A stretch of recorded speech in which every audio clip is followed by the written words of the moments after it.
with the Intellion. She's playing quickly. I feel like she thinks she's got it. See what can happen on this turn And the for draw for Reagan. You've been patient. You've been waiting all this time, but you ready. You've been putting in that grind, so let's go. Champions are hard to find, but you know the goal when you're ready to shine. Have they heard of you? Then they know. You got your sights set on that road. If it's time to battle them, then let's go. 'Cause you'll never stop. Show them what you got. Riding through another turn. And the Palafin is going to join it. Very impressive showing and a really good understanding of how these teams work. Show 'em what you got. Yeah, they already know. You got your sights set on victory road. Show 'em what you got. Yeah, they already know. You got your sights set on victory road. Maestro wants to go for a sweep of his own. Scrafty has already knocked out 2 Pokemon. He said this match was too hot. I need to cool things off here with an ice beam. A Bastion, it rumbles onto the field and the smackdowns are adding up.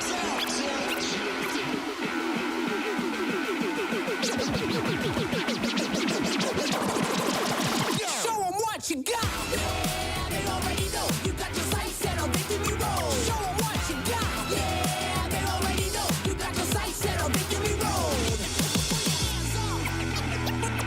Put your hands Pokemon trainers, hello and welcome to the Gdańsk Regional Championships of the 2024 season. We are hot off the heels of the Latin American International Championships last weekend, and we cannot wait to see how the metagame is developing this weekend. We've traded the sunny days of Sao Paulo for a veritable snowscape here in Gdańsk. I'm Charlie Merriman, and I'm joined by Lee Provost, David Partington, and Marcus Statter. David, how are you feeling about the weekend? I'm feeling super psyched, Charlie, like especially off of the back of LAIC last week. I feel like there's so much hype that happened there, and I think we're still feeling it definitely for Gdańsk. And over in you, we're going to show everyone what we've got here. Let's see how Regulation Set E is shaping up this weekend. And we're going to start by taking a look at our EU Regionals calendar to see the journey we've been on to get to this position and all of the events that we will have coming up for the rest of the season, culminating in the 2024 World Championships in Honolulu, Hawaii. So let's take a look at that calendar and all the cities we've been to here in our next stop on the journey. So here we are in Gdańsk. We've had Barcelona in September, Lille last month, October, Sao Paulo last weekend, and now Gdańsk this weekend. And still plenty more events in the season, Lee. Oh, so many more to play throughout the season until we get to that World Championship. So lots of opportunities for our players to come in and get those, points that they need to get that qualification. And it's just so exciting that we're not even a part way through the season yet with everything to look forward to. But of course, we've got to concentrate on the event here today. It is Gdańsk, and we will be crowning another regional champion at the end of this weekend.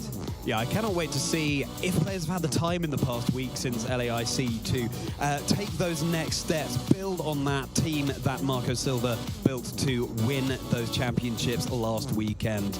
And if we now take a look at the championships point breakdown in our road to the World Championships in Honolulu, which players are doing especially well so far this season, we'll find out after we take a look at the qualification barriers here. So, as you can see, US and Canada, you need 500 championship points. You need to accumulate those over events throughout the season in order to compete at the World Championships. Or you could just win a regional event like this one, Marcus. Yeah, absolutely. Since winning one of these regional championships, of course, that guarantees you an invitation to the Pokemon World Championships in Honolulu in August. And of course, that is what I would say most of these players that we will see today will be aiming for, winning the title, of course, getting that invitation. And we're at a point in the season, we saw it in the previous calendar graphic, where not a lot of players have already qualified for the Pokemon World Championships. So very important event, I would say. Some of our players who might finish in the top 4, they might even have then the required championship point amount. But yeah, it's going to be a great event, and looking forward to seeing who will be our next regional champion.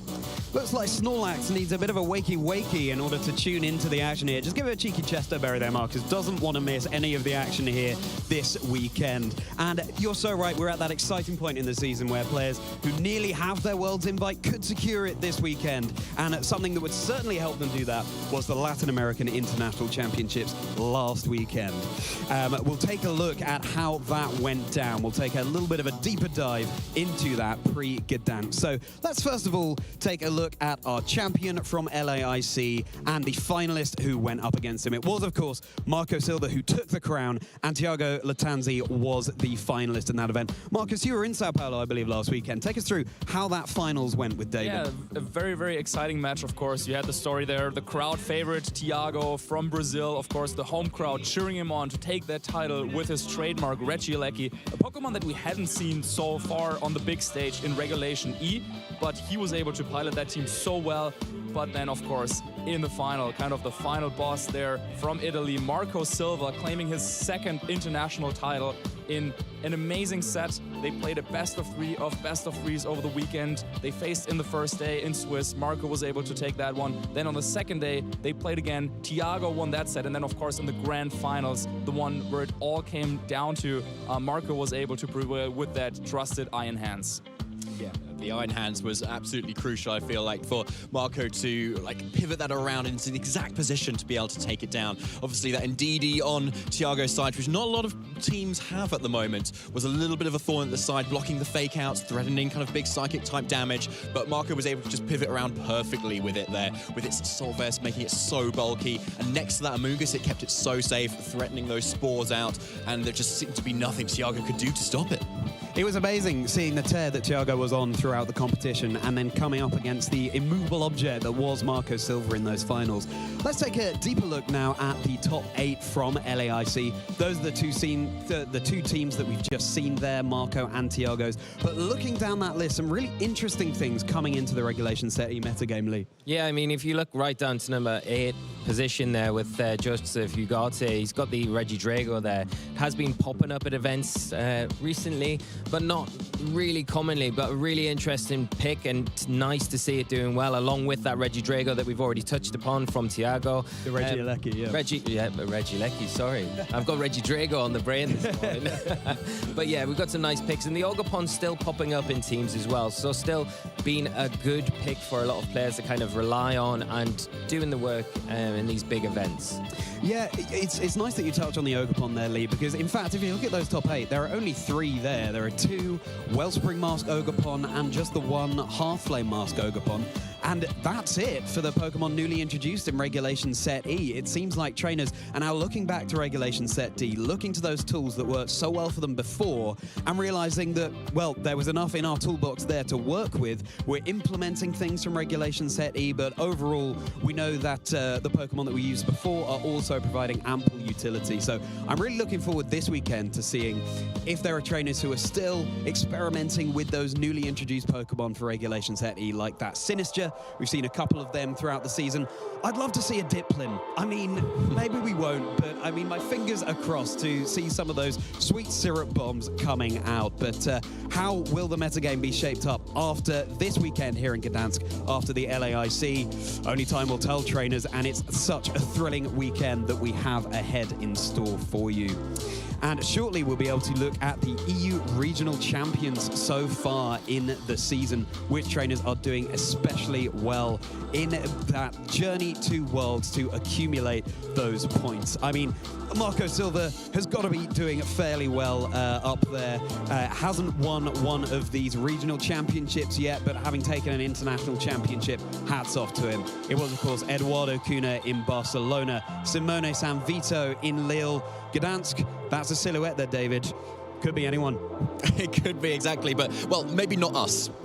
True. Other than that, it could be anybody, to be honest. And to be fair, it's good to have Marcus here as well to give other people a bit of a chance as well. So thank you for joining us here and to give your insight into the metagame right now as well. But yeah, getting that spot, as you said earlier, Charlie, is going to be huge, because not only do you get a huge amount of championship points, you also get a lot of prize money and you get that instant Worlds invite. instant Worlds invite, a very coveted prize indeed. And just thinking about these two players, of course, Eduardo Cunha, the winner of the 2022 World Championships, Simone Samvito, so many accomplishments to his name, winning EUIC in a previous year, just one of them. And will it be a newcomer this time round, or will it be one of those old favorites? Who's to tell, Marcus? Yeah, absolutely. I mean, it's one of those tournaments where just after LAIC, maybe some of those superstars, they're a little bit tired of all the traveling and, of course, competing around the world. So they're probably like, I want to take a little break. I know that, for example, Marco Silva is in that area. And then, of course, also some other players that already maybe have enough championship points. But, yeah, I mean, we have a lot of players here. We have a good look here over the tournament floor from our stage, and we can see that they're excited and ready to kick things off here. And in fact, they already have been. And yeah, it could be a newcomer, could be a returning champion. Yeah, you never know with these tournaments. It's no wonder Snorlax has woken up from his slumber. He's ready to tune in. Now, let's take a little bit of a look into the action this weekend, what we're expecting as the casters. We've come up with some headlines for you, the news that we think will splash this weekend. Marcus, why don't you kick us off? Yeah, I think we're at a very interesting point in the current format and in the metagame as well, where now, ever since, of course, with the World Championships and then the addition of course, some more Pokemon joining us in the Regulation E, I think right now we're at the point where the teams are more and more established, and it turns out that Tornadus is pretty good. I mean, I think we knew that already going into this format, but then, of course, with all the success it's had in previous regional championships, now also on the international stage with the Tailwind and Rain Dance really controlling the weather in those teams' favor. Yeah, the partners, the Hisuian Arcanine, the Urshifu Rapid Strike, they're just such a strong team combination, and I really want to see what can even stop that Tornadus here in Gdańsk, or is it going to take home another tournament? Yeah, it could well do. Tornadus, of course, such a threat throughout VGC ever since it's been introduced. David, what are you looking out for this weekend? Well, in a particular answer potentially to the Tornadus is Regieleki. Because I think a lot of players, up until last week when Tiago did so well with it, weren't really thinking of it as an option, really. Like electric type, you just think Iron Hands. But this is an electric type that threatens a lot of damage into Tornadus, probably gets the one-hit KO a lot of the time, and threatens its own speed control in Electro Web, and can probably outspeed the opponent's Pokemon, even when they've set up Tailwind, because of how fast it is. So I expect a lot of players to be using that a little bit more here, but also Regidrago as well. So obviously its little brother and partner there, it's going to be able to dish out so much Dragon Energy damage. And we've seen a lot of trainers using Fire, Water, and Grass Core, but Dragon is so good into. And then when you threaten that spread damage, like there's not a lot that wants to switch into that. It's a really good point, David. Yes, as you say, are we ready for the domination of Regieleki and Regidrago that we could be seeing this weekend? Regieleki, of course, being one of the fastest Pokemon and indeed things to ever come into the world. Lee, why don't you talk us through what you're looking out for this weekend? Well, from one of the fastest things in the format, we'll go to probably one of the slowest things in the format, and it is the most fun guy, Amoonguss. I don't know if it's fun for a lot of opposing players to sit down to it, but I do like the kind of the trend of Amoonguss kind of picking up a bit more usage, and I think that will just continue. I think the way that Marco in particular handled it and played it and piloted it in LAIC really shows how useful this Pokemon can be. And it's, you know, we all know how good Amoonguss is in general, but it hasn't had the usage stats because of things like Rillaboom, in particular Tornadus as well, does make it a little bit more difficult. Taunt, Liquid Storm that can come out and make it a bit difficult for it to be utilized, but there are specific matchups where it really does shine. If it's up against Urshifu, Rapid Strike, does really well against that, and especially if it's holding something like the Rocky Helmet. I do expect to see a lot more of it this weekend, so hopefully we can see the little mushroom rise to the top once again.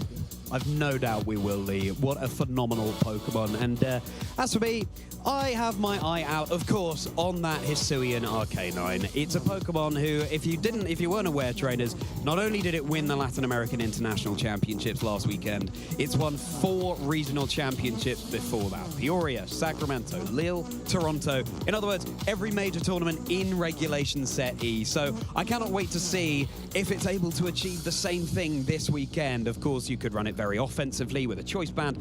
You could go for more supportive moves like Will-O-Wisp and Howl. Extreme Speed with Terra Normal is incredibly flexible Pokemon. And will it do it again? I'm going all in. I'd love to see it taking another championship, adding that feather to its cap. And speaking of these Pokemon, why don't we take a look at our caster predictions? I love this bit. The moment we've been waiting for. Which Pokemon do we think will do especially well this weekend? Lee, talk us through yours. Well, I have to have the Amoonguss in there. It was a Pokemon that I talked about, so slotting in at number 4. They're not in any particular order, so I do expect all of these to kind of perform well this weekend. I think the Urshifu is a bit of a free one, where I think it will be up there in the top tables and amongst the top players at the end of the tournament. Chien-Pao as well. I think it's so useful in this format. There's a lot of physical threats, and it just gives that additional support, makes those big physical threats even more threatening. And then King Gambit as well. There is a lot of Goldingo going around at the minute, and I think along with the Intimidate that you're seeing from your pick, the Hisuian Arcanine and Landorus, and the slight usage of Salamence as well in the format, I think it can really take advantage of that side of things as well. So they're mainly the 4 Pokemon that I hope to see and expect to see kind of at the top tables, at least at the end of the weekend. But actually, I think we're going to probably see a lot of Indeedee here because, as you mentioned, Lee, Amoonguss is going to be probably on the rise right now. And you really want something super effective into it because it's so powerful. And when Indeedee comes in, even though it's very supportive, thanks to that Psychic Terrain, boosting up its Psychics, it's really good into that, as well as Iron Hands. Both Pokemon that we saw Marco Silva win with so effectively, both weak to Psychic. And there's not a lot of Psychic types actually going around right now, but Indeedee is definitely one of them and has the option to kind of completely shut down Rillaboom's Scarcity Terrain.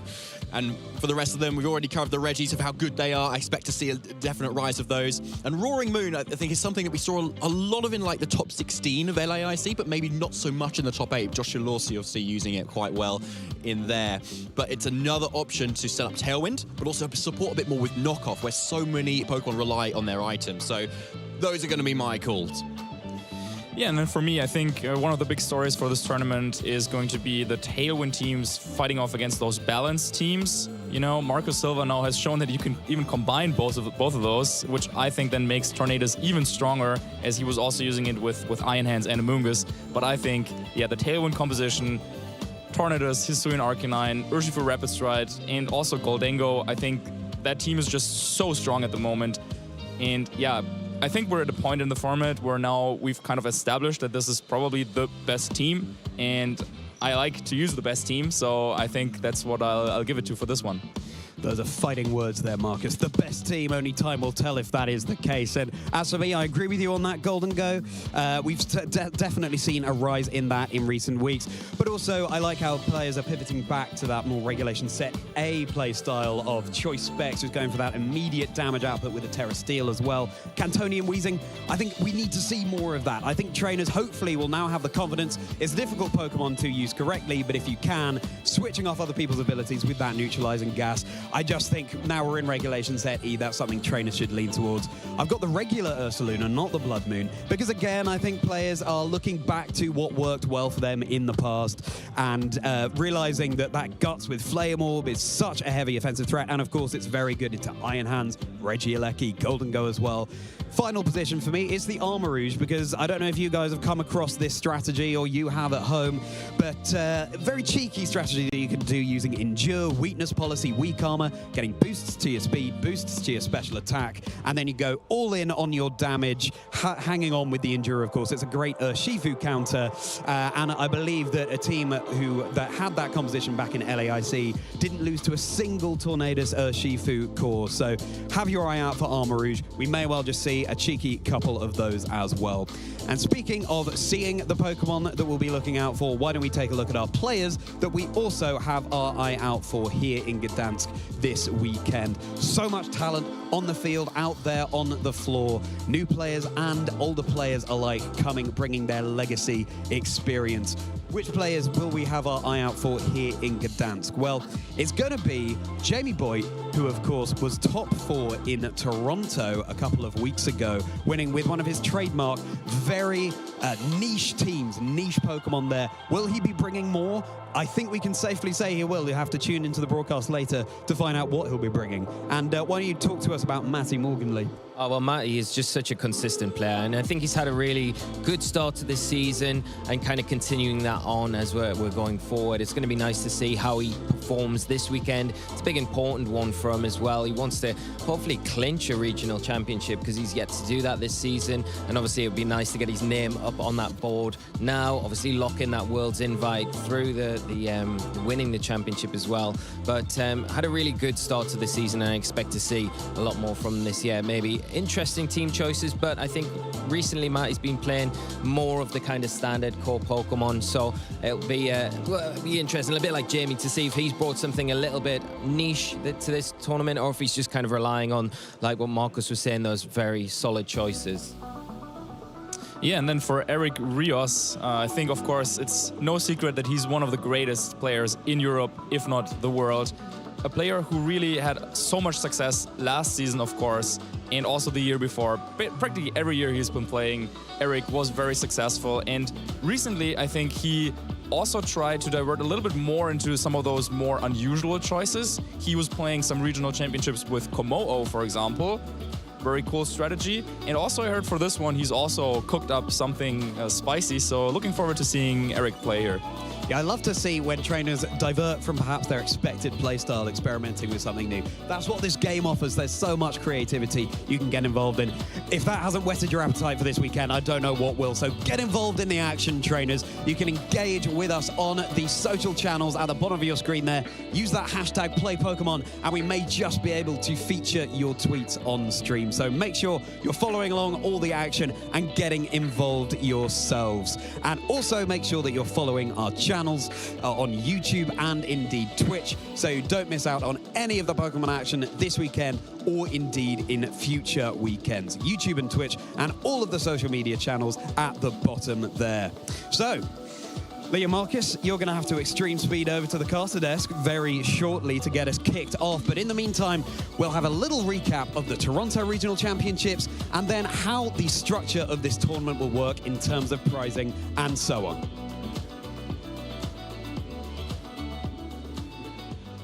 Howdy, trainers. The leaves were changing and there was mischief in the air. Howdy, trainers. The leaves were changing and there was mischief in the air at the Toronto Regional Championships, which can only mean one thing. It's time for Pokemon battles. New and old favorites had a new look as Pokemon dressed for the occasion. Ogerpon dropped off the usage stats entirely, but managed 2 placements in top 8 wearing the teal and cornerstone masks. Other Pokemon with tricks up their sleeves included a rain-based Salamence team and a new look at Regidrago Tailwind teams.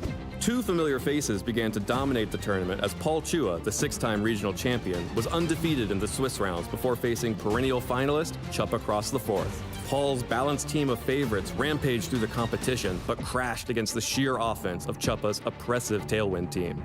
In the finals, Chuppa and Paul met for a rematch for the championship. Paul was set back early after Chuppa landed a huge critical hit on Paul's Heatran, showing that Chuppa's Pokemon were just as hungry for a championship as he was. In Game 2, Paul backed Chuppa into a corner, but a clutch decision to close combat instead of surging strikes kept Chuppa's Urshifu healthy, dishing out the damage, and treating Chuppa to his very first regional championship title in the Masters division. Close combat onto Amoonguss. Is that enough? It is! Chuppa Cross gets the knockout, defeats Paul Chua, and claims his first regional championship in the Masters division after so much hard work. Will you be our next champion? Check out Pokemon.com/compete to find out how you can challenge the best. This 2024 Regional Championships event will be showcasing exciting Pokemon VG matches all weekend. Trainers from around the travel awards and championship points to qualify for Worlds 2024 in Honolulu, Hawaii. This tournament is a 2-day event, starting our trainers off in Swiss rounds. All matches are best of 3 and will utilize an open team list format. This means that each Pokemon's Terra type, ability, held item, and moves are available to the opponent. The trainers earning 19 or more match points or placing in the top 32 will advance forward to Sunday, Day 2. Day 2, trainers will continue playing Swiss rounds until top cut is determined. The competition then shifts to a single elimination bracket where trainers battle until a single regional champion is crowned. Who is taking home the title of regional champion this weekend? Who will secure the points to qualify for Worlds 2024 in Honolulu? Stay tuned this weekend and watch all the action live. If you want to learn more about upcoming Play Pokemon events, visit pokemon.com/play.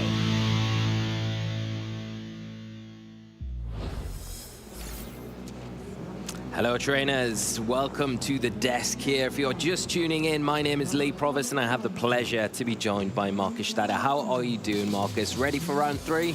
I'm very ready. I feel like just like an opera, using teleport. We were just over there at the stage, now we're here behind the desk. Very happy to be back at one of those events. Not on the playing side, but rather as a caster, and I can't wait to dive deep into the action. Yeah, the players have already played 2 rounds this morning, so we will be getting started with round 3. But like you say, very excited to have you here joining us for your analysis input, especially because you've been quite active this season, or a little bit active, more active than myself. So it's going to be great to have that joining us on the desk, of course. And like you say, we have just pretty much teleported ourselves across here this morning from the couch. But after that nice warm-up, we've had a good intro to the show this morning, and it's going to be good to see how we get into the tournament today. We've got a lot of rounds to get through as well.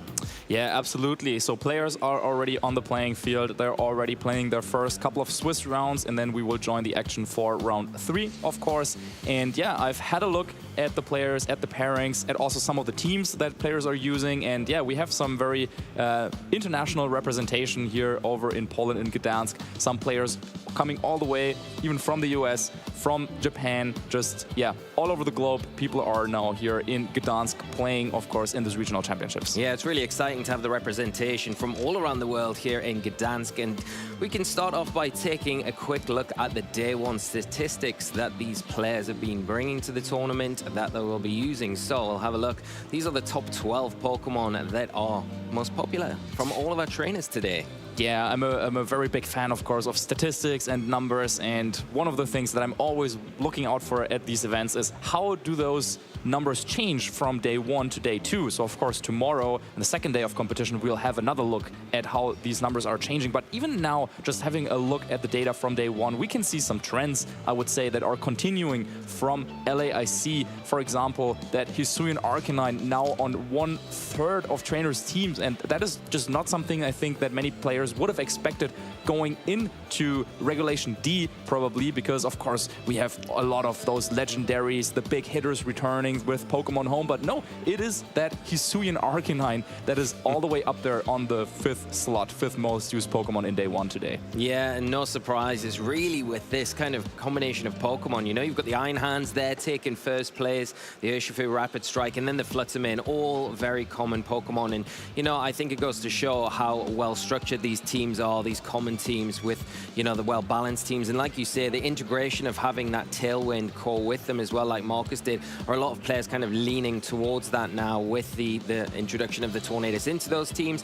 But like you say, you know, you've still got things like Goldingo coming through, popping up, and probably will have a big impact. That's probably one when you say it'll be nice to see the kind of the statistics tomorrow when we go into day 2, where that Goldingo is. Will it creep up the charts a little bit more? I expect Hisuian Arcanine to kind of stay where it is, if not just rise in usage. But it'll be interesting to see if things like Amoonguss, Ogerpon, and that Chien-Pao, if they stick around on this list or if they kind of disappear into the ether. Yeah, we talked about it on the couch just a little bit, how the decline of Ogerpon that we've seen through those past couple of events. At first, of course, everyone was happy to try out, the new, both the Wellspring form and the Hearth Flames form, sometimes even that Cornerstone form. And Amoonguss was suffering a little bit of the presence of those grass types. But now, as time has moved on, players seemingly have identified that maybe Ogerpon is not as strong as players have believed it initially to be. So that also then led to Amoonguss being a more common choice. You were talking about this too. It's a Pokemon that I think you have your eyes out. And then, of course, now trainers are adapting again, that Goldingo rising up, because, of course, that's one of the best Pokemon you could have against an Amoonguss.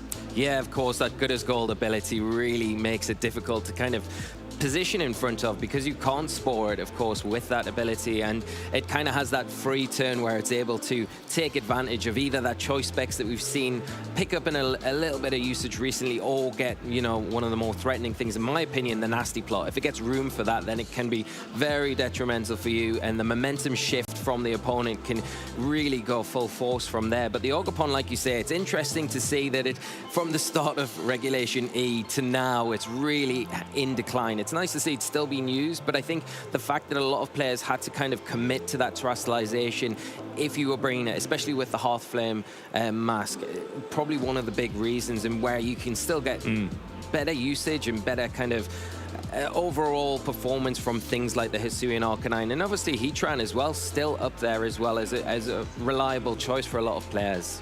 Yeah, absolutely. I think also here that is one of those situations where we might have some slight regional differences between what players are favoring in Europe and maybe in some of the other regions. I think in North America, Ogerpon is still very, very much appreciated. But here, I think in Europe, there are a lot of players who just favor this bulky defensive playstyle. And yeah, Heatran is of course one of those Pokemon with a great typing, great ability, so many resistances that you can just keep switching in and out. And then of course, if you need to, you also have terrestrialization available. Yeah, and I think that's the big advantage of it, because we see terrestrialization of the grass type Heatran, and Fairy's been one as well that's picked up a lot of usage recently as well. So it makes it so difficult to deal with. I mean, you've got to be careful against opposing Heatran. I think that's one of the things that I always look at. If you've got the Fairy type, which gives you a good terrestrialization type, because you haven't really got any of those big weaknesses, you do have to watch out for opposing Heatran if it has got something like Flash Cannon, which can be a bit of a detriment to you, but still such a good Pokemon. Got a lot of options as well, you know, from back when we were playing a lot. The substitute leftovers set was always something I like to kind of see played, and then you combine that with something like Rillaboom as well, and you've got that really good line of recovery throughout the match. So yeah, be interesting to see how the Heatran performs, in particular against Goldingo. It's not too bad against it. It can threaten it, especially if the terrestrialization has already been used somewhere else. So not a bad option overall, and especially if it has got that substitute, it gives you a nice protection against things like Amoonguss. If you haven't got the grass terrestrialization, that can, you know, give you a little bit of a buffer if you need to. Yeah, absolutely. I think both Goldingo and Heatran, they can claim kind of a similar role on teams, being that bulky steel type that also has a spread type attack with Heat Wave and Make It Rain, and both of them also do fairly well against Amoonguss. So usually trainers opt to use either or. Yeah, I haven't seen too many teams using both Goldingo and Heatran, as they have some overlapping weaknesses, of course. But yeah, definitely two Pokemon that we should have our eyes out on for. Definitely. Might be the team that we see today. Maybe. It could be, yeah, maybe. Yeah. Maybe someone's out there putting both of the steel types on one team. Just too much love for those steel types. But we do have some tweets that we are going to have a look at from you. And remember that you can get involved this weekend by using that hashtag #PlayPokemon on Twitter or X to get in touch with us over the weekend and keep up to date. Let us know the players that you're following and everything like that from the event itself over this weekend. We've got one here from Walter. Happy Thanksgiving, friends. Grateful for this amazing community, all the friends I've made, and all those to come. The great words there by Walter. Of course, happy Thanksgiving to everyone who is celebrating. And yeah, it's great to see what we have achieved as a community, I would say, in the past couple of years and many more years to come. Yeah, and I think that's a really good sentiment there, you know, because I think it's a line that we all use quite frequently, because it's something that I think a lot of us that have played for a long time do believe in. It is the friends that you make, the people that you meet, and everything like that that you get from an event just outside of playing. You know, the playing side of it is very exciting, but it is everything else alongside that that really makes it what it is. Absolutely, yeah. Just having the friends in the tournament setting, at least for me, that is my perfect mixture, the perfect combination. But then, of course, yeah, having people like just yourself, you know, who I have known for so many years now, and being able to, yeah, be accompanied on this journey is just amazing. Yeah, well, I couldn't have said it better myself. So let's see if we've got another one here, if we've got any more. I don't know if we're going to have another one, but if not, that is the perfect one for us if we are bringing up. But do make sure to get in touch with us over this weekend. We'd love to feature more tweets as we go forward in the event this weekend. Of course, like I've already mentioned, let us know the players that you'll be following, who you think will be doing well, and what Pokemon in particular will be doing good over the weekend. We've got another one from Chris G. I think this is the first Pokemon Regionals that I've felt fully prepared for. See you soon at Brisbane Regionals. So not only Gdańsk going on this weekend, we have a regional over on Australia. So good luck to all of our players over there as well. Yeah, they have just already finished the Swiss rounds. Of course, that's how time zones work there after 8 rounds of Swiss. The top 8 players, I think they will compete then tomorrow. So yeah, all around the globe, Pokemon action. And if you want to join in on social, then don't forget to use the hashtag #PlayPokemon. Yeah, it'll be nice if we can touch upon it later on in the event. You know, have a look at those, maybe the top 8 from the Brisbane regionals. And then obviously at some point through the weekend, we might be able to touch upon their regional champion as well. Of course, we'll not be only crowning a regional champion here in Gdańsk, we will be crowning a regional champion over in Australia as well. And it'll be nice to see, like you say, you know, the transition of usage from somewhere like North America to Europe. It'll be nice to see the transition, to see what is doing well over in that part of the world as well. Yeah, but it's very beautiful down there in Brisbane, but of course now the action is here in Gdańsk. I have to say, first time that I'm here, beautiful city.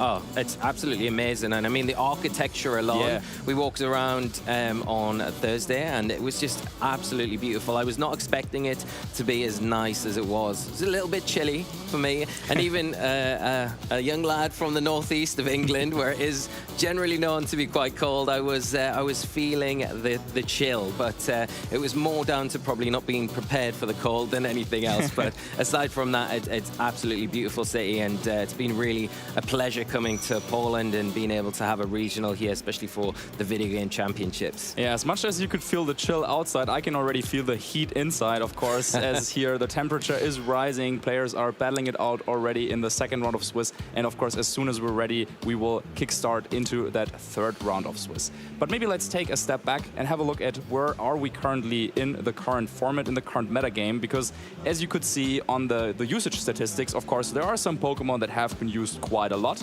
And that is, of course, because players now over time have identified what are the strong pieces of this rule set and what are maybe Pokemon that, yeah, they can shine under the right circumstances, but those circumstances, they don't come up in every battle, yeah? So I think what I'm looking for in this is not necessarily only about the creativity in terms of which creative Pokemon is someone using, but how are people using the Pokemon that we know are strong in a creative way and coming up with a composition of 6 Pokemon that is unique, that players might not be prepared against, and that's what I'm looking forward to seeing here. Yeah, it'll be nice to see how things play out this weekend. And talking on that subject about looking back at events and results and what teams have been used, we can actually take a look back at the last regional events, the standings from the Lille regional, which was the last regional in Europe that we had, and we can take a look at maybe some of the teams that performed well here. We had our champion, Simone, and playing quite a similar team to what we kind of expect to see today. Obviously not Iron Hands though, which has been kind of plunked down into those teams going forward. And then you've got Aurelian as well, playing a little bit more off the beaten path with that Fergraf there, as well as the Dragonite that we don't see so much of anymore. Yeah, I think Aurelian's team is one that we might also see still featured in this event, I think. And then, of course, you also have a lot of priority moves there with that extreme speed, the Aqua Jet, the Grassy Glide, and the Sucker Punch. And almost Aurelian was able to stop that Tornadoes team from taking home another championship, but then Simone, of course, very, very well played in that set and maneuvered to a victory with that trusted Tornadoes team that I'm pretty sure at some point on the stream we will see those exact same 6 Pokemon that Simone Sanvito was able to win the regional championships in Lille with, just because that is a team that is just now so established. We know how that Fire, Water, Grass core, the weaknesses are being perfectly covered. You have that Tailwind for speed control. You also have a lot of priority moves. So that's just one of the teams to beat for sure in this event today. Yeah, I really love the Aurelian's team because I think the Fergraf in particular kind of prevents your opponent with that ability from going for those priority moves onto your side of the field, right? But then you've got all the utility yourself to really exploit the priority from your end and say, well, yeah, you can't use it against me, but I'm going to really use it against you. But I think the big thing with that team in particular is that once that Pokemon is taken down, then it does open the door. And I think, like you said, Simone really showed his skill as a trainer to manage the matchup, because on paper it looks pretty difficult. You've got a lot of priority in your team. You can't utilize the Tornadoes in some respects as the ways that you would want to because of that priority being blocked by the Fergraf. So being able to get rid of that Pokemon and then kind of slowly chip away, it really showed his kind of stature as a player, and no surprise that he was able to take another major championship. Yeah, of course, Aurelien on the other side, one of those players that just, he came close so many times now, winning that big title. Yeah, I think it was the second time that he got second place at the regional championships. And yeah, one of those players, of course, a lot of championship points to his name already. And we will for sure see him in a couple of these upcoming events as well. And maybe then he will be able to take home that title. Yeah, just so, it's, you know, I kind of relate from back in the day because I was so close so many times with those second places. And it's so hard to, I never actually got over the line. So hopefully for Aurelien when he gets to the point, and I'm sure he will. He's such a strong player, and I think he shows that consistency throughout the events that he does attend. Undoubtedly will probably likely be at the World Championships where he will showcase his skills once again. But like you say, I think it's just that little bit more that he needs to kind of get over the line. But all of these events where he's been placing second or having these good finishes are all really good experience to help him get there. And I'm sure with his skill he will end up getting there sooner rather than later. Yeah, and then here, of course, another tournament that we have to talk about and that we saw in the clip previously, Toronto Regional Championships. And no, that is no mistake. Yeah, don't get confused. We have the same exact team also winning that championship. Of course, Chopper Cross with an amazing performance, not only in the finals against Paul Chua, another one of those really absolute legendary players, but also throughout the entire event. Chopper really, he was back at the lab. He prepared all the matchups because, of course, you have to expect going into a tournament like this, everyone is prepared for the Tornadoes team. So then it's up to you to put in even more work and to deal with the counter plans that I'm sure also Paul had. But in that finals, Chopper Cross, very well played, and yeah, took home this championship. He was one of those players as well who had a couple of second places to their name, but then finally taking home that big championships in Toronto. Yeah, Chipper's been on an absolute tear this season, and it's really nice to see him having so much success, especially like you say, because he is piloting a team that a lot of other top players would have been aware of. They would have prepared for it, so it makes the task even more difficult. I think making his accomplishment even more impressive. You know, not only having that regionals win, I know he's also had a lot of success at mid-season showdowns, Premier Challenges as well. So really having an amazing season, and it's going to be interesting to see where that ends up at the World Championships, hopefully with another great performance from Chipper. Definitely. And then on the other side there, the team that Paul Chua was using, I think is the other big team that there has been a lot of talk about. With that Roaring Moon, you have that balanced team. That's how players like to call it. And because it's just so balanced, you don't have major advantages in every matchup, but instead you just try to play a slow game most of the time. You try to utilize your Iron Hands, your Amoonguss, switching in and out, just getting in that perfect position to deal the damage that you need to win.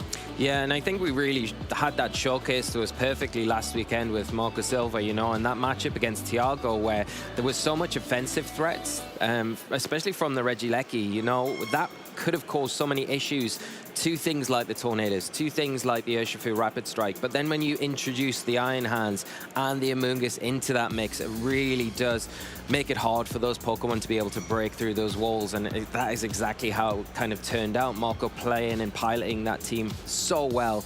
And the mixture of that team with the Tailwind, like we kind of keep talking about, is what I think we'll probably expect to see this weekend, unless we do have some of those niche picks that can kind of break through those walls and pick apart these teams.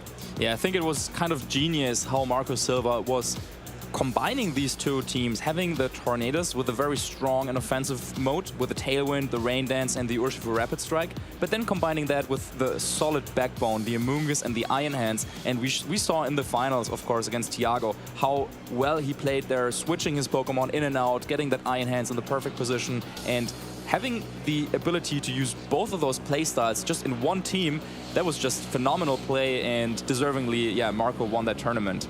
Yeah, it'll be... I fully expect to see the Iron Hands Amoonguss combination kind of strive at this weekend's event.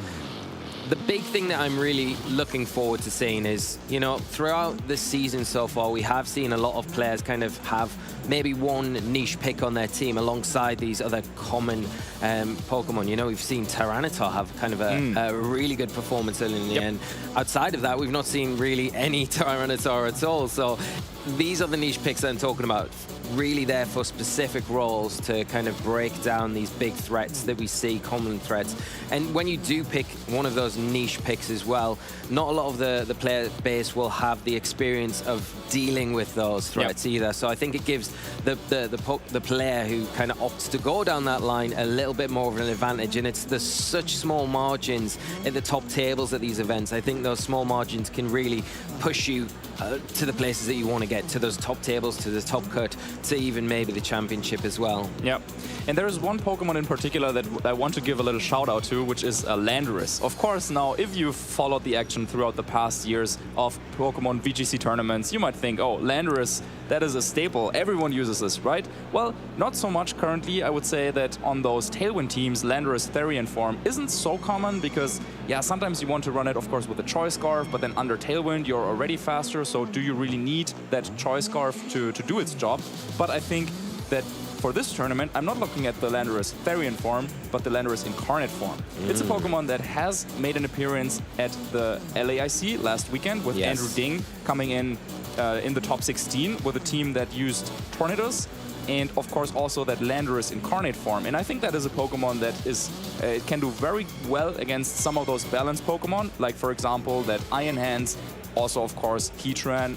It can do some decent damage against the Mungus as well. And I think that's one of those Pokemon that trainers might then start to have looked into a little bit more just because of how well it did there at the LAIC. And I don't think anyone really expected it to come out of. Yeah, definitely. And I think because it's that slightly bit faster than the Therian form. It's also got access to Sheer Force as well, which gives it a huge advantage, making the damage output that little bit stronger. And it's hard to say that because Landorus Therian is such a big hitter anyway, but it does give you the option as well of maybe even going down a special route, because you don't need to necessarily look at that specifically physical threat that it's got there. You can go down the line of something like Earth Power, which maybe your opponents aren't expecting or planning for, which can give you the edge in that sort of respect as well. And you don't have the Intimidate. So if you're coming up against Pokemon with those Defiant abilities, with those competitive abilities, you can bring it a lot more freely and it can perform the roles that it needs to. Whereas sometimes you're kind of limited with your Landorus Therian, where if you are in front of those sort of Pokemon, then it does have a harder job kind of pivoting, moving around the field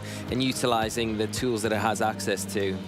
Yeah, absolutely. So that's one of those Pokemon that I'm looking out for. Do you have another pick, maybe a sleeper pick that we didn't talk about yet? Sleeper pick? Yeah, that you think could come out of nowhere, or maybe not out of nowhere, because yeah, we've seen the Landorus, but maybe something that you think is a trend that we've seen in the metagame that does not use those top 15 Pokemon that we are going to see so much of over the course of this weekend? I always look to Riley Fatura's team. I really like how Riley's performed this season over North America, and the combination of having that Kingambit on there with the Chien-Pao and the Hearthflame Ogerpon, I think that combination's something that I look out for, especially the Kingambit. I picked it in my caster's choice of picks, the things to look out for, but I do feel like Kingambit is something that can really have a decent impact in this format, and we've not really seen it outside of Riley have too much of success, you know. And I think he's been very consistent with that team. Obviously, it shows the kind of principles of using one team, getting to know it, and being able to kind of execute the strategy with it. But I think overall, it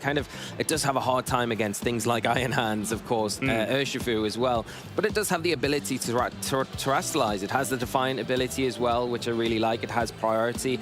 It has the Iron Head, which hits, you know, things commonly used like Flutter Mane for very good damage. It has Kowtow Cleave as well, which is a very, very strong attack. And if it does get that Defiant ability activated, then it can become a huge threat, and it's got such good defensive capabilities as well. I think you can sit on the field and sponge attacks, commonly used attacks as well, you know. It's not really going to care too much about a Tornado sitting in front of it, firing off Bleak Wind Storms. And of course, you've got the secondary effect of the speed drop as well, that it's kind of hoping for that to happen to get the +2 attack to make it even more of a threat. So that would be one that I would like to see. Whether or not we will, I don't know, but I do feel like it's got the potential to do something in this format. Absolutely. And with that, I think, yeah, we are definitely ready. The players are already into it. I think round 2 is just about to end, and then we will of course be back with a round 3. So we will kick it to a very short break while we're getting set up here in Gdansk. So don't go anywhere.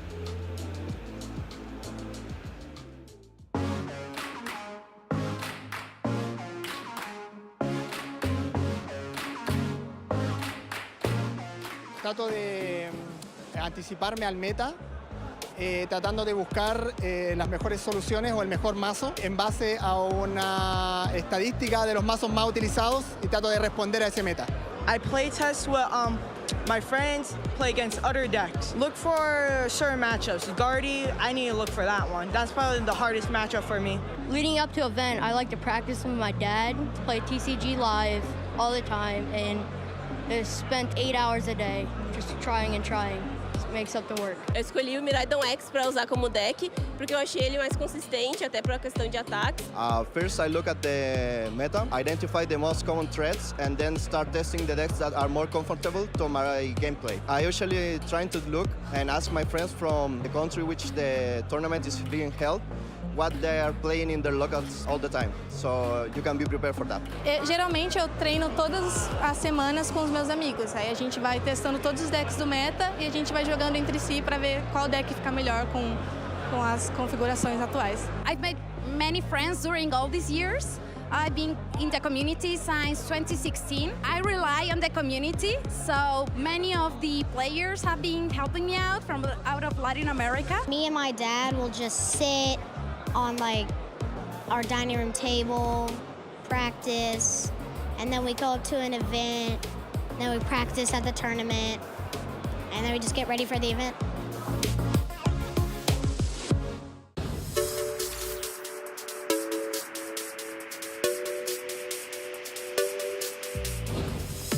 Well, this is actually my first regional, so I didn't actually prepare that much. But I thought, I watched some YouTube videos, went on Reddit, read about other people's experiences, and I have a whole cheering squad here, so, I think I go and meet with them after my games to get a little bit more energy, but yeah, that's basically it. Obviously have a good sleep, like an 8-hour sleep, and then have a good breakfast too next day, and then I think you should be good for a long day of Pokemon. If it's this tournament, I don't sleep. I toss and turn on a bed all night and just keep thinking, is my team ready to go? Have I done everything possible to be ready? And I just come in here and play free and play to what I think I can do. And as long as I do that, I have no regrets and I can go home at the end of the day happy.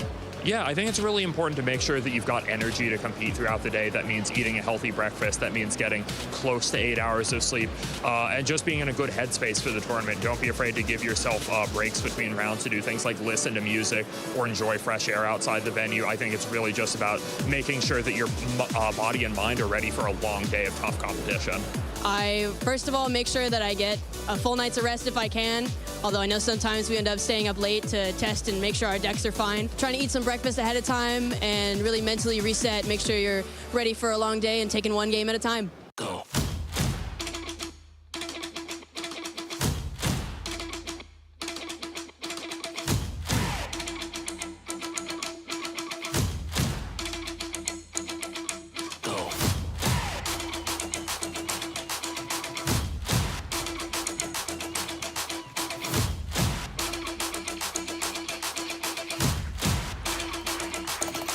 He has done it. He has taken all 4 hemispheres of the globe, and he is the Latin American International Champion. That was the missing piece. It's something I could only dream about. I'm absolutely speechless. That is it. JW Naldo is your first Latin American International Champion here. It looks like that is a knockout. Yakovovich is your first ever Oceania International Champion. Wow, what does? He is able to secure victory and become the first player in Pokemon Go history to win a regional and an international championship. This win, I've always wanted to show that I'm one of the best, if not the best, player in North America. Honestly, no words to describe it. This experience has just been absolutely amazing. Eu ainda estou sentindo a sensação de ter vencido. Então, estou muito feliz. Ainda não caiu a ficha. Piper Lapine closing out here, winning her second regional of the 2023 season. Justin Tang winning his second regional championship. The back-to-back champion, Luminion V into boss's orders, brings back up a Crobat be for the knock. Definitely pretty excited. A little bit lucky for sure to win 2 regionals in the same year, definitely. It feels really good. It feels great. It really does. We're kind of reaching like this culmination of old and new. We're seeing a lot of good players like Paul Chua, Nick Navarre hitting their stride again and again. Like they just do it time and time and time again. This is it. The battle is over, and Paul Chua becomes your 2023 European International Champion. Winning EUIC means a lot. I haven't been able to win an international. Being able to finally get past second place feels pretty good. But we're getting a lot of new players as well, like Justin Tang, who just kind of pop up, and they're incredible. Justin Tang, your Knoxville Regional Champion. First regional competition that he has competed at, and he's taken down the entire thing. I was confident in my skills to do well, but I expect to go it away. This is my first play Pokemon tournament. I didn't think I had a chance at winning. And this is my first competitive regional. Winning a regional is undescribable. Of course, there are competitors I'm worried about facing. The most notorious one is Sander. He's always bringing these crazy control decks. I'm worried about facing Yuichi because he's really good. Kingsley, Prince, Addison, Robert. I didn't face him in this tournament, but Valiant Dish, I have no idea how I'll hold up against him. He's definitely one I'm watching out for. I'm always worried about facing Torrid again. That is always an experience and will be always difficult. I'm not really worried about facing anyone because I think I can beat everyone. Denting Rob and Emi with it. I'm definitely worried about facing Gabriel Agati. I'd be nervous about hitting Isaiah Bradner. Justin Bakari. Probably Luca. Justin Tang. I think I'd be nervous going up against Caleb Gedimer again. I'm confident in my abilities, but I know there's going to be 100+ of the best players in the world, so it's going to be really tough. All the trainers have just scaled up their game. The competition has just gotten so fierce. This has made me so excited to get to Worlds. Winning Worlds would mean the absolute world for me. After getting second in 2018, winning would absolutely be amazing. Winning Worlds is everything to me. I really want to be the best player that's ever played this game. I think you have to be a little bit crazy to think that you can win the World Championships, but I am a little crazy. So it would be breathtaking to win the World Championship. I've won a regional. I've won an international. Worlds is the last thing I have on my list. Winning Worlds means I can submit myself into the history of Pokemon Go forever. Winning Worlds would mean everything to me, you know? So I'm going to try my best at Yokohama to hopefully maybe win. I just feel like I'm gonna have so much fun. Hello everyone, we are here at the Latin America International Championships, and there is so much to do and see. So we're gonna be checking out some of the things that are happening around the venue. And we're here checking out one thing right now. I was hoping that you could introduce yourself and tell everybody what you're doing here at LAIC. Hello, I'm Sarah, and for this event, I'm the side events lead. So what are side events, and why should people come play? So, not everyone on the Pokemon community are competitive or being able to register for the events. So they always have this thing that it's called side events. It's smaller events. We also have championship ones, smaller. But it's the place for the players to have fun and to do other stuff when they are not in the main events. They have all kind of different events. We have some that has a schedule, so it has a time to start, and usually we don't have a player limit. And then we have the on-demands. The on-demands are the events that is always happening. We just need 4 players. As soon as we sit them and they start to play. For every side event, you can collect prize wall points. Those points you can keep it or spend it right away, and you can go to our amazing prize wall and change for any kind of products we have there. You just need to exchange the number of points for the products you can get for those points. And yeah, that's it. Each person picks whatever they prefer. We have a lot of different choices, a lot of different sets, and this is usually the mode that we have for these internationals. Sounds like there is so many different ways that people can compete in side events, so many different ways that you're able to enjoy the game. What games can people play here to really participate in these side events? So in side events, we always have TCG, VGC, and Go, of course. In TCG, we have a lot of different formats.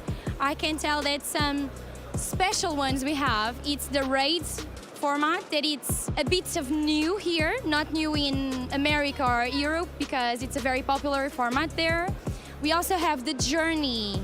The Journey is a format that it's being done for the first time, and it's in the first event ever on the planet. The idea is to be fun without all of the big Pokemons, you know? For the VG, we have the regular standard format, but we also have the Chaos Cup that some of you may know. You also participated in one. So the Chaos Cup is very fun. We usually have people that do rental teams, and the players need to play to see which team they will play in that round. So it's very chaotic, that's why the name. For Go, we also have all cups. So imagine you're a Pokemon Go player and you already played the Great League on the main event, and you just want to do something different and fun. We just need 4 people, and you can pick whatever league you want to play. It's very flexible for them, and they can get prizes for that. That's the biggest part, because they are not just playing for fun, but to get the prizes, to get to the prize wall and the products, yeah. There's so many amazing products back there to be able to win at the prize wall, but if you had to pick one to go for, what do you think that would be? It's difficult, I didn't decide it. And most of the products are in Portuguese, because this event is run by Copag and it's Copag products. So to be honest, I don't know, but you guys can pay attention, but we will have some special Cosmic Eclipse boosters, so maybe that. Sounds like that might be the prize of choice. Soda, thank you so much for joining me to discuss side events. It sounds like there are so many different ways that players can get involved, so we hope to see you there at some of the side events. Great insight into some of the side events that we had at LAIC, but not only that, we've got a lot of side events that will be running here in Gdańsk this weekend, so I'm sure the prizes that the players participating in those will have a treat when they see the prize wall. But we are just wrapping up round 2 of the VG Masters, so we are getting prepared for round 3 very soon. But before we get into that, Marcus, of course, for anyone joining us, my name is Lee Provost and I am joined by Marcus Stadt. I will just say that because we have people joining the broadcast throughout the weekend, and we don't want to say, well, who are these guys? But before we get into the action today, we are going to take a little look at some of the Pokemon in particular that we think might do well this weekend. Yeah, we had another look at how some of our players are doing so far. Of course, now with 2 Swiss rounds being played, there's only just 1 or 2 more tables, 1 or 2 more matches that need to be done in that second round before we can then start to jump into the action. But yeah, we had a look at some of the strategies that players are utilizing here, and we have to talk about that Salamence. So Salamence is a Pokemon that I think throughout the years, it has had good success, of course, in previous formats, but now with the introduction of Regulation E, the typing is better than ever, I would say. Yeah, phenomenal. Dragon and Flying. It's going to resist the Rapid Strike Urshifu. Well, anything it can throw out at it, it's going to be brilliant at that. And it also has the utility of that Intimidate. Just such a useful ability, really taking advantage of that. Has a nice ground immunity as well, which not a lot of Pokemon in the format have. And it has the ability to take advantage of that special attack. You know, primarily used back along for its physical attacks, but it is a very strong special attacker as well when it needs to be.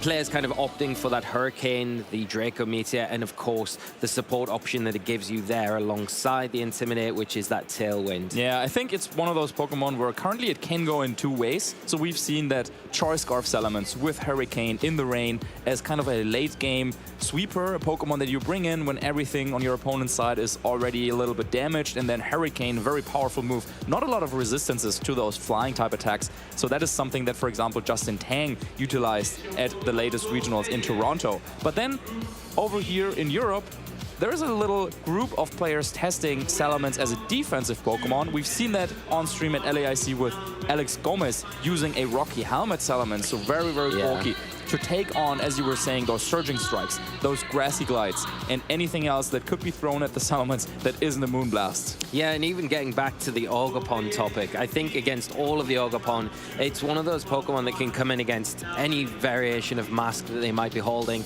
and line up really well into them. It's going to be able to resist all of those big attacks and then threaten, especially if they're not terrestrialized, with that Hurricane, with that Draco Meteor, knowing that their terrestrialization is kind of locked in a way.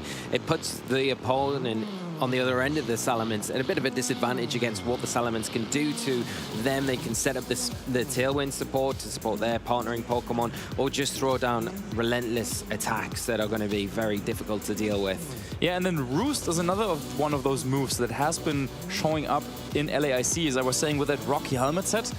If you pair that together with, for example, a Rillaboom, if your Salamence uses Roost, not only do you get a lot of HP back, but then you're also grounded and you will also recover even more from that grassy terrain. So that is something that we've seen trainers already use at LAIC, and I wouldn't be surprised if that testing group, just because it's just been 1 week, right, since then, if they took over that Salamence pick also here to the Gdańsk Regional Championships. Yeah, the Roost is really interesting, in particular when you talk about it in combination with that Rocky Helmet, because I think the way in which you would utilize the Salamence to cycle in the Intimidate, to take and sponge attacks, you kind of don't want to be doing that too often, because if you want to get any more utility out of it later in the game, then you kind of going to want to keep it as healthy as possible, where the Roost does that. And especially if you combine that with the Rillaboom that provides that grassy terrain support, as well as that you're going to have the fake out support as well to create those openings for you to get that Roost off and then start the cycle all over again.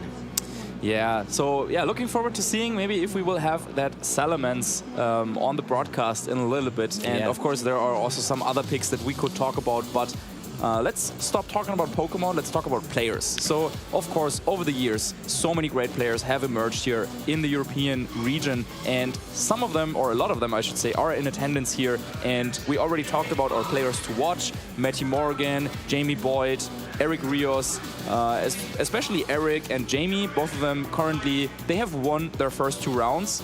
And I had a quick look at their teams, some cool strategies. So let's see if they keep on winning some of their games, and we will feature them on the broadcast. Yeah. But then I had to write this down, because there's so many great players here in attendance that are at a 2-0 record. So we have Simone Sanvito, of course, a regional champion from Lille.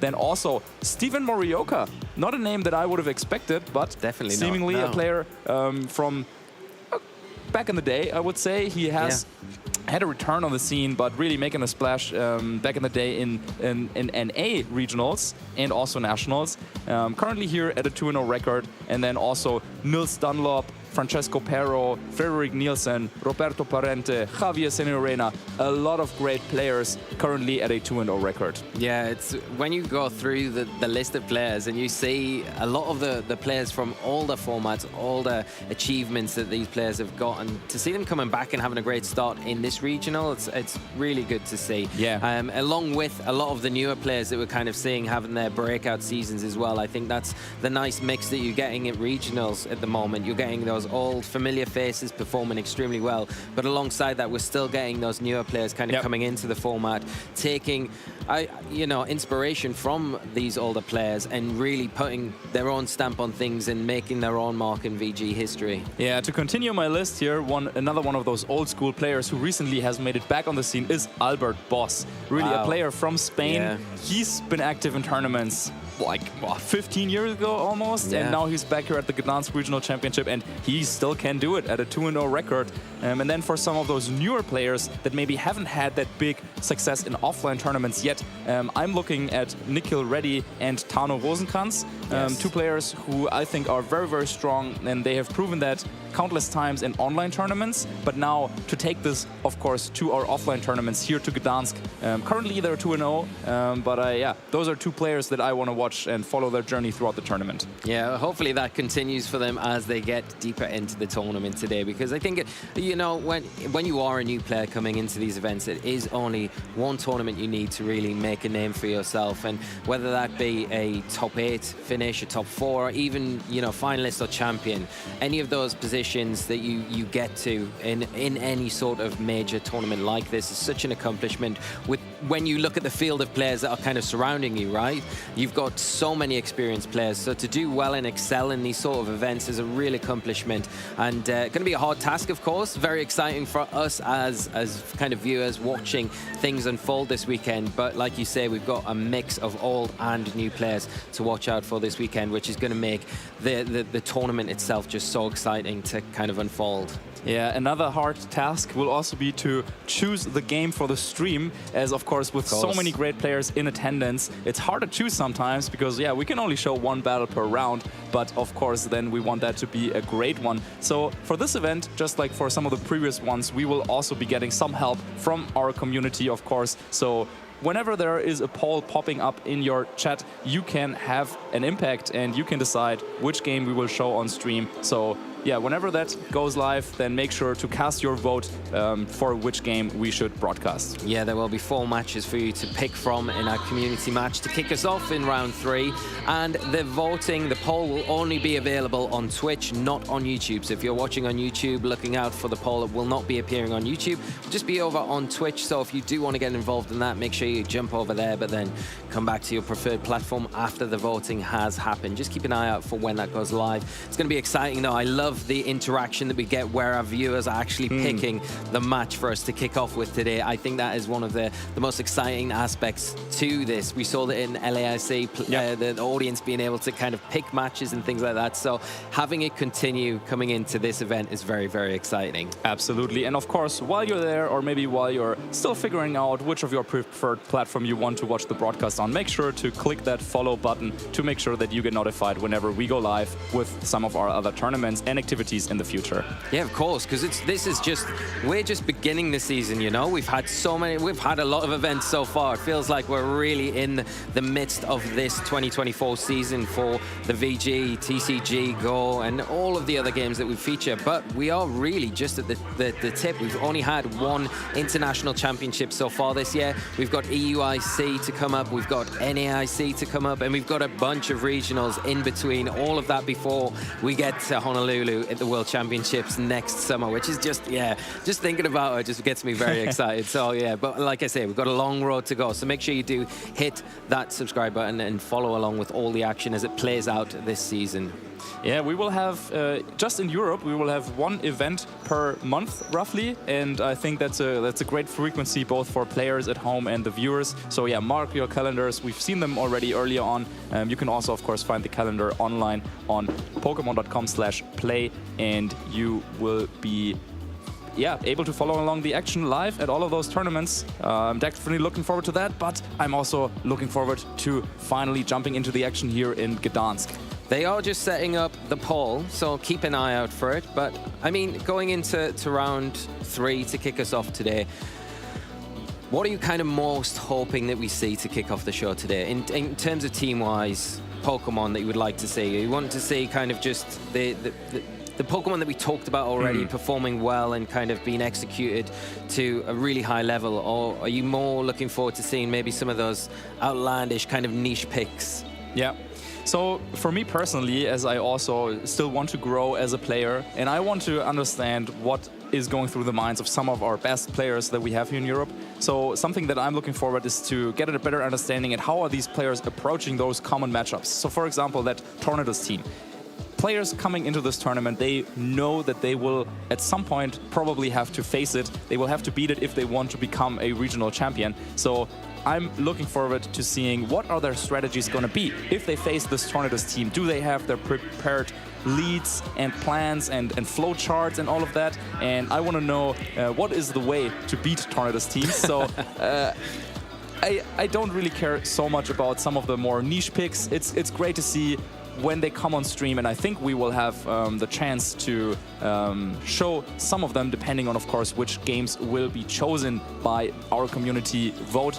But yeah, seeing some of these best players bringing out their A game, that's what I'm looking forward to. I couldn't agree more with you, Marcus. I really want to see how to beat that Tornadus as well for future events that I attend. But more pressing topics now. We've got our notable matches that we are having in that poll ready for you to pick at home. So the feature matches that we've got that you can choose between: Eric Rios, Christian Honteleri.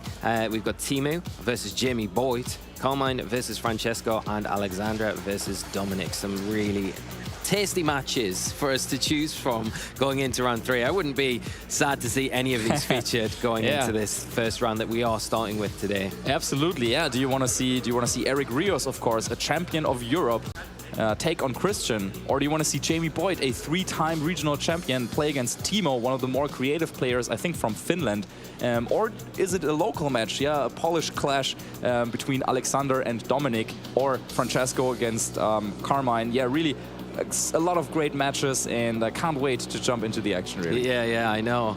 I'm not being. I shouldn't really give my opinion because I No, don't want to. I don't want wait. to. I just want to let the audience decide for themselves. But like you say, some very exciting matches for us to look forward to. Each match offers something a little bit different as well, and I think that's the beauty of it. I don't think that we lose anything with one match over another, and hopefully, if we don't feature one player that you want to see in this next match, we see and we are able to feature them at some point over the weekend throughout this event. Yeah, I think it looks like the crowd has spoken. It has been decided. The poll is over. So then maybe drum roll. you can keep your opinion to yourself, or you want to share it with us. But we will be seeing Carmine against Francesco. This is going to be a very exciting game for us to kick off with today, and thank you to everyone that did get involved and vote for this. This will be the match that will be kicking off with this event in round 3 for the Gdańsk Regional, and it is going to be very, very exciting. And of course, if you're now a little bit sad that your favorite player couldn't make it on stream, we will of course have more chances in the future, not only for the community vote, but yeah, having, for example, a player like Rios, a real fan favorite. Eric just keeps on winning usually, so eventually in these tournaments, one way or another, I'm pretty sure we will see some more of our players. Yeah, like you say, I think some of these players that we've got listed here as the choices, you know, they're so consistent.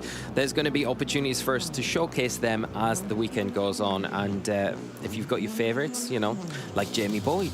Yeah, I like seeing what Jamie brings to tournaments. Always has that innovative kind of edge to his team building and brings those niche picks. And I think he's got some quite unique picks going into this weekend. So it'll be hopefully we'll get to feature, like you say, a lot of them over the event.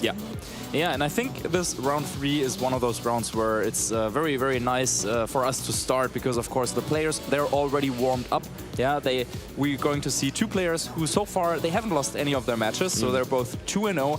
But this third round, in my opinion, is a crucial one, because you're starting to feel good about your play. Maybe you're had a good start into the day, you won your first 2 games, but if you lose this third round, then you're at a 2-1 score, and I mean 2-1, that's still a good score, don't get me wrong, but for some of our players who of course have the really high goals, the high aspirations, then they might think, oh, I only won 2/3 of my matches, that is not going to be enough to make it into the day 2, of course, because yeah, that would give you a 6-3 at the end of the day, and that's not quite enough to make it through. And so yeah, winning that third round, going to that 3-0 record, that's something that I think our players are really looking forward to trying to do. Yeah, you make a really good point there. I think these early rounds are so crucial. It's always the first round, kind of quelling the nerves, getting yourself kind of into the tournament, getting a feel for it.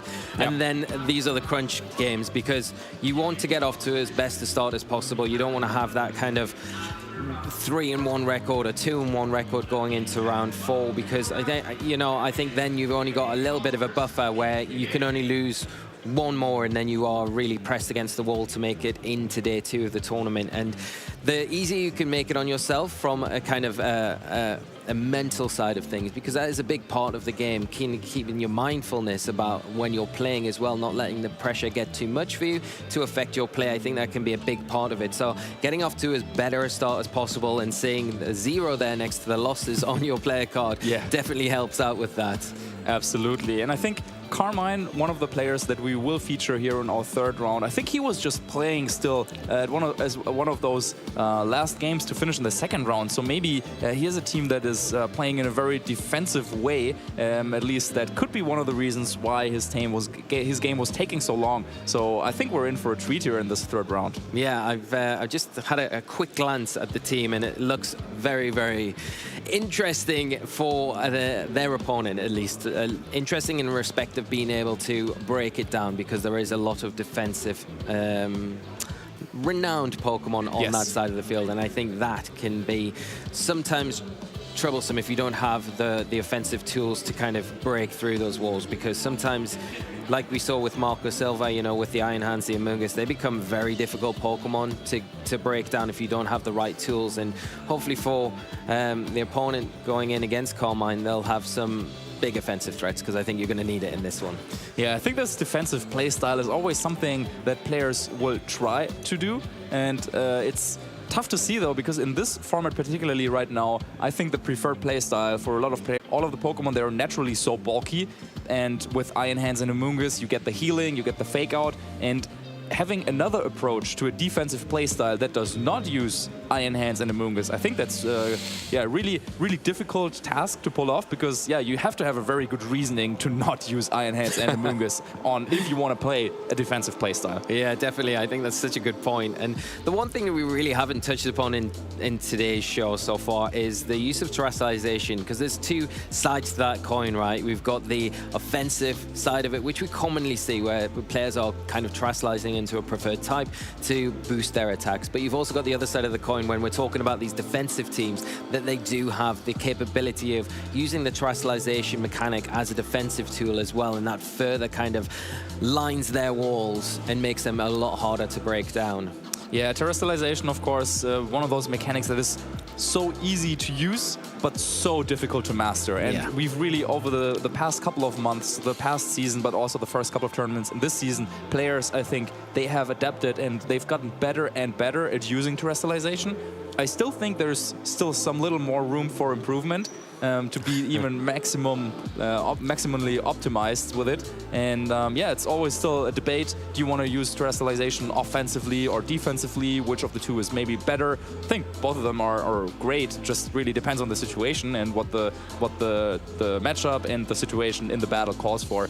But let's see how these trainers in our round 3 game are going to use terrestrialization. Yeah, that's it. And I think the perfect balance is having the mix of that defensive kind of side to the terrestrialization while also offering up an offensive option as well alongside it. You know, a lot of the time you may not have room for it, but you see that defensive kind of terrestrialization, but there's no offensive kind of complement to that as well.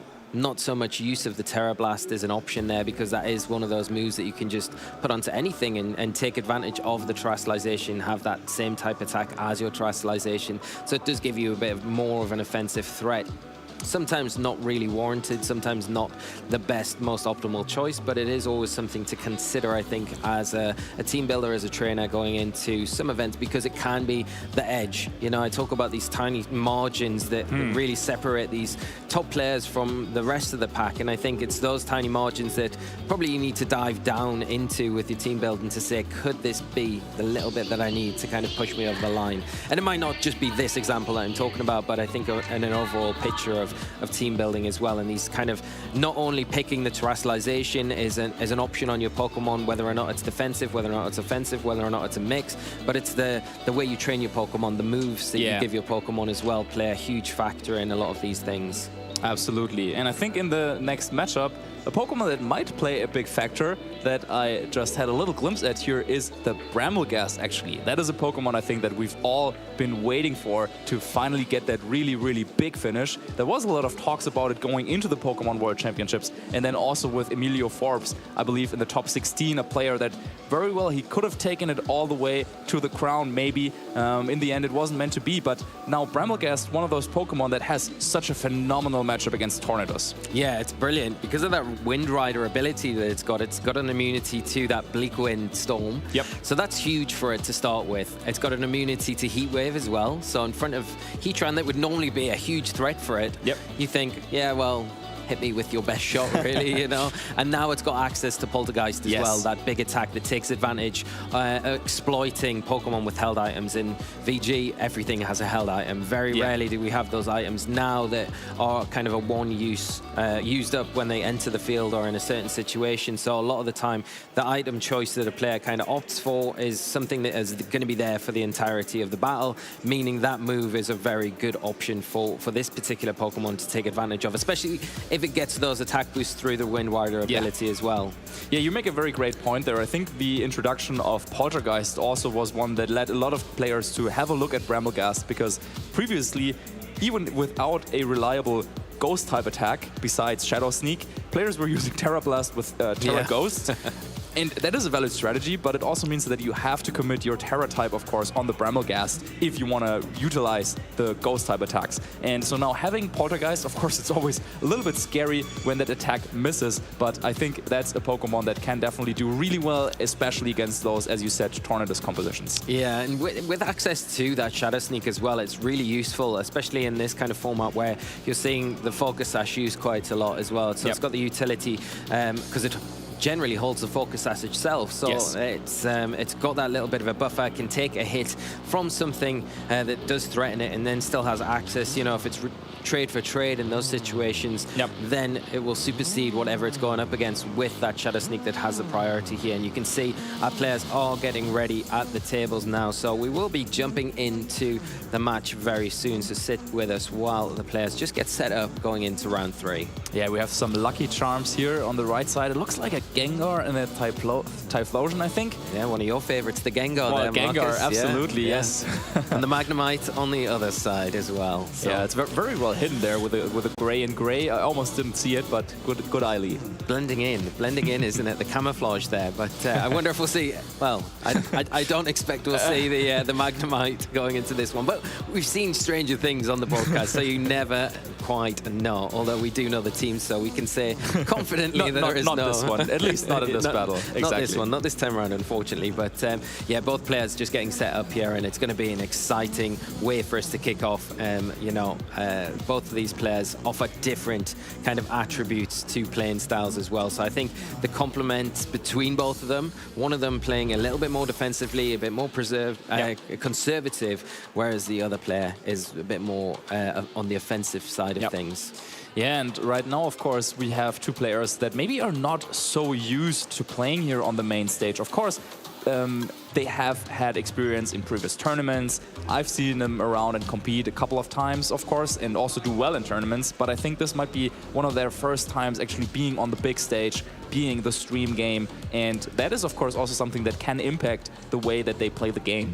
Yeah, of course. I think that's a huge kind of influencing factor into a lot of these players. If you look at all these top performing players over the years, they've got so much experience being on the stage in front of the cameras, and it does affect you when you first got into that scenario. You know, there is a lot more pressure on you as a player, and I think the real big thing about it is those players that can kind of just put it to one side and just concentrate on the match in front of them. It's so much easier saying that, sitting here, than being able to do it when you're sitting up at the desk and you've got all eyes on you kind of being the feature match. It's very exciting in one respect, but you don't want to make any mistakes as well while you're up there, and you've got all of these thoughts kind of playing through your head while the match is starting, the match is warming up.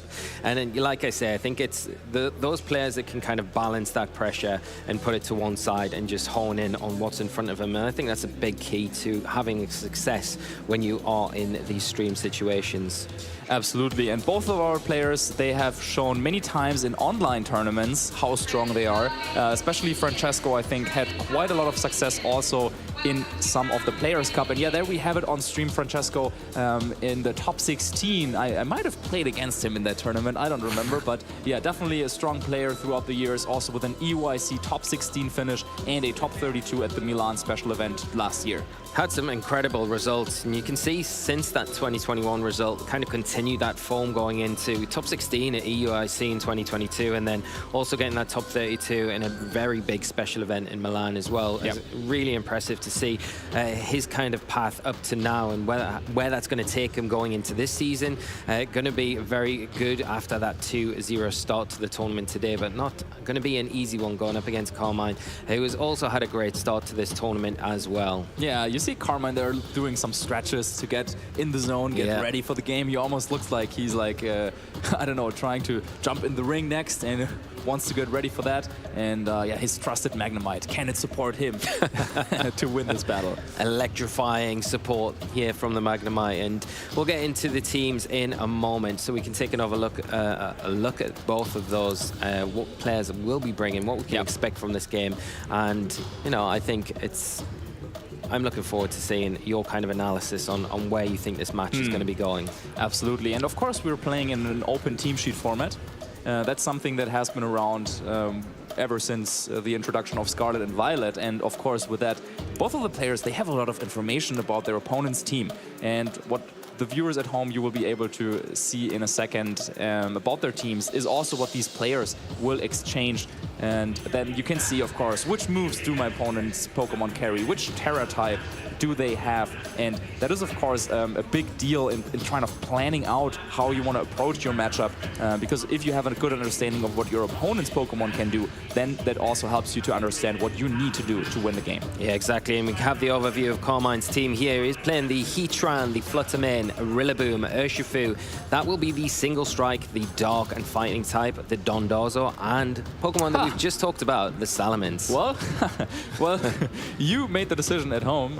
So thanks for the community choice here, bringing us that Salamence as early as here around 3 of the Swiss. Yeah, it's a Pokemon that we've talked about briefly, and I just want to touch on that again because we are seeing it making use of that Air Slash ability, so not the Hurricane. Of course, Air Slash a lot weaker, we have to say that, but of course also has the added effects of course, it doesn't miss as often as a Hurricane outside of the rain, and of course, it can come with a nice chance to flinch your opponent's Pokemon. Yeah, of course, and I think the inclusion of the Roost there in particular, because you did pick up on that with that combination of the Rillaboom, I think nice being able to see that there.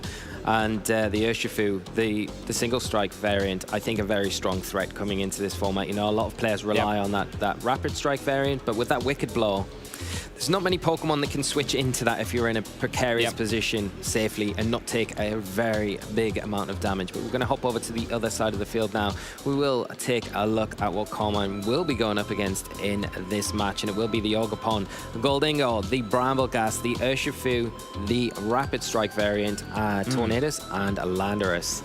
Yeah, Landorus Therian form, though, carrying that Choice Band, which I also think is an item that is more up and coming and that can do so much damage, especially when paired with that Tornadus. You can set up the Tailwind and go for such a powerful Earthquake on turn 1. Now, of course, Carmine has that Rillaboom with a grassy terrain, can limit the damage that Landorus can really do. And yeah, with that Brambleghast, of course, it's always interesting to seeing whether that Brambleghast will make an appearance here. Looking then over on Carmine's team again, the Heatran on Carmine's team actually does not carry Heat Wave, but instead is that Magma Storm. So that would be one move not only to bypass the Wind Rider effect, but also with that residual damage, it would also break the Focus Sash. So that turns Heatran into a very, very good Pokemon to go up against that Brambleghast. Of course, if the Magma Storm hits. Yes, of course, that's the one drawback with that move. It doesn't have the best of accuracy and can catch some players out that are relying on it, but I do like it as a choice. Like you say, it gets around the Brambleghast, that Wind Rider ability that is picking up a lot more usage now in the format, and gives you that utility to kind of freely fire off into that slot. And even if a switching comes in for that Brambleghast, if it is retreating in certain situations, then you're still going to get some utility from that move going forward, as long, like you say, as it hits. Absolutely. And one combination that I also want to highlight here on Carmine's team, paired up with that Magma Storm, is the Yawn on his Dondozo. Yes. So Yawn on Dondozo, usually, of course, Dondozo is paired with Tatsugiri, so you have the Commander ability, your Dondozo gets all the boosts, but instead, Carmine decides to use that Dondozo kind of as a standalone, right? So making use of its high natural bulk and the combination of Yawn and Grassy Terrain, Leftovers Protect, that Dondozo is so difficult to take out. Yeah. Right? Because if you get Yawned, you want to switch out because you don't want to be put to sleep. So that gives Dondozo more time to maybe go for another Yawn, put you on a timer again, recover with the Leftovers and the Grassy Terrain. And yeah, I'm curious to seeing how Francesco wants to deal with that. Yeah, that is going to be one thing that is going to be very difficult to deal with, especially when you kind of pair that up with things like the Salamence with the Roost, where it's going to have opportunities where your opponent is going to be switching around a lot to get rid of that Yawn so they don't fall asleep. You're going to have that opportunity to go for those Roosts to keep it a bit more healthy, switch back in the Rillaboom. You've got a lot of nice synergy in here as well with Carmine's team, alongside that defensive, the capabilities that it's got defensively. So it will be difficult for Francesco to break it down. I think he does have some tools, though, that can be utilized going into this game that can probably punch some holes within some of these Pokemon. Yep. And now both of the players, they just got access to their opponent's team, so they can really start preparing their game plans in their head. You can see Carmine there on the left-hand side taking some notes. Lee, do you take notes while battling? I never do. You never do? Never do, no. I used to when we didn't have open team sheets, but not now. I do like the open team sheet format. I think it's really good because you can straight away identify what are the big threats from your opponent, and you start to kind of surmise that game plan and say, well, if I get rid of this one threat from this side of the field, then it opens up the door for this one particular Pokemon I've got to have a really nice, easy time. But of course, your opponent can see that as well and probably wants to do everything in their power to prevent that one Pokemon that might be having a huge advantage against you from going down and utilize it in better ways. And then I do really like that kind of backwards and forwards kind of identification from just that kind of team sheet swap at the beginning of the match. Yes. What about you? Yeah, do you take notes? Yeah, I write down everything. This is why you're a better player than me then. I wouldn't say that, but now I think it's not actually necessary anymore because you get the open team sheet from your opponent. You can just have a look at what is printed. It's probably nicer than your handwriting as well, right? Yeah. But I like to take notes just because I want to keep track of which Pokemon were selected in which battle, because in the best of 3 series, of course, you want to adapt to what your opponent is doing. And we are getting into game 1 here. It is going to be Francesco with the Ogerpon and the Goldingo, and Carmine with the Rillaboom and the Salamence. Yeah, very, very bulky defensive start, I would say, from both of our players. Francesco decided not to lead off with a Tornadus and instead wants to use that Goldingo potentially. With the Good as Gold ability, of course, it has the option to be immune to any yawns coming out from Carmine's Dondozo. So I think I like the setup of Ogerpon and Goldingo. Goldingo in a nice position to maybe just set up one of those nasty plots. And Carmine really has to think about what he wants to do to stop that. Right now, Rillaboom and Salamence not the best Pokemon to have, as neither of them can really hit that Goldingo for a lot of damage. So maybe Carmine, if there's the Heatran in the back, maybe then that's something that he wants to use to stop that Goldingo. We're not going to see any switches from Carmine's side of the field as the Salamence goes for a Tailwind here to boost the speed on that side of the field. U-turn coming out from the Rillaboom, which has just gone into that Tornadus, which switched in from the Ogerpon. But like you say, Marcus, the Goldingo on Francesco's side of the field going to be left alone this turn, ready and waiting to maybe set up one of those nasty plots that could put Carmine in a really precarious position going forward if it does opt to boost that special attack. We are seeing the Fluttermane come in for the Rillaboom here, and there it is. Exactly like you called it, the nasty plot coming out from that Goldingo, making itself a real offensive threat going into this next turn. Yeah, that was a very curious decision that Carmine had to make here, because of course with the U-turn you get to pivot out and he could decide which Pokemon to bring in against the Tornadus and the Goldingo, and he had a Heatran waiting in the back. So we know the 4th Pokemon that Carmine brought to this battle, but instead he decided to go for that Fluttermane instead, because he probably was thinking, okay, I want to do a lot of damage and I don't want to do it right now. So this is a key turn because the Fluttermane has the Choice Specs item, so it has to lock into one move, and after you did that, you cannot just change it, right? So if the Goldingo goes for Terrestrialization or not, do you want to go for the Shadow Ball or a Fairy type move? I think that's a key decision right now for Carmine. We are just going to see Francesco take a little bit of a precarious position to this one with a double protect from the Tornadus and the Goldingo, avoiding any attacks this turn as a Shadow Ball does come out from that Fluttermane. It will be locked into that move, like you say, with the Choice Specs now and a Draco Meteor doubling into that slot, maybe kind of identifying if it does Terrestrialize, we can take advantage of at least one of the 2 types that the Goldingo has access to going into this next turn. But the double protect there, really nice, going to just allow Francesco to see what that Fluttermane decided to lock into. Yeah, so now Carmine, of course, his Fluttermane is locked into Shadow Ball. But now the question is, what does Francesco do about that? He could go for that Terrestrialization on the Goldingo, Terra Dragon, but then of course that Draco Meteor would hurt a lot. So now the question is the Goldingo on Francesco's side faster than the Salamence on Carmine's side? Because if Goldingo is faster, Tornadus could set up a Tailwind, match the Tailwind of his opponent, and then take the Shadow Ball just nicely, because yeah, with the Dragon typing, you're not weak to that move anymore, and I think that's going to be a key factor in this game. Goldingo or Salamence, who's going to move first? We see the Tailwind from the Tornadus as the Shadow Ball comes out from the Fluttermane. Going to do good, respectable damage, down to 50%, and getting that special defense drop as well. The Draco Meteor, though, is going to outspeed and pick up the knockout. Wow. So the Salamence proving to be the faster of the 2, and not a great outcome for Francesco in this turn. Yeah, absolutely. You could see there, Francesco, he was really hoping that his Goldingo would be trained to be faster, but it looks like Carmine has anticipated the situation. Maybe in practice he has come across that situation many times before. He's even there, he was apologizing a little bit for the special defense drop. I don't think it mattered. That Draco Meteor on that Goldingo, an easy knockout, and now Carmine, not only did he get rid of that Goldingo, but also now Francesco will not be able to terrestrialize anymore. But another Joker up Francesco's sleeve, that Bramblegast joins the battle. Yeah, and it has come onto the field. It will take advantage of that tailwind that was set up the previous turn, getting that Wind Rider ability activated, giving an attack boost. It will threaten the Fluttermane, of course, with those big ghost type attacks. And now the Salamence has used that Draco Meteor. It did take a special attack drop as well, so not going to be as kind of potent going into this next turn. Bramblegast in a decentish position, but has to watch out for that Shadow Ball that has been locked into. Carmine not wanting to entertain that, wants to keep that Fluttermane for later, switching it out and bringing that more reliable defensive Pokemon into the field in the Heatran. And there's the Poltergeist, and it does connect with that Salamence. However, due to the Rocky Helmet, actually no recoil, as it's not a contact move, and Bleak Windstorm is able to pick up the KO on that Salamence. So yeah, we were talking about initially how Carmine's team is so defensively, and he will probably play a very, very slow game, but no, instead Carmine here went for the offense with the Fluttermane and Salamence, but now Francesco took up the momentum again with his Bramblegast, with a Wind Rider boost, doing so much damage on that Salamence and getting a clean knockout, equalizing the score 3-3. Yeah, the Heatran on Carmine's side of the field in quite a nice position here. Doesn't really have to worry about too many things coming out from Francesco's side of the field. Of course, does have to worry about that Poltergeist that is going to hit extremely hard, especially alongside that Wind Rider boost there. So the Fluttermane coming in now can actually put on a bit more pressure as well. Has access to the spread moves in Dazzling Gleam as well if it wants to lock in.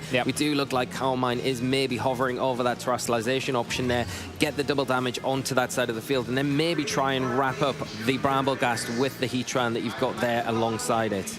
Yeah, I think in a situation like this, Carmine is really thinking about, can I win this battle without going for the Magma Storm? Because yeah, Magma Storm with only 75% accuracy is a move that you don't want to click if you don't have to. But Francesco, anticipating that move, goes for that.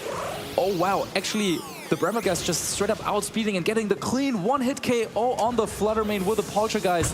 Nicely done there by Francesco. Now let's see if the Magma Storm, it does connect, but with the Rain Dance that Francesco has set up, will it be enough for the knockout? It is. Wow, Heatran so powerful, and Bramblegast, not the best defensive stats. Hangs on the Focus Sash, but with the swirling Magma, even after that recovery here from the grassy terrain, there it is. It will go down. And we are in a 2v2 situation. Yeah, and it's an interesting end game here that we've got, because Carmine, we know, has the Rillaboom to bring back onto the field, and Francesco has got the Ogerpon as well, the Wellspring form. Has used up that terrestrialization. Francesco doesn't have the option to go for the terrestrialization on the Ogerpon that you would normally see here, which probably sees it fare a little bit better against the Rillaboom. It does put offensive pressure onto the Heatran as well, especially now that Rain is set up. But one thing that Carmine does have access to is that terrestrialization still in effect. It can go for that on either one of the Heatran, which is more likely to, I think, or the Rillaboom, if you feel like that is going to be the better option here.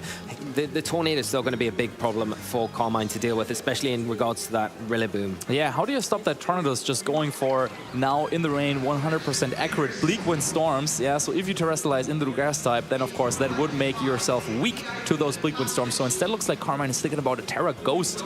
Not something that we see too often on that Rillaboom, but that is the terrestrialization of choice that he has there. Of course, could go for a fake out this turn, but with Protect and Spiky Shield on his opponent's side, is that really necessary? But no, we see the Grass Glide coming out on the Ogerpon, doing some good damage, but Ivy Cudgel coming out. Nicely done here on Francesco's side, getting the clean one-hit KO on the Heatran. Yeah, the Heatran not standing a chance, boosted by that Rain. The Ivy Cudgel doing enough damage, and the Bleak Wind Storm now a single target attack.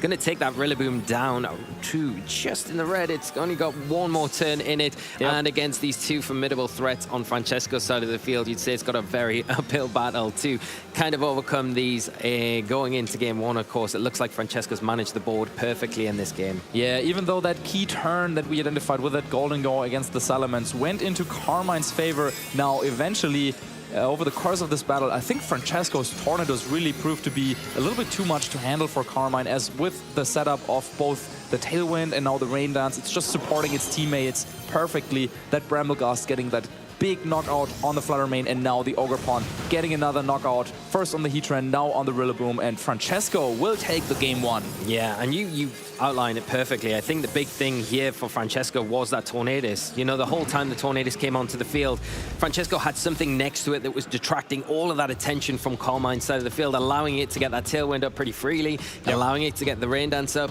and then supporting everything else, as well as having those 100% Bleak Wind Storms going forward, which are hitting pretty respectively hard, you know? It makes it difficult for then the Heatran to get any sort of momentum in that game and utility. And you saw at the end there, Carmine kind of just going for the Terrestrialization as a necessity. It wasn't going to be a tool that could kind of help him with how Francesco led into that game. Yeah, and now, of course, after a game 1 like that, and you can really see it in his face there, Carmine must be thinking about, okay, what do I do next? What should I do for game number 2? Of course, there are some Pokemon that he now didn't bring to the battle that he might want to use, or does he want to use the same Pokemon but maybe use them in a little bit of a different way? I think the way that the Fluttermane was knocked out, maybe he could have tried to preserve that a little bit, switch it out against the Brambleghast, let the Heatran take on the Brambleghast, as the Heatran wasn't under too much of a threat from the Brambleghast and the Tornadus. Maybe that's one way that Carmine could have played that game 1 a little bit differently.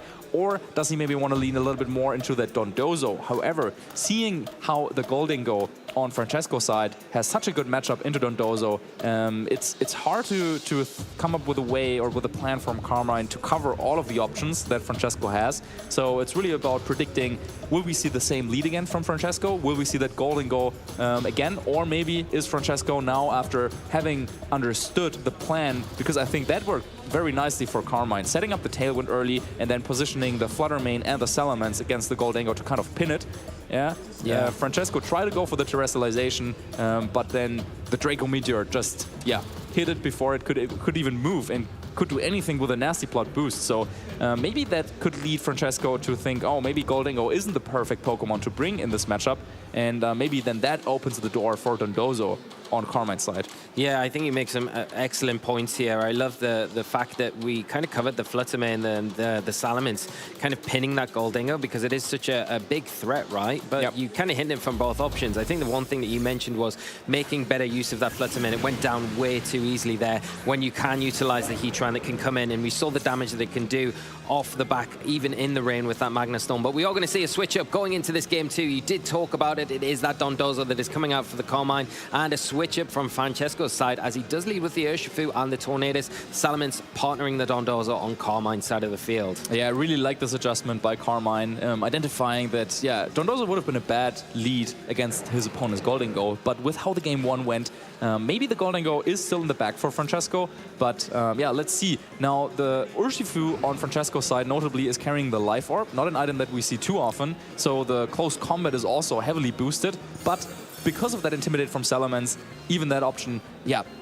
Urshifu cannot really do so much this turn. We are just seeing a Draco Meteor come straight out from the Salamence into the Tornadus, stick it down below 50% health. Tornadus not going for the Tailwind itself, going for a Bleak Wind Storm. It does hit both targets, lowering the speed on that Salamence and doing some respectable damage, but a Wave Crash coming out, doubling into that Tornadus. Not enough to take it down, as the Rocky Helmet does do a little bit of chip damage in return. Yeah, nice play there by Carmine, identifying that Tornadus is the threat this turn, doubling with the Draco Meteor and the Wavecraft. Two powerful moves coming from two powerful Pokemon, but not quite enough to knock out that Tornadus. And that means now that Francesco still has the chance to set up a Tailwind if he wants to, and that is a big deal in this matchup. Especially after the Salamence has used that Draco Meteor, isn't going to be hitting as hard this next turn. We are going to see go into that turn 2 with the Surging Strike coming out from this Urshifu, but going to maybe regret that because it's not as super effective. It is doing good damage overall, but it is taking more back itself from that Rocky Helmet held item on the Salamence. Yeah, maybe this is just the chip damage, though, that Francesco needs to take the knockout on the Salamence with Bleak Wind Storm. We can already see him there hoping for that move to connect. Of course, a little bit shaky in the accuracy, but no, it does connect and knocks out the Salamence on Carmine's side.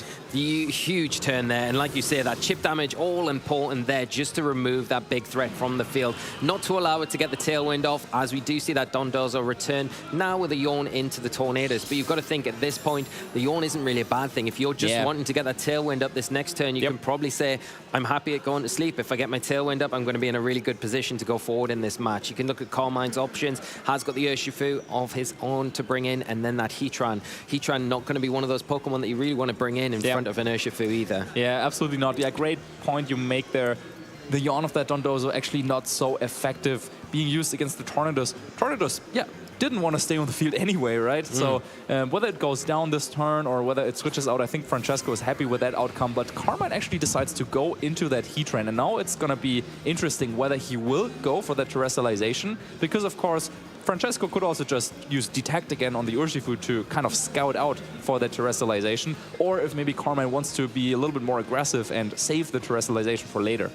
Yeah, and I think with the Tornadus in the position that it is now, where it will go to sleep if it stays on the field this turn, you probably don't worry too much about going for that Grass Terrestrialization as you did in Game 1, where that Bleak Wind Storm was such a threat to you. And we are going to see Terrestrialization coming out from Carmine's side, and it is into that Heatran. It is going to Terrestrialize into the Grass type now and give it that bit more of a immunity. Well, not immunity, but a resistance. Not quite, but yeah, a resistance against that Rapid Strike, Surging Strikes that could come out from that Urshifu. Yeah, Terra Protect. That is not a play that we see very often, but of course, only against that Urshifu, that is when that makes sense, because he was probably covering for a potential Bleak Wind Storm and Surging Strikes double up, but instead it's the close combat, the more consistent way of damaging this Heatran, even if it went for the Terrestrialization, and that did good damage through the Protect, and oh no, Wave Crash hit into that Tornadus. That's not what Carmine wanted to see. He was probably predicting a switch out of the Tornadus here, wanted to get some damage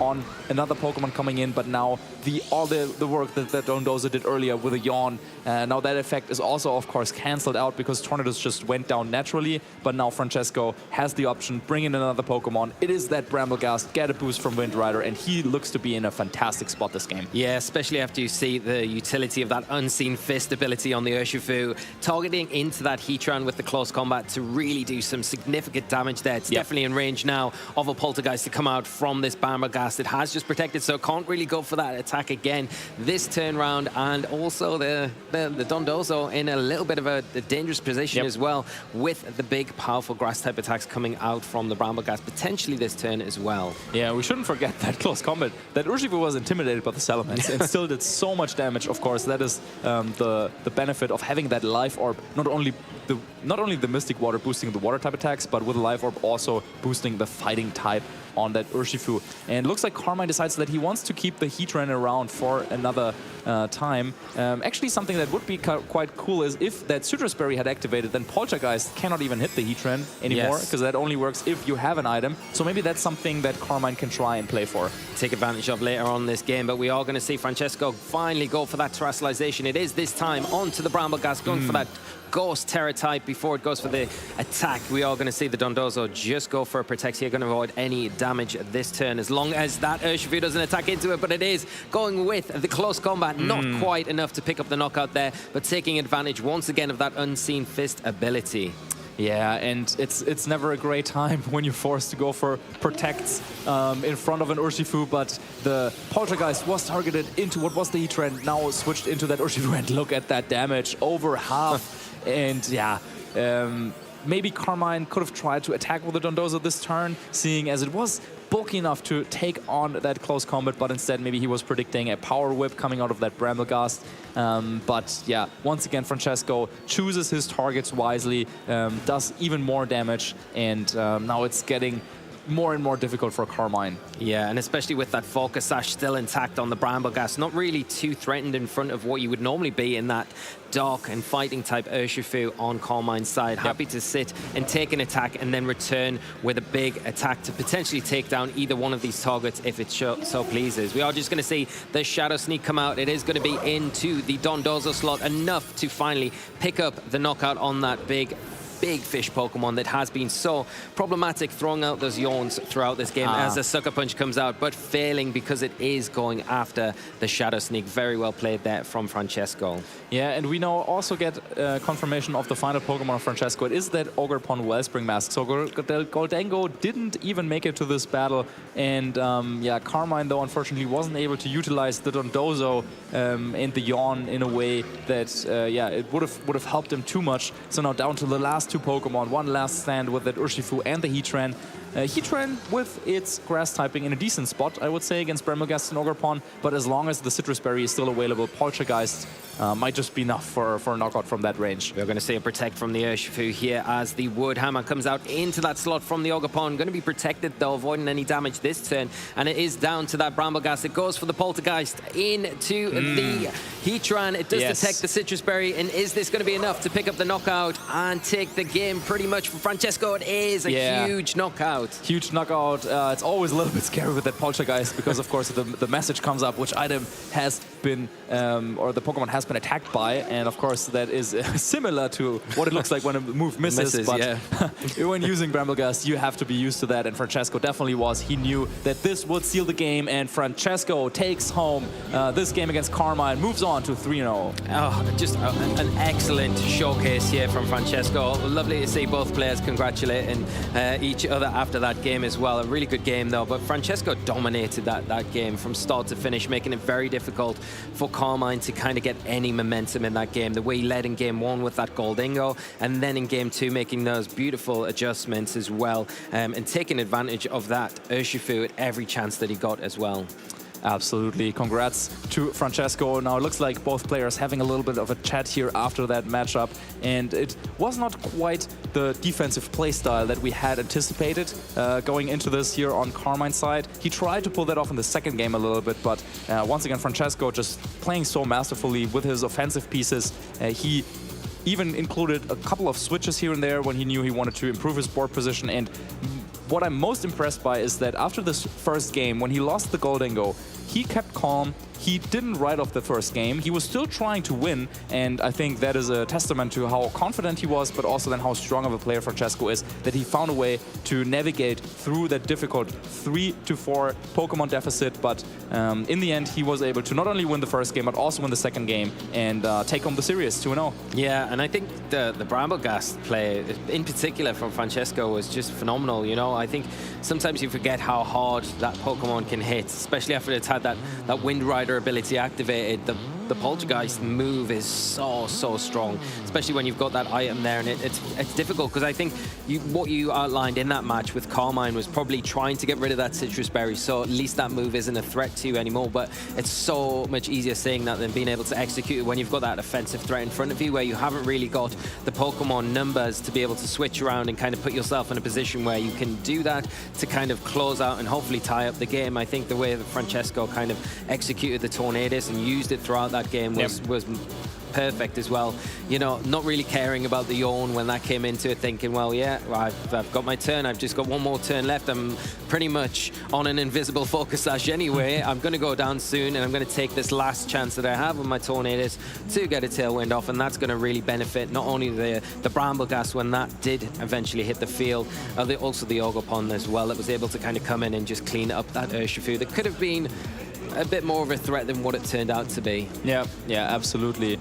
Yeah, another mechanic that I think is quite interesting here in the matchup with the Bramblegast and the Poltergeist is that item consumption. Because, of course, had that Heatran eaten the Citrus Berry after the close combat from Urshifu, then it would have been in a little bit of a better spot. Because, A, it would have had, of course, a little bit more health. It was just barely above 50%. Yeah. But then also Poltergeist cannot even attack it anymore when the item has already been consumed. So I think that was another level that we don't get to see so often, but is something that players, of course, have to keep in mind when going up against that Bramblegast. Yeah, exactly. And I think it just, you know, I think we talked about it before coming into the event today, that Bramblegast had been a Pokemon on a lot of players' minds. I think you outlined it when we were on the couch earlier, that this is a Pokemon that can have a very big impact in the format. We've seen it have a little bit of an inclined usage throughout the major events recently in the VG scene, and I fully expect after that to kind of see this kind of transition where we are going to see a lot more of it, in particular because it's very good against the Tornadus, because it doesn't worry about the Bleakwind Storm that can come out. That primarily is the only attacking option that Tornadus carries. It doesn't really carry any other options. So in front of that, you've kind of got a free time, right? You can just say, well, yeah, set your Tailwind up, because I'm probably going to have Tailwind as well to take advantage of the Wind Rider ability. So it's just a phenomenal Pokemon, and against a lot of these kind of grass-weak Pokemon in the format as well. It gives you such an advantage. And then, like you say, with that Poltergeist move, it's just so strong, so strong. But there are drawbacks to it, of course, as well. If there are Pokemon and you can utilize getting rid of an item, then that move becomes null and void going forward. And that's the key, I think, to getting around that Pokemon a lot of the time. Yeah, absolutely. I think Bramagast, one of those Pokemon that in a vacuum, it doesn't look so strong, but of course when it has a partner like that Tornadus that can really set up the Tailwind, pretty much guaranteed, activate that Wind Rider ability, and also they have kind of a nice synergy. You could see there, Bramagast maybe struggling sometimes a little bit against grass types, but then the Tornadus with the Bleak Wind Storm and the flying coverage can take care of those. So yeah, really nice team combination, and I'm curious to seeing what Francesco can do with this team that, yes, it does use the Tornadus, it does use the Tailwind with the Urshifu, but with the Life Orb and the Bramagast, he has some of his own spins on the archetype. Yeah, definitely, and I think we can't even just look at just that part of the team either. You've got that Goldingo as well that was played earlier on in that game one that was such a threat, and if you lead wrong against it, I think that was a big highlight of that game one, especially from Carmine. It wasn't a bad lead at all, but it's a lead where you have to make a reactionary play. You've got to put yourself in a better position because you've got nothing immediately that's going to threaten that Goldingo, stop it from getting that nasty plot off, and it's exactly what we saw. And even though it did take a Draco Meteor, it did get some big damage off, and enough damage for Francesco to close the rest of the match out. And I think it's a good example of players saying, even if you lose a Pokemon, as long as you're getting that return from the attacker on your side of the field that you're happy with for an end game situation, I think that is a big advantage of being able to identify those things in how a game plays out. Yeah, and very nicely done once again by Francesco. But also let's talk about Carmine once again, because I think it's a very, very cool and creative team there with the Dondozo and the Salamence, and he also put a little bit of his own twist on it. I think Alex Gomez was probably one of the first players to pilot this type of team at LAIC last weekend. But Carmine here coming in and changing some things up to his preference. And yeah, he's not out of the tournament yet, of course. Now at a 2-1 score, I mean, Francesco is a player that you, of course, can lose against. So yeah, he will be definitely fighting some more long battles, I'm pretty sure, with that Dondozo on his team. Definitely, and I think if you're Carmine going into that match, would you've maybe tried to utilize the Heatran next to that Dondozo to use the effect of the Magnastorm trapping, and then obviously taking a bit more advantage of that Yawn? I think the targeting, probably Carmine maybe played himself a little bit in that match, where maybe expecting the Tornadus to switch out at the point where it didn't, trying to catch something in on the switch, rather than going after the Urshifu that might have been in hindsight, the better choice to go for that Yawn and stop that becoming a big threat, because then your Heatran's in a much safer place going into the rest of that match. Yeah, I think Heatran, especially when terrestrialized to grass in combination with that Dondozo, I think that was a duo that Carmine tried to play into. He tried to set that up, but probably thought that he needed to get that Intimidate on the Urshifu first, or else the Life Orb boosted close combats would do too much damage. And also, of course, then the Tornadus with Bleak Wind Storm also it adds up over time, and especially if it terrestrialized into grass, also that Heatran takes a lot of damage from Bleak Wind Storm. So he didn't want to lead off with those two right off the bat, instead throwing in that Salamence and then try to get the setup with the Magma Storm and the Yawn. It didn't quite work out in the end for him, but maybe then that's something that Carmine will want to focus on if a similar matchup happens again for him. Yeah, and he was so close, if you remember as well, that game 2, the first turn, the Draco Meteor and the Wave Crash into the Tornadus. So identifying that big threat, but just a whisker away from taking it down. And I think it would have been a completely different match if you do pick up the knockout there against the Tornadus. So you can see the way Francesco's trained his team, potentially the Tornadus in particular, able to take those big attacks, so and able to sit on the field for a lot longer and kind of make use of those utility moves and support and offensive moves as well. Just Carmine had the right idea, just wasn't able to kind of get it over the line in that one, which is a little bit unfortunate. Yeah, I'm very, very curious to hearing from Francesco himself now what he has to say about that crucial turn. Of course, the Tornadus taking the double up. Was this something that he had maybe prepared at home? Maybe he knew that his Tornadus would be able to take that combination of moves. But let's hear it from the man himself in our winner's interview on the stage. Thank you very much, guys. Yes, I am here with the winner of that round 3, Francesco Dejan. How are you, dude? I'm pretty good, thanks. Thanks for having me. No problem at all, and a pleasure to have you here. And what a start to the Gdańsk Regionals, like with a really cool team and piloted in such a great way. I just want to touch on that last game right there just for a second, because your Tornadoes survived that double up from like the Draco Meteor and the Wave Crash. Like, were you expecting that? I don't know, not really, because I'm not really used to the damage that Salamence and Dondozo do. But I was questioning my Tornado spread the whole week because I was kind of unsure if I wanted him to be faster and less bulky, but it seems that the physical bulk paid off, so I feel great about that. Yeah, that was like an epic moment to show like the training you put into the Tornadoes was really, really worth it there. But possibly the start of the show was maybe that Bramblegast. It was so good. Definitely. What's the thoughts behind that on your team? So this team isn't mine. It's actually, well, it has been built by Calvin Foster, that is a player from the UK, but my close friends, Davide Carrer and Leonardo Bonanomi, stole it from the online ladder and noticed that it was really cool. And also, Bramblegast, it's just a cool Pokemon, you know, it's just a silly little bash. Like, so seeing that take 1-hit KOs, I don't know, it gave me that feeling that that's the team I want to bring. That's the Pokemon I want to use. Also because I wasn't feeling very confident with anything else, and so I said, like, let's use a Pokemon that I like aesthetically too, just to have fun. Yeah, it does the job exactly well. Going back to game 1, though, actually, where your Golden Go goes down, like even after you set the nasty plot and everything, and that double up goes straight in, you lose the terror and everything. What was your thinking after that moment? Well, not gonna lie, they got me in the first half. Like, that was the point, because I was so sure that my Golden Go was faster than their Salamence, because usually they are pretty bulky. But having the free switch in that moment, I even lost the Terra, but I realized that if I take some double up at the right moment with Bramblegast, I can KO his whole team. And so it happened because like straight after he switched Fluttermane, I think, and they double up his Salamence. So removing Intimidate means that Bramblegast can win on his own, basically. Okay, yeah, and that makes perfect sense as well. Like, even when something went down, you just brought in something else to come in. Exactly. Tailwind, yeah. And with that Focus Sash, it doesn't matter about the bulk as much. It kind of survive as well. And looking at the team as well, I noticed you used kind of Protect on Bramblegast, where a lot of other players were using maybe Strength Sap in that slot as well. Exactly. What was the thoughts behind that? Like, the point is that sometimes you need to protect Bramblegast, in particular if you want to click, I don't know, Tailwind Protect or something like that, and you feel the need. And also, we didn't find Strength Sap very useful, and so like it's niche, it's good sometimes, but it's just situational in my opinion. Meanwhile, Protect is probably the best move in the whole game. So, well, there is Urshifu, but almost that. So it's pretty useful. Also for the 50-50 versus Chien-Pao, Sucker Punch and everything that is going to happen usually. Okay, awesome. So, like, just looking a little bit at the tournament itself now, what is your goal this weekend? Well, my goal coming here this morning was having fun, to be honest, and maybe go and play some snowball with my friends afterwards.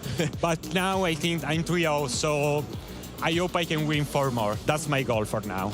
Anything on top of that is just a gift. Brilliant, and best of luck with that. Oh, thank you. And are you enjoying Gdańsk itself? Have you been to the area before? No, it's my first time in Poland, but honestly, I'm quite liking the place. Like, the snow is so magical. Like, it gives you another layer of beauty to the place that is not something that you expect often. In particular, for a person from Italy and from a very hot part of Italy. So we don't see snow very often.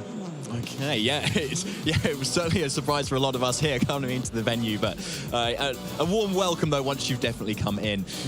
Finally, Francesco, any shout-outs you want to give? Yeah, I would like to shout out, obviously, well, Leonardo and Davide for helping me test, and also Matteo Ballini, Mava, for the test. In particular, we tested together this matchup that I've just played versus Carmina. And also I'd like to thank Rombo Di Tuono and Roxas who helped me make the team. And also Azuya, CML, Dresio, mio fratello, Slimmer and Sigor for helping me in life in general. Like they are my closest, and also John Garcia, they are my closest friends and they are helping me with everything basically. That sounds like a fantastic team of friends to have. Oh yeah, that's true, that's true. Like, that's the key in Pokemon in my opinion. You need to have a lot of friends because that's how you can grow yourself too. Yeah, and you can definitely make those at these live events. There's so much in common with all these Pokemon events that are going on. So, Francesco, thank you so much for coming on. Thank you. And we will be cutting to a short break, but we will be back for round 4 very shortly. Don't go anywhere.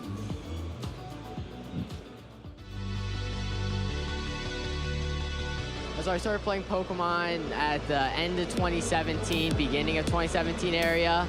I really got into it because my locals in Florida were so welcoming and nice, and they really taught me, the ins and outs of the game. My first competitive event was St. Louis Regionals, where I actually ended up getting top 16. I lost my Widget in the top 8, but for my first event, I was super happy that I got a few boxes and just had a great time. My favorite Pokemon is probably Lugia, since I played it all last year. I did great with it last year, and I always enjoyed watching it in the TV shows. I look up to Isaiah Bradner. He's a super awesome friend and a great person. My gym would probably be the colorless type, since colorless Pokemon, Lugia, it's my favorite Pokemon, so I think I'd be a colorless type gym leader. The one trainer I would probably battle is Azul, since I've never beat him before, but would be super happy if I could. My favorite part about Pokemon events is just my friends. Obviously playing Pokemon is super fun, I enjoy it a lot, but hanging out with your friends, you can't really beat that.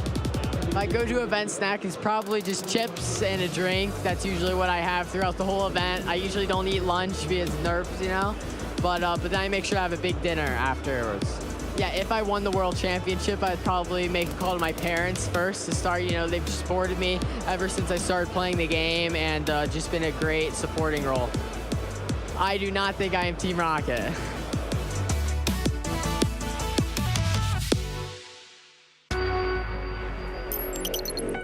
私の名前は木村翔平です。東京出身です。Pollen Puff will take out the Chien-Pao, and all Michael Kelsch has remaining in this matchup is a sleeping Dragapult. Now Dragapult is in a very nasty situation as Shohei still has 3 Pokemon remaining. Michael throws in the towel, and Shohei Kimura will be your 2023 Pokemon World Champion. まだ実感が湧いていないです。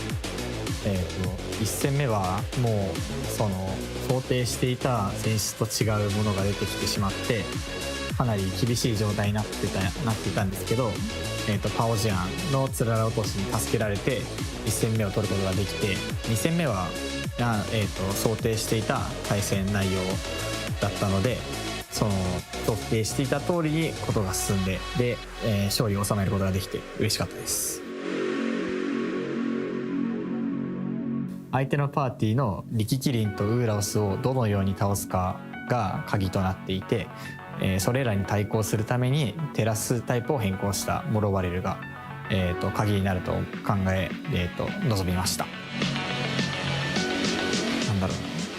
勝利することも大事ですが、その対戦相手がいることによって、得られる、友情だったりコミュニケーションが僕の中では一番、このゲームの大切なところだと思っています。次の大会も、参加して、もう一度2度目の、ワールドチャンピオンを目指して頑張ります。Hey Pokemon trainers, welcome to Pokemon Championships History, a series where we showcase important matches throughout the history of competitive Pokemon. Let's flash back to the 2015 Pokemon World Championships in Boston, Massachusetts. This classic moment happened in the Seniors Division Championship match between Mark McQuillan from Great Britain and Koki Honda from Japan. VGC 2015 was a season most remembered for two things: Mega Kangaskhan and Japanese trainers dominating the metagame. Japan this year came in full force. I mean, they really did. Yeah, they just took the junior division championships in the Masters division. They're pretty much guaranteed. I mean, 7 out of 8 top cut players in the Masters division were Japanese. So Japan's here to play, and I'm pretty sure Koki wants to be able to. So this will try to set up a clean sweep. This will be what decides the clean sweep. Mm-hmm. Oh my goodness. Mega Kangaskhan was the queen of VGC in this era, as nearly 67% of all top cut teams across all 3 age divisions had Mega Kangaskhan on their team. Mark was the last trainer who could stand in the way of Japan claiming all 3 VGC titles in Boston. Mark was also aging up into the Masters division for the 2016 season, so this would be his final match in seniors and his final chance at redemption. Mark had been on the world stage before. At the 2014 World Championships, he fought through the tournament only to lose in the seniors finals match. So with the weight of the world on his shoulders and the fear of finishing second 2 years in a row, Mark had to find a solution for Kangaskhan, and his answer was Machamp. But before game 1 could start, the casters had one simple question. Mark M, does that M stand for Machamp? Question. Mark felt incredibly confident in this matchup. He even winked at the camera when he correctly predicted a Landorus switch in. Cresselia disrupted much of Koki's game plan by setting up Trick Room and skill swapping away key abilities. When it was finally knocked out, it was time for the crowd favorite to join the fray. There's the Machamp, the crowd is going wild right now. Machamp's ability is No Guard, which disregards accuracy and ensures that all attacks hit without fail. Mark used Dynamic Punch as the main attack because without its dubious 50% accuracy, it is now 100% a problem for Kangaskhan. That's a no guard Dynamic Punch, a move that normally has 50% accuracy, but thanks to that ability, never gonna miss. Mark finished up game 1 in convincing fashion and was now 1 win away from fulfilling his dream of becoming world champion. The crowd was captivated by Cresselia and Machamp, realizing they were the ideal brains and brawn combination that was capable of defeating Kangaskhan in a format ultimately warped by its success. Did you ever think that you'd see a Parental Bond Cresselia and a Machamp in the senior division final championships here? I don't think that ever crossed my mind once. As game 2 progressed, Mark built up momentum by making all the right plays. The will of the crowd had been determined, and Mark was eager to give them the Machamp sweep they so desperately wanted. We're gonna see Dynamic Punch into that same slot. Ladies and gentlemen, will it pick up the knockout? It picks up the knockout. It's a crit. That is a critical hit on an incoming Mega Kangaskhan. Lost its Parental Bond and now lost its will to fight. Dynamic Punch is just gonna punch this Heatran right in the dome. Is it gonna pick up the knockout? It picks out another knockout. Mark breathed new hope into VGC by showing that no Pokemon can exist without counters. The match was forfeited. Ladies and gentlemen, say hello and congratulate, applaud, give a huge hand to your new Seniors Division World Champion, Mark Machampion McQuillan. Mark and his Machamp played a flawless set in the finals and brought a title back home to Great Britain. He also redeemed himself from his 2014 loss and gave VGC trainers around the world one of the most dominant and memorable Pokemon matches of all time. Thank you for watching, and let us know some of your favorite moments in VGC history by using the hashtag #PlayPokemon.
Well, welcome back, everyone, to the Gdańsk Regional Championships. For anyone joining, my name is Lee Provis, and I have the pleasure to be joined on the desk now by David Partington. How are you doing, David? Really well, thanks, Lee. Thank you so much. I'm so excited to be here in Gdańsk because it's the first time I've been here and like into Poland itself as well. And so we've had a couple of days beforehand to kind of check out the area, and it's been lovely, honestly. And not even the icy snow has been like dampening my spirits.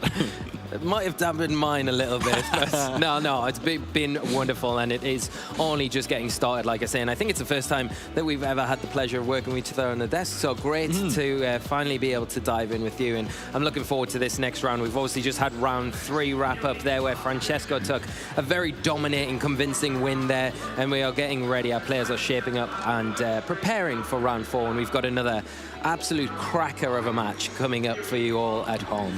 Yeah, we do, exactly. There's so many great players here actually in Gdańsk, because that I'm hoping that we can like try and see them all somehow, but like obviously each round we can only show 2 people, which is so unfortunate sometimes. But looking back at like previous tournaments, I always like to kind of look up like previous teams or what people have been using, and kind of think about what we might be seeing at like future events from there. So it's moments like this where we suddenly see, right, this is what is defining the meta right now. This is what maybe people should be using. Was there anything on that note? Is there anything from that previous match that really jumped out to you and you thought, yes, this is what we want to see? Yeah, Bramblegast. Yes. Oh my goodness, yeah. It was so cool to watch Francesco use that to such great effect, because like as soon as you switch it in, like it gets that instant attack boost thanks to that tailwind. And with how much like offensive pressure the move Poltergeist now has, which is a kind of a newer addition for Bramblegast, the DLC and the teal mask, it doesn't have to rely on that Terror Ghost Terror Blast instead.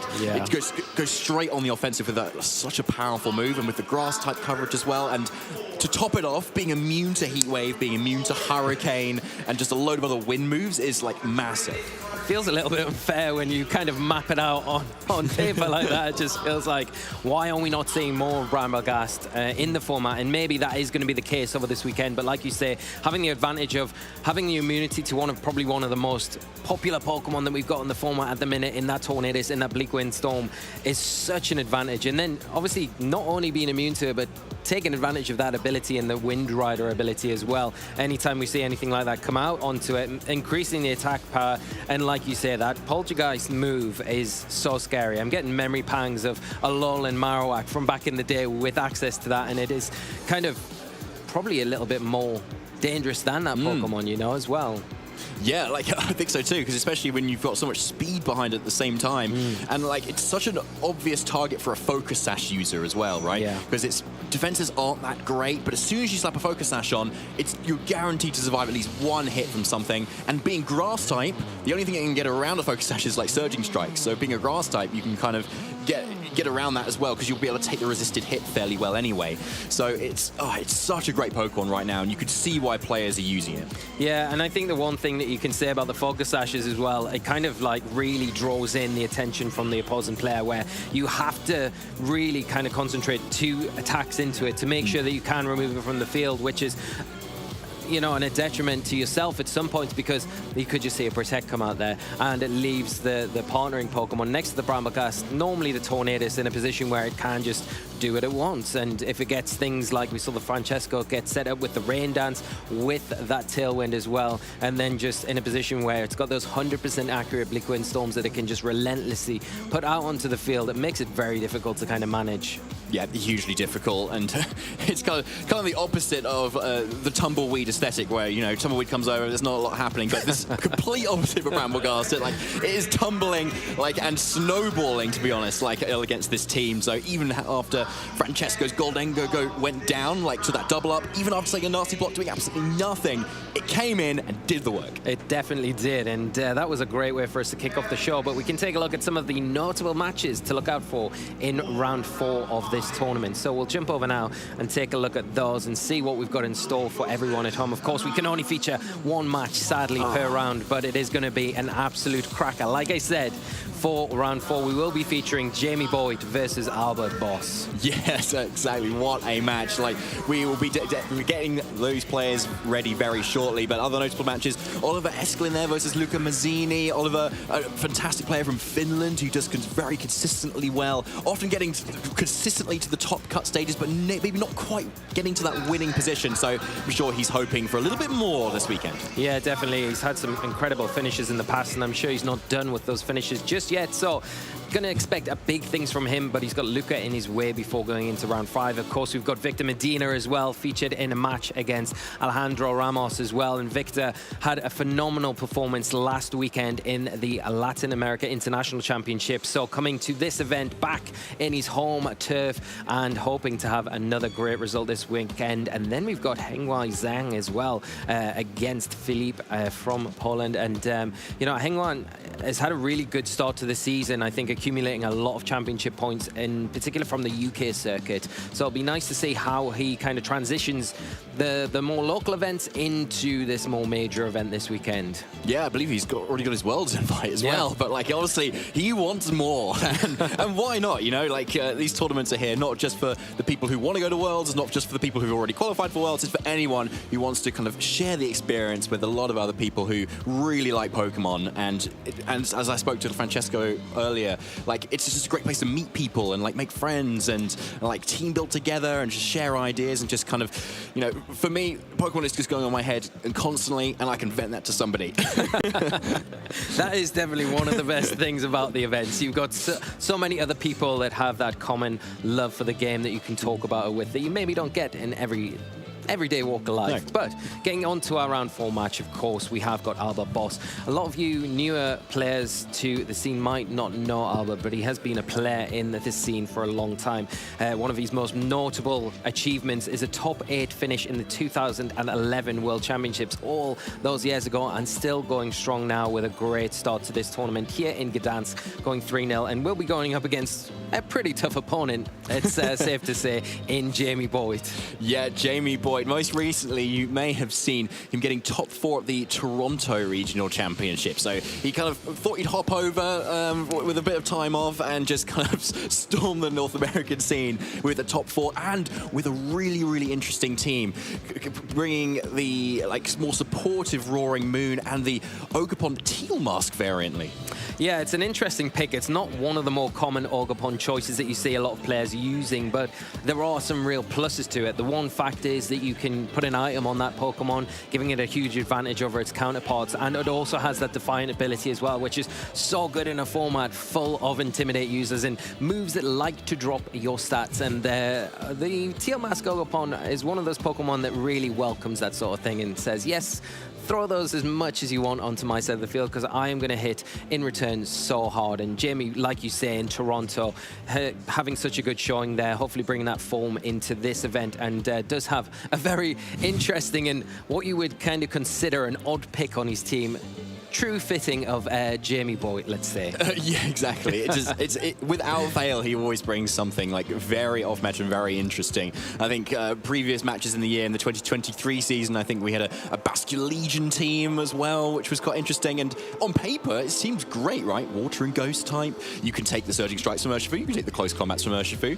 You are immune to Fake Out. And with Last Respects up your sleeve, it's if a couple of your Pokemon have gone down, then like suddenly you've got like 150 base power Ghost physical move that is boosted further by like adaptability and just so much damage. So no wonder he was using it back then. Yeah, definitely. But you can't underestimate Albert as a player as well. If you look back to some of the teams that Albert's used in over the years, you know, in a format in 2017, even going back to that format, where Tapu Bulu wasn't the most popular of Pokemon used at all that season, Albert had a lot of success with that and the Nihilego and brought that to the kind of forefront of the format, kind of the anti-metagame picks, and really using his kind of experience, his skill as a player to really take those sort of Pokemon forward. And he's got some interesting picks on his team as well. Probably not as outlandish as some of the picks on Jamie's team, but it's going to make for a very, very good match going into this one. You can see our players just getting prepared on the stage now. We will be momentarily getting into the match. Also, they're looking very chill right now, kind of Very getting chill. into the zone. Yeah, I think there's a lot of players who kind of have a little bit of like pre-game routine or a bit of a kind of like something that they kind of just want to do before getting right into a match, whether it's kind of clearing the mind, maybe it's just being quiet for a little bit, maybe it's just kind of getting to know your opponent a little bit and just seeing how they are, kind of make it a little bit more of a conversation, or maybe it's just kind of really focusing down, which we can definitely see both these players are, and especially when you're undefeated so far and you're on the big stage as well, it makes a lot of sense. Yeah, and I think it's a good point. You know, Marcus pointed out earlier about the kind of the pressures that it can put onto you sitting on the main stage, being the focus of the tournament for that precise moment. But I think you can see from both of these players, they're very experienced in this situation, very relaxed, looking like they are very focused going into this one. And I think this is a kind of side effect to being in these positions a lot over the time that you're playing, kind of proving that both of them are top players. Not only that, but they've got the experience to kind of just push aside those pressures and kind of concentrate on what's in front of them. The next match, of course, you don't look too far forward in a tournament. You're always concentrating what's in front of you, what's the next obstacle to overcome, and not looking too far ahead, because that's when the pitfalls kind of start to appear. And these two are perfect examples of doing that. And you can see here, very locked in, ready to go. Yeah, super locked in. Like, especially when these players end up seeing each other's teams as well, they're going to be even more focused, I think, as well. But yes, round 4 is where we're shortly getting into here, and so these players are already 3-0. We're almost approaching, not quite yet, but almost there at the halfway mark. But yeah, the achievements. So yeah, on Jamie Boyd's end, why don't you take us through it, Lee? Well, Jamie Boyd, where do we start? 3-time regional champion, 2016 top 8 at the UK Nationals, top 16 at the World Championships in 2016, and a 2019 World's top 16. So littered with those World Championship finishes, as well as a very experienced regional player as well. But then we hop over to the other side of the field, and no stranger to these accomplishments either. Albert Boss there, going right back to 2010, national finalist in France there, and then Spain national finalist again in 2011, top 8 at the 2011 World Championships, and most recently in 2017 that regional championship. He won the whole thing that weekend, and that was with the Tapu Bulu, if I'm not mistaken, and that Nihilego.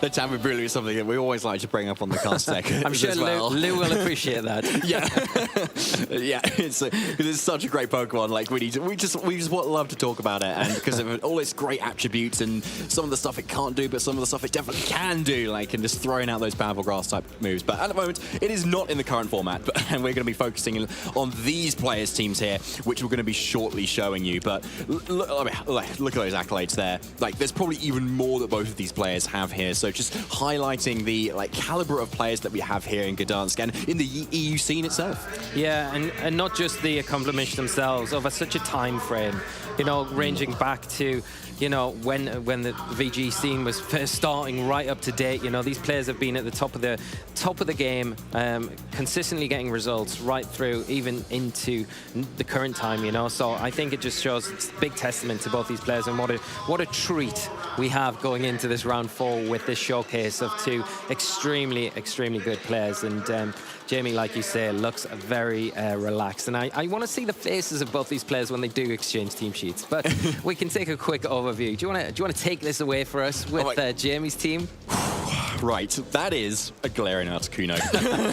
I never thought I'd be on the desk and saying that, you know? Like, even when it was released in Sword and Shield as well, we didn't see too much of it, but here it is, with that competitive ability alongside its Freezing Glare signature move and the Terra Ground Terra Blast, which is awesome. With a little bit of a supporting cast of the Iron Hands, that Shifu Water with us Ice Spinner, which is really interesting. The supportive Roaring Moon, which he piloted in Toronto very well. The supportive Golden Go going around, well, rather the Nasty Plot setup, but boosting that power slightly with the Life Orb as well, and the reliable Arcanine Hisuian form with that Choice Band. Yeah, if you take the Articuno out of the mix here, it's a very standard-looking team with all of the top-performing Pokemon, right? You've got the Tailwind there from the Roaring Moon, the booster energy on there to kind of give it that little bit of an advantage as soon as it does come onto the field. The Iron Hands gives us solidity, it gives you a nice switch into things, but the Glaring Articuno is the kind of outlier there. It has got that the Freeze Glare move. I was tripping over my words. Anyway, we'll get to that in a minute when we get to the match, because more importantly, we've got to take a look at Albert's team and what he is bringing to this match in the Ogerpon there with the Salamence, the Heatran, the Fluttermane, Rillaboom, and that King Gambit as well. Something that I want to just say I did talk about earlier on the broadcast. Albert are using it, a really nice composition. Got the double steel there as well. He's also got the Salamence for the Tailwind opposed to its Paradox counterpart in the Roaring Moon, and kind of got that supporting option of the Ogerpon, but can be a bit of an offensive threat as well, supported by the Grassy Glide on that Rillaboom. What that really stands out to me, actually, is Albert seems to have really prepared for Amoonguss, right? Ogerpon with Follow Me is like a huge answer for it. Rillaboom's immune to it. The Safety Goggles King Gambit's immune to it. And you've got the Terra Grass and the Heatran as well. You've got super effective moves on the Salamence, and then you've got a Fluttermane, which is just hugely powerful. So, like, he seems to be really well prepared for it, which is really cool. However, Jamie White has not brought one. No. So, the Safety Goggles isn't going to be super useful right now, but the King Gambit is still something that could be very, very effective, obviously, with that Defiant ability, being able to take on those Intimidates nicely, and Jamie does have that Arcanine, which is he's probably gonna want to bring to it to threaten it with Fire-type moves, right? But then that double-edged sword of like, right, if you bring it in, then you're gonna boost up that King Gambit's offensive ability, and may even put it in a Sucker Punch range before Arcanine can even get a Flare Blitz off. Yeah, that's the one thing you could say. The Hisuian Arcanine has to be careful when it comes in and out of the field. But I think if you look at Jamie's other options, he does have the Urshifu, he does have the Iron Hands. They're both really good answers to something like the King Gambit. Can threaten it with those big fighting type attacks. So King Gambit has to be careful on Alberto's side if it is something he wants to utilize, but against in particular that Galarian Articuno that has that part psychic typing, it will be very good against that, and the Goldingo as well. It kind of almost forces that into a Terastallization to some extent, because you can't just leave it on the field to take Sucker Punches, especially if they're already boosted from that Defiant ability as well. Yeah, it's a really good point. There's a lot of interplay in the current meta where Intimidate is amazing, but there's so many good Pokemon that can either make use of it, like King Gambit, or can just block it with like Oblivious with the Dondozo we had last round, for instance, too. So there's a lot of interplay there, especially when the format right now is so physical. Like there's so many like good physical Pokemon that use that attacking stats instead of the special attacking stats so much. So it's kind of cool to see Jamie Boyd's team here, where you like the eggs seem to be going into the Articuno basket here to set up that Calm Mind to be able to dish out all the damage you need to with Psychic and the ground type coverage. And looking at Albert's team, it hits everything there, right? Like, and there's not a huge amount to threaten it back apart from that King Gambit. So from Jamie's perspective, I think Articuno is definitely decent here, but he needs to be able to effectively deal with the King Gambit here as well with whatever he's got to. Yeah, and I think if you look at Jamie's team as well, he's got ways to kind of different options from different aspects of his team to deal with the big threats from Alberto's side of the field. You know, you have got the King Gambit you've got to look at, but like we've already outlined, you know, there's the Iron Hands, there's the Urshifu. You don't need to really bring that Hisuian Arcanine as an answer for it, because you do bring it, it's only going to give you an advantage against maybe the Rillaboom and maybe that Ogerpon, but enough of that. We can get into the match right now. We are going to see Jamie lead off with the Hisuian Arcanine and the Iron Hands, and Albert lead off with the Fluttermane and the Wellspring Ogerpon. So a risky lead from Jamie there, leading straight with the Intimidate into what could have been a potential King Gambit, but you could see it's a little bit safer when you lead the Iron Hands, where the King Gambit only has Dark-type moves and Iron Hands threatens it very heavily. So it's generally a safer lead here. Now, obviously, on the other end, Albert does have the ability to protect from a potential Fake Out coming out from Iron Hands, and the Fluttermane, obviously his Ghost type and does not get affected by it. But at the moment, there's a knockout's being threatened either way here, and it's on either player as to whether they actually want to commit to it. You know, Moonblast into Iron Hands, for instance, or banded Flare Blitz into the Flutter main from Jamie's end. And there's multiple ways that that can kind of be covered here, either with a Terror or with a switch out. We are going to see a fake out come out from this Iron Hands into the Ogopon. It will prevent it from moving as a Moonblast comes out into the Iron Hands, doing huge damage, but just hanging on there, leaving this Hisuian Arcanine going for the Flare Blitz, and it will pick up a big one-hit KO going into turn 1. Yeah, massive KO, yeah, straight up. Like, banded Arcanine, yep, I'm just going to go for that Flare Blitz. I don't think you've got much to switch in here, so Jamie says, right, let's just do it. Let's do what Arcanine is best at doing, and that's why it's winning every single regional.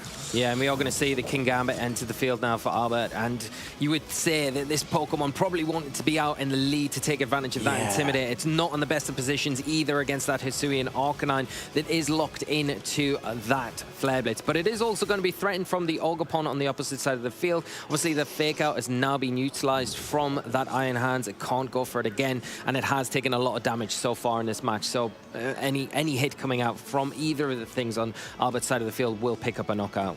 What I'm quite interested to see is the speed interactions between the Iron Hands and the King Gambit, because they're both naturally kind of the same sort of speed, and so it depends on the training of either on Jamie's Iron Hands or on Albert's King Gambit as to which is going to be faster here, and that could be a big moment in this game right now. But first, it's going to be that Terra Fairy into the Arcanine, which is so good at doing, and really nice new defensive type. Yeah, and it is going to be able to take those water type attacks from the Wellspring Ogopon a lot better. We are going to see the return of another Terrestrialization from Albert's side of the field as he does Terrestrialize that King Gambit, taking away that fire weakness as we see the Poison Terrestrialization here. Going to be a good defensive Terrestrialization, as well as the Ivory Cudgel does come out from the Ogopon into the Iron Hands, removing that big threat and taking it down, evening up the scores here, but just leaving that Hisuian Arcanine open to get a big Flare Blitz off Bandit as well. It will take the Ogopon down with another big knockout. This Arcanine is just doing what it does best, right? It just goes, right, I'm going to KO this turn, I'm going to KO that this turn, and that's exactly what it's doing. But it has left this King Gambit open to go for a Swords Dance, and with that Terra Poison, it's looking a little bit scary right now, and we've now got a clue as to what Jamie has brought in the back, and it is that Articuno, so an excellent call right now into all the Terra Poison Pokemon that are going around. Yeah, definitely a very good call. You've got to think, though, that if that Articuno comes onto the field, it is going to be susceptible to those potential sucker punches that can come out from the King Gambit. So it has to be careful, because Jamie has already utilized that Terrestrialization, doesn't have the ability to maybe get rid of those weaknesses in front of the King Gambit like it would have done before. Obviously, Albert now coming in with the Rillaboom as well, going to have access to that Fake Out, but has to worry about the threat from both sides of the field. The Arcanine in particular is holding that Choice Band. It is going to be hitting hard, and like you say, it is almost picking slots at the minute, and every slot that it fires into with that boost from the item choice that it's got there, it is picking up knockouts. So something Albert has to manage, and manage with immediate effect. Yeah, like, absolutely really soon. But, like, Albert is actually in a really good position right now, because he's got the Fake Out pressure into a Pokemon, like, with that Arcanine that can't protect right now. And the Articuno is completely covered by a potential Sucker Punch here, so it's definitely on Jamie's end to kind of call what's going to happen here, whether he wants to kind of save some Pokemon or just go for the attacks. The Fake Out coming out from the Rillaboom into the Arcanine, going to prevent it from moving this turn as a Freezing Glare does come out from this Galarian Articuno, and it will be into the King Gambit, and so close, it just hangs on and able to fire back with the Kowtow Cleave into the Arcanine, finally taking that Pokemon down. And like, what a call actually on Jamie there, because Jamie's Articuno doesn't have Protect either, so both Pokemon couldn't protect. So Articuno absolutely gets away with it here. Not even going for like a Calm Mind to kind of like predict the Sucker Punch either. But Arcanine going down is still pretty big though for Albert, because there's not a whole lot threatening this Rillaboom now. And with that Assault Vest as well, it's going to be able to take Articuno's attacks so much better at the moment. And it's got Grassy Glide up its sleeve. The Grassy Terrain is going to be up for a good few amounts of turns. So it might be on this Urshifu to be able to take a Grassy Glide of its own. Now Urshifu does have that bulk to be able to take it this time. So like, this King Gambit is kind of locked down a little bit with whatever move it wants to go for here. But the Articuno is definitely susceptible. So I think if you're Jamie, you probably want to go for maybe a Calm Mind here, avoid the Sucker Punch, guarantee the KO on the King Gambit with a Surging Strikes, assuming you can live a Grassy Glide, which most of them do. That is a big question. Can you take the big threatening attack from the Rillaboom from Albert's side of the field? I think the one thing that you did notice on Jamie's worries Urshifu is it doesn't have access to that Aqua Jet. That would have been a nice, easy option for him to click, protect that Articuno from a potential Sucker Punch and take it down. But here we go. Here is the Grassy Glide. The Urshifu able to take it, is going to fire the Sucker Punch into the Urshifu from Albert. Surprise knockout here, taking that Urshifu completely by surprise, doubling into that slot and really taking advantage here as the Calm Mind coming out from the Galarian Articuno, predicting maybe the Sucker Punch into that slot, and the tables turning completely now, all in advantage of Albert. Yeah, absolutely massive call from Albert there to absolutely call what this Articuno is going to go for. Like, in the face of that freezing glare that did so much damage before, he calls it and gets rid of a huge threat in that Urshifu now. Sucker Punch is coming out now, and it's a one-hit KO, and Albert does take this first game. Wow, what a change up there right at the end. And, you know, Albert really showing his experience there, you know, knowing that, okay, I might not be able to pick up the knockout with the Grassy Glide, but I have already got a Swords Dance onto my King Gambit. If I double into that slot, he hasn't got the Aqua Jet, like we said. It might be a nice way for you to just kind of pick up a common option on the Urshifu there. You know, if you use that onto the King Gambit, it's a completely different outcome, but not there. The Sucker Punch guarantee to go into that slot, picking that up, and then taking advantage of what is going to be a Calm Mind coming out from the Galarian Articuno there, making it very difficult. So once that King Gambit came onto the field, the table started to slowly shift, and Albert able to lock that one up. Yeah, and like in really impressive form too, because in that very last turn as well, Urshifu could have protected as well, like from those attacks as well. So it was a really huge call to go away from the Pokemon that can't protect at all into the one that definitely can. Yeah. And like, so like it just shows that Albert is like such a great player, and that's why he's taking this game. But going into the second game now, Lee, like Jamie had such a great start, but like it went wrong somewhere. So what do you think's got to change? I think, you know, the King Gambit, I think that the turn where you're allowing it to get that Swords Dance off, it becomes very threatening. I think when you look at the tools that Jamie's got access to, if the Urshifu had something like the Aqua Jet, I've talked about it before, I think it would be a lot more beneficial. It hasn't, even when you look at it, got a fighting type attack move, so it makes it way less effective against something like the King Gambit. And, you know, even after Terrasilize, I guess your Surge and Strikes become a bit more influential, but you do have the Sucker Punch there that you could maybe take, the substitute there that you could take advantage of. It maybe gives you a little bit of an edge against things like that, but you've got to really then think about prioritizing how you're going to get rid of the Rillaboom, which is the biggest threat to the Urshifu. I think Jamie was almost forced into going to the Terrasalization on his Arcanine earlier in the game, and it really paid off, right? Those Flare Blitzes were just picking up Pokemon on Albert's side freely whenever it wanted to. But I think the thing is that Terrasalization might have been more useful on something like the Articuno in the late game. Then you've got to prioritize getting rid of the Rillaboom. There are a lot of issues there. I think Jamie's got the tools to be able to do it, but Albert didn't really seem flustered at all, even losing those Pokemon early on in such a fashion where you think, wow, Jamie's taking such a commanding lead. You think he's got this wrapped up, but Albert all the time knew that end board position. If you got the Rillaboom next to that King Gambit, the Swords Dance, picking the Terrasalization, which was going to be most beneficial to him, which is kind of risky because you kind of put yourself a threat from the super effective Psychic type attacks from the Galarian Articuno, but you've got the perfect answer to that with the Sucker Punch as well. I'd love to hear your kind of take on what you would do if you were Jamie coming into this one. Yeah, I think you kind of raised a really good point there, Lee, because the Rillaboom was really key in the end there for Albert, and this Arcanine was picking up lots of KOs really early on, but then it did go down before the Rillaboom came in, so even though it did so much work, it still went down at the right time for Albert to be able to bring in his Rillaboom to exactly what he wanted to do. Nothing could switch in or intimidate it anymore, so I think we want to see Arcanine that maybe saved for a little bit earlier, but what do I know? Here it is, led yet again, but this time with the Roaring Moon. And we aren't going to see any change-ups on Albert's side of the field as he does bring that Flutterman in once again with the Ogerpon. The Arcanine in... it has to be careful against that Ogerpon on the other side of the field. He doesn't have the Fake Out this time around to kind of support that Arcanine like he did in Game 1. So the Ogerpon going to be free to go for a big, the Average Cudgel into that slot and potentially pick up a knockout. It almost kind of forces Jamie to maybe go for that Terrasalization on the Hisuian Arcanine once again. But the Roaring Moon, a different option. It does provide some tailwind support potentially, as well as some big threatening attacks to things like the Ogerpon, where you can maybe, like you said, preserve that Arcanine, switch it out if you've got a good switch in for it in the back if you're Jamie, and then you can preserve it for later on, which it might be more effective against something like that combination of the Rillaboom and that King Gambit. Yeah, 100%. Ogerpon is actually going for the switch out here instead of kind of going for that Arcanine there. And the Salamence is coming in, so a little bit of a switch up from Albert now. And it's a perfect switch into these two big physical attackers. And it can take a Flare Blitz really nicely too. And it might be able to help this Fluttermane live a potential Flare Blitz coming out too. So a really nice switch up there.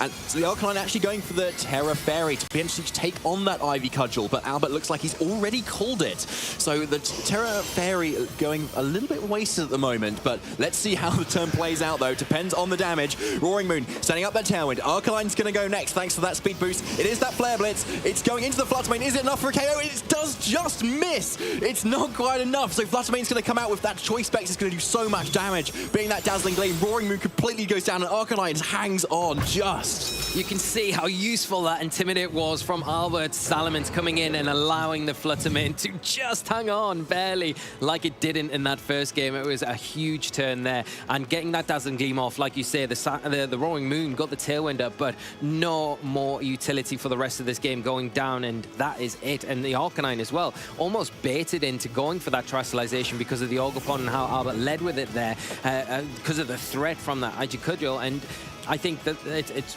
put everything in Albert's side of the field. He's got a huge advantage going forward. The one drawback as well with the Arcanine going, as it is going to fire out a Flare Blitz, pick up the knockout easily onto the Fluttermane, but you feel like it's done all the work that it's needed to here. It leaves the Salamence kind of free to get a big supporting move off this turn, potentially another Tailwind to kind of match things. But before that, an Ice Punch, huge Ice Punch from the Iron Hands, and it is a critical hit into the Salamence before it is able to move. Yeah, so showing how that Salamence is probably a little bit on the bulky end, so Iron Hands actually outspeed something into this Salamence. I don't know if the critical hit mattered there, probably not, as the Iron Hands was unintimidated there. But yeah, showing what a great kind of switch up there, where a lot of Iron Hands usually carry Heavy Slam or something, or a Volt Switch as we've seen used to, but Ice Punch is putting in a lot of evidence here, and that puts Albert down to his last two Pokemon already. Yeah, and Jimmy in a much better position than he was in that game one. I mean, the King Gambit can still go for the Terastallization if it feels like it needs to. The Ogerpon in not a terrible position as well, as long as it doesn't Terastallize here, because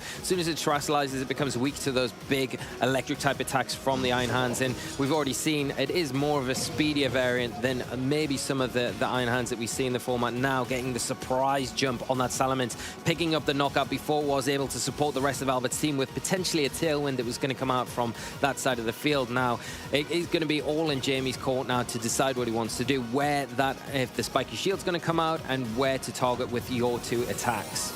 So here comes the other Terra of this game. Albert committing the Terra Poison again to the King Gambit to be able to take on those Flare Blitzes a little bit better from this Arcanine, which we see they've still done so much damage, even at -1 attack so far in this set. Spiky Shield, Ogerpon wanting to stay a little bit safer there, but giving a little bit back if something physical goes into it as well. And it is that Flare Blitz actually going into it, so Arcanine's going to take a little bit of chip here, but it's still sitting here at the moment, not down just yet. It's going to be Iron Hands following up next, thanks to that Tailwind. Wild Charge into the Ogerpon as well. Great call by Albert there. And that completely opens up the King Gambit to do something at the moment, which is going to be big, and it's going to be that Sword Dance. Once again, taking the opportunity. Great protect with that Spiky Shield, predicting Jamie to double in on that threat on that side of the field. And also by doing this as well, you're stalling out those Tailwind turns. There's only one more turn of Tailwind now that Jamie's got to take advantage of. So getting through this turn, and Arcanine taking that Spiky Shield chip as well. You've got to say, after the Sword Dance, probably going to be in range for a Sucker Punch from that King Gambit, leaving it in a great position against this Iron Hands that really can't hit it for super effective moves like it once would have before the Terastallization. Yeah, 100%. Like, it shows that you can just really put on the pressure for the King Gambit, even into Pokemon that resist these attacks. But this Iron Hands is looking very healthy right now, and Albert is probably going to struggle to actually deal a lot of damage to this. And yeah, here we go. Jamie makes the call this time, switching in that Articuno to the Sucker Punch as a close combat comes straight out from the Iron Hands here into the Ogerpon, doing a decent chunk there, probably putting it in range of anything else that might come out. But thanks to the defense drops, it's going to take this Ivy Cudgel very well, and with that critical hit, that's going to be enough to take it out completely. Yeah, huge turn here for Albert, taking another Pokemon down as that Tailwind, as you see, does end now. The Arcanine, the Hisuian Arcanine hitting the field again. This is at the detriment of Jamie, because normally you'd say say the Intimidate dropping onto the opposite side of the field would be a good thing, but we are going to see that Defiant ability activate on the Kingambit. Already got the Swords Dance under its belt, further boosting its attack now, becoming an even bigger threat coming into these late and last few turns of this game. Yeah, it's 2 Pokemon apiece right now. The Kingambit looking very healthy at the moment. The Articuno definitely in range of whatever Dark move comes out there, but can it avoid it? Potentially going for a Calm Mind, or maybe trying to use the Arcanine to kind of seal the KO there. But Albert, with that Ogerpon, could follow me away any of those kind of Fire-type moves that might do a lot of damage to it. It can keep that Kingambit safe, and if this Kingambit can get off 2 attacks, this might be over. We are going to see a Spiky Shield from the Ogerpon. It is going to protect itself this turn as an Extreme Speed comes out from the Arcanine. Going to bypass the Sucker Punch if it is into that slot, and no Sucker Punch. Freezing Glare into the Kingambit. Going to be super effective and enough to take it down and give Jamie a lead going into this game 2. Absolutely giving Albert a taste of his own medicine there, like absolutely target into the exact right slot. Albert missing the opportunity there potentially to have kept his Kingambit safe, and that has turned the game around. Albert forfeits. We're going to a game 3. Wow, what an end to that game. This is back and forth and fast and furious throughout, and what a really great read there from Jamie to call, you know, the kind of not wanting to commit to that Sucker Punch from Albert and really taking advantage of it. The Ogerpon going for the Protect there. You know, Jamie thinking, no, that is not the priority. That is not the threat here. The Kingambit is, and I'm going to take a chance. I need to take a chance, and that chance paid off there with the double up into it. You can see the Extreme Speed coming out, see the logic behind it, because it does supersede the Sucker Punch. And if the Sucker Punch came into the Arcanine there, it wouldn't have worked, it would have failed. And then taking the opportunity where the Sucker Punch would be so obvious into the Galarian Articuno, but not going for a Calm Mind this time, just going on the offensive, the Freezing Glare coming out, and enough this time to pick up the knockout, tie the set up, take us to what we all love to see, a game 3. A game 3, yes. I honestly don't know which way this is going to go. Both games so far have been like quite hyper offensive and like KOs almost every single turn here. But both games, Albert has been able to get up that Swords Dance on that Kingambit, so he definitely knows how to pilot his team really well. It's just when it comes down to after you've set it up, where do you go for those targets? And I think in the next game, I think if Albert maybe uses his Ogerpon a little bit more and uses that Follow Me a little bit, and maybe switches his Salamence as he did in the game 2 at the right times, then I think this Kingambit can definitely be enabled to take down Jamie's team. So I think he's bringing the right Pokemon. I think he just needs to play it slightly differently. Yeah, because if you say at the end of that game 2 there, if you're with the Ogerpon, instead of going for the Spiky Shield, you go for the Follow Me there and just a Kowtow Cleave into the Galarian Articuno, you feel like almost you've locked the game up there. So that there is adjustments that could be made, and I think Albert also probably got caught off guard by the Ice Punch and the Iron Hands being faster than the Salamence there. Definitely wasn't something I was expecting to see happen and play out and really shut down options from the Salamence on Albert's side of the field. So there are little adjustments. I think the surprise factor might have been quelled now, so we'll be able to see what these players are thinking their best approach can be to this game. Are we going to see Jamie lead once again with that Hisuian Arcanine, take advantage of it from the start, or are we going to see an adjustment from Albert in game 3, take advantage of that Defiant ability, take advantage of the Intimidate coming out turn 1 and lead with that Kingambit from the start, take advantage of that Swords Dance early on with potentially, you know, you've got the support there from your own Salamence, from the Ogerpon, and you can see the impact that the Intimidate had on Jamie's side of the field, where that Flare Blitz wasn't even enough to get the Fluttermane. So unlike Jamie that can't freely cycle in the Intimidate as much as he would like to probably, Albert has the option to do that because there's nothing that's really going to like backfire on him from Jamie's side of the field, except the competitive, of course. So you have to be careful around that as well.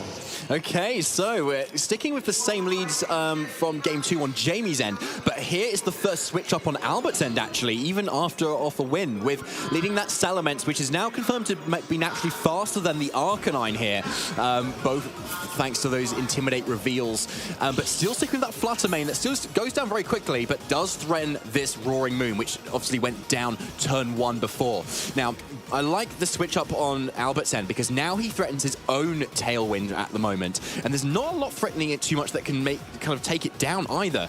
Like, you've got the Roaring Moon, which, yes, it's a Dragon type, but it's only got Breaking Swipe as a super effective move, to be honest. So it's in a nice position to be able to set up Tailwind and match what Jamie might be attempting to do, and that really limits Arcanine's options because it suddenly means if you've got an Oakmon in the back for Albert, you can then always threaten those Ivy Cudgels unless Arcanine goes for the Terra. And when we saw Jamie Terra, it was too early last game, it really backfired on him a little bit and gave him not many options. We are going to see the Tailwind come out from this Roaring Moon. It is going to set the speed on Jamie's side of the field, followed up by a big Rock Slide from this Arcanine Dune. Really big damage to Salamence, taking it below 50%, and the Flutterman returning with a Shadow Ball into the Arcanine Dune. Some nice, respectable damage in return as the Salamence on all that side of the field sets up their own Tailwind. So supporting and keeping toe-to-toe with Jamie's Roaring Moon and the Tailwind from that side of the field. But crucially, the Salamence is now in range of another Rock Slide at the moment, and so it's looking a little bit scary if Albert does want to stay in or not here. But Salamence does have options to go for the Draco Meteor, which would be enough to KO probably either of these Pokemon right now. But Jamie still has the Terra available for him to be able to switch things up if he so needs to. So no further speed control. Both Tailwinds are up right now. And this Fluttermane is really safe to throw a Shadow Ball into Jamie's end too. And looking at the switch-ins that Jamie has as well for a Shadow Ball, there's hardly anything apart from maybe an Assault Vest Iron Hands to be able to take it potentially. But Albert does not want to go for it here, switches it straight out, and here it comes, Lee, the King Gambit again. Yeah, and it's a great opportunity for the King Gambit to come in. We are going to see a knockoff from that Roaring Moon. It is going to remove the item from that King Gambit here. It will be that safety goggles, but not the most important item as we go forward. And a Roost coming out from the Salamence. Going to take away not only that flying type immunity, the flying type this turn, but takes away that weakness to the Rock Slide. Not going to be as effective. In King Gambit, one of the Pokemon that Albert can take advantage of, knowing that Arcanine is locked into the Rock Slide now, not the Flare Blitz, can switch in safely and taking the perfect opportunity to do that. Yeah, a great call for it too. I just noticed Salamence and Roaring Moon's wings beat at exactly the same time, which is kind of really cool. Yeah, they're separated in time, but they're also linked in time right now too, which I kind of like as well. So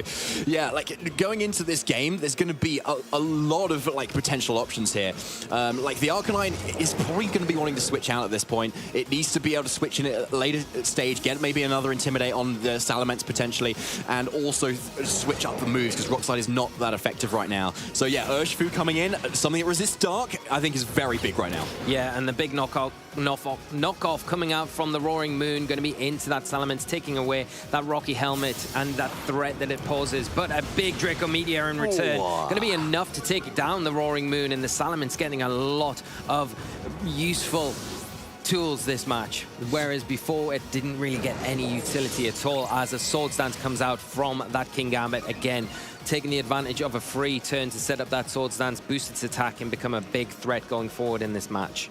Yeah, so it's definitely looking very threatening right now, but honestly, Jamie's Urshifu is in a really, really nice position right now, because even though the Salamance's got a huge KO on the Roaring Moon, it's dropped its own special attack, and now, normally it would be threatening a lot of damage into the Urshifu with an Air Slash. It's now really not anymore, because it's just going to be half as effective as it was before. So, and the King Gambit can't, you can't protect and then switch in something to kind of get around the Urshifu on Albert's end, because Urshifu is Unseen Fist. You can hit straight through those protects. So, it's really sitting there kind of quite threatened by these Life Orb boost, so the Splash Pate boosted Surging Strikes at the moment. So it might be able to take one, but with a follow-up from an Iron Hands at the same time, it probably won't here. So I wonder how Albert's going to get around this potentially, because even if you protect from a Fake Out, the Urshifu could still hit through it as well. So it might be on the Salamence here to potentially outspeed. We don't know the exact speed interactions here, and if he gets maybe an Air Slash flinch, that could be pretty big here. That is probably one of the biggest worries that Jamie's got, but he does have the Iron Hand sitting on the field now, an active Fake Out, so he can prevent that Salamence from moving this turn.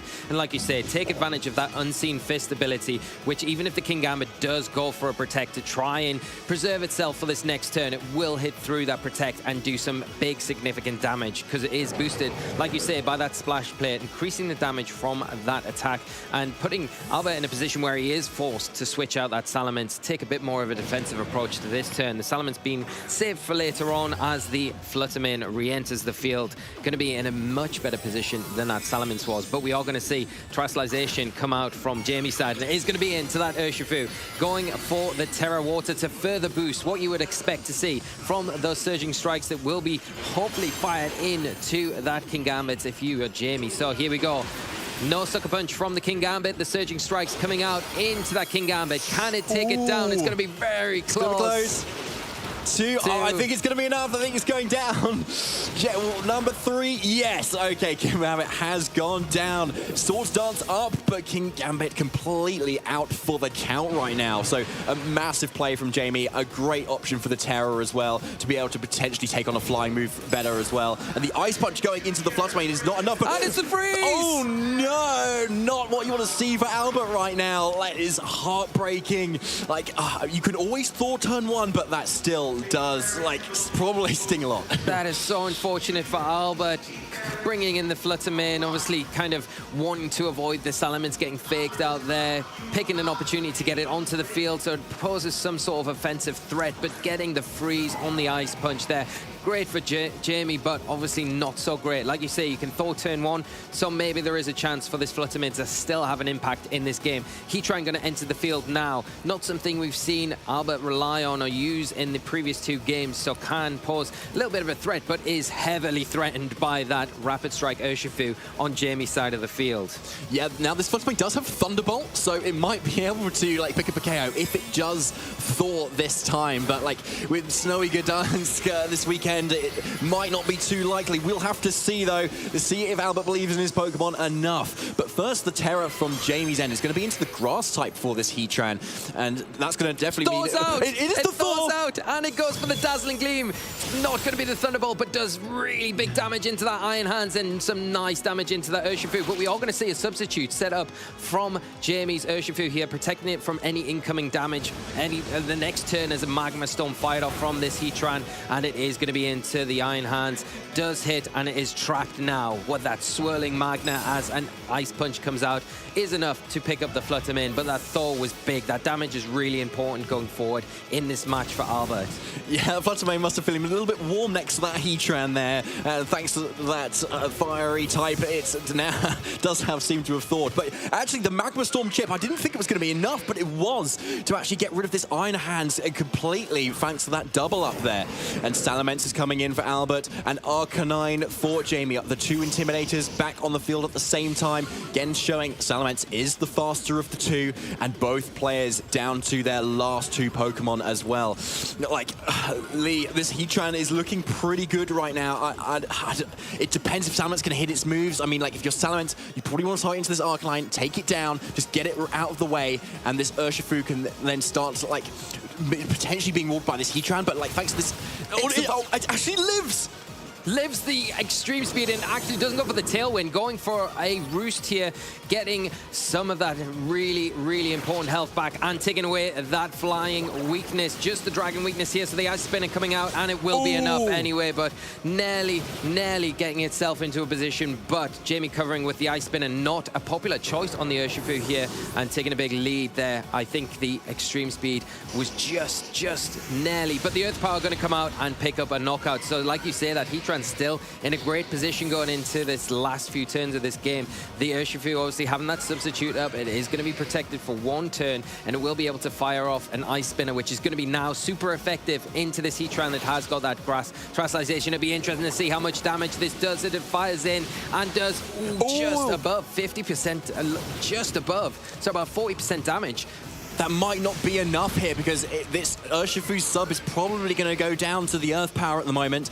And if this Urshifu can't take another one, then Jamie needs to rely on some critical hits from his Ice Spinner into the next turn. And this Heatran has the leftovers as well, putting it even further out of range. But Jamie, last turn, he crit that before. He can crit it again this time if he thinks he needs it. Here it comes, the Ice Spinner. Is it going to be enough? Not quite enough. It's all down to the Earth Power from the Heatran. Is it going to be enough to pick up the knockout on the Earth? But it's not! It survives on 7 HP. This is huge going forward. And the Heatran now in a position where you would think the Ice Spinner is going to be enough for Jamie to clinch this game from under Albert's nose. Yeah, the bulk on this Urshifu is, and the damage out. Yes, he gets it. With 7 HP left, Jamie Boyd takes the set for this round 4.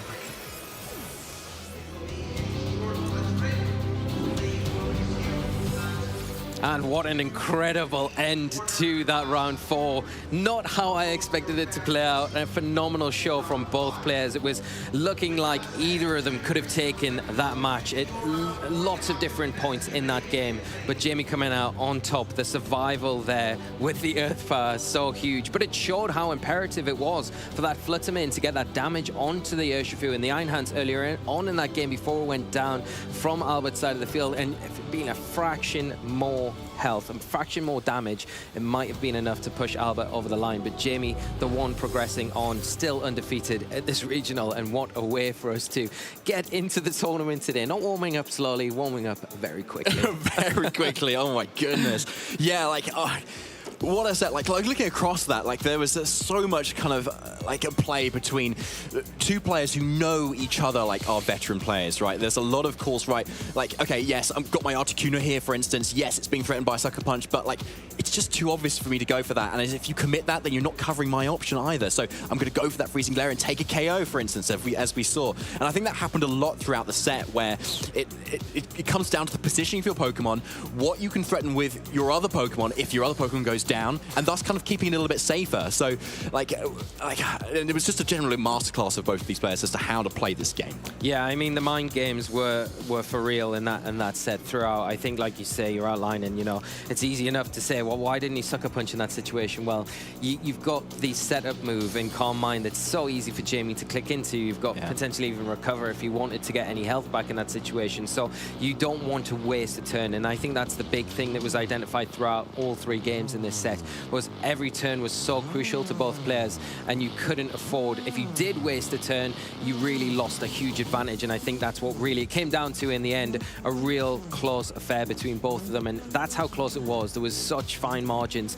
The Earth Power survival was just a fraction away, and then the Ice Spinner coming in. Not a move that you commonly see on Urshifu, so again, something that Albert probably didn't expect coming into this game until he saw that team sheet passed over to him, but obviously coming in as the correct choice to close that game up, and what a way to close it up for us. Yeah, like it could have been like a close combat instead of the Ice Spinner, which a lot of players are obviously running, but then you get the defense drops after you use them, and that may have been enough then for the Heatran to be able to kind of win that kind of 1v1 fight. So it was a really nice option, a really cool tech that we just don't see a lot of Urshifus use. And when you don't have any kind of terrain setter of your own, it's a really nice way to be able to remove terrain. So like if you're faced with a Rillaboom, or if a Rillaboom's about to switch in, you can still Ice Spinner into like any target, and the grass terrain's suddenly removed completely. And at that point, you may even be able to survive Wood Hammers and stuff from like Rillabooms, and your Urshifu's looking like a really nice option into a Rillaboom. Yeah, exactly. And I think the other thing to really identify in that previous match is how well both players understand the attacks that their Pokemon can take, as well as how well they've trained their Pokemon. We saw so many times throughout the 3 games where there was such close survivals, right? And that is all down to how these Pokemon have trained, how these players have trained their Pokemon in particular. And I think a real good example of being able to kind of showcase not only a real spectacle from the offensive side of things, but also a real masterclass in being able to train your Pokemon to take these big threatening attacks to the point where you're able to kind of overcome your opponent if you are able to take them. Yeah, exactly. Like there was so much great training like going throughout this team. We could see like you can like train your Pokemon so differently. You can be like so fast and so offensive, and like we saw how the Iron Hands was able to actually outspeed the Salamence like in Tailwind as well, which was really cool, which most Iron Hands won't normally be able to do. But when you're running a more offensive one that Jamie Boyd was kind of running with the close combat on it and the Ice Punch as well, it makes a lot of sense. I mean, something that I don't think we even touched on much is like Terra Ice. I was just about about to say that. Yeah. Like, which is really cool to be able to boost up that damage. Yeah, it's just the most unexpected terrestrialization type for an Iron Hands, and you think, wow, if that is in the right position, of course, with that tailwind support, then it is going to be very threatening, because Ice as an offensive type is very strong, right? And you can pick and choose your moments when you go for that to further boost the Ice Punch that's already going to be effective. I mean, we saw how effective it was in getting rid of the Salamence, getting rid of that Intimidate for the rest of the game. We saw how impactful that was when it did get the chance to drop it onto the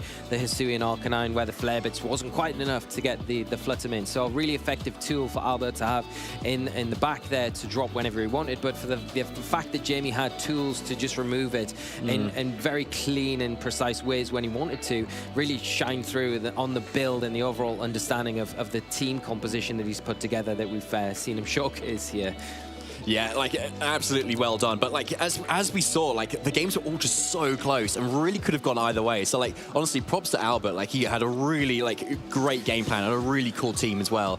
And, like, we can see, like, back-to-back now on stream, we've had Salamence being a really potent option if you want to have Intimidate, but combined with that Tailwind option as well that Landorus or Arcanine can't give you. Yeah. And, like, it's a really nice option into Urshifu's, as we saw. You can roost up and heal off a load of damage and kind of remove that flying type temporarily to be able to take those hits a lot better. And then Draco Meteor to KO Roaring Moons as well. It was like a really nice, like, a demonstration of why this Pokemon is starting to creep up a little bit more. Yeah, and I think it really did cause Jamie a lot of issues in that match, and why he kind of prioritized it a lot of the time. Let's get rid of it while we can before it can get another Tailwind up or drop another Intimidate or pose even more of a threat with that Draco Meteor, you know? Like you were saying, at one point it picked either the Roaring Moon or the partnering Pokemon next to it. It probably would have been picked up a knockout onto either of those targets. And I think it's that kind of pressure that the Salamence can provide at all times. It's got a lot more utility than something like Roaring Moon that is really quite one-dimensional. It can provide Tailwind support, but it doesn't get any access to any recovery, I don't think, and it doesn't obviously have the special aspect to its game like the Salamence has, where it can kind of ignore opposing Intimidate users, whereas the Roaring Moon really can't ignore those. Yeah, exactly. So maybe that's why the Roaring Moon is stuck in the past a little bit, and Salamence is where it is right now as like such an effective option. And it's kind of a little bit actually a callback to kind of like 2014 almost, where like it was kind of everywhere, right? Like it was like the Dragon type go-to, like maybe alongside Garchomp at the same time too. But here it is again in 2023. Like, what a time to be alive, Lee. What a time to be alive, indeed. And I'm sure it's not the last of the Salamence we'll see this weekend either. I'm sure we will see a lot more of it. It's funny that we were talking about it as one of the Pokemon Marcus identified earlier on to watch out for today, and we've seen it twice already on the stream, so it'll be interesting how many more times we'll see it throughout the event this weekend, and if players have really picked up on that as being one of the Pokemon that can be a key in maybe being, it's not as much of a niche Pokemon, but it kind of is a bit off meta at the moment, and it is something that is very effective in a lot of different ways. Especially I love the Rocky Helmet on it, and I do like the potential poison terrestrialization that you've got access to, that Albert had access to there, you know, where you can pull the trigger on that if you want, if you're in a particularly awkward position where you can then take advantage of the Tailwind from a different angle and resist different attacks that you wouldn't normally have access to. But yeah, it's nice to see it, a nice showcase like you said, and I'm sure we've got a lot more from the Salamence to come. But yeah, really, really unfortunate for Albert. I'm sure he's going to do well throughout the rest of the weekend. It was so close, and I think both players showed how brave they were in different situations, with kind of being very committal to how they executed their game plans. They weren't really swayed by what the opposing player was doing. There was a couple of turns where you think Albert should have maybe gone for the Sucker Punch, but so easy in hindsight for us, or me in particular, sitting here and saying that. It is a much different scenario when the players are sitting opposite each other in such a high-stakes situation. But on that note, we do have Jamie ready over on the couch for an interview, so we can get a bit more of an insight into his game plan, his team, and what his plans are going into the Gdańsk Regional for the rest of the weekend. Thank you, casters. We are here for the interview of round 4, and we are joined by the winner, myself, and I have the pleasure of being interviewed by Charlie Merriman. Charlie, how are you feeling after that last round? Jamie, I'm still catching my breath. What a fantastic match that was. Absolutely thrilling. Thanks for turning the tables on me here, Jamie. I am the one with the card, though. I will be ultimately asking Jamie the question. So, well, how are you feeling after that game? Well, that was one of my lesser good matchups, let's say. I've had to adjust some things from Toronto because King Gambit was actually not great. Even with adding Iron Hands on the team now, it still didn't seem so good. But so I'm pretty happy to have made it through that. Yeah, I mean, King Gambit, the thing I think that I want to call out there, you're mentioning King Gambit, is in that game too, predicting a Sucker Punch coming out from Albert's King Gambit, you took that advantage to switch in your Pokemon, and of course Sucker Punch only works by dealing damage if your opponent is readying an attack. So how many of those Sucker Punch close calls have you had to make? Yeah, that's always an awkward one. I managed to get it in that game too. That was very nice, stealing it with the extreme speed and then freezing glare. If that had been a Sucker Punch, it was just game over, so managed to get that. And there was a couple of Kowtow Cleaves or Sucker Punches, and I actually really don't like that mind game in the slightest, even though I actually like a few mind games. Like, that's definitely part of the game, and I feel like I've got pretty good at it after however many years of playing, but that's one of the games I don't really like to play. Yeah, well, absolutely fair enough. But now, focusing in on some other turns in that game, I know in the Toronto Regional Championships, where of course you came top 4, the casters were talking a lot about how well trained your Pokemon are, and once again, a masterclass in this particular game, with your Urshifu just hanging on against the Heatran, able to ultimately pick up the knockout. So, how are you feeling about the training on your Pokemon now? I mean, I'm very good at putting my base points in the correct places, so yeah, no complaints whatsoever. You've just seen bulky Urshifu. That's why you should use it, because able to survive an attack that any other normal Urshifu really wouldn't have been able to. So I do like bulking out Pokemon that have no right to be as bulky as they should be, and that's definitely a theme on this team. Yeah, Urshifu certainly doesn't have a right to be as bulky as that, but you're showing us all up here, Jamie. And also with the substitute there as well, does that tend to pay dividends for you? Oh, yeah, that was back in, dare I say it, Generation 8 Sword and Shield, which I like to forget, but back then when it was the non-Dynamax format, I was using Sub Urshifu the entire time, and it was amazing. So the logic was just, wow, it was great last generation, surely it's great still, and yes it is. Yeah. It absolutely is. I think the big thing would be, the two big things would obviously be Amoonguss Spore, stop that, that's a straightforward one, but also not being able to be faked out on a turn that they could switch in Iron Hands or whatever, and therefore I get a guaranteed Surging Strike into whatever I want, because they can't protect, they can't fake out, that slot is being Surging Strike. So I think it's definitely worth sacrificing the Aquajet. I know that some people were scoffing at that a little bit when they saw in Toronto I wasn't running Aquajet, but I really haven't found too many needs for it outside of in that game. If I had Aquajet, I would have been able to just Aquajet the King Gambit and take the game, but you know, I'm very happy with Substitute, and I think it's a slept on move, not just on Urshifu, but just in the format in general. You barely see it. Of course, Substitute is a move that is always incredibly useful if you can, as you identify, if you can find the right slot for it on your team. You have to decide which move you're giving up in favor of that substitute. Now, the Pokemon on everyone's lips from that game is, of course, the Galarian Articuno. Tell us about your decisions behind including that on your team. Well, the previous, in the Toronto, I had the Thundurus Therian. My logic was, I want a strong special attacker that is off the ground. Thundurus is the strongest, it's Thundurus. Off I go. And then, now that I've had a chance to look at the team even further, I still want a strong special attacker that is off the ground. It doesn't necessarily need to be the strongest special attacker that's off the ground. And Articuno could get stronger, because as soon as you get Intimidated, get that competitive, you're way stronger than Thundurus is. So I have liked the Articuno a lot, especially since I've put the Iron Hands on the team. I haven't felt the need for the Thundurus. I think that having the Thundurus prevented the Iron Hands from being on the team, which I think does make sense, which is how it should be. Iron Hands is slapped onto most teams. Iron Hand came onto this team because it filled gaps, and I think that's what a lot of people are missing in their team building. But then Articuno, it's been pretty good so far. It had a 2-turn game in round 3 where the opponent didn't realize it was Terra Ground with Terra Blast, and their Heatran disappeared and they forfeit immediately. So it's been pretty good so far. Yeah. So are you admitting here, Jamie, that maybe Iron Hands is the call over Thundurus Therian? I probably wouldn't compare it's either Iron Hands or Thundurus. It's more, now it's Articuno, I can be Iron Hands. So sure. Yeah. But I think that the Articuno over Thundurus, there are definitely some matchups Thunderous is better for, but there are some that Articuno just immediately wins on its own. Right. And I'm hoping to face more of those as I go through the day. Yeah, were you aware of that calculation that came into one of the earlier games? Freezing Glare not quite picking the knockout onto the Terra Poison King Gambit. Oh, I wasn't expecting it to, and I have never Freezing Glared a King Gambit before. Right. They're usually Terra Dark. Like, Terra Poison is like the best defensive type, and you see it occasionally. But yeah, no, that's... I know a lot of calcs. I know 2 calcs. That was not one of them, but I didn't expect it to KO. Absolutely fair enough. And then in that game 1, your Hisuian Arcanine was on an absolute tear through Albert's team. He was ultimately able to turn the momentum in his own favor. But, of course, Hisuian Arcanine, a Pokemon we will be talking a lot about this weekend, having taken LAIC, the 4 regional championships prior to that. What are your predictions for that Pokemon? I reckon it's going to take 10 majors before it doesn't, and then it's going to it's going to lose in the final of that 11th major. So yeah, Hisuian Arcanine. People are saying that Fluttermane's the best and Iron Hands and Urshifu's the best and all that. Like, but it is clearly Arcanine. Even if the percentages don't quite state that, Arcanine is the best Pokemon in the format. Like, it's very clear. Yeah, absolutely.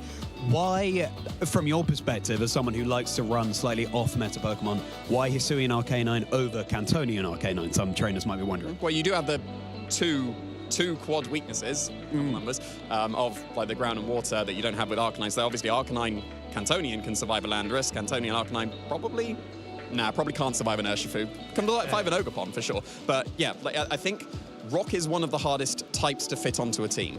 Like, you'll have Tyranitar, you'll have Glamora. Can we even name another rock type that's relevant at this point? Like Garganacl a little bit at the beginning. Terra Rock Landorus. Strong rock slides. Yeah. But outside of that, like, rock is one of the hardest types to fit onto your team. And it is so easy to do that with Arcanine because it is so strong. Because you get to spam rock slides. Rock slide's the best move in the game, obviously. We've seen that over the generations. Best move in the game. But being able to find a place to put it on your team, it's difficult. But now it's easy because Arcanine is just here and easy to put on every single team. It's a really good point that you raise. Yeah, any way you can include Rock, because it does have good coverage in terms of the super effective damage it deals. So, absolutely fantastic. Congratulations to you again on that game. Now, broadening out our scope a little bit, of course, top 4 in Toronto. You could be the trainer that wins the championship, taking Hisuian Arcanine all the way once more. Your goals right now?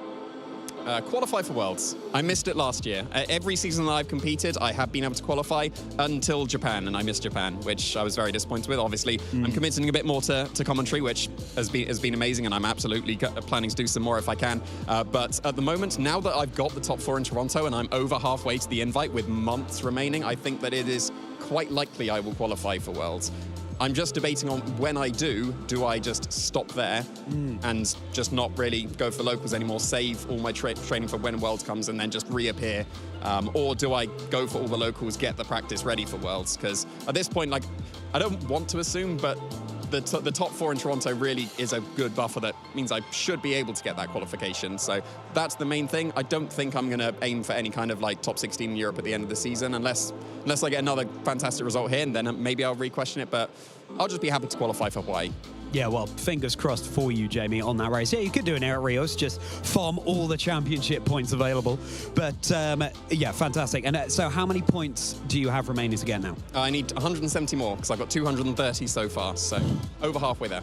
Yeah. Well, what a fantastic buffer indeed. Really exciting stuff.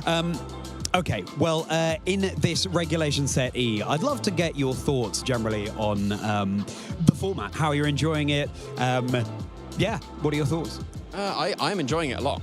I don't think the previous regulations got on with me so well. You saw me running a banded Screamtail when it was Regulation C, so we probably shouldn't talk about that one, even though that was a lot of fun. Yeah, Regulation E, I think it is a bit, like, it seems to be more balanced than Regulation, at least B and C. I think A was so balanced because there wasn't so much power behind all the mons. You could get away with, like, Meowscarada was top tier, and it's gone immediately as soon as the Paradox Pokemon were introduced. So I think that Regulation A was definitely my favorite, but E is a close second. It seems like I'm able to find some sort of success in it, and yeah, I think that is a pretty good format. Although, to be fair, I'm really looking forward to Regulation F, because Superior is on the horizon. It's so close with the Indigo Disc. Jamie's favorite Pokemon, famously. I'd also love to know, with Ogerpon not appearing on your team here, but it did in Toronto. In fact, so many Pokemon that were introduced in Regulation Set E, we don't see so commonly anymore, people pivoting back towards what's available in Regulation Set D. Any Regulation Set E Pokemon that you think could still have their time in the sun? I think that Alolan Ninetales would probably be the biggest one, because it is a great support one. Like, fantastic, not free screens, you have to have Hail, but, you know, Aurora Veil, Light Screen, and Reflect in one go, and all fantastic support moves as well. I think that is a little bit slept on. I did use it in Lille, and that team wasn't very good, so the Ninetales is great. So I think that, Ninetales is probably the most slept on, I would say. But it is quite tough when, you know, Arcanine's everywhere, and Golden Go is just going to be able to make it rain and KO you immediately. But if someone can make a Ninetales team that works, I think they would find a bit of success. We only saw that with the Baxcalibur team previously, but I'm sure there's a lot more hidden potential in Ninetales. Well, someone must have brought a Alolan Ninetales here in Gdańsk, because it's been snowing all day. But finally, Jamie, just very quickly, any final shout-outs that you want to give?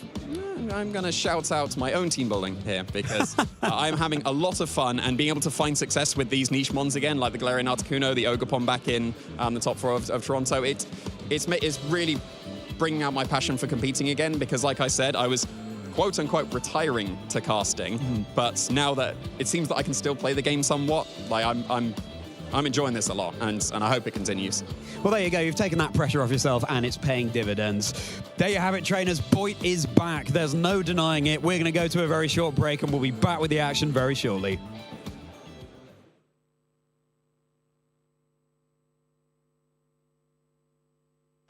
Hey Pokemon trainers, welcome to Pokemon Championships History, a series where we showcase important matches throughout the history of competitive Pokemon.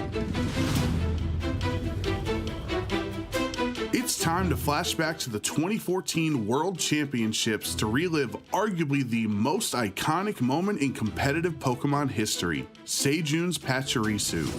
It may be true that the Electric Squirrel stole the show at Worlds, but first let's focus on this story's true protagonist, Sejun Park. From South Korea, Sejun was known as an innovative team builder who performed consistently at the world's largest stage. 2014 was Sejun's fourth consecutive top cut of the World Championships. Certainly one of the game's legendary players. I think that most people in the community around the video game would probably agree that Sejun is the best player who's never won a world championship. But if Sejun wanted to take home the title this time, he would need to utilize his creativity. Many people think Sejun's team was built around Pachirisu, but it was actually a team revolving around another uncommon Pokemon, Mega Gyarados.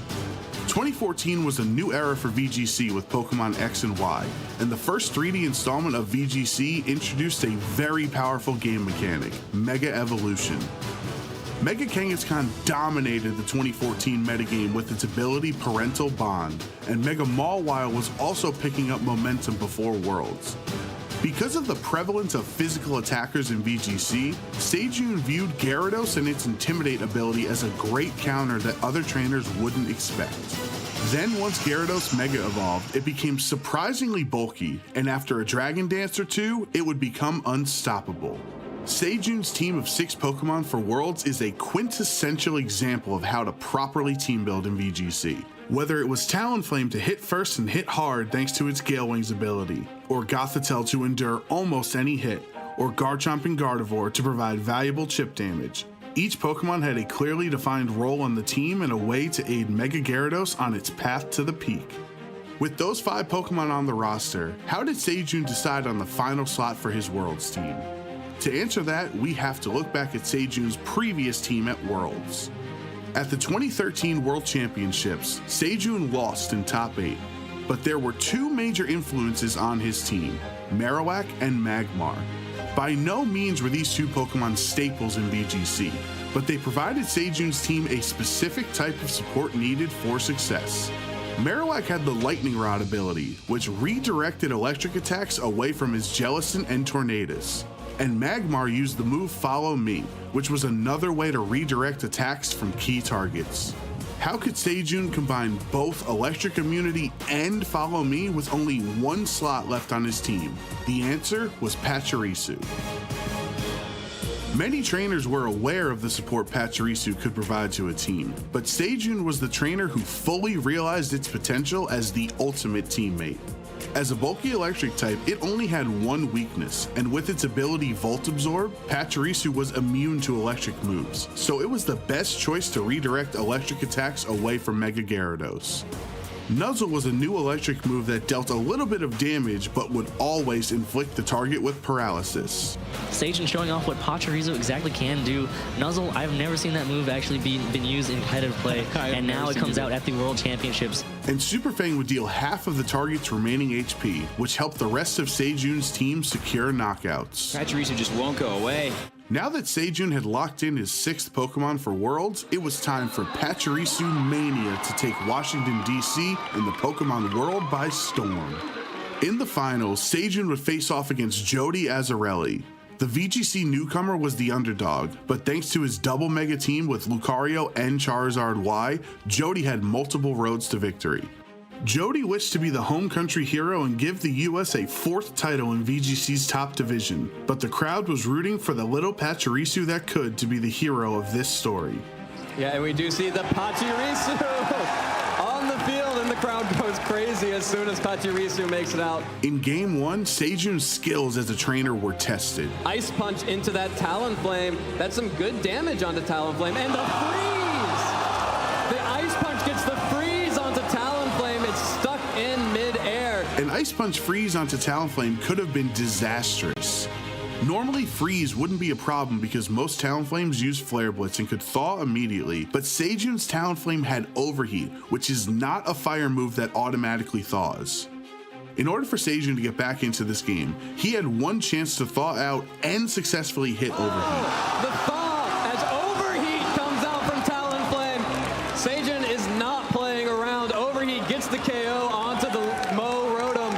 Tyranitar is still out though. The Life Orb from Talonflame as Super Fang from Pachirisu, not dealing quite that much, but the paralysis. Tyranitar fully paralyzed. With luck back on Sejun's side, once he was able to KO Jody's Mega Charizard, Garchomp and Talonflame had enough left to give Sejun the victory in Game 1. With that extra damage there, you're going to feel very safe that even intimidated, Talonflame can finish off this. But we see the forfeit. Yeah, Jody going ahead and forfeiting, and Sejun Park takes Game 1 of this best-of-3 set. Jody needed to change up his strategy in Game 2, and Mega Lucario packed quite the punch. This, however, was exactly the situation Sejun's Gardevoir was trained for. Yeah, Mega Lucario making its first appearance on the stream here. Going to go ahead and Mega Evolve, get a lot of additional power on the field for Jody. And Bullet Punch coming up from Mega Lucario onto Gardevoir. Not quite enough for the one-hit KO. Dazzling Gleam, the choice from Gardevoir. Super effective damage on Salamence, and the Earthquake. Is it going to be enough? Is Mega going down? The Mega goes down. Turn 1 for Jody. Once Gardevoir was knocked out, it was time for Pachirisu to show the world what it could do. On a field with some of the most powerful Pokemon in VGC, Pachirisu would shine brighter than them all. The story unfolds in the minds are outdrawn. The moment is now to claim your glory. Salamence dropping a Draco and Pachirisu shrugging it off will go down as one of the most iconic moments in VGC history. With just one Pokemon remaining, it was time for the Prince of VGC to finally reign as king. Pachirisu is not going to do any of that. It's going right on the offensive. Super Fang going to take away half of Mo Rotom's health. Dragon Claw right back after a critical hit. Sejun Park takes down Mo Rotom. And Sejun Park is your 2014 Pokemon World Video Game Champion in the Masters Division. The crowd is on their feet. Let's hear it for Sejun, everybody. Sejun Park and Pachirisu are forever tied together in the story of competitive Pokemon and have inspired countless trainers across the world to play VGC. It takes a well-rounded team of 6 Pokemon to become world champion, and Sejun proved that success is a team effort. Seiju's lasting impact is not that Pachirisu was the greatest Pokemon ever, but instead it was a great Pokemon for the role he was looking to fill. Thank you for watching, and let us know some of your favorite moments in VGC history by using the hashtag #PlayPokemon.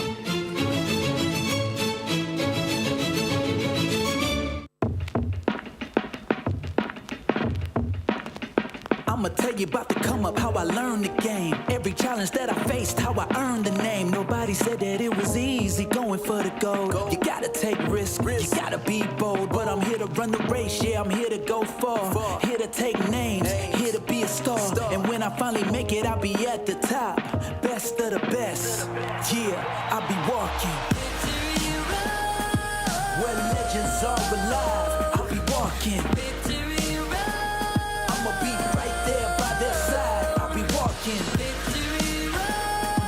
Where everyone can see, I'll be walking. That I'm the best to ever be.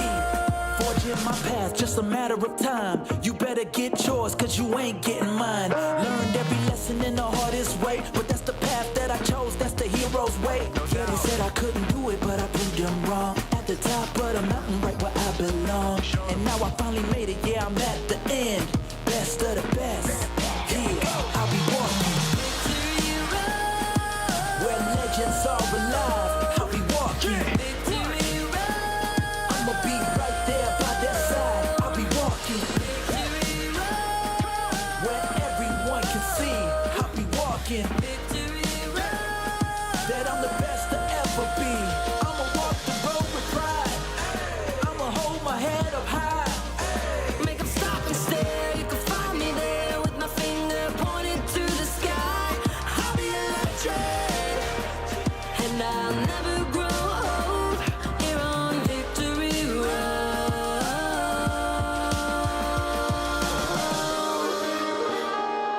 where legends are alive.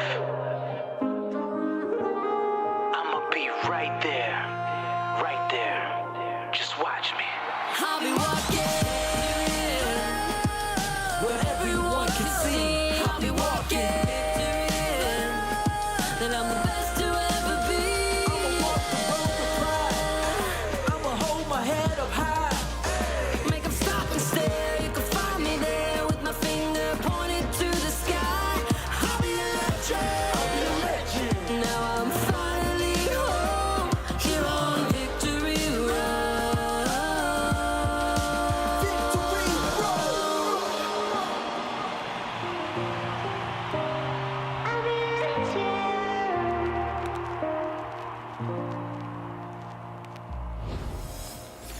Pokemon trainers, welcome back to the Gdańsk Regional Championship. It's Charlie Merriman on the desk here, joined by Marcus Statter. Marcus, how are you? I'm very good, thank you very much. Some exciting battles that we've already seen here, and of course it will continue here in Gdańsk. It absolutely will. The snow is still going strong here, but we still have not seen an Alolan Ninetales on stream just yet. But who knows, we could well be seeing it later on today. Oh, definitely. As someone who has tried out Alolan Ninetales for a little bit, I have to disappoint Jamie a little bit. At least from my practice, I could not get it to work against those Tornadus teams with the Rain Dance, of course. And yeah, that then stops any of your efforts to try and set up that Aurora Whale. But hey, maybe, what do I know? Maybe Jamie has some better ideas. I need to talk to him later about that. Yeah, absolutely. Well, I mean, that was your #1 caster prediction, the Tornadus this weekend. And of course, not only for that tailwind, but being able to change the weather, as you say, with that prankster ability. Yep. Go for a Rain Dance, and not only is the snow not there, you can no longer go for an Aurora Veil either. So really shutting down that Pokemon quite effectively. So maybe you're right, Marcus. Maybe in a metagame where Tornadus is so prevalent, it's just not Alolan Ninetales' time to shine. Yeah, however, of course, in that battle that we just saw, while it... I'm not sure if it was the star of the battle, but it definitely left a mark there. That Articuno on Jamie's team. I think that's something that we need to talk about a little bit more, because it is one of those choices that we really did not expect going into this tournament. The rest of his team, I would say, looked quite normal in terms of what we expected to see, the Roaring Moon, the Arcanine, and so on. But then, yeah, that that Articuno, and in the first game, almost took on that poison type King Gambit. That was certainly something I did not expect going into this tournament. You're so right. We don't talk about Articuno, no, but we certainly should. And of course, I'm rocking the Cantonian version on my lapel here. I'd love to see one of those coming out today, but you know what? I will settle for the Galarian version that Jamie was running. Yeah, I asked him in the interview whether he had calculated for Freezing Glare against Poison Terror type King Gambit, and surprise, surprise, he hadn't. He did admit, you know, he knows most damage calculations by this point, having played the game so long. But there you go. For those of you less familiar with this Pokemon, let's have a little snapshot of it there. Freezing Glare, a move that can freeze the opponent if you're lucky. Hurricane, Trick Room, Tailwind, so really good supportive options, as well as that competitive ability, giving it a double boost to its special attack if it's intimidated, say. And what with the Hisuian Arcanines and Landorus running around, certainly a useful ability to be able to take advantage of that. And, you know, Jamie Boyd is, of course, a veteran player, but that's not to say he's the only one who could run this Pokemon well. Exactly. I mean, anyone could try and pick up that Pokemon. Not to say that they will have immediate success with it. Of course, it requires someone as genius as Jamie Boyd, I think, to really perfection it and find that role on your team. Because, yeah, with Trick Room and Tailwind, Jamie didn't even run either of those, so it has a lot of options in how it can be used. But yeah, that competitive ability with all the Intimidate running around, really one of those key reasons to use that Pokemon and combine that with a unique typing. And yeah, you get a very well-rounded Pokemon. And yeah, I'm looking forward to seeing whether we will see some more of Jamie, of course, throughout this tournament, or if any other trainers then will adapt and try out Articuno on their own. That's just the Jamie Boyd way, isn't it? Not only do you run an off-meta Pokemon, but then the moveset that you would expect on that Pokemon, you're not running either. He just likes to tear up the metagame and see how players adapt to it. So really thrilling to see that here, but that's not, of course, to play down any of the trainers running those more reliable cores, the sorts of teams that we perhaps saw winning LAIC last weekend, for example. Ultimately, it's whatever playstyle works for you. And yes, you might get the jump on your opponent with some unexpected picks like Jamie Boyd was running, but in the open team sheet format, that perhaps goes less far than once it did.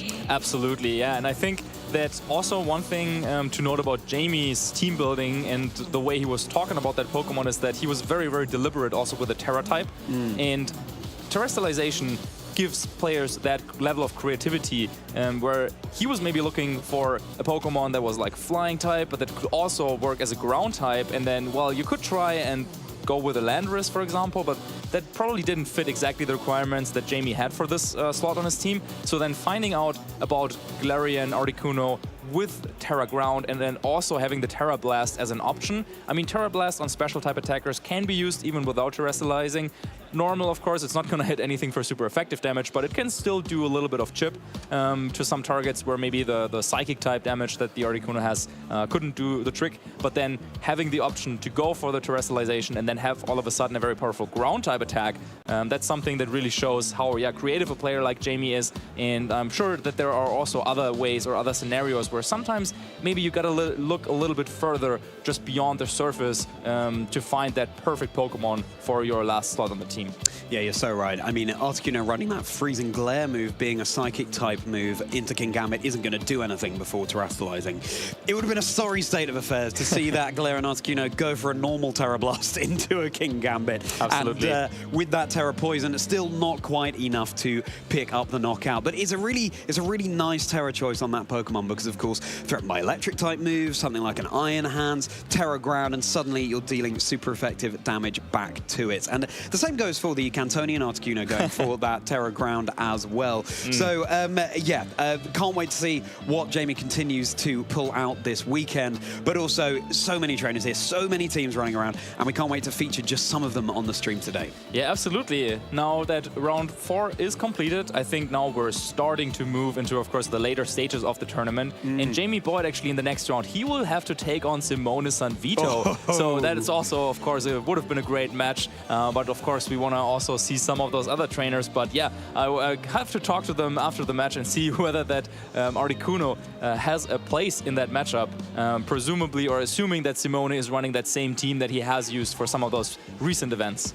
Yeah, Simone Sanvito, of course, the Lille regional champion as of a few weeks ago, and bringing himself here to Gdansk as well. He's already got his world's invite, but he's saying, you know what, I think I can go better than that. Get even more points, see what he can accumulate. And Joby Boyd, having finished top 4 in Toronto, he's a trainer who's chasing that world's invite. He hasn't quite locked it up just yet, but with so much of the season to go, as he said in my interview with him, he's very much hoping to be able to do that. But that would be a thrilling game, but as we are saying, there are so many more thrilling games that are happening throughout the venue here. Absolutely. And yeah, then looking at some of the other players that we currently have at a 4-0 record, Oliver Askelin, of course, previously a finalist at the EUIC in 2022, still looking strong here at a 4-0 record. And then, of course, yeah, Jamie Boyd and Simone Sanvito we talked about. But yeah, then also, for example, Francesco Pero from Italy. So just a lot of those players that we have seen in previous tournaments. Previously, they have done well. Now they're here in Gdansk at the regional championships, bringing their A game, and some of them still undefeated at 4-0. Some of them undefeated, absolutely. What a formidable feat, even just to go 4-0, let alone 9-0, which some players might be doing later on in the day. Francesco Pera is a player that I remember very fondly, because back in that Sword and Shield era, I remember him running a Gigantamax Blastoise team, which was a pick that I personally favoured as well, as we take a look at some of those rounds happening here in the venue. Of course, Hengwei Zhang as well against Sherelle Schroeder there, and there's Francesco Pera against Dominic Gorski. Worth noting that players such as Marco Silva have decided, having won LAIC, you know what, I'm going to take a step back, give other trainers a chance. Exactly. It's still perhaps adjusting back to his native time zone, having been to Brazil. So really exciting to see whether that paves the way for some trainers to come through to the top here. Absolutely. And here all of these trainers still undefeated at 4-0, but the match that we will focus on is going to be between Alejandro Ramos and Nils Dunlop. Yeah, really thrilling match here. Nils Dunlop, of course, a very prominent Swedish player. He's been on the scene for a very long time at this point, and I can't wait to feature some of these trainers who perhaps we don't feature so often, and see the teams that they will be running as we're entering the end game, shall we say, of Regulation Set E. Absolutely, yeah. So it's going to be Alejandro from Spain, and as we said, Nils from Sweden. And Nils, a player that has really, I feel like he's been around for a while. He's had the great achievements at Worlds, but in some of these regionals, I'm sure he has a couple of top 8s, and we will see his achievements in a little bit. He has a lot of them, but I can't remember. I don't think he has ever won one of those big tournaments. Ooh, yeah, you might be right. I can't remember off the top of my head either, Marcus. So that'll be a fascinating situation to see if he's able to take the title here in Gdansk. Yes, Alejandro Ramos. That's not a player I know too well. Do you know any more than I do about Alejandro Ramos? Let's see. Maybe if I have a look at his team, and then maybe I remember just from the top of my head. I haven't seen them around for so far, but of course that doesn't have to say much. I mean, Pokemon is also a game that you can play online, and we saw with some of our previous champions in previous tournaments, they're mostly then playing online, getting up those ranks on the Battle Stadium ladder, and then they show up to one of those tournaments. No one has heard from them, but then they can really go all the way. That has happened in the past, and of course could happen again here with a player that we might have not seen so far of, but it's also great to get some exposure and getting some new faces and some new players, some new strategies, and can't wait to see what Alejandro can put to the table here against Nils. You're so right. I remember during that online era of Pokemon, then after that at the Lille 2022 regionals, this player Julio Tarlau was suddenly second place there, having worked his way up in that time where he was just able to play online. So really fantastic to see. But then, of course, that aside, you had trainers like Justin Tang in the previous season who attending some of their very first events and going all the way and taking the championship. So, of course, we're going to be talking about these names that we've seen before, but it could absolutely be the case that a brand new trainer could go all the way. And I'm thinking also about Maxime Lebrun back in the Lille regionals. He reached top 8, a trainer that we really hadn't seen before, had a really cool Swords Dance Excalibur set. Yeah, absolutely. Yeah, there was, I think, the Alolan Ninetales. Yes, so that's right. Yeah, that was probably the best result that we've seen so far, at least in Europe in tournament. Yeah, can't wait to see. About Nils, maybe some extra words. In the past couple of regulation sets, he was really known to play some of those really unique strategies. At the Pokemon World Championships, he was running a team with that weak armor Rouge that you, I heard, are a big fan of. Unfortunately, it seems like he has moved beyond that, as it seems, and has joined Team Tornadus. Well, I'm certainly a fan of that armor set in hindsight. The first time I went up against it, no.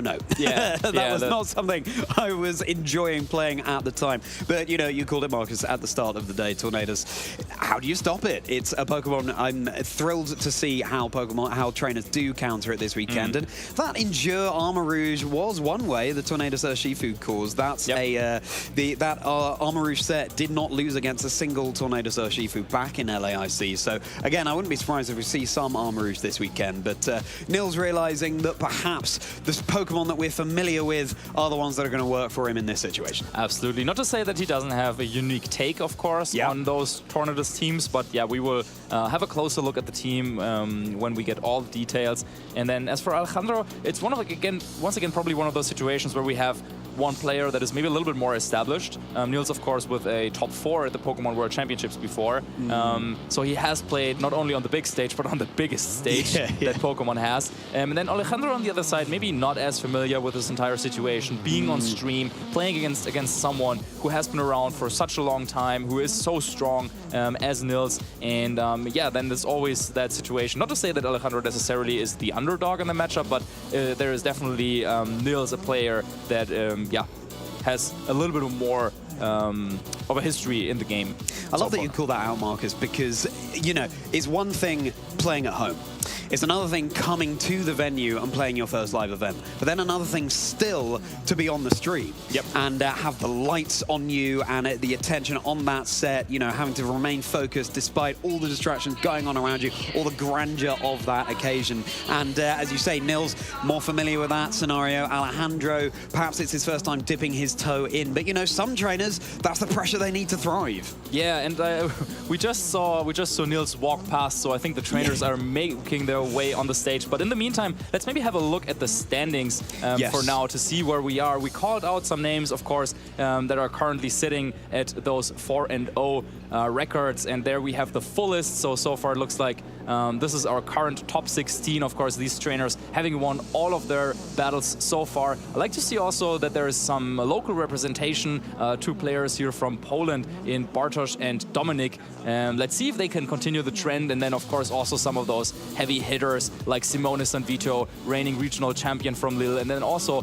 Frederik Nielsen, player from Denmark, that with the trusted Cresselia and Ursaluna duo has made quite the impact in recent times.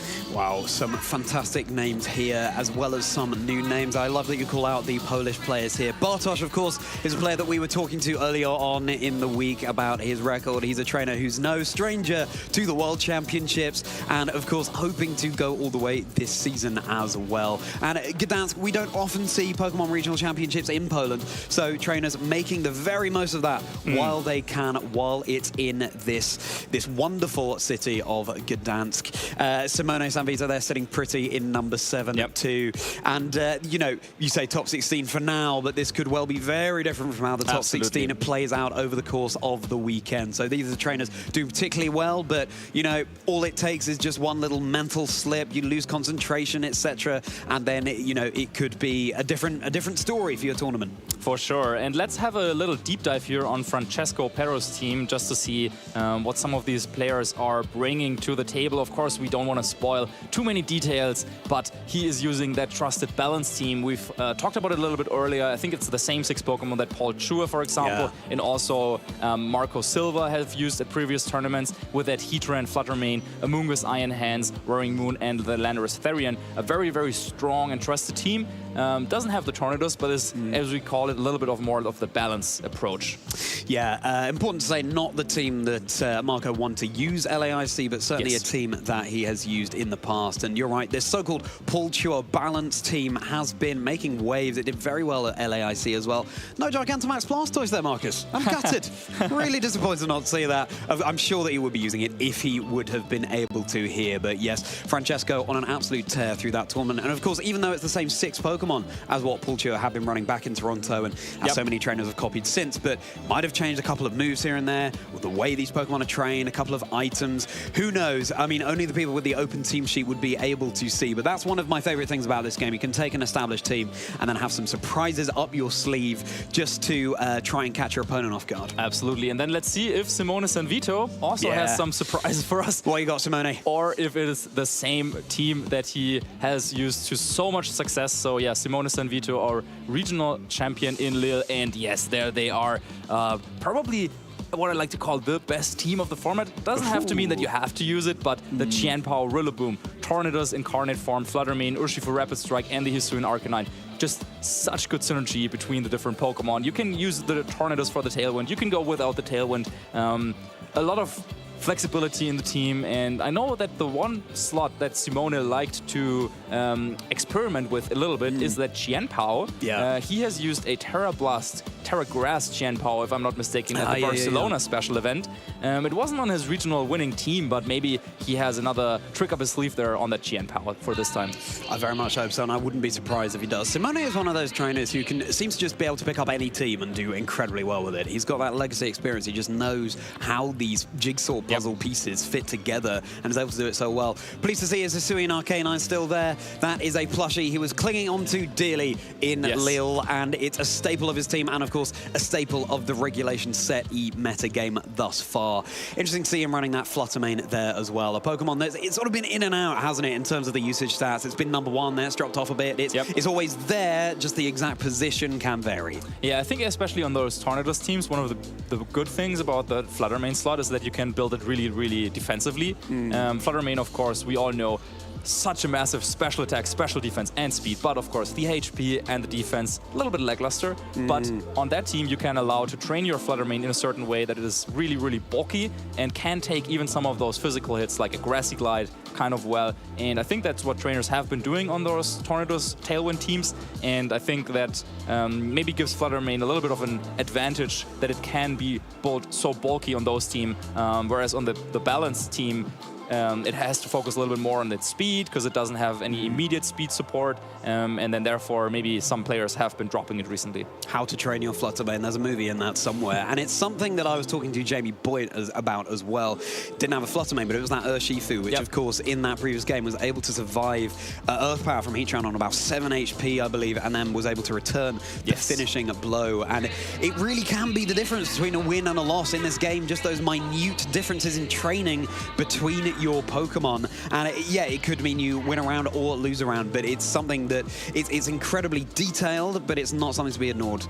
Absolutely, especially in a format like this where you can kind of predict which Pokemon you're going up against, right? There were previous formats, like we just saw in the little video earlier about that Pachirisu win, of course, 2014. One of my favorite formats ever, and of course also one of the greatest wins we've seen at the World Championships level. But in that format, you couldn't tell what the opponent would be bringing. There was so many different Pokemon that players were using in that format, but now in this one, players have established what are the best Pokemon to use in this format. So you know that you will probably face an Urshifu Rapid Strike at some point. You know that you will probably face that Heatran at some point. So if you know how players like to train their Pokemon, then it's also, of course, an advantage or to prepare in advance, have a look at certain builds to train your Pokemon in a way that they can take certain combinations of attacks that you're facing more often. So I think that's also a skill that is very important in this very particular format. It is. That Urshifu, it's such a dominant threat in VGC at the moment, and I think so often in team preview it just seems too good not to bring in so many matchups. It almost feels like a real risk not bringing Urshifu no matter what the matchup is, and certainly a Pokemon we expect to continue to do well. I do like to see some trainers experimenting with that single strike Urshifu over the Rapid Strike just for a little bit of a different play. Obviously, the single strike can go for those sucker punches as well. Really nice priority damage there.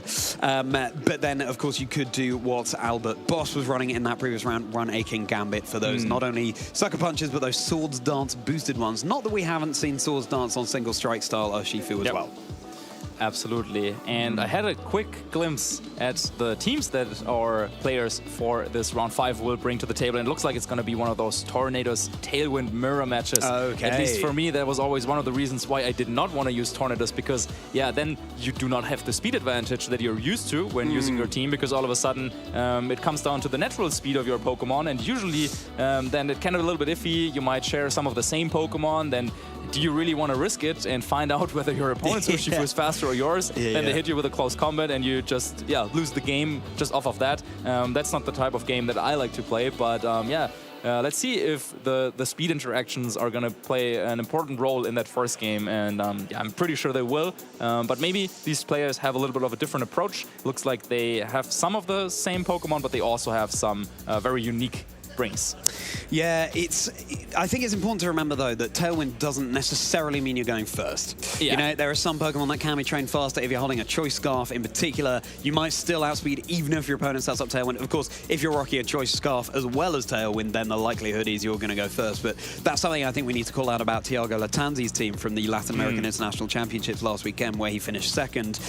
With that Regieleki, it's the fastest Pokemon there's ever been. Even if your opponent sets up a Tailwind, you could well still be outspeeding there. But, you know, Tornadus in a phenomenal position in the meta right now.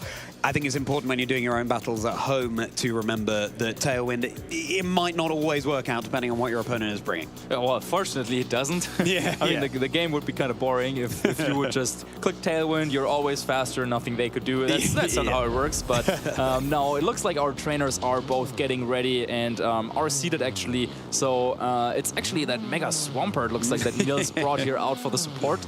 And that in itself shows that Niels is a trainer who has been around for a little while. A trainer of taste, I see, with that Mega Swampert on the table there. Niels looking fairly calm and collected here, and Alejandro not doing too badly either on that stage as these trainers get seated, ready to face up against each other here in Swiss round 5. And this is, as you were saying earlier, Marcus, the seesaw point of the competition, the pivot moment of we're roughly halfway through, and which trainers are going to be able to take that momentum all the way. Yeah, and also nice piece of clothing there on Niels' side. Yeah. I think it's from that London World Championships that we had in 2022. So Niels making sure that everyone knows, hey, I'm a world's level competitor.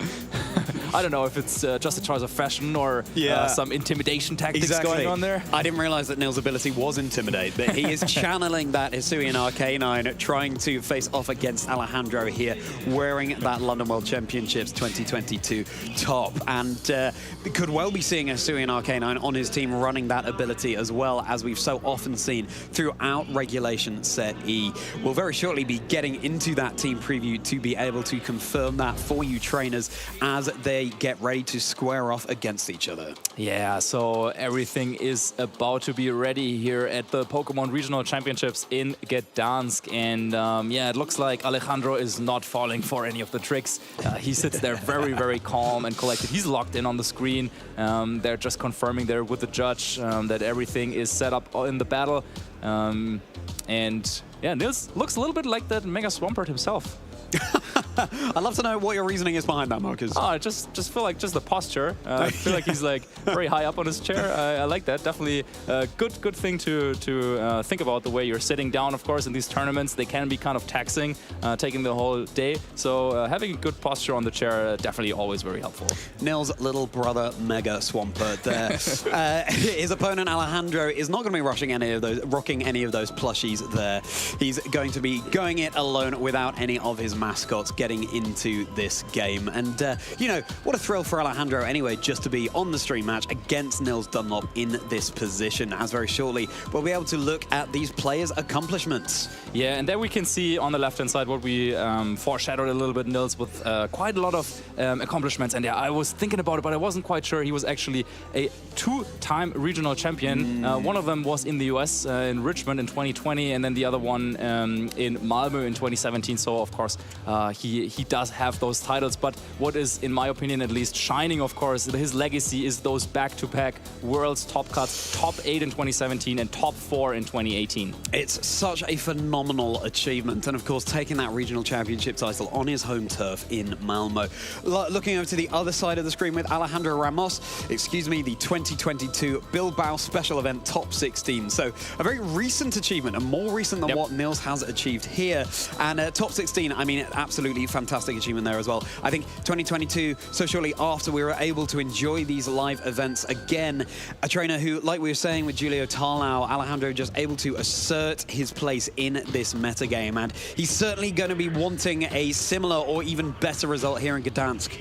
Yeah, and Alejandro, now that I also saw his trainer name in-game, of course I recognize him from some of the online games in online tournaments that I've had against him. So definitely no strangers to the later stages of a competition. But as we could see, that top 16 in Bilbao, so far his best achievement in an offline event. But of course, Alejandro will try to improve on that here in Gdańsk. He absolutely will. And the trainers will be locking in their Pokemon very shortly as they stare at each other across the desk. That 1,000-yard stare as the camera pans over to Alejandro on his side of the field. I'd love to know, if Alejandro were to bring a plushie, which one would it be? What would his plushie of choice be? Maybe let's let here our co-casters know in case he wins. That's a question for the interview. But then maybe let's talk a little bit more about their teams, as now we have Nils' team here on the screen. And I already mentioned it. It is that Tornadus composition. However, he also brings some Pokemon that we don't see so often. I mean, the Regidrago, that was one of the Pokemon that we were talking about on the couch earlier today, with that Dragon Energy, Dragon Fang, Dragon Small, so much Dragon Energy coming out of that little Regidrago. Very, very powerful Pokemon if you support it with the right speed control. And then, of course, Rillaboom, Ogerpon Hearthflame, Golden Go, and Urshifu Rapid Strike. No strangers to the scene. Yeah, it's dragons all round for that Regidrago. Something's telling me it likes being a dragon. I think important to note here, this is similar to the team that Ragav Malavia did well with in Toronto. But instead of that Hisuian Arcanine, it's going to be that Ogerpon wearing the Hearthflame mask. Also with that grassy glide, so it can go for those priority moves with the grassy terrain that Rillaboom will be setting up for it, as well as Icy Wind on the Tornadus. So that's a move that we've seen commonly on Tornadus in previous formats, but not so much in Regulation Set E. Yeah, and that Ogerpon that you mentioned, that's actually a very nice thing. Of course, you could say, oh, he's changing one fire type for another fire type, but no, this is changing the dynamic completely in certain matchups, because now what you can do is you can use that follow me, and you all of a sudden you get an element of redirection on your team, and you could pair that, for example, with the Regidrago. So instead of trying to hit first by going for a Tailwind, you could use follow me and Dragon Energy. Make sure that that Regidrago stays safe for the turn, do a lot of damage with the Dragon Energy, a strategy that, yeah, Nils could probably utilize. However, it's more suited against some of those slower teams, and yeah, I'm not sure if it's the perfect strategy to go up here against Alejandro's team that we will see here in a second. And once again, it is a team with that Tornadus, and he has also that Bramblegast that we saw earlier. A Bramblegast and no Protect on his Tornadus. Bramblegast is a Pokemon that's really picking up currently in Regulation Set E, and it's alongside Iron Hands, Fluttermane, Urshifu, and Arcanine. Now, if there's one thing a Regidrago doesn't like to see, it is a Fluttermane. The Regidrago does have that Terra Steel, so it could keep itself safer, but really, Nils will have to remove this Fluttermane from the equation before the Regidrago can really get up to what it likes to do. Absolutely, and this team, I would say, is taking a little note maybe from Marco Silva's team at LAIC that won the tournament there. It is, of course, has that Tornadus and Urshifu very offensive, straightforward mode. In this case, also covered with that Bramblegast, but with that Iron Hands and also the Arcanine, I think that also Alejandro can play a little bit of a slower game if the matchup demands for it. So that Iron Hands is something that Alejandro will have access to that Nils does not have. Might be a Pokemon that could shine here in this matchup. Yeah, Iron Hand's such a prominent Pokemon, and with good reason. Such bulk as well as such offensive pressure on the field. It's very slow, but that doesn't necessarily stop it, especially when it has a priority move like that Fake Out, being able to get a flinch onto a Pokemon on the other side of the field. I'm fascinated to see how these teams match up into each other, and some Pokemon that we don't see so commonly. Even that Ogerpon, a newly introduced Pokemon for Regulation Set E, still a Pokemon that has been dropping off, and even then the Wellspring Mask form is more common than that Hearthflame. Yeah. Yeah, and that Hearthflame Ogrepon, of course, usually it comes with its partner in crime, is that Rillaboom, of course, setting that grassy terrain, allowing for priority grassy glides, and that are also then boosted in addition by that terrain. And yeah, that is another way to get the speed control in your favor, of course, use priority moves. But as you pointed out, the Icy Wind on the Tornadus, that is one of those key differences. If the Tornadus went toe-to-toe, if both of the trainers decided to bring them, then Nils would have a little bit of an advantage here, because not only can he use the Tailwind to manipulate the speed in his favor, but also with that Icy Wind, getting some drops on the speed could allow his Pokemon to crucially move first. Yeah, and you know, that is one way to get around a matching Tailwind that we were talking about earlier. It's going to be the sash on Nils Dunlop's Tornadus, but for Alejandro, that rocky helmet. So a Pokemon that the Urshifu is not going to want to be targeting into. I also like the little leaf that Nils has taken out of Jamie Boyce, but running that splash plate on the Urshifu rather than the Mystic Water. Even choosing those niche items does Jamie Boyd. And Metal Coat Golden Go, that's something that, you know, I feel like it's somewhere in between the choice specs and the leftovers. You get that immediate damage output, but you're not locked into one particular move. Yeah, Metal Coat is a very good example of a concept that we were talking about earlier, about getting that just very, very specific damage calculations. Yeah. And of course, with Fluttermane being on almost like half of the teams currently, the Metal Coat is needed to get that difference between getting the clean knockout on a Fluttermane or not getting it. And that, of course, is such a big difference, because if you have the Metal Coat, it allows you to go for a Tailwind and make it rain. Just take the KO, and without it, then the Fluttermane knows that it can be safe. No Fluttermane on the field here. Let's go, trainers. It's Swiss round 5, and it will be that Regidrago hitting the field for Nils alongside the Ogerpon Half-Flame Mask, and for Alejandro, the Tornadus and his Hisuian Arcanine. Yeah, this could be a Terra, Steel, Dragon Energy, and Follow Me. I think there's not a lot that Alejandro can do against this play. And this is exactly the combination that I was talking about earlier. With this Ogerpon and the Follow Me, you get this extra level of depth in the team. So yeah, let's see. Nils is thinking about it a little bit. Of course, a defensive play from his opponent could mean that this would be wasting the Terrestrialization a little bit. Maybe a Fluttermane, for example, could switch in from the back. But let's see, we will see that Terrestrialization straight up here in turn 1 of the battle. Turn 1 Terra onto Regidrago. It's going to have a little axe on the side of its head, and it's ready to cleave through the competition, able to deal some massive damage on the very first turn of this matchup. Ogerpon will be keeping itself safe. It won't be that Follow Me, so could be quite vulnerable here, the Regidrago. Going to be that Tailwind. Is this Arcanine going to be able to outspeed it? All comes down to the training. It will be. It's going to be the Head Smash. And it's going to connect into the Regidrago, and despite being a resisted hit thanks to the Terra, Regidrago is going to be taking more than 50% of its health. A big Dragon Energy, but not as big as Nils would have liked, with that puppy from the past hanging on. Yeah, big play there by both players, I would say. So what happened here? Nils was expecting a Rock Slide and to get around that Follow Me, so instead decided to go for the Terra, Steel on the Regidrago and the Spiky Shield to protect his Ogerpon, because he wanted it to stick around for a little bit longer. But then Alejandro makes a great play, goes for that Head Smash. If the Follow Me comes out, then okay, we're trading the Arcanine against the Ogerpon, but then I have the Tailwind set up, can bring a fresh Pokemon in, but then as we saw the Spiky Shield, this play works out even better here for Alejandro, and Arcanine sticks around. Regidrago, of course, took a lot of damage here, which then decreases the power of that Dragon Energy, and now Nils has to find a way out of the situation. Well unpacked there, Marcus, and of course Head Smash is a relatively inaccurate move, so if that had missed, we could have been seeing a different game here with just a deletion of 2 Pokemon on Alejandro's side of the field, but it will be Rillaboom joining the field, ready for a little drum solo as the grassy terrain gets set up.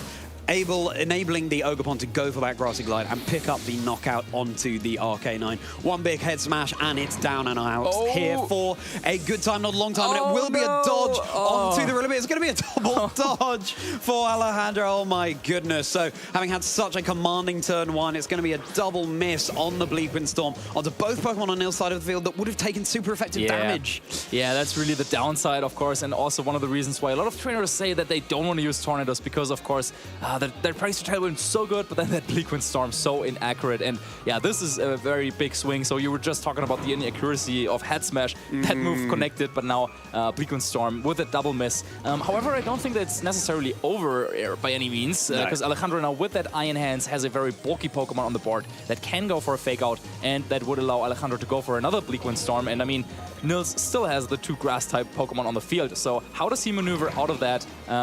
That's what we're seeing here in this turn.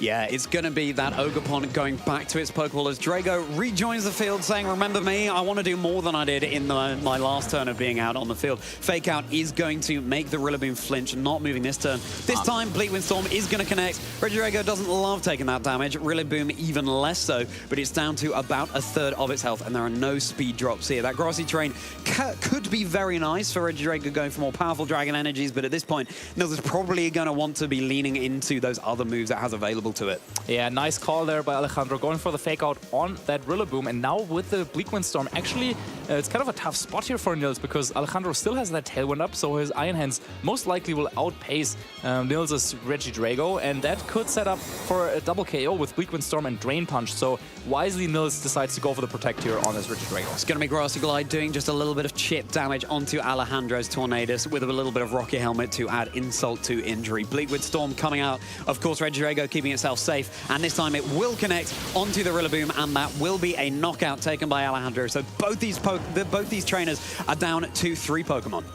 Yeah, and now likely that Drain Punch exactly going into the Protect. So now this allows Nils to bring in another Pokemon, of course, and I think we've already seen that it's not the Tornadus, so Nils does not have the option to match the Tailwind. No, instead it's that Urshifu that he has in the back. This could come in though now, potentially with that Aqua Jet, might not yet be in range on the Tornadus to get the knockout there, and then it's going to be very difficult for him to knock out that Iron Hands, I think. Yeah, it really will. Iron Hands is such a bulky presence on the field here. Of course, the more you index into it, that health bar will be going down, but then you're leaving the Tornadus free to go for another Tailwind, other antics, and of course an as of yet unrevealed Pokemon for Alejandro in the back. Yep. Urshifu doesn't love staring down an Iron Hands in this position, especially because, as we've been saying, it can take those moves so well, and Regidrago really threatened by a Drain Punch here. Yeah, now Regidrago, of course, took a lot of damage, so Dragon Energy, not exactly the most powerful move, but that Draco Meteor, that would do a ton of damage into either Pokemon. And of course, one question that is always key here with that Tailwind and Iron Hands interaction is how fast is that Iron Hands? Can it outpace some of those faster Pokemon? No, it looks like that Urshifu is still faster. However, that Surging Strikes might do half, but of course will allow that Iron Hands to move. But then the question is, will Iron Hands be faster than that Regidrago? Yeah, that is what it comes down to here. It will be the Iron Hands going first, so Iron Hands is going to be recovering most of the damage that Urshifu was able to deal to it. And Regidrago is down, and with it, so is Nils' Terra option. We have not seen a Terra coming out from Alejandro as of yet. It seems to be the case sometimes that trainers who conserve that Terra can end up doing better in the match, as Nils is down to his final 2 Pokemon. So currently, more resources available on Alejandro's side of the field, but crucially, because the Hisuian Arcanine is down for Alejandro, not able to switch that and get an Intimidate drop on the 2 physical attackers on Nils' side of the field. Yeah, and Alejandro, though, with the Tornadus still sticking around on the field, was able to set up another Tailwind, and of course, that is then when it gets really dicey against those Tornadus teams. So really, usually you try to plan out your game in a way that you would knock out the Tornadus in the maybe turn 2 or 3, so just so to prevent it from setting up another Tailwind. But now, yeah, Tornadus itself might be the threat here, with that Bleakwind Storm making once again super effective into both Urshifu and the Ogerpon. However, as we've seen that Iron Hands was slower than the Urshifu, Ogerpon usually faster than Urshifu, therefore probably also faster than the Iron Hands. So maybe that speed control doesn't actually help Alejandro too much, and there's also still some priority moves available for Nils in that Grassy Glide and the Aqua Jet, as the Grassy Terrain is still up.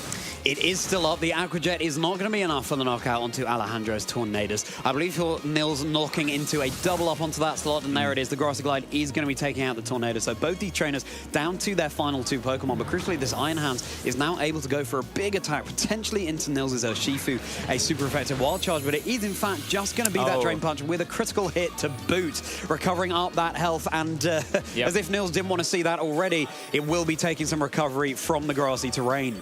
Yeah, absolutely. That Iron Hand's really very bulky, as you said earlier, and now also the grass disappearing from the field, meaning that, well, no more recovery, but also no more boost on that grassy glide.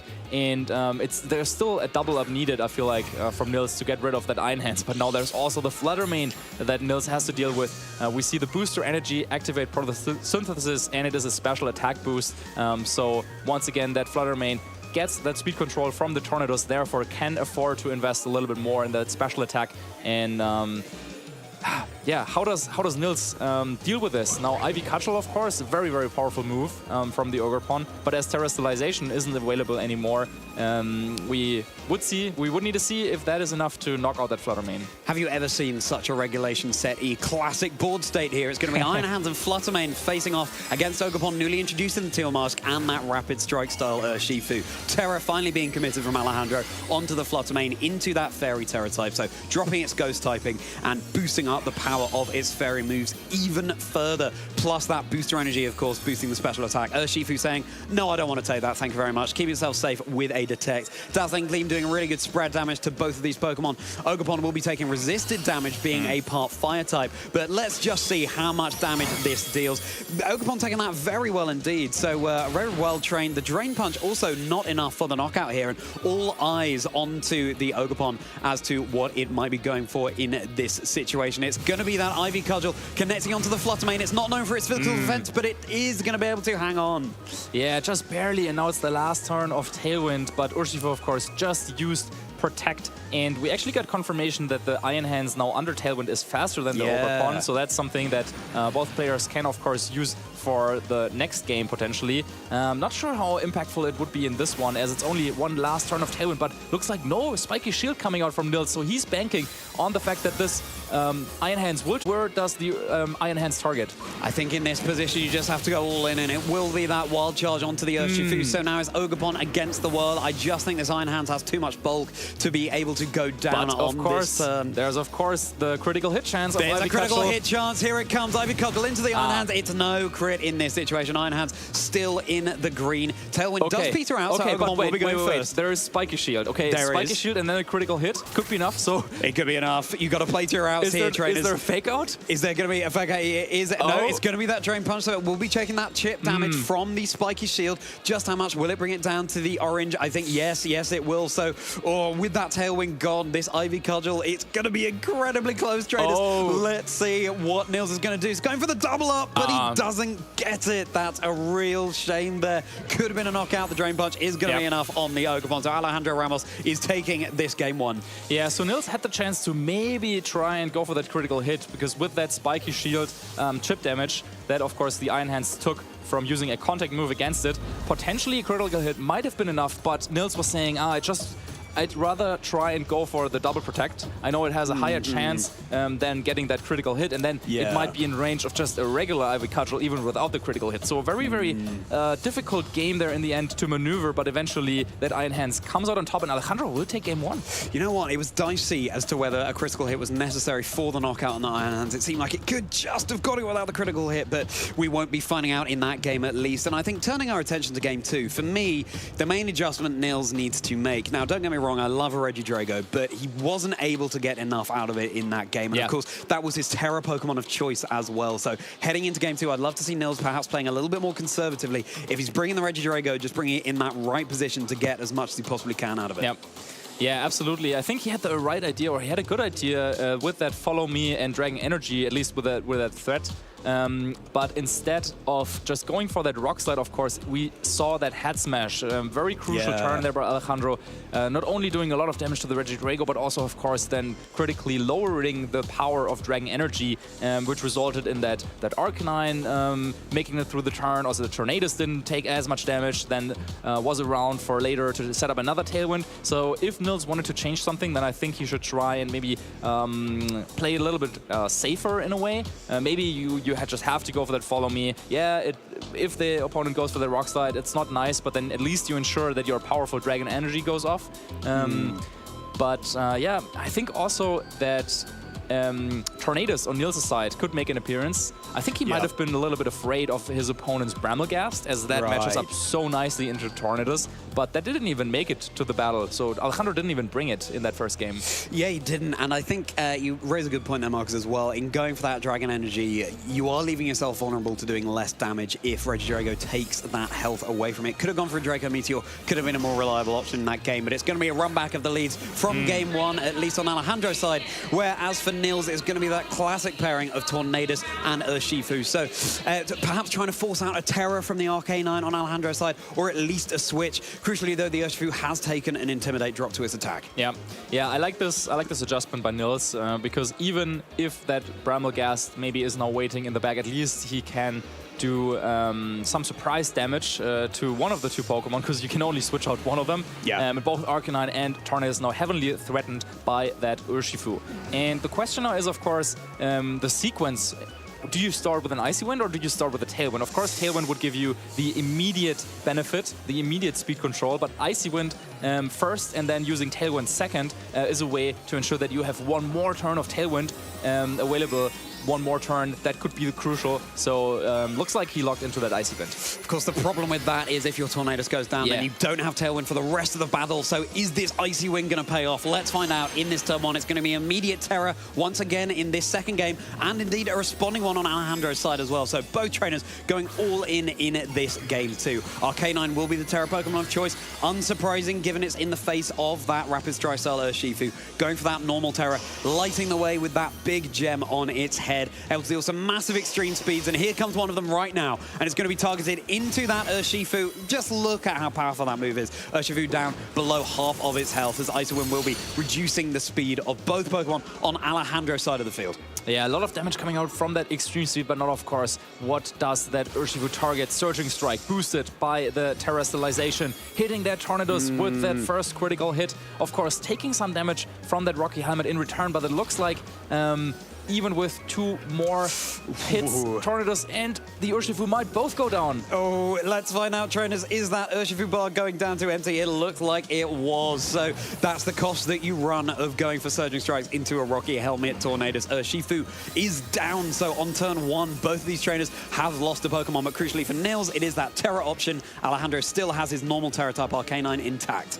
Yeah, and with that, Alejandro kind of he was okay, I think, losing the Tornadus right away, because he knew that if the Urshifu targeted into it with the Searching Strikes, then we would get that knockout on the Urshifu in return. And now with that out of the picture, probably some of the Pokemon that Alejandro has in the back that might not fancy facing down that Urshifu, now they are in a little bit of a better spot.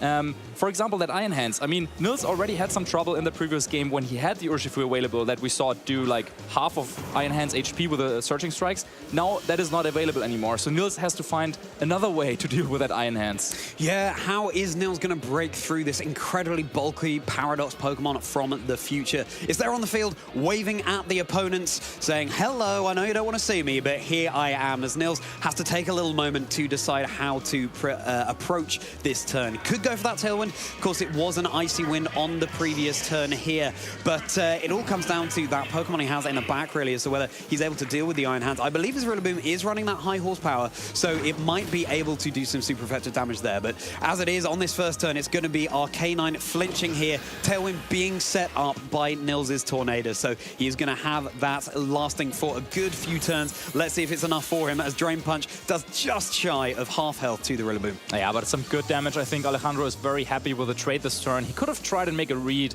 and maybe potentially swap out the Arcanine so that he could bring it back in later for another round of Intimidate and also to lock maybe in a different move, but he is happy where he is at with that extreme speed. He doesn't care about his opponents. Wow, Tailwind, and that does just so much damage. Yeah, it really does. Of course, Arcanine is no longer resistant to these Bleak Wind Storms here. It doesn't get a speed drop, but this Woodhammer follow-up is certainly able to get the knockout, especially on that grassy terrain. So both trainers have now used their Terastallization option, and we're back to the base typings of all of the Pokemon on this side of the field in this battlefield. And it's going to be Drain Punch coming down into Nils' Rillaboom here.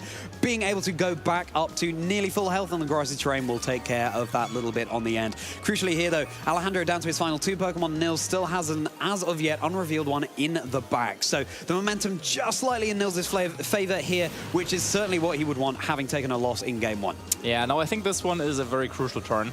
That Urshifu being revealed as Alejandro's last Pokemon, of course, there could be the easy option for Nils just to go for a Grass-type attack into it, maybe the Wood Hammer. That would easily knock out that Urshifu. However, of course, Alejandro has the option to just go for a Detect there, nullify that turn, and knock out the Rillaboom in return with his Iron Hands. So now the question is, should the Rillaboom target into the Urshifu, or do you want to target into the Iron Hands? Iron Hands, carrying the Assault Vest, will not be able to protect. So there might even be a way for Nils to calculate, okay, what if I target the Iron Hands, but the Urshifu does not go for the Protect? Is there a way for me to even win in that scenario? So, yeah, very important decision to make. And let's see what Nils decided to do. Yeah, I mean, I was going to say a Bleak Wind Storm would still be super effective onto the Urshifu if Nils wanted to focus on the Rillaboom into the Iron Hounds on Alejandro's side, but instead it's going to be Ogerpon joining the field. This half-flame Mask Ogerpon, Aquajet going into that Pokemon. It's going to take neutral damage thanks to being a part Grass type. Woodhammer into the Urshifu is going to be enough for the knockout here. So Nils dealing with everything around the Iron Hands as that one-hit KO is taken, but the recall damage is going to be enough to pick up the knockout onto the Rillaboom. So it all comes down to this Ogerpon and the Tornadus against the Iron Hands, and that Drain Punch is looking like this Iron Hands might be able to do it again. Yeah, I feel like history is repeating itself a little bit here. Once again, it's that Iron Hands, and once again, Nils has 2 Pokemon at kind of low HP, and the question once again is, how to get rid of that Iron Hands that just keeps on recovering with a grassy terrain, with a Drain Punch. Once again, the question is now, do you go for the Spiky Shield, or do you expect your opponent to target down the Tornadus? I think if Nils wants to win the battle, he absolutely has to Spiky Shield at some point. But if he gets it wrong, then that would make things just so much easier, so much more difficult for Nils, and easier for Alejandro. Yeah, it's going to come down to a lot of reads, as it did in that previous game. It's going to be that Spiky Shield coming out from Ogerpon in a nice little sheltered yet threatening den. A Bleak Wind Storm coming out onto Iron Hands. Is it going to get the speed drop? It's not. And it's going to be that Wild Charge coming down into Nils' Tornado. So that is that Pokemon down and out for the count. Now, we know that in Tailwind, this Iron Hands underspeeds the Ogerpon with the Half Flame Mask, but even so, I mean, just look at the relative health bars here. Is this Ogerpon going to be able to do enough? It will have to rely on a crit at some point. Yeah, well played there, Alejandro, identifying that Nils might want to try and go for that Spiky Shield. This time, Nils does not attempt to go for the double Spiky Shield. Instead, it's the Ivy Cudgel. No critical hit coming out. How much will the Drain Punch do? He hangs on 2 HP, but of course, Alejandro's Iron Hands is going to be recovering a little bit here. If Nils can get the crit, or you go for a Spiky Shield this turn, perhaps deal a little bit of chip damage onto the Iron Hands to try and secure the knockout on the next turn. So once again, we have that same exact mind game. Nils could go for a Spiky Shield, for a guaranteed Spiky Shield, right? But Alejandro might want to try and go for Fake Out, or another move that fails to avoid making that contact, to avoid taking that recoil. It is the Ivy Cudgel. We don't see a Fake Out. No critical hit. Not enough for the knockout, and it will be that Drain Punch. There you go. Oh, Alejandro takes this Swiss round 5 here in Gdańsk, despite some formidable competition from Nils Dunlop. Congratulations.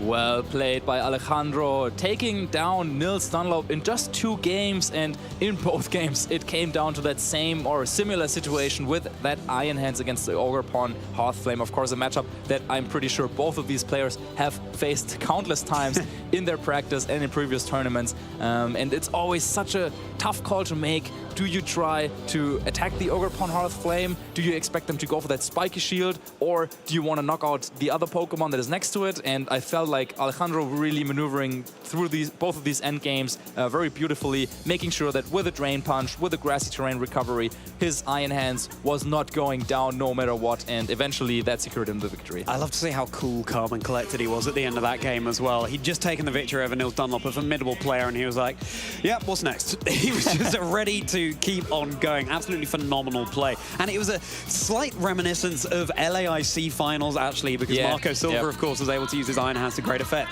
Of course, in the face of completely different competition with that Regieleki. But Iron Hands once again showing why it's such a formidable threat in Regulation Set E and why it's top to the usage stats here in Gdańsk for day 1.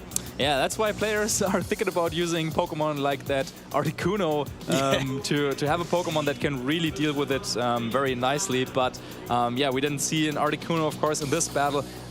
Let's have a look again at the two games and the approach that Nils kind of brought to the table.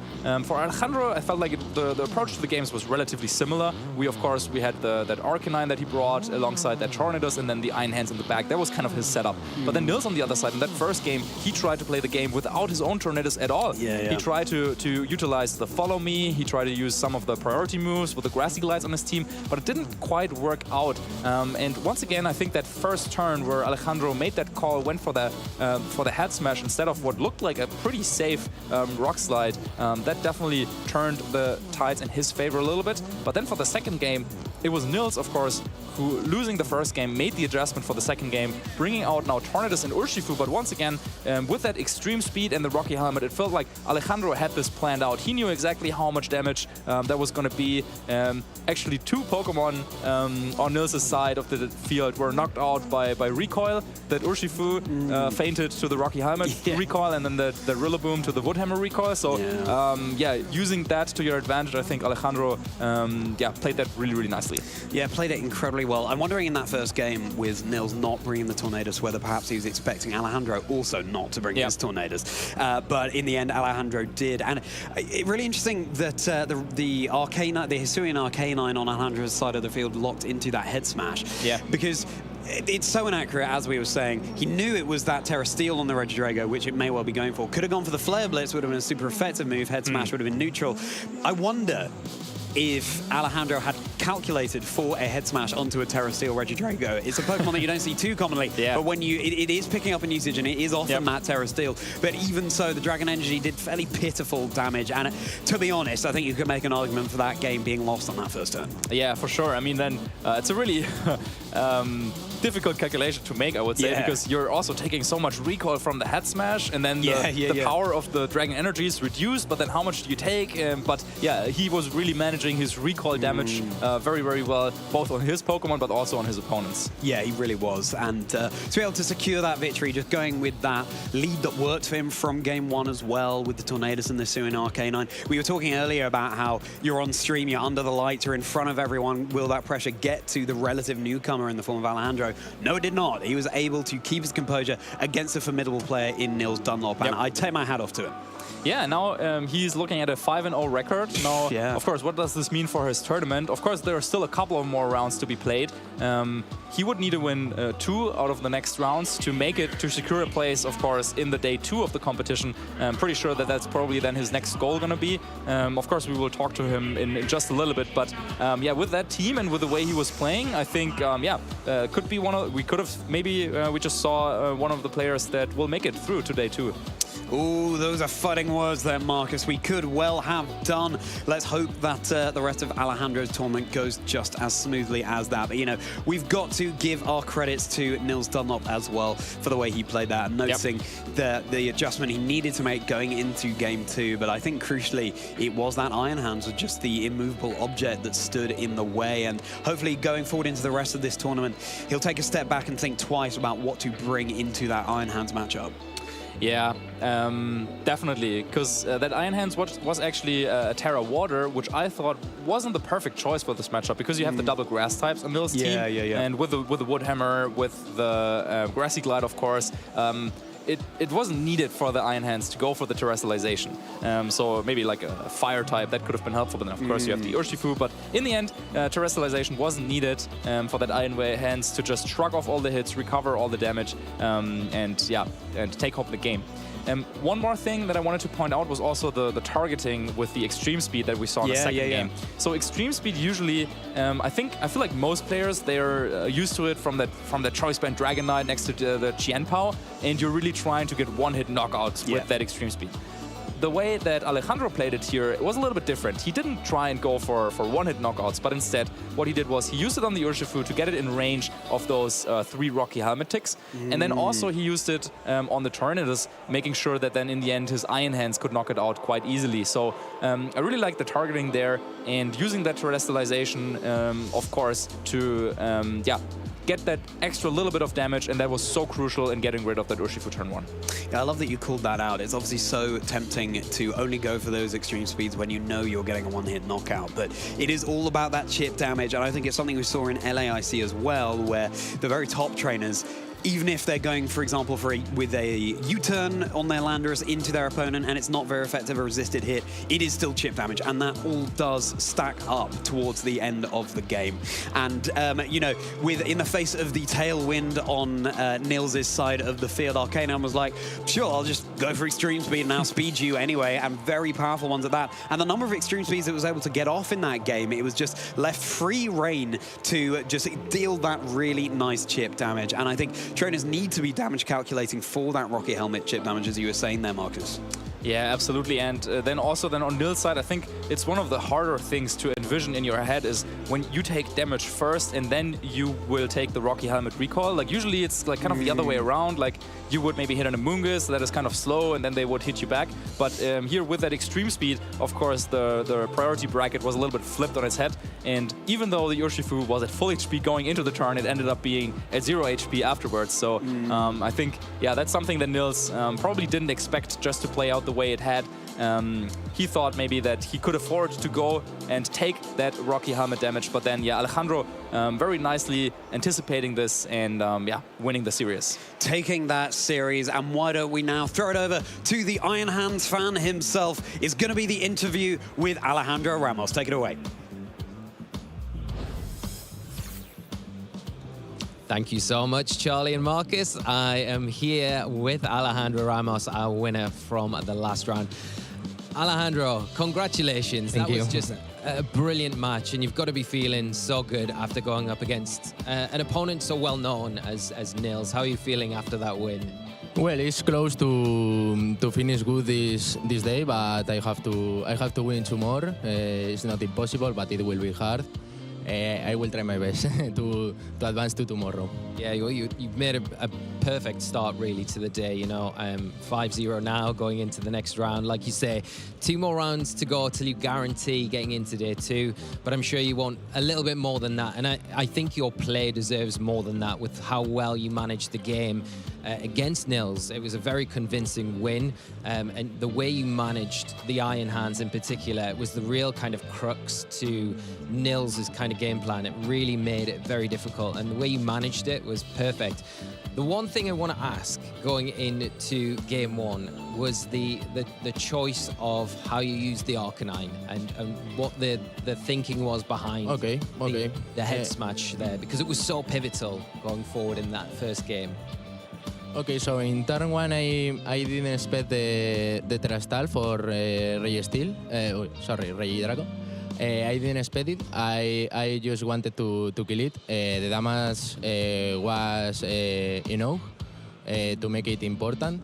And I also thought that Nils don't want to air power that slot. So he probably must think that I was terrorize the Arcanine. But no, I didn't expect that, to be honest, the Terastal, but hopefully it goes well. Yeah, I think one of the things that Marcus and Charlie on the desk were talking about was how easy it would have been for you to just go for the tailwind and then go for the rock slide just to get that kind of double damage onto the field. The Arcanine very powerful anyway, but I think how you identified the big threat from that Dragon Energy was really pivotal, because I think without being able to get the damage from the head smash, the Dragon Energy would have probably taken, well, it would have done significantly more damage and put you in a way worse position than you were.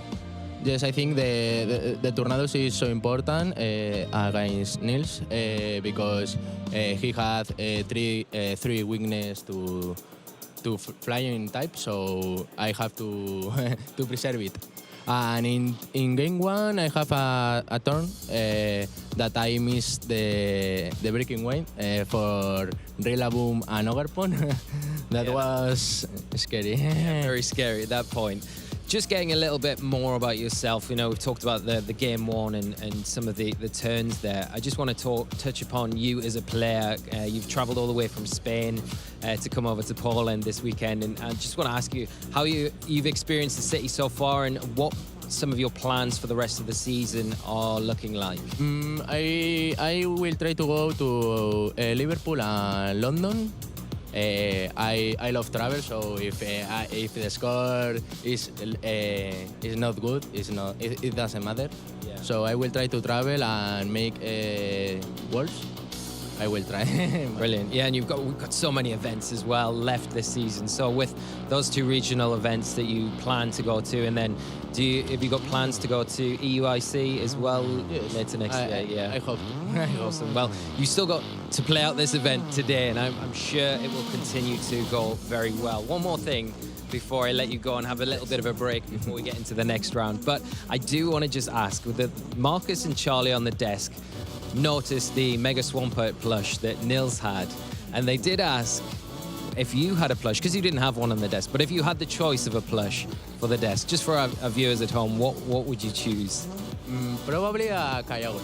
Kyogre? Yes. Nice, I have very a small nice. one, but I also love a big one.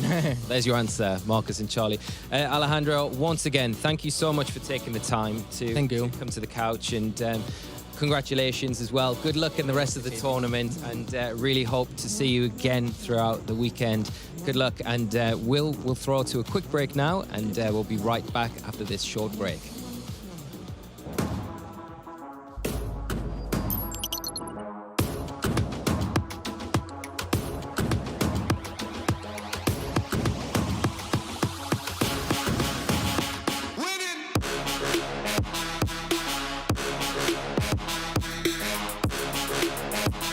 My name is Andrew Ford, and I'm from Raleigh, North Carolina.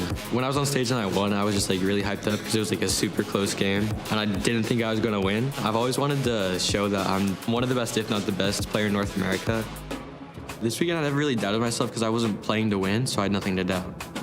I mean, this game consumes a lot of my life, but it was like honestly changed my life. Winning Worlds, I'd probably like be considered the best player in the world, so it would be like what I've always wanted. My name is Cyrus Davis. I'm from Niagara Falls, Ontario, Canada, and I just won the North American International Championships 2023. Winning this event is life-changing. It means everything to me. It means I've left a mark on the history of this game, and it means that my long time playing has all led up to something. It's the journey, it's the friends, it's going to other parts of the world. I will be at the World Championships. I think I'm definitely going to make day 2, and I'm sure with a little bit of luck, I can roll my way all the way to the top. My name is Alex Gomez. I'm from Spain, and I'm the new North American International Champion. It feels great to win a tournament again. I actually cried. I was really emotional. I was happy, of course, with so long since I won an event. I thought I couldn't do it anymore. My advice to other trainers is keep trying, never give up. You gotta trust yourself and believe that you can do it. If a tournament goes badly, you can still try. You're gonna bounce back. Then I'm gonna try to win at Worlds.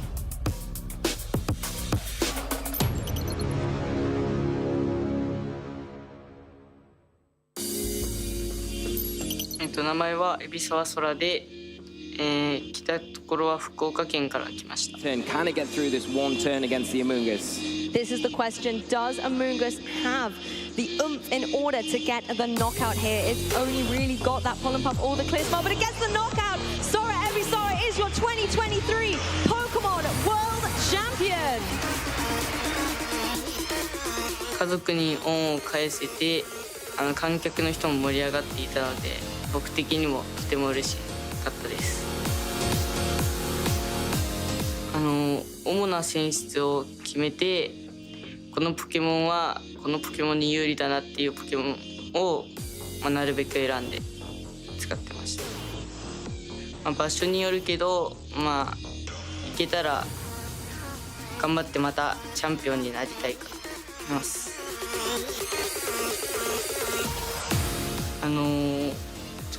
トルネロスというポケモンと、追い風役とトリル役が混ざった構築は読み合いになるので、ちょっとジュニアで優勝したけど、まあ大人の大会でも、まあ、緊張なくプレーしたら優勝できるんじゃないかなと思います。対戦、まあ、このジャパンチャンピオンシップスに敗退した人も、まあ、また諦めずに来年、まあ、挑戦してもらいたい。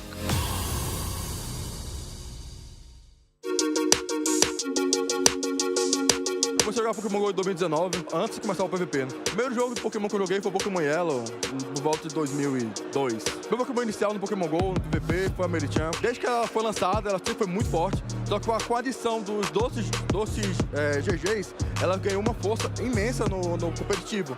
Ela consegue atualmente lutar, brigar com os seus counters, além de ter matchups neutras completamente dominantes. Então por isso que, ao meu ver, ela é o melhor Pokémon da Grande Liga. Eu acho que no competitivo de Pokémon, você tem que ser sempre muito solidário. Porque quando o cenário cresce, todo mundo cresce, não é só você cresce, o jogador fulano cresce. O cenário todo cresce, assim ganha mais visibilidade, mais torneios, e assim a gente pode atingir outros patamares. Eu não me inspiro necessariamente em uma pessoa em competições. Eu admiro diversos jogadores. Eu acho jogadores de excelente nível, tanto nível nacional, tanto internacional. Mas se eu para citar um jogador que eu me inspirei bastante, foi o King, o streamer hoje juiz da Pokémon, e o Rice Occasion, um jogador americano. Se eu fosse líder de uma tipagem de Pokémon, eu iria escolher a tipagem de água, porque a tipagem de água ela é a mais completa pela subtipagem. Então você vai ter muitos Pokémons de água com uma subtipagem extremamente forte, que pode se cobrir. Então eu acho que o melhor ginásio para defender seria o ginásio tipo água. Meu Pokémon favorito do Pokémon GO é o Lickitung, porque assim como a Americhan, ele é extremamente forte, então ele pode ser muito versátil em diversos times. E meu Pokémon favorito da franquia Pokémon é o Lucario, porque o Lucario ele é muito estiloso, ele é muito forte, é bem bacana. Minha sobremesa favorita, eu não sei se é brasileira ou mundial, mas é a Banoff. É basicamente uma torta com banana, doce, leite e chantilly. A minha parte favorita nos eventos Pokémons é sempre estar com os amigos, as pessoas, prestigiar o evento com companhia. Não necessariamente apenas jogar, mas você curtir esse momento com amigos, com familiares, é muito legal. É bem importante também. Eu não sou da equipe Rocket, eu não entendi muito o contexto, mas se eu for pra escolher entre o bem e o mal, eu sou do lado bem.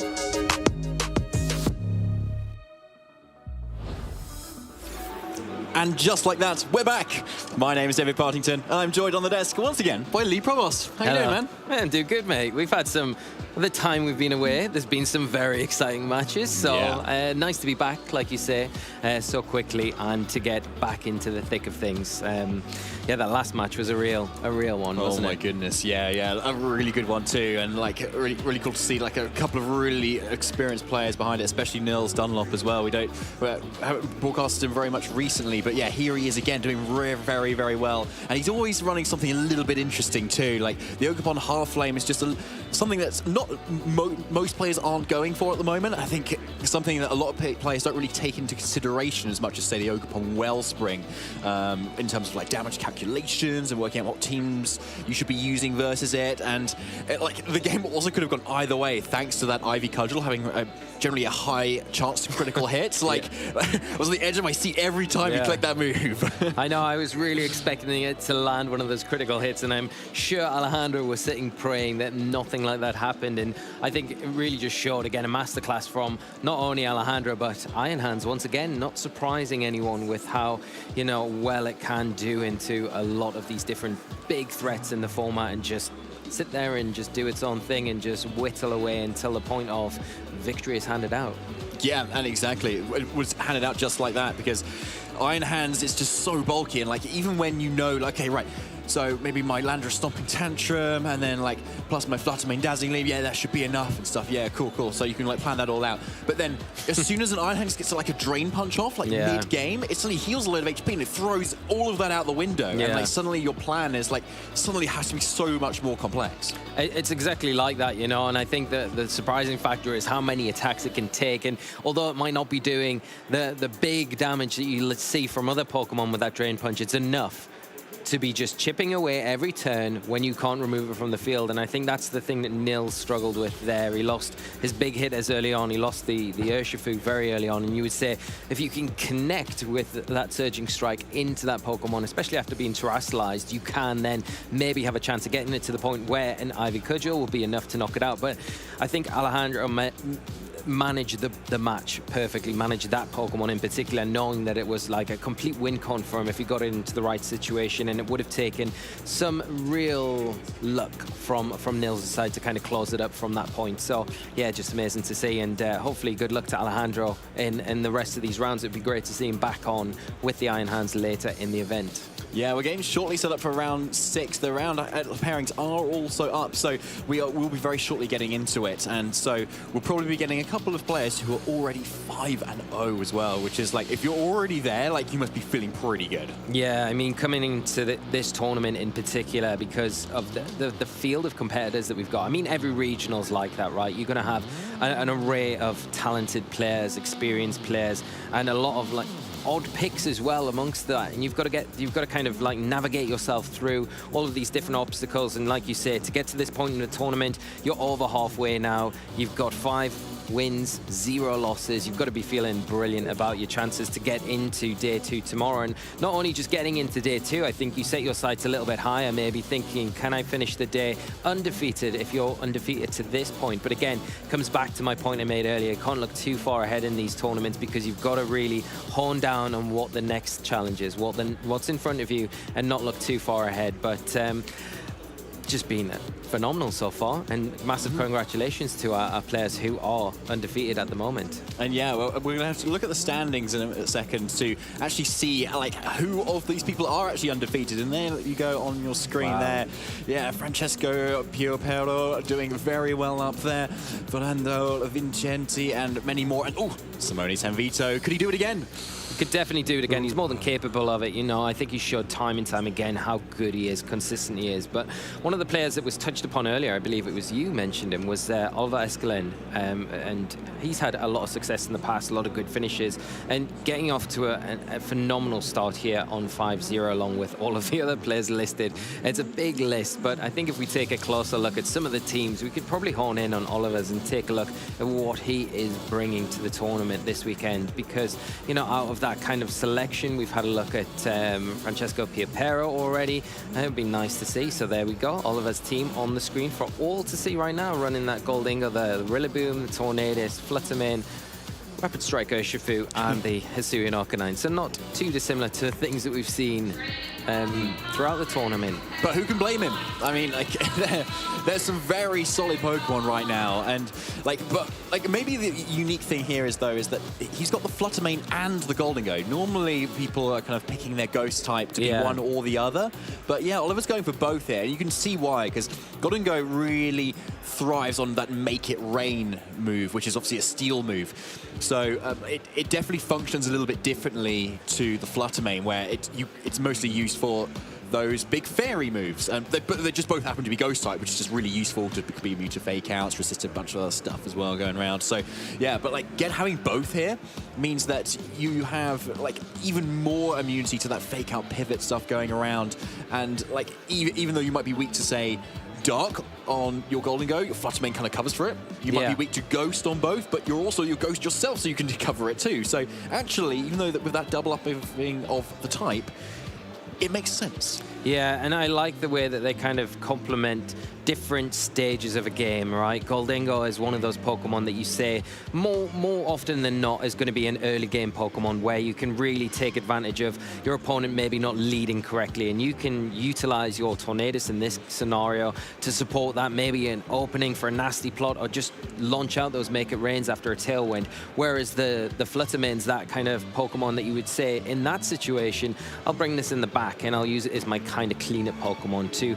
Because of its natural speed, the Tailwind, the speed control is normally gone at that stage, but it's naturally fast enough to kind of come in at the end of the game, especially if you've still got access to that terrestrialization to really pressure your opponent and kind of continue that momentum swing to close the game up for you. So between both of them, they can interact really, really well in different scenarios at different stages of a game. Of course, it doesn't limit Goldingo just to being the Pokemon that you always essentially bring at the start, and Fluttermane, the one that you bring in the late game, you can swap them up as well. They're quite diverse in that sort of way, and like you've mentioned, they cover each other's kind of weaknesses quite nicely. And on top of that, you've got the Terastallization that both of those Pokemon can really utilize, and great choices as well. There's some Pokemon in team builds and things like that, you would say, probably not a Pokemon I'm likely to Terastallize throughout a match, but those two Pokemon in particular are definitely key components that you would say, okay, this match would suit my Fluttermane, going that Fairy Terra type, or this would suit my Goldingo, going that Dragon Terra type, or the Steel Terra type that we've seen utilized so much throughout the season by a varying amount of players. Okay, so Lee, though, if you had to choose, though, between Fluttermane and Goldingo, and you had to pick one for your team, who would you pick? Oh, this is a question. I don't know. It's difficult. Like, if I'm just going off Pokemon I've used recently, I would always probably go Fluttermane, but it doesn't, like, I really like Goldingo for a lot of reasons. I'm just probably not as good as other players at kind of using it to the best of its ability, where, yeah, I would pick Fluttermane. It's probably the wrong answer, but that's the answer I'm going to give right now. What about you, though? What would you pick?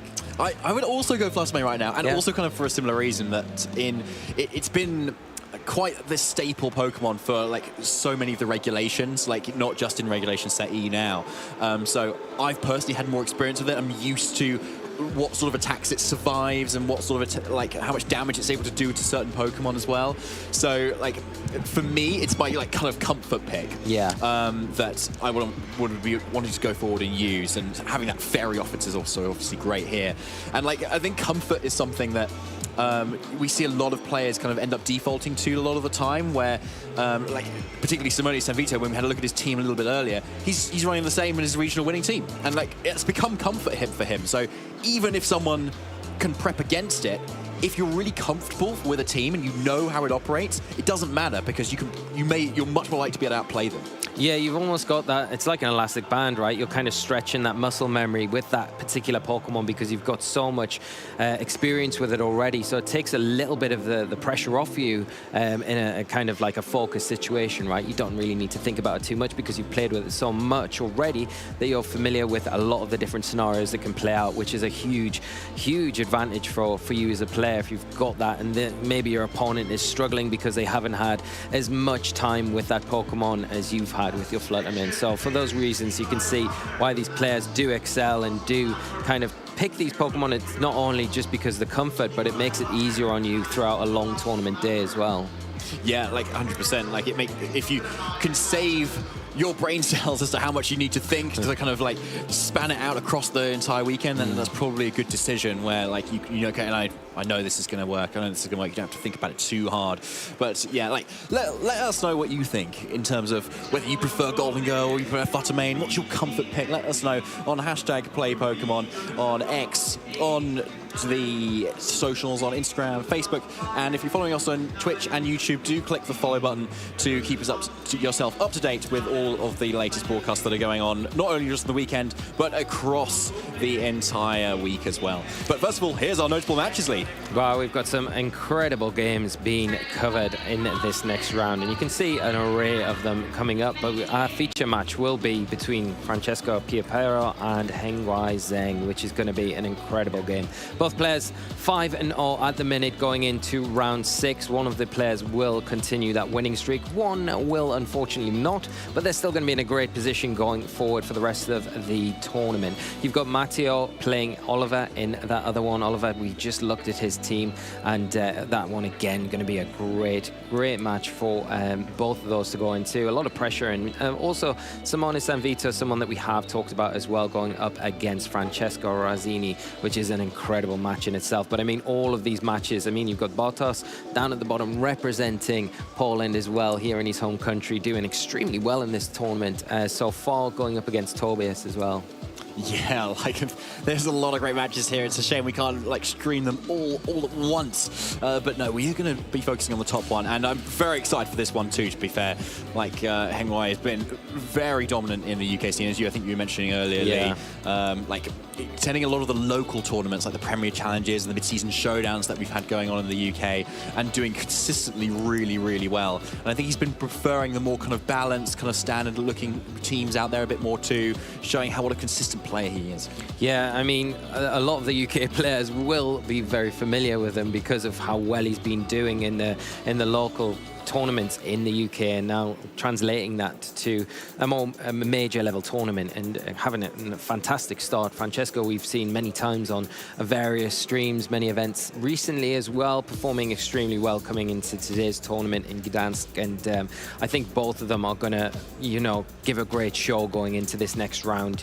Francesco, of course, got an interesting team, not too familiar from things that we've seen him play in the past as well, which I think will be quite nice because it does fall into that kind of comfort level that we were talking about as well.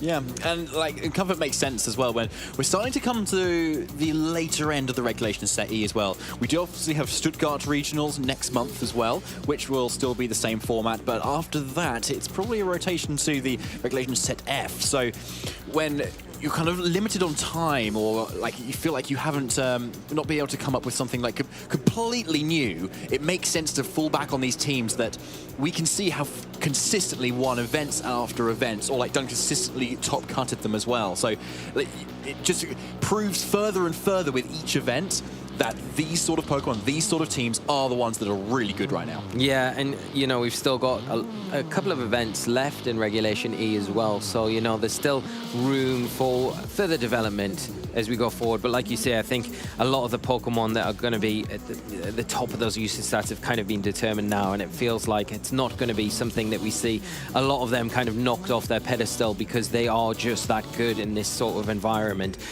We are going to, of course, have the introduction of a lot more Pokemon in future formats, so it'll be interesting to see if these regulars can kind of stick around for the rest of the season. But of course, nothing is decided with the rule set coming up, and we need to focus a lot more on here and now and the teams and the players that we've got in front of you. You can see both players are getting set up, getting ready for this next round, and we have commented on it throughout the day, but both of them look pretty comfortable in this situation. You know, I think it's a big thing to translate to the newer players. If you haven't been to an event before, it's always a nice thing to do for your first time. It's exciting, right? You get to meet a lot of these other people that share a common passion for you. But if you do get picked, do get selected to come up onto the stage, I think it's good to know what to expect and maybe don't let it overwhelm you too much.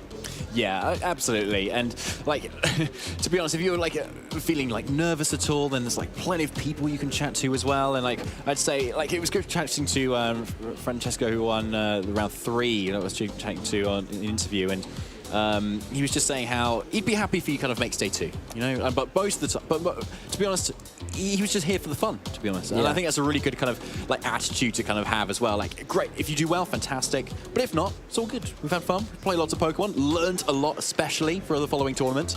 And then it's either way, you can have a great time. And like, I always meet new people every time I go to any of these events, especially when I first start competing as well. So, and like, as we can see here, these players have been to a few events themselves, but also have done very well in them, unlike myself. Yeah, Hengyue has got a lot of experience. You can see here with the 2020 DC Open top 4, so that's a very strong finish and a very tough tournament as well, following that up with a San Diego regional top 16 as well, the day 2 in EUIC from 2023, and more recently a Turin special event top 8 finish as well, which is an incredible finish in a very tough field as well. Then going over to Francesco's accomplishments, again, no slouch to these accomplishments. 2021 Players Cup 3 top 8, that was an incredible finish, followed up by a 2023 Liverpool regional top 8, and more recently the Turin special event top 32 finish as well. So both very experienced at this end of the tournament. Yeah, so neither player getting any more than a top 4 here. So yeah, we might expect maybe a goal of maybe a finalist or maybe even the win, but especially on Hengyue's end as well. So like a decent amount of accolades, and Gdańsk could be an addition to those as well if we see them at future events. So, oh my goodness, I can't really call who's gonna like take it here, but I think we're gonna have a look at the teams very shortly and certainly find out what sort of a matchup we might be seeing here. Yeah, we've got Francesco's team here with the Heatran, Fluttermane, the Amoonguss, Iron Hands, the Roaring Moon, and that Landorus Therian form. Yeah, so It's a 6 Pokemon that we do see a lot, and it obviously do make sense. So we kind of want to dive a little bit deeper as to like maybe the intricacies within these teams. And something that really jumps out to me is actually the substitute on that Heatran, which is really interesting. Because it's a way that Heatran can suddenly deal with Amoonguss's spores, isn't it? Without having to say commit to a Terra Grass Terra or commit to an item in that safety goggles. So Francesco here is using the move to kind of deal with that. But also on top of that, it helps break up like other turns as well. If Heatran's in a fantastic position, but you expect a defensive play, then you can go for sub and really punish that as well. And it allows you to go for that Terra Fairy as well to be able to take attacks a little bit better, where if you wanted the Terra Grass for Amoonguss, you don't really need it as much here. And in combination with the Shuka Berry, you can take on other Heatran even better. So I really like that adjustment there. Yeah, and also to mention as well, I think the linchpin of the team is going to be that Amoonguss there. You've got that Pollen Puff that plays really nicely into that substitute with the Heatran. You can utilize, because the substitute obviously it comes at a cost of some health points, but you can top that back up with your Amoonguss if you position it well with that Pollen Puff to keep the Heatran on the field for that little bit longer. And like you say, with that Shuka Berry, a very good option there to kind of get around those threatening ground type attacks. But Hengyue's team is going to be the Ogerpon. It is going to be the Wellspring Mask there, so the water and grass type, the Fluttermane, the Chi-Yu, which we haven't seen too much of today, Iron Hands, Tornadus, and again that Landorus Therian making an appearance for Hengyue. Yeah, double Landorus here, double Scarf, and same moveset, I believe, as well. So that'll be interesting to see how the speed interactions between these Pokemon do end up being. Now, Choice Specs Fluttermane on both ends too, but Hengyue's looking to go for the Power Gem as that like elusive fourth move that we often seen changed up a lot. Whereas on Francesco's end, it was the Perish Song, I believe. Probably not too impactful onto Hengyue's team here, but still interesting to have that like kind of into counterplay on that fourth slot for Fluttermane. Yeah, definitely. And I think the big thing for Hengyue is he's got access to that Chi-Yu, and the Beat of Ruin ability is going to support something like the Fluttermane immensely in this match, right, where you can really utilize the big Choice Specs boosted Fairy type moves, especially if it goes for that Terra Fairy on that Pokemon. And also you've got the option with the Chi-Yu as well to kind of take advantage of the Ghost Terra typing there and just continually utilize that Life Orb that you've got boosting your attacks, which are already big enough without the Beads of Ruin boost on top of it. Yeah, 100%. Like, we see a lot more damage in this game, yeah. And no Arcanines for this match either. So, yeah, there are other options, trainers. And Heatran and Chi-Yu are definitely some strong options, too. I think the Chi-Yu I really like, actually, because we see, like, maybe sometimes Focus Sash, maybe sometimes Choice Specs, and in previous regulations, the safety goggles on Chi-Yu. But the Life Orb is a really nice option where you can, like, pile on so much offensive pressure instantly, but you could still switch that up and go for a Heat Wave, go for a Snarl, and actually support the team and get a lot of damage reduction on the opposing players. And I think Snarl particularly is going to be something that's really important for the Heatran, because Snarl, being a sound move, can also bypass the substitute. Yeah, and please you mentioned that. It was something I was just looking at myself. So you got there, and I think that is going to be something that can come in quite useful in certain situations, especially if you come in front of the Heatran with that substitute up, because normally you wouldn't be able to weaken it, but it will bypass that substitute and you'll still get good damage onto it while reducing the attack power from the Heatran. And if you render the Heatran pretty useless on an offensive side, there's not much it's really offering outside of that. You've got a really nice way to kind of make it not as impactful as it normally would be. So that is something that Hengyue can lean on a little bit. And also, I think as well as that, I think it will come down to the speed control. You've got to look at the Tornadus on Hengyue's team that has got access to that Prankster Tailwind, which is going to put him in a bit more of an advantageous spot if you're trying to keep pace with it. From the Roaring Moon that has to, it's only got the Dragon Dance, it doesn't have the Tailwind there, and more of a balanced team from Francesco's side of the field has to manage that Tailwind in a way where it's not going to overwhelm him too early on in the match. And I'm sure he is well versed at this stage with taking on these Tailwind teams, but you do look at that on Hengyue's side of the field as something that he can utilize and put himself in a more favorable position. Yeah, I think the Fluttermane on Hengyue's end is going to be something he's going to really have to lean on here to really threaten the Iron Hands and that Roaring Moon and the opposing Choice Specs Fluttermane on Francesco's end too. So, like, both are particularly useful, but I think more so for Hengyue here to be able to pressurize down those attacks, and something that could really take on those attacks, and maybe that Amoonguss, so potentially an Ogerpon Wellspring combined with that Fluttermane could be some very nice pairing for like a lead going out immediately. Also, you can kind of of pivot out a little bit more, say, to an Iron Hands in the back, which is also a very nice switch in to have. So when you're in the game one where you want to find out lots of information about your opponent's team, not just from what the open team sheet says, but the individual training, how your opponent actually plays it, what they want to lead, there's a lot of information that can come out there. So if you have a safe lead yourself and some safe switch-ins, then it gives you a lot of room for availability. Well, we are getting into game one here as we see Heng Yue lead out with the Fluttermane and the Landorus, and Francesco leading out with his Landorus and the Iron Hands. Okay, so yeah, this works out very well as well. Like, Landorus immediately getting the Intimidate onto the field makes a lot of sense. And we can see Heng Yue's Landorus, at least for now, seems to be the slower of the Landorus as well. So when Landorus wants to just go U-turn a lot of the time, to be honest, and like, so you can get a bit of chip, have a lot of time to kind of think about what you want to switch in, knowing if your opponent's already switched, and then you can get it in for another Intimidate, makes a lot of sense. But when you're the slower Landorus, it actually gives you an advantage, because if your opponent's Landorus has already U-turned out itself, or even locked into something, you suddenly have more information. So actually, Heng Yue having the slower Landorus here is probably going to be a benefit for him here. Yeah, and also the Fluttermane's in a nice position as well, because you're in a spot where you're not getting faked out. You can draw a lot of attention as well, because you threaten with those big fairy type moves. So we aren't seeing him commit with that this turn, switching it out in favor of that Tornadus as a Rock Slide comes out from the opposing Landorus, doing some nice chip damage as we see the U-turn from Heng Yue's Landorus as it is going to pivot out and reposition on the side of his field. Yeah, was that was a Rock Slide from a Landorus throwing form, like, into that Tornadus, and like Tornadus took like nothing from that. Like, that's such a tiny bit of chip as well, showing how much bulk there is. And yeah, and with a heavy slam from an Iron Hands as well, Tornadus is still above 50%. So yeah, I think that's a very bulky Tornadus on Heng Yue's end. So, and ended up being a very nice switch in too. Now, this is a nice position for Heng Yue, it seems, because I think you've suddenly threatened this Landorus with a lot of damage from an Ivy Cudgel here. And looking in the back, as you can see for Francesco, there's nothing that really wants to take that hit either.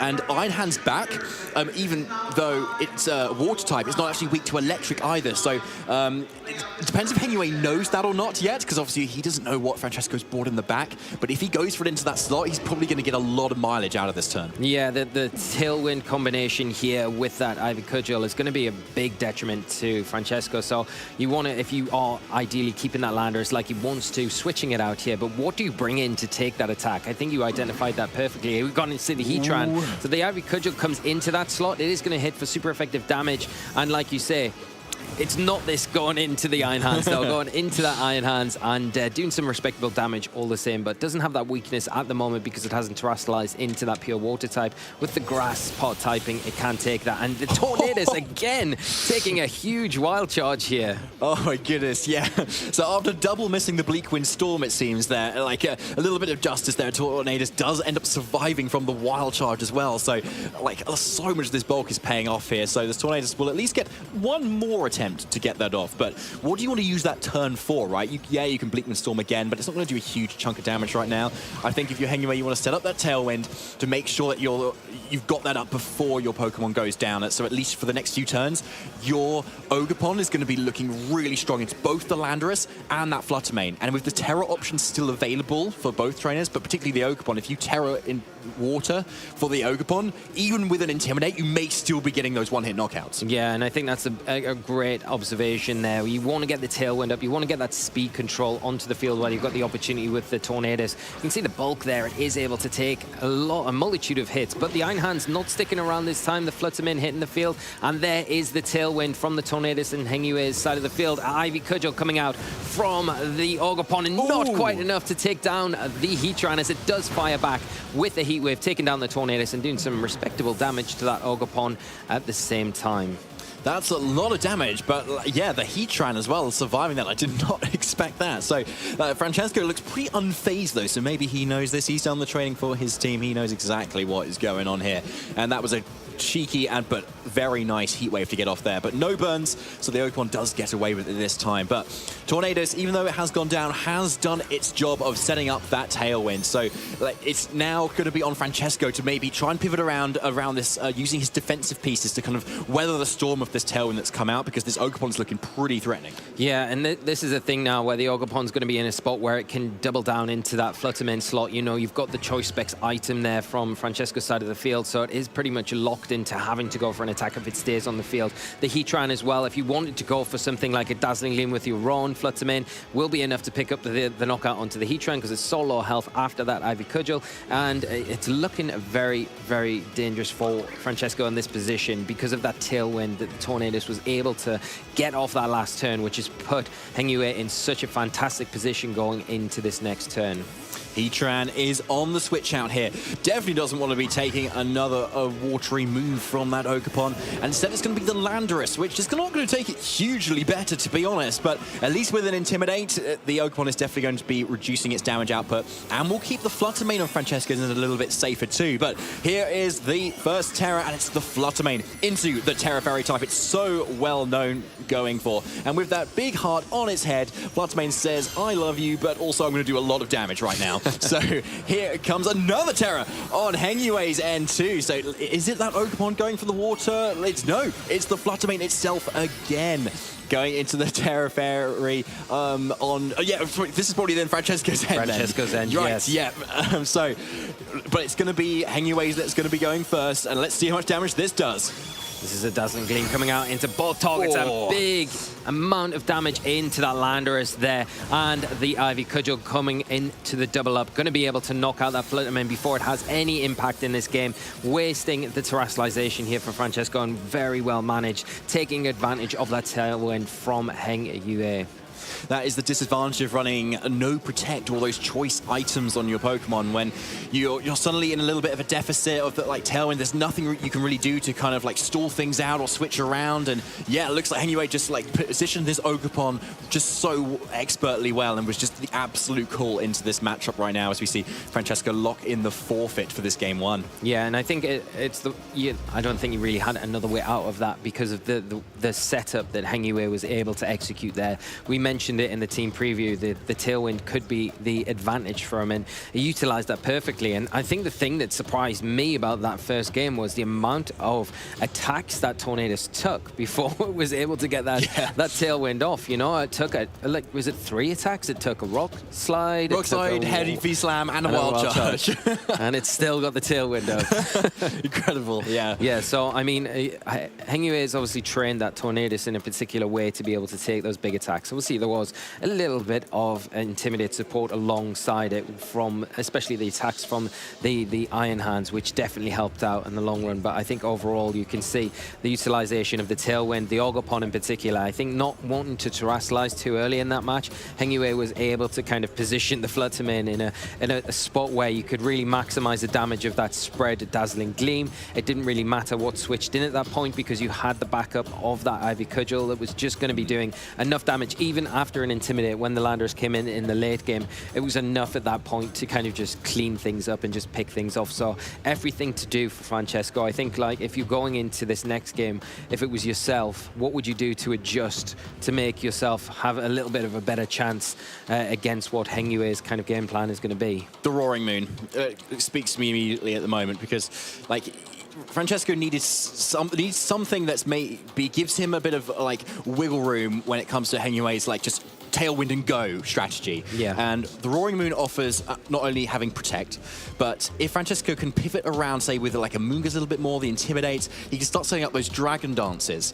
And then, even if Tailwind is set up on Hengyue's end, it's still going to be outspeeding a lot of the opposing Pokemon, like the Chi-Yu and the Ogerpon, depending on the training, and the Landorus as well. And it starts to become a little bit more of a threat. So I think that's the strategy I think I would go for if he was going to, if I was going into this game too. Yeah, that's really interesting. I think another thing you could probably pick up on as well is because the amount of attacks that Tornadus took, it's probably not going to be as offensive as some of the other Tornadus that we might have seen in the format, because all that investment is put into the defensive side of things rather than the offensive. So might give your Amoonguss a little bit of a better time if you want to bring that. But we are going to see a bit of a switch up here, especially from Hengyue's end, with that Chi-Yu coming out alongside the Tornadus, and then Francesco leading with that Heatran and the Iron Hands. Okay, so actually this Tornadus is quite interesting, because almost all Tornaduses that we see, and usually do see, have some way of avoiding Fake Out, whether by having Covert Cloak, having Protect, or having like a Terra like Ghost, for instance. And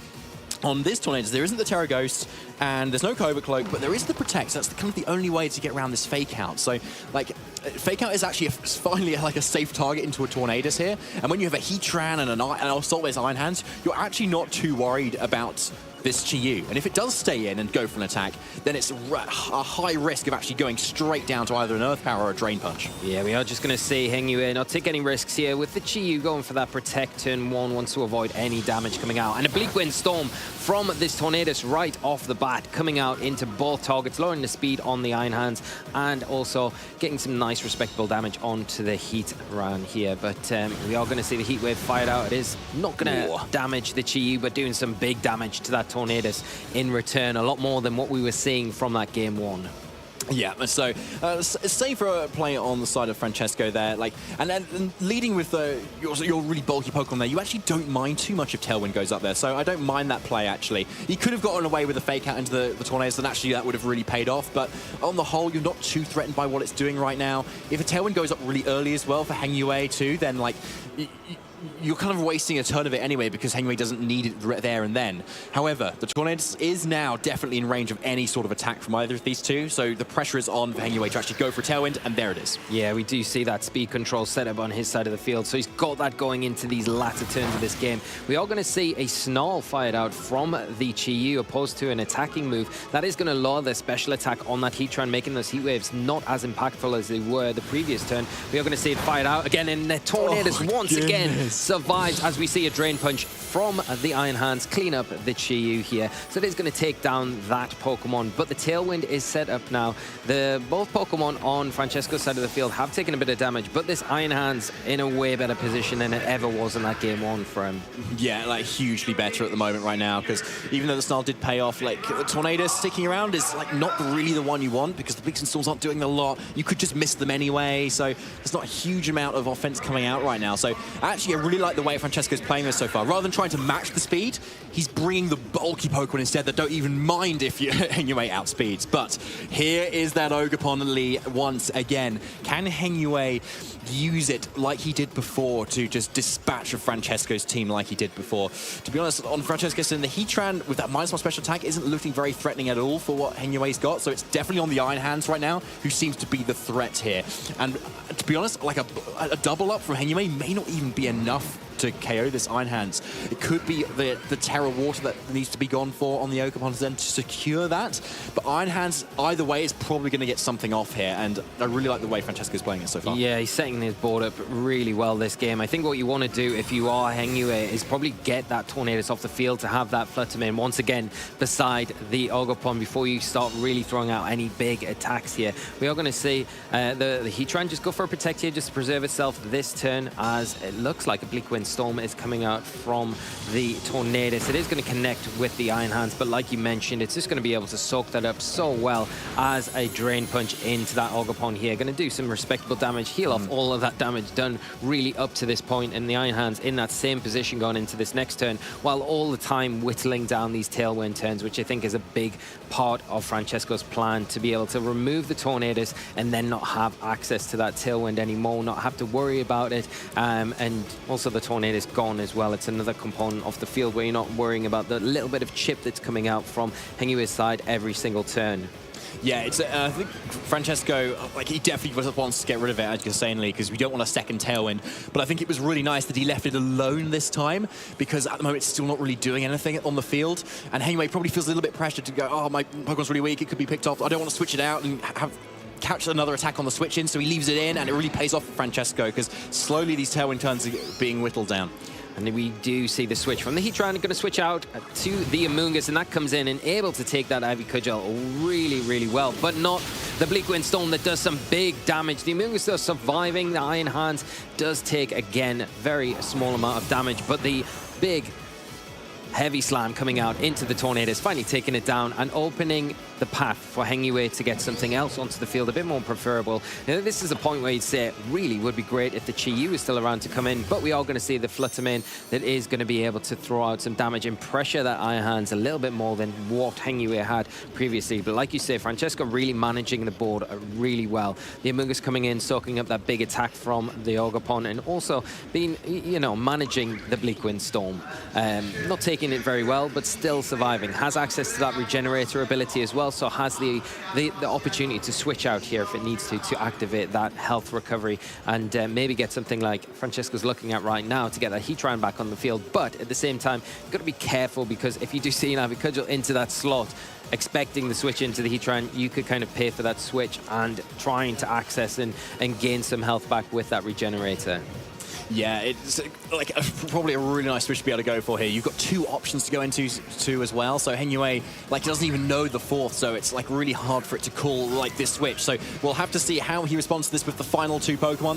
Fluttermane with the choice specs is going to have to lock into something here for the rest of this game. It's also going for that Terra Fairy, which is going to definitely boost up its damage just as it did in game one. And if it's going for a Dazzling Gleam, it might have been enough to pick up that Amoonguss, but Francesco has pulled it out just in case. So here it is, Terra Fairy boost. It's going to be that Dazzling Gleam, I think. Yes, it is, and it's still not enough for this Iron Hands. It's sitting there saying, I'm going to survive this, but no. The Ogerpon picks it off with a Horn Leech, nicely covering for the Terra Water there in case it terrestrialized away from the flary type weakness it had. Yeah, taking full advantage of this tailwind and obviously getting the Fluttermane onto the field and terrestrializing it just at the right time. And the Amoonguss obviously coming in was great and all. It took those attacks, but the damage that the Tornadoes did again to put it in range of probably a Dazzling Gleam after that Fluttermane did terrestrialize kind of takes all the emphasis about going after that slot, because you can then just concentrate down on the Iron Hands. It's the most problematic Pokemon for you.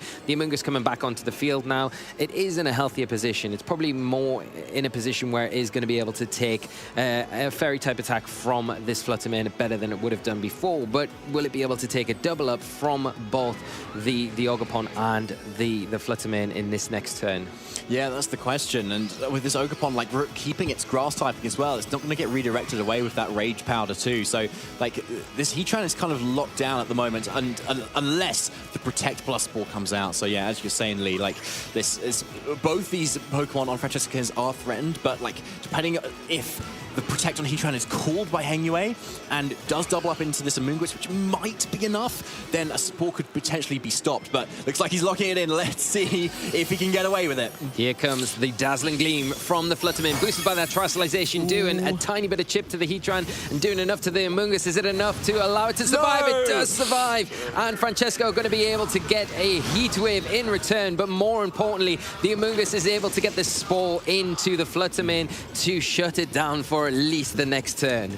Yeah, huge moves here from Francesco and this bulky mushroom as well. No wonder you mentioned it earlier, Lee. Amoonguss is definitely a fun guy, at least from Francesco's perspective anyway here. But the Heatran is still threatened though by this Ivy Cudgel at the moment, so and it can still take a huge ton of damage from it. But depending on the damage from this Amoonguss, like that Ogerpon could well be in range of a Pollen Puff right now.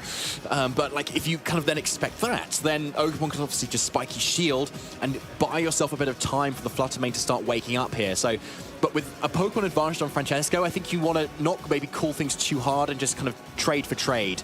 So maybe commit an attack into there, but also into the Fluttermane. Yeah, we are going to see the spiky shield from the Ogerpon, wanting to just avoid any damage or any knockout this turn, as we do see the Heatran. It is going to fire off a Heat Wave, it looks like, coming out from this side of the field. They're going to not pick up a knockout, but do some very respectable damage into that Fluttermane here as the Amoonguss goes for that Pollen Puff into the Ogerpon, but very well protected there from Hengyue, and we're in a bit of a similar situation, although now you would say that the Fluttermane has taken one turn of sleep, so there is a chance it can wake up this next turn. If it does wake up, both Pokemon on Francesco's side of the field in a position where they are going to get knocked out. We are going to see the Protect because of that on the Amoonguss here, and the moment of truth is coming. Does the Fluttermane wake up? It doesn't wake up. It's stays asleep for one more turn. But has the Ogerpon attacked into the Heatran? It has, and it will with the Ivy Cudgel picking up the Heatran with that big water-type attack. Completely missed opportunity. Very unfortunate for Francesco there. If he'd just gone for that Pollen Puff into the Ogerpon, he would have got that KO here. And then Landorus comes in and outspeeds that Fluttermane and just kind of dispatches of it very effectively here. But now you're in another predicament here. So do you bank on the Fluttermane staying asleep and maybe not target to it and go into the Ogerpon instead to get that KO? Or do you kind of go into the Fluttermane here?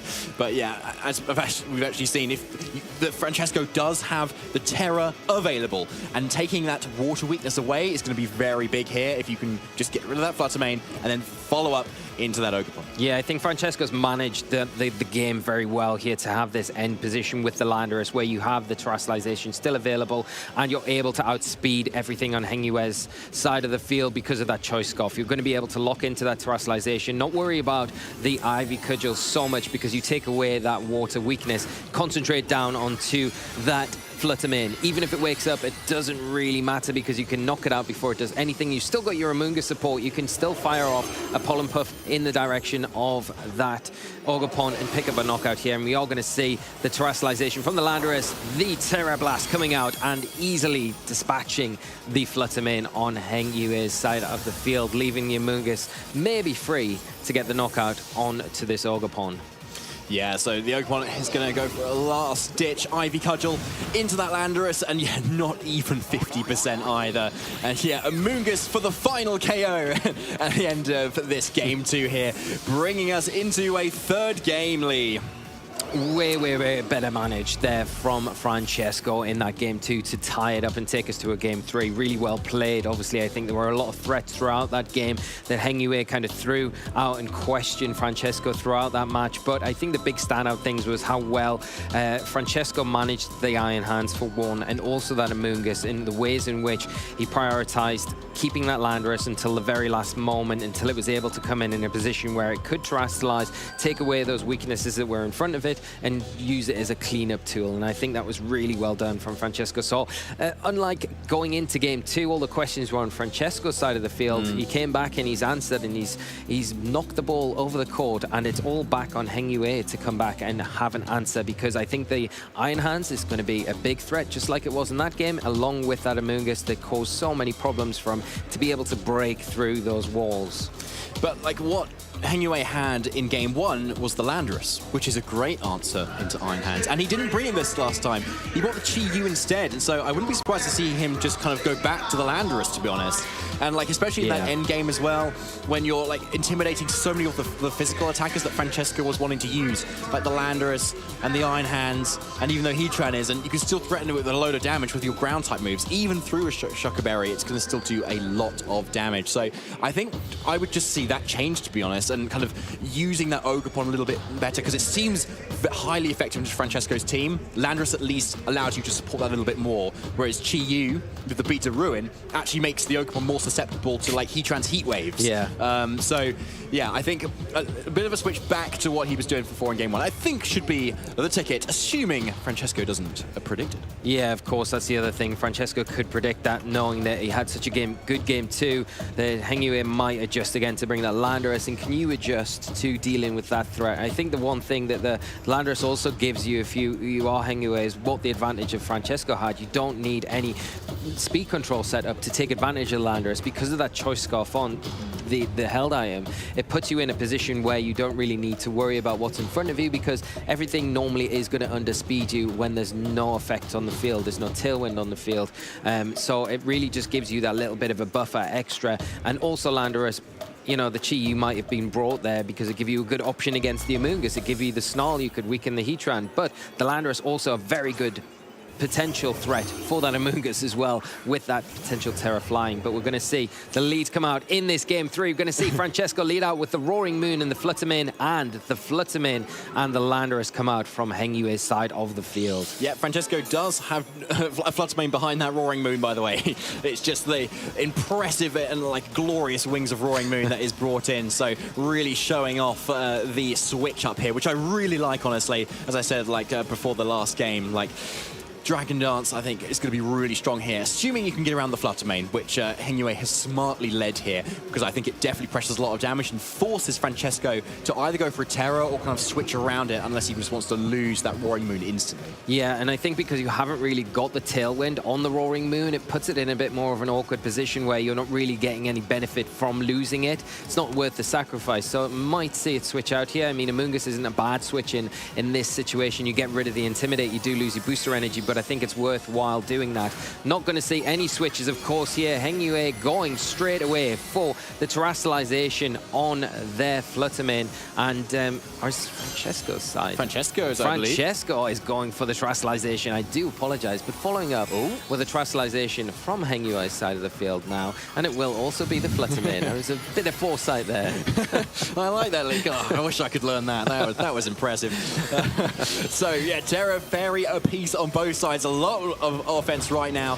But first, it's going to be that knockoff straight into the Fluttermane, weakening it now, getting rid of that Choice Specs. Stomping Tantrum into the Fluttermane, doing over 50%, which is pretty big. But Francesco's Fluttermane does go first, which is huge right now for a Dazzling Gleam. But no KOs on that side. But if this is a Dazzling Gleam here from Hengyue, which it does seem to be, this is going to be really huge. Oh my goodness, the Fluttermane hangs on, but Roaring Moon, the big, huge switch up for Francesco, unfortunately goes down for him with a one-hit KO. Yeah, losing the Roaring Moon pretty without much return there. I mean, you got the knockoff onto the Fluttermane on Hengyue's side of the field, and yes, you've taken away the Choice Specs, but in one respect, you're kind of freeing it up now to have the choice of whatever move it wants to, and it's got an array of different attacks that it can lock into now, whereas before with the Choice Specs, you're obviously locked into that one option going forward in the match. So it does make it a bit easier for Hengyue to maybe pick some different options going forward. Maybe you want to preserve it for later in this match. We are going to see Francesco bring the Iron Hands onto the field now, but you can't ignore the threat in which that Fluttermane on Francesco's side of the field is still posing. Yeah, 100%. It's a huge threat, and especially because it's the faster of the two Fluttermanes, as far as we know. Francesco does have a nice safe play of kind of fake out plus Dazzling Gleam at here to kind of nullify that Landorus's effectiveness, and if being let through by Hengyue would get a double KO here and actually putting Francesco up 3-2. But Hengyue probably has some Pokemon in the back, which might want to take this a little bit better.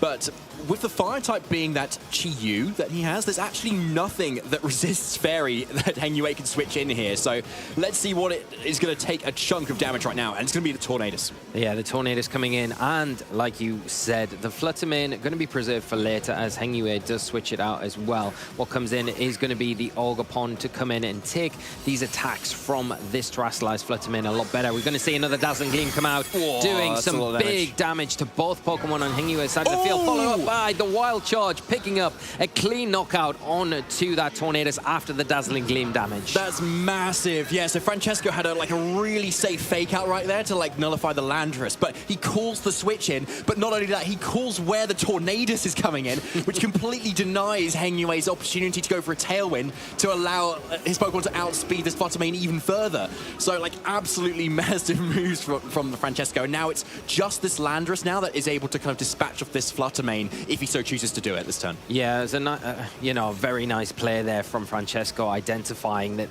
Tornadus likely to switch in on that slot and really going for it, and it paying off completely. Now the Landorus back on the field. Obviously, the fake out isn't active from that Iron Hand, so it's a bit more free to go for that Stomping Tantrum into that Fluttermane slot. Now, I think if you're Francesco, the big priority here is going to be getting rid of that Landorus, because once the Landorus goes down, your Fluttermane is then the fastest thing on both sides of the field. Can come back in, and even though it is very low, it's still going to be able to utilize that Terastallization and those big attacks you can fire off and maybe close the game out for you. And we're seeing that now. We are seeing Francesco switch out the Fluttermane, preserve it for later on in this match, and bring in one of those defensive pieces in the Amoonguss back onto the field to take some big attacks, as the Stomping Tantrum is the target into that slot, not doing a great deal. Amoonguss taking that very well, as we are going to see a Horn Leech from the Ogerpon into the Iron Hands, do some respectable damage, going to heal a little bit of health back here, and the Iron Hand's going to be left to go for whatever attack it wants to. It is going to be the Drain Punch, returning the favor into the Ogerpon and getting a little bit of health back itself, while also chipping down that Ogerpon into probably what looks like a Pollen Puff range. Yeah, it is especially. And Amoonguss is looking so strong here, because Pollen Puff range for Ogerpon and a Spore into the Landorus slot is just so safe right now.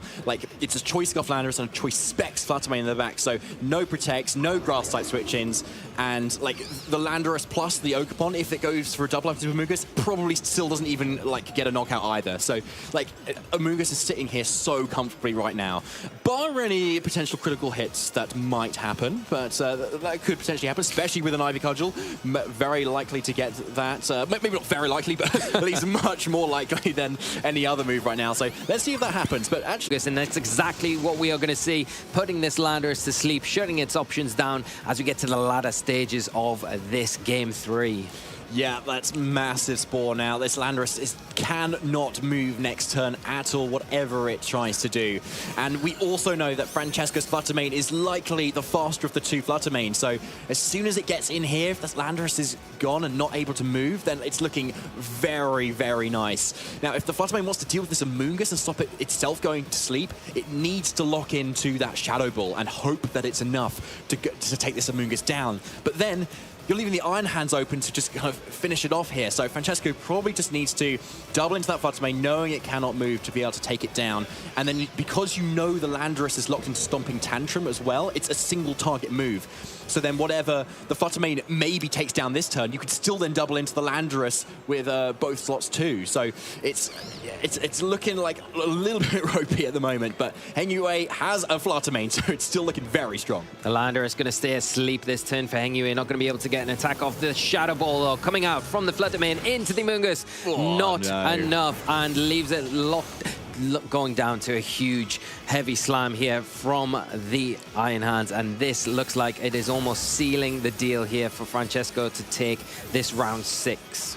It certainly is, yeah. Heavy Slam takes that down. Spore into that slot, most likely, just in case Fluttermane targeted the Iron Hands. Landorus can wake up here and maybe get a KO. Into the Iron Hands would definitely be like a safer slot, as well as the Amoonguss can potentially protect. The Amoonguss can't really KO this Landorus back. And I think his Iron Hands might be at like -2 attack potentially as well. So actually, an Iron Hands attack might not even be enough here either. So like Landorus can still do things here, especially if it wakes up. Yeah, we are going to see the Rage Powder here from the Amoonguss to draw in any attacks from that Landorus, as it does wake up and it gets the Stomping Tantrum off. Now it does pick up the knockout on the Amoonguss here, and it turns the table slightly. It comes down to what this Iron Hands can do. Like you say, -2. Is it going to be able to get enough damage off onto the Landorus? And it is enough, with the Heavy Slam coming out, sealing it up for Francesco Piopero, taking round 6 of this regional event. Huge congrats to Francesco there. What a relief for him. Now going 6-0 on Saturday, this day 1 here at the Gdańsk Regional Championships. Yeah, taking a swig of water there, absolutely. Looks like he was putting so much thought into that, and like the big brain power behind that wild charge call, Lee. Oh, loved it. Yeah, and I think it was so important as well, because we saw how impactful the Tornadus was in games 1 and even games 2. It didn't go Hengyue's way, but it was still one of the most impactful pieces of his team going forward. And to be able to remove it like he did in such fashion on the switch-in made things so much easier for him. And I say so much easier for him, I think it takes away a little bit of credit from Francesco's performance overall, because I think the way he managed the Iron Hands and the Amoonguss, identifying that after the game 1 as the tools that he needed to really take advantage of in game 2 and game 3, and the way he was able to kind of preserve them right until the very end showed how well he is versed, how comfortable almost he is with that team. Yeah, exactly. Like it seems like he's really practiced a lot with it and knows exactly how to position it and what to bring versus what, you know. And it was a really good opportunity to see actually how, if say you're struggling with like Tailwind teams and if you're trying to practice for another event, that like you don't necessarily have to match it. You also don't need to go for a Trick Room route either. You can just go for bulk, and that's what Iron Hands is so good at doing. You can just weather the storm a bit, heal up with drain punches, leftovers, whatever, and like when you can stall it out and you're not too threatened by the damaging moves from those speed control options in that Bleak Wind Storm, then you're chilling. It's fine. Yeah, you are fine. Like you say, the answer is go for bulk.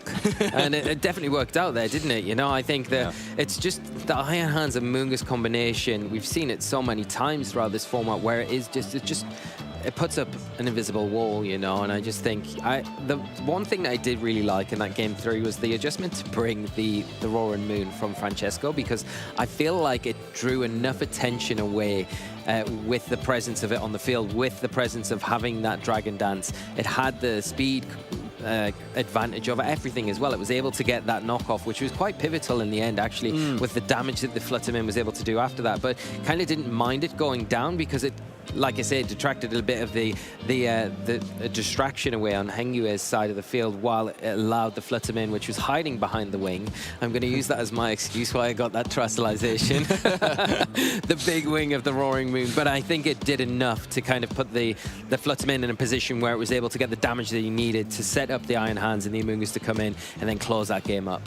Yeah, like it did it so effectively well, and like it also shows that in a meta game at the moment where we've got so many common Pokemon, when you're like facing off versus each other, like lots of people have got a Fluttermane, lots of people have got an Amoonguss, lots of people have got Iron Hands. It's like the individual training you kind of put into it is going to be really key, and having the faster Fluttermane there in that matchup for Francesco was like absolutely huge. Yeah. It meant like suddenly the opposing Fluttermane had to go on the defensive or make sure it could take an attack before it could give it out another attack. So like it was absolutely massive in that set. So have a real think about like how you're going to build a team if you're going to like try and like head to these events and aim for those top tier places. Yeah, and I think it's a really good example you point out there that the Fluttermane on Francesco's side was the faster of the two. So although Hengyue's was probably a little bit more defensively built, so could take those attacks a bit better, that then puts a lot of reliance on your speed control. And if you can't get that speed control set up like you couldn't in that game 3, it puts you in such a bad position, right? Because you're trying to claw back and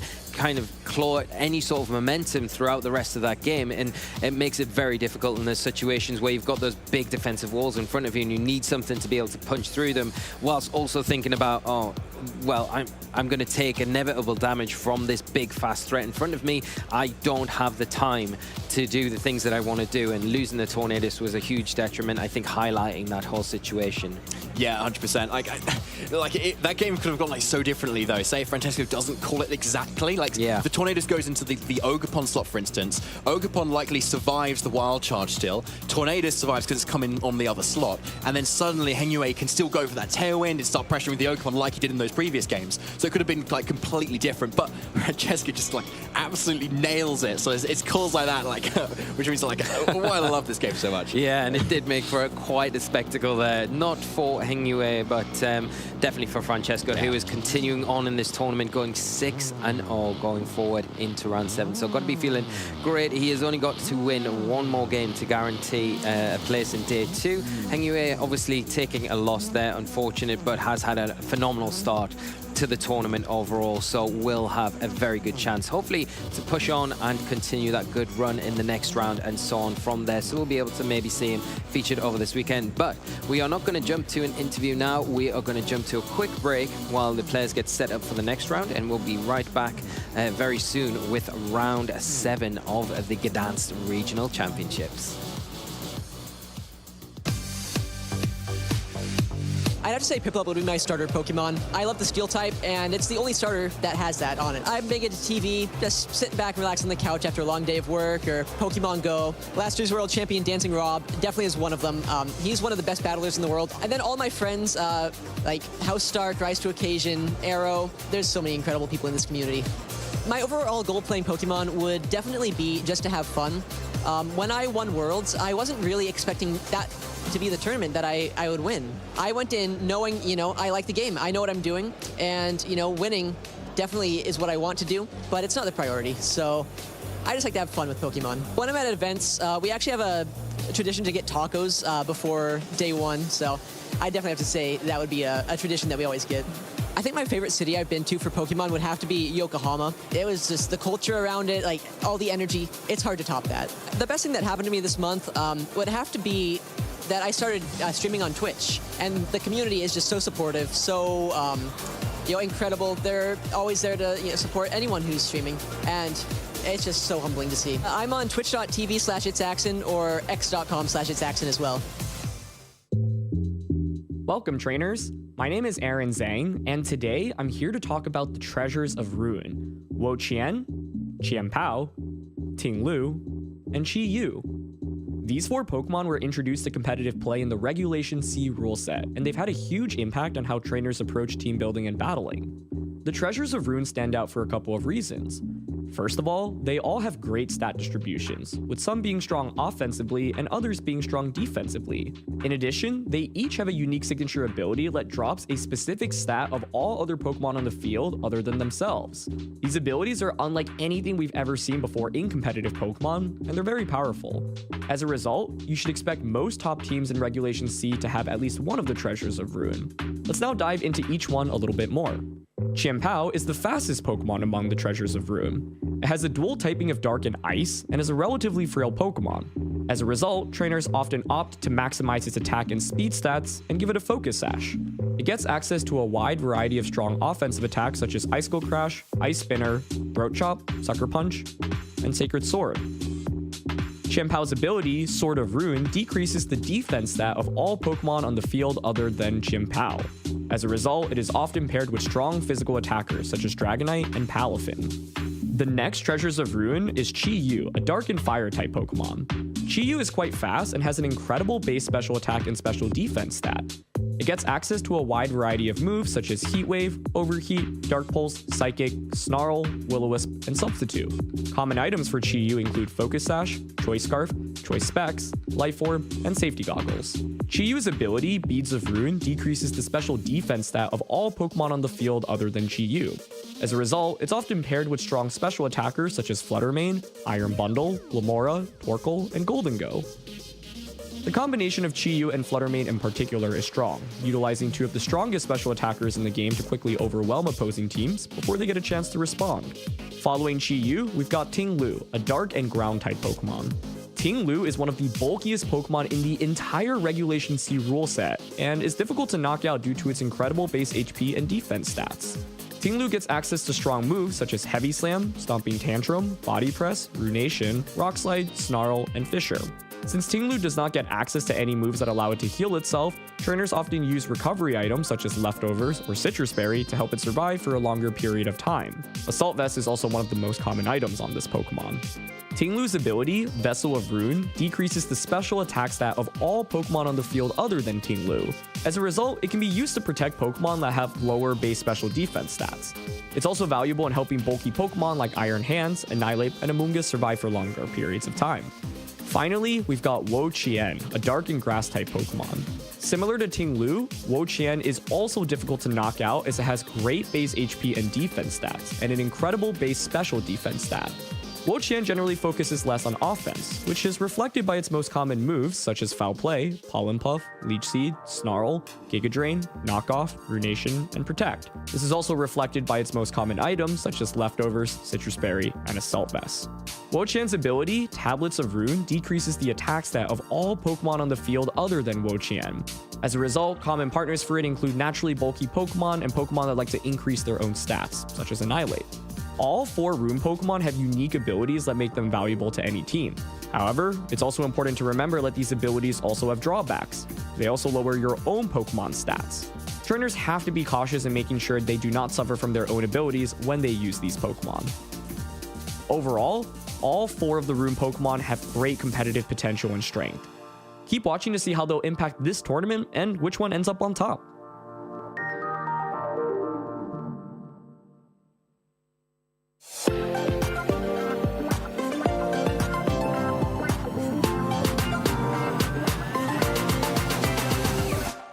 I'm your host, Anna Prosser. We are here in Yokohama at the Pokemon World Championships 2023, and I'm at the prize wall with Travis. Travis, what's the prize wall?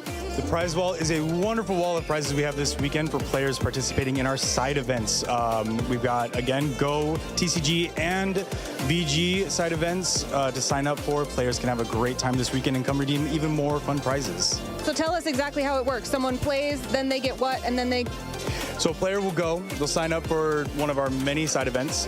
After they've completed the side event, they'll receive prize wall tickets, and once they've accumulated however many they're wanting to save up for, they can come back to the prize wall and claim one of their fun prizes. There are so many things here that I already am like, I want that, I want that. There a few exclusive world things here, right? What are those? Just a couple things this time, but we have the World's Playmat exclusive to the Yokohama tournament, as well as a few copies of the World's Promo available for players to get as well. But a lot of fun, mainly Japanese Pokemon Center prizes this time, so that's a lot of fun for a lot of international players. Which one's your favorite? This time I'm going to go with the Butterfree Umbrella. It's so cool. It comes with a Metapod carrying case. Gotta love it. It's so cute. It made me squeal.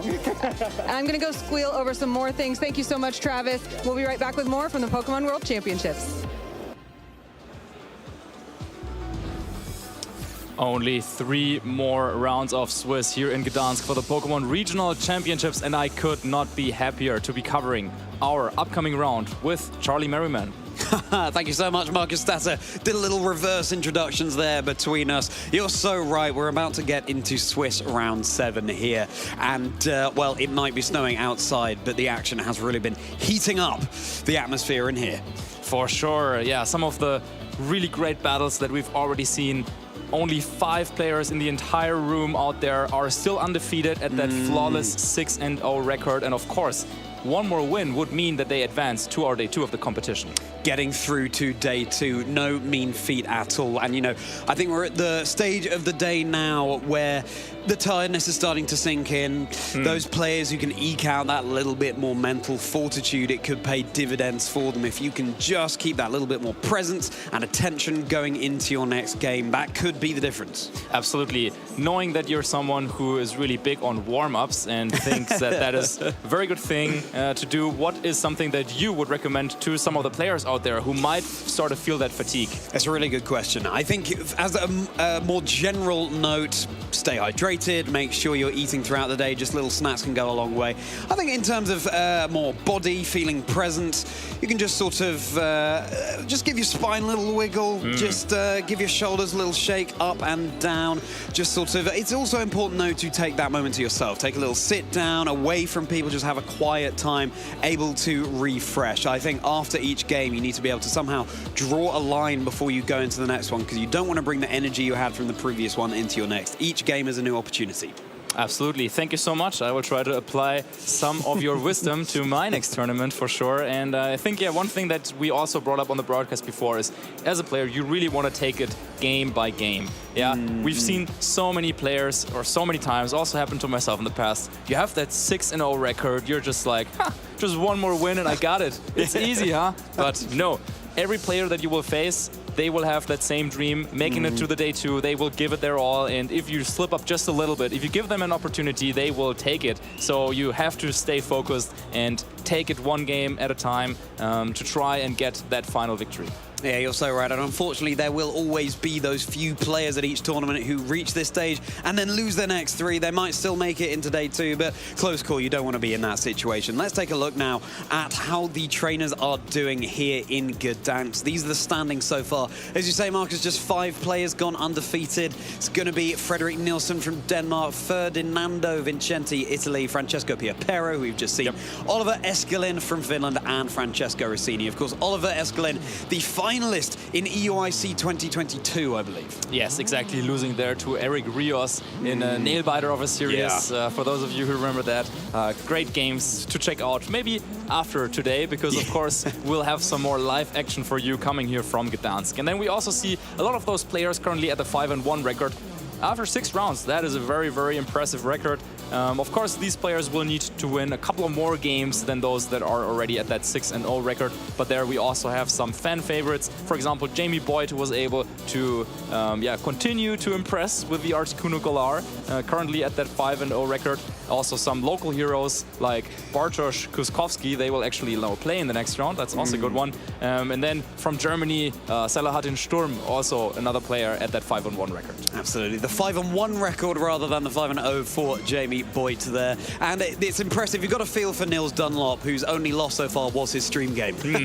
But, absolutely. Doing brilliantly in the tournament otherwise. And some names that we're familiar with on that table as well, like Leonardo Bononomi there, as well as some names that we don't recognize so much. But again, fantastic to see the Polish players doing so well on their home turf. Yeah, and then that list also continues. So there are a few more players also at a 5-1 record that don't fit our screen right now. But but we have, for example, Eric Rios, we just mentioned, playing against Oliver Eskelin in that EUIC final. Of course, then taking home the title at that time. Currently at a 5-1. In his opponent, Timo from Finland, I was actually walking around, taking a lesson from your book, walking around a little bit in between rounds. Yeah, and I had a look at some of the top tables to see what are some of the strategies that some of our top players are bringing, and I saw a Tinkaton. Oh, yes. I love to see it. These trainers who are still innovating, seeing what they can bring to Regulation Set E. You said it earlier, Marcus, that we feel like we found the best team in this format. But there are some trainers who say, I don't think so. I'm going to bring a little bit of spice, or indeed a massive hammer in the form of that Tinkaton. Yeah, so I really hope that Tinkaton keeps on winning, so we'll maybe also see it at some point here on the stream. But for now, we will have another matchup of some of those undefeated players that have impressed us so far. So we want to see what is it that they're doing? How are they so good, right? What are the strategies that they're bringing to the table? Yeah, exactly. And are they going to be able to do it without some of those old faithfuls like an Urshifu Rapid Strike or a Tornadus? I know that's Pokemon you've had your eye on throughout the tournament, Marcus. But we now know that the match that we'll be featuring for this Swiss Round 7, it is going to be Oliver Eskelin from Finland versus Francesco Rossini. And you can take a look at some of the other matchups there. Yeah, absolutely, some great games. We also mentioned, Jamie Boyd at that 5-1 record playing against Bartosz, and then Nils Dunlop will have to play against Salahatin Sturm, and then they're down there, Timo against Eric. That is that Tinkaton. So let's see if Eric can overcome that obstacle. Eric is a player who, you know, as you said earlier in the day, tends to go for those reliably good teams, but it recently has been innovating. So might be taking a leaf out of Timo's book, taking that Tinkaton inspiration from him. But yes, at this point in the competition, these are trainers who are no stranger to being able to clinch out these victories despite being later on in the day. Yep. And I cannot wait to see how our stream match teams will match up into each other. And without giving too much away at this point, there's some spice being brought. I think that there's one of your favorite strategies making its appearance here on the stream that you called earlier. But let's wait until we then will have the players, of course, now. Everyone's getting ready, and we're preparing here for our Swiss round number 7. Swiss round 7, and as the day goes on, the rounds tend to get quicker. There tends to be less waiting around in between these rounds as the trainers, you know, they've decided, you know what, I've gone as far as I want to in this tournament, I'm going to leave it there. Earlier on in the day, I think there was, after round 2, there were some matches that were going on quite a long time. And this is the thing, you never quite know how long the game is that you're being let in for. I remember back in Utrecht when Jamie Boyd and I were commentating, we had a game that went on for as long as it possibly could. Yeah. All 3 games went to timer. It was between Marco Silva and Eric Rios, so 2 absolutely incredible trainers, and felt like a rite of passage for Jamie and I to be on the camera for essentially an hour of commentating with health bars mainly in the green. But is that going to be the case for this game? I doubt it. I don't think so, because we have some of the more explosive strategies that will come out here by Oliver and Francesco. Not literally. That's also a move, but no, instead. Oliver is a player who, at least in the last couple of tournaments, really has made use of that Choice Specs Goldango paired with that Tornadus in Tailwind. And that's also the strategy that he is bringing to this tournament to great success so far. Yeah, he certainly is. And we'll be able to dive into those teams very shortly when the team lists come up on the screen. But Oliver Eskelin, a player who, you know, he's been so fantastic at so many tournaments, but correct me if I'm wrong, Marcus, I don't think Oliver's ever quite got that incredible win. He's never quite converted into a win at one of these tournaments, so perhaps Gdansk will be Oliver's time to shine. Yeah, he's definitely one of these players who are easily in like the top 16, top 10 in Europe, having a lot of successes to their name, of course, most notably that 2nd place at EUIC. But yeah, you're right, of course, winning a regional title, even for a player as well established and as good as Oliver, I think that's always a great feat. Yeah, great feat indeed. As Francesco Rossini, he's looking fairly calm over on the other side of the table, despite going up against such a wonderful opponent in Oliver. Lovely little wave there as the players get settled and ready. It's good to see them with a smile on their face, all three of them on the stage there at this late stage in the day, realizing that, you know, ultimately we're just here to have fun. Absolutely, and Francesco definitely having fun there with the camera a little bit. One of our newer players. I think I've played against him in a previous tournament, and he definitely, up-and-coming player. As you can see there, his latest, one of his latest achievements, winning the Milan special event that still happened in the senior division. So just recently aging up to the Masters division, but then keeping it up there with a top 32. That is where I played against him at the Barcelona special event. Oh, fantastic. Yeah, and Francesco certainly has youth on his side, but I mean, these accomplishments for these trainers speak for themselves. We talked about Oliver's EUIC finalist position in 2022, but Utrecht special event top 8, of course, earlier this year, and just mentioned Utrecht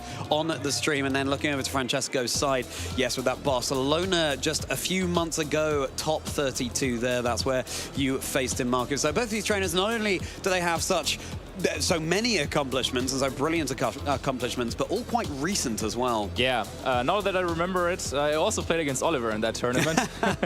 So yeah, definitely two players that are very active currently in the circuit. And yeah, as you were saying, you were right, Oliver doesn't have that big championship to its name. With someone as strong as him, who has been around with those top 4, top 8, second place, right? I kind of almost forgot about that. But yeah, he's still probably maybe missing that big title. Maybe here in Gdańsk is where he finally accomplishes that. Yeah, maybe.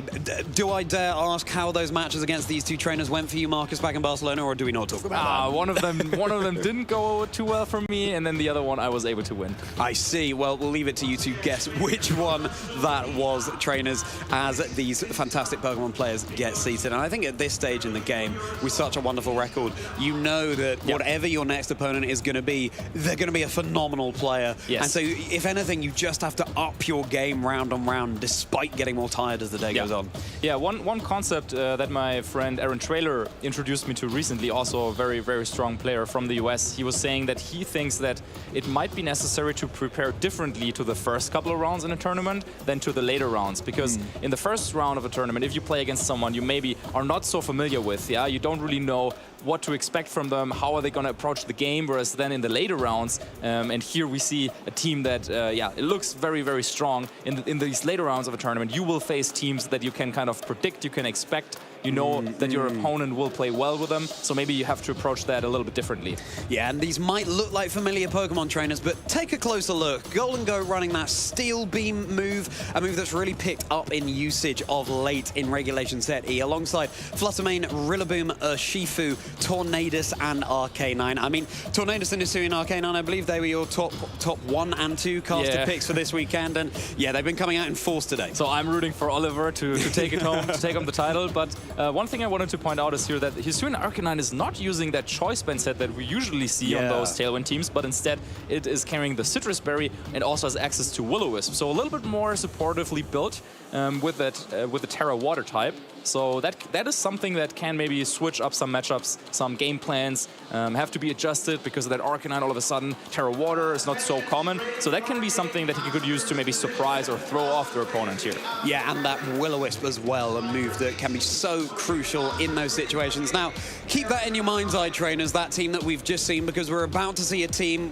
where you'll think your eyes are deceiving you over on Francesco's side. And as that team list comes up very shortly, yep, there it is. There's the Armarouge, Weak Armor, Weakness Policy with Endure, my number 4 caster prediction, paired alongside an Indeedee, and there's Golden Go, Urshifu, Single Strike, Tornadus, and Basculegion with a Choice Scarf. Okay, because it's your favorite strategy, please, once again, talk me through. How does it work with the Armarouge? Not sure it's my favorite strategy. It certainly wasn't the first time I went up against it, but you have your Armarouge using Endure. It's a fantastic Urshifu Rapid Strike counter, taking those Surging Strikes, getting boosts to its speed from the Weak Armor. Weakness Policy, obviously super effective hit. It's going to boost its offensive pressure, and you survive on 1 HP. So for the rest of the game, you're going for those very fast, very powerful Expanding Forces, or indeed Heat Waves, or Aura Sphere, another really cool move on that Pokemon, with the Terra Psychic to boost up the power of those Expanding Forces.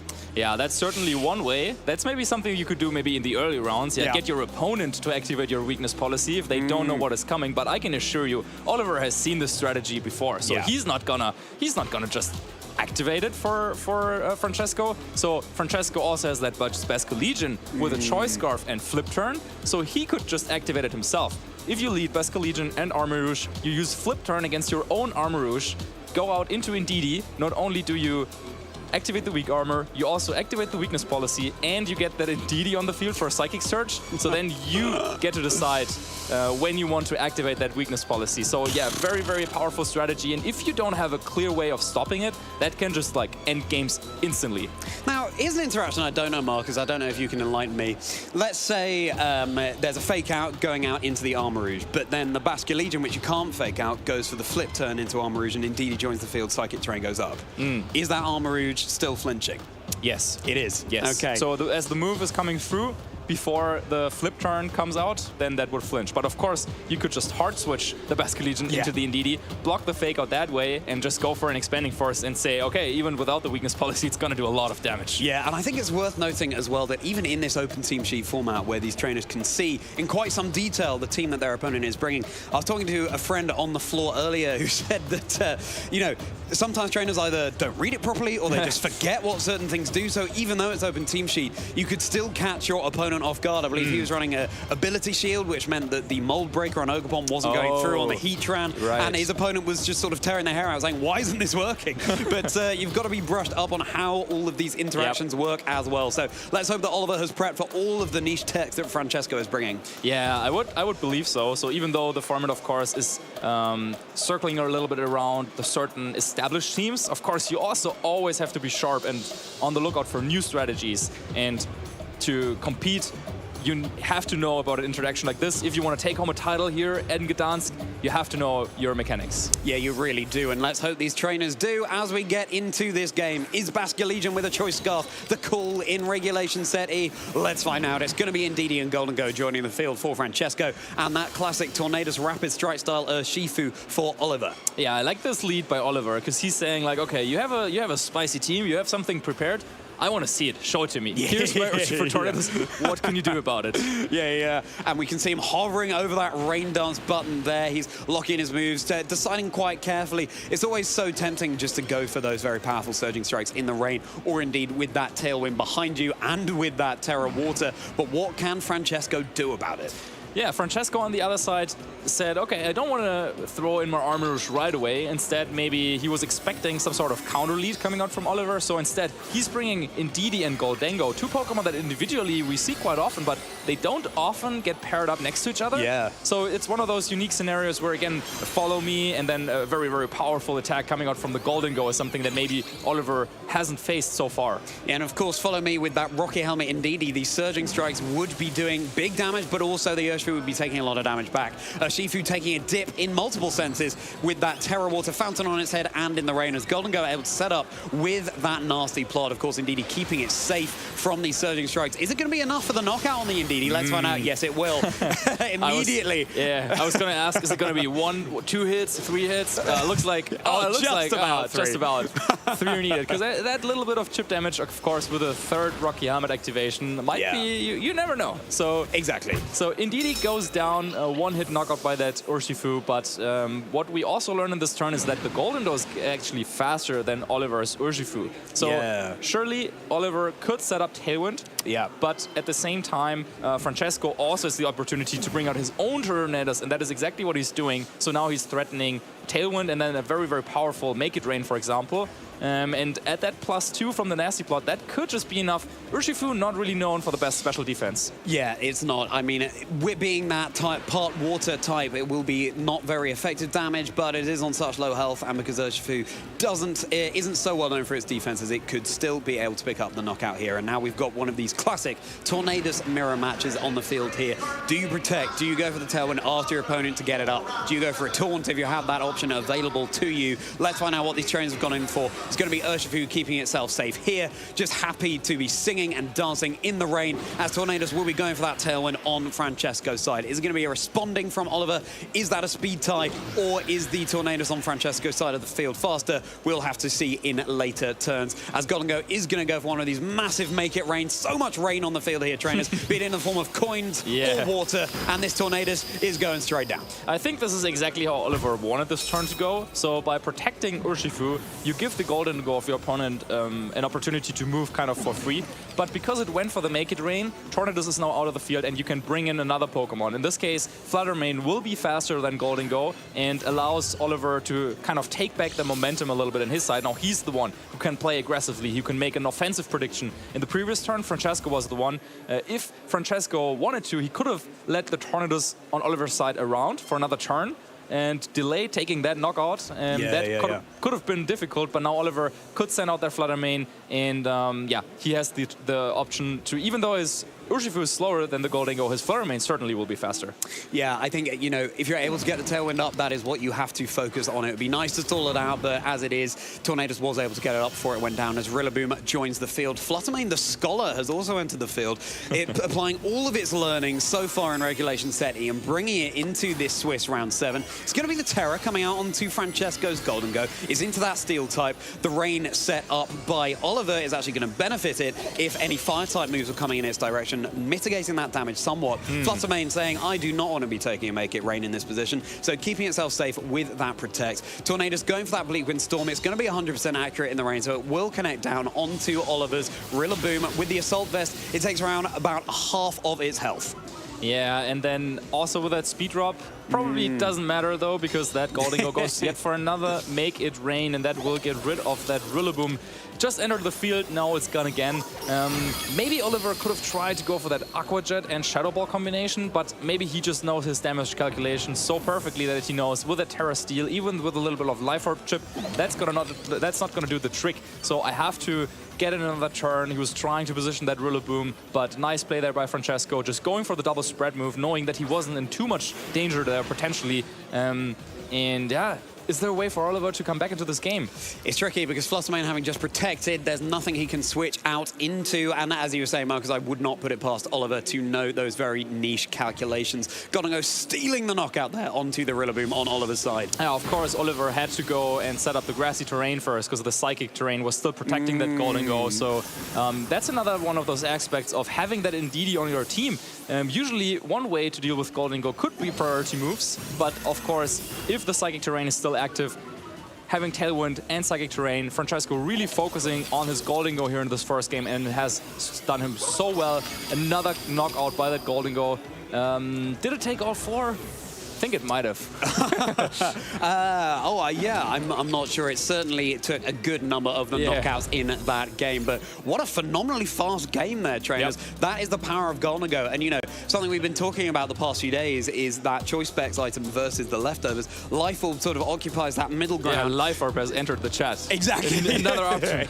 How are you going to respond to that one alongside the Metal Coat? You know, it's that nice immediate damage output, but you still have the flexibility of being able to change up your move mid-game as opposed to having to switch it out if you're running those Choice Specs. So Oliver was really on the back foot for most of that game. Yeah, it kind of reminds me a little bit of some teams we saw like 1.5 years ago. There was also like Indeedee and Kyogre, and then you could like follow me away. Actually, Oliver, I think, also used a team like that. And then you had Tornadus in the back. So Indeedee and Tornadus, very well established supporting cast. And Francesco here in this game went kind of all in terms of damage, all in on his Golden Go. He said, oh, I don't need another attacker on the field next to it. I only need support. Support, support, support. That's what he got. The Indeedee, it was knocked out turn 1, but with that redirection, with the follow me, allowed that Golden Go, set up the nasty plot, and then there was just nothing that Oliver could switch in. None of his Pokemon really could take that Golden Go's Make It Rain, and Francesco was able to take that game pretty cleanly. Yeah, I think if I were Oliver, I'd be thinking twice about setting up that Rain so early and maybe bringing that Arcanine Hisuian form so that you can threaten that Steel-type Golden Go. And I'm slightly concerned, Marcus, that we might not be seeing Armarouge or Basculegion in this game, given how convincing that victory was for Francesco, and he didn't even need to bring them into the fray. But fingers crossed, he's got another technique up his sleeve, because as we were talking about, at this late stage in the game, perhaps also you have a go-to second lead. Yes. You know, you've primed your opponent to expect something that you're going for, but in this position, maybe Francesco is, you know, double guessing his opponent and saying, well, therefore you're going to lead this, so I'm going to go with the lead I have in my back pocket that deals well against the counter to my first lead. Yes, so Oliver in that first game, as I was saying, he was trying to be like, hey, here's my Torn Urshifu. What can you do about it? Yeah. Well, now Oliver learned Francesco has a Golden Go, and that one is faster than his own Urshifu, so that's the strategy against it.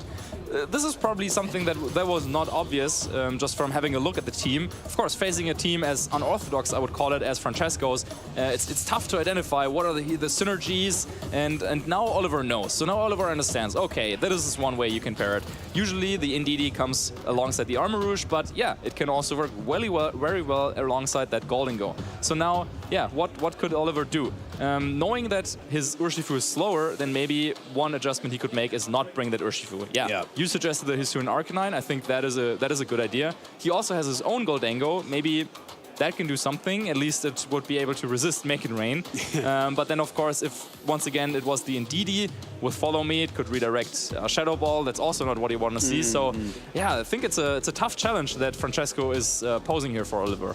Yeah, it really is. I think at this stage of the game, you were just talking about how trainers at this point, they are potentially going up against the teams that they see more often. But Oliver in this position is saying, what is this? I thought I'd left this back in round one. Yeah. But no, Francesco is here, and he's making surely an impact here in Gdansk. And this time, it's going to be Francesco playing Oliver at their own game with that Tornadus and Urshifu, and Goldango and Tornadus for Oliver. Yeah, they kind of reversed the roles here. So, of course, on Francesco's side, it's not the Rapid Strike, it's the Single Strike Urshifu. And, of course, there's no Indeedee here on Oliver's side. But still, kind of funny how things go sometimes. But, yeah, Oliver's Goldango is a Choice Specs variant. So, very likely we're going to see that Make It Rain. And in the matchup against Single Strike Urshifu, the question here is, do you Terrastalize or not? Because that Urshifu is probably faster.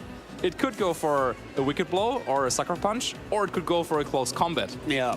So that's a very tough decision to make. You cannot protect. I mean, you can't protect against Urshifu anyway, but this is a tough one. I expect both of them to maybe go for a Tailwind with their Tornadus, but yeah, do you Terrastalize or not? It's really tough. The safest move for that Urshifu to go for is a Wicked Blow, but it's probably, then is Oliver's Goldango going to be Terrastalizing away from its Ghost Weakness? It certainly is in this position. It worked so well for him in the previous game that he's deciding, well, I may as well do it again here. Goldango is lighting the way, hopefully, to victory for Oliver, as Tornadus will be setting up a Tailwind on Francesco's side. And is it going to be a responding one from Oliver's as well? That could be confirmation that Francesco's Tornadus is slightly faster. It could still be a speed tie here, but how is this turn going to play out? It's going to be this big, Terra-boosted, Choice Specs, Make It Rain, coins going all over the field. And it's an immediate knockout onto Francesco's Urshifu in that one-hit KO, ring that bell. So Oliver has immediately put himself on the front foot. Wow, so yeah, we were talking about, it's going to be the Wicked Blow, it's going to be the Close Combat. No, none of that. Oliver's Goldango is just faster than the Urshifu. That is something that I bet Francesco didn't expect. I don't know if Oliver expected it, because his Goldango seems to be very, very nimble and fast. So trained in a very certain way. But there's the Basculegion. Basculegion joining the field here. Francesco might want to go for a Rain Dance of his own. Unfortunately, he doesn't have access to it, though, so he would be dependent on Oliver's to set up that Rain Dance for him to get a Swift Swim and a boost to those Water-type moves. But I'm thrilled to see it on the field. Let's see what this Basculegion can achieve. We talked about that flip turn with the Armarouge synergy, but of course, there's no Armarouge here as of yet. Yeah, that's of course the last respects. One of the most powerful moves in the game. The later the game is, because the more fainted teammates you have on your side, the more powerful this move is. So right now it's a 100 in base power move, but then boosted by adaptability and in the Tailwind with the Choice Scarf. It's not enough. It's not enough. The Choice Scarf is going to be boosting the speed rather than any offensive pressure. Goldango is going to be dodging that Bleakwind Storm coming out. I expect it would have survived that anyway. Make It Rain is going to come out. Basculegion will be resisting this hit, but it's still so powerful. Basculegion takes about a quarter of his health, and Francesco's Tornadus is down. So Francesco down to 2 Pokemon. All these games going by so fast. Yeah, definitely. This is what happens sometimes when there's these 2 Tornadoes staring against each other. Bleakwind Storm of Oliver doing a good amount of damage to Basculegion, which still hangs on there, though. And now that another Pokemon on Francesco's side fainted, of course, that last respect is even more powerful, but it's not an attacker coming in that could have helped here with a little bit of damage. Instead, it's another support Pokemon. I think that's not what Francesco needed in this situation. Yeah, unfortunately, Basculegion might not have the clout to be able to tie up this game. And, you know, here, Basculegion's probably going down, and then it's just down to that Indeedee. It's a big old last respect. Of course, it could be dodging the Bleakwind Storm that is presumably coming out from Oliver's Tornadus here. Gholdengo goes down, but Oliver's saying, you know what, mate, you've done more than enough, and it's going to be a dodge on the Basculegion. So Basculegion is around. Indeedee is there to provide some ample support. What has Oliver got in the back? Can this Basculegion secure the game? Really fascinating stuff. Yeah, it's just a Dazzling Gleam. I mean, not the most powerful move, but still on a single target doing a decent chunk actually to the Tornadus. And now the question is, yeah, what can Oliver do? Having that Rillaboom in the back, that's going to be so nice. He can override the Psychic Terrain, which means that he will have access to priority Fake Out this turn.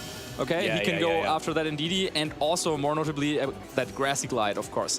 However, Indeedee still has the option to just go for a Follow Me, and it would be able to probably take a Grassy Glide here.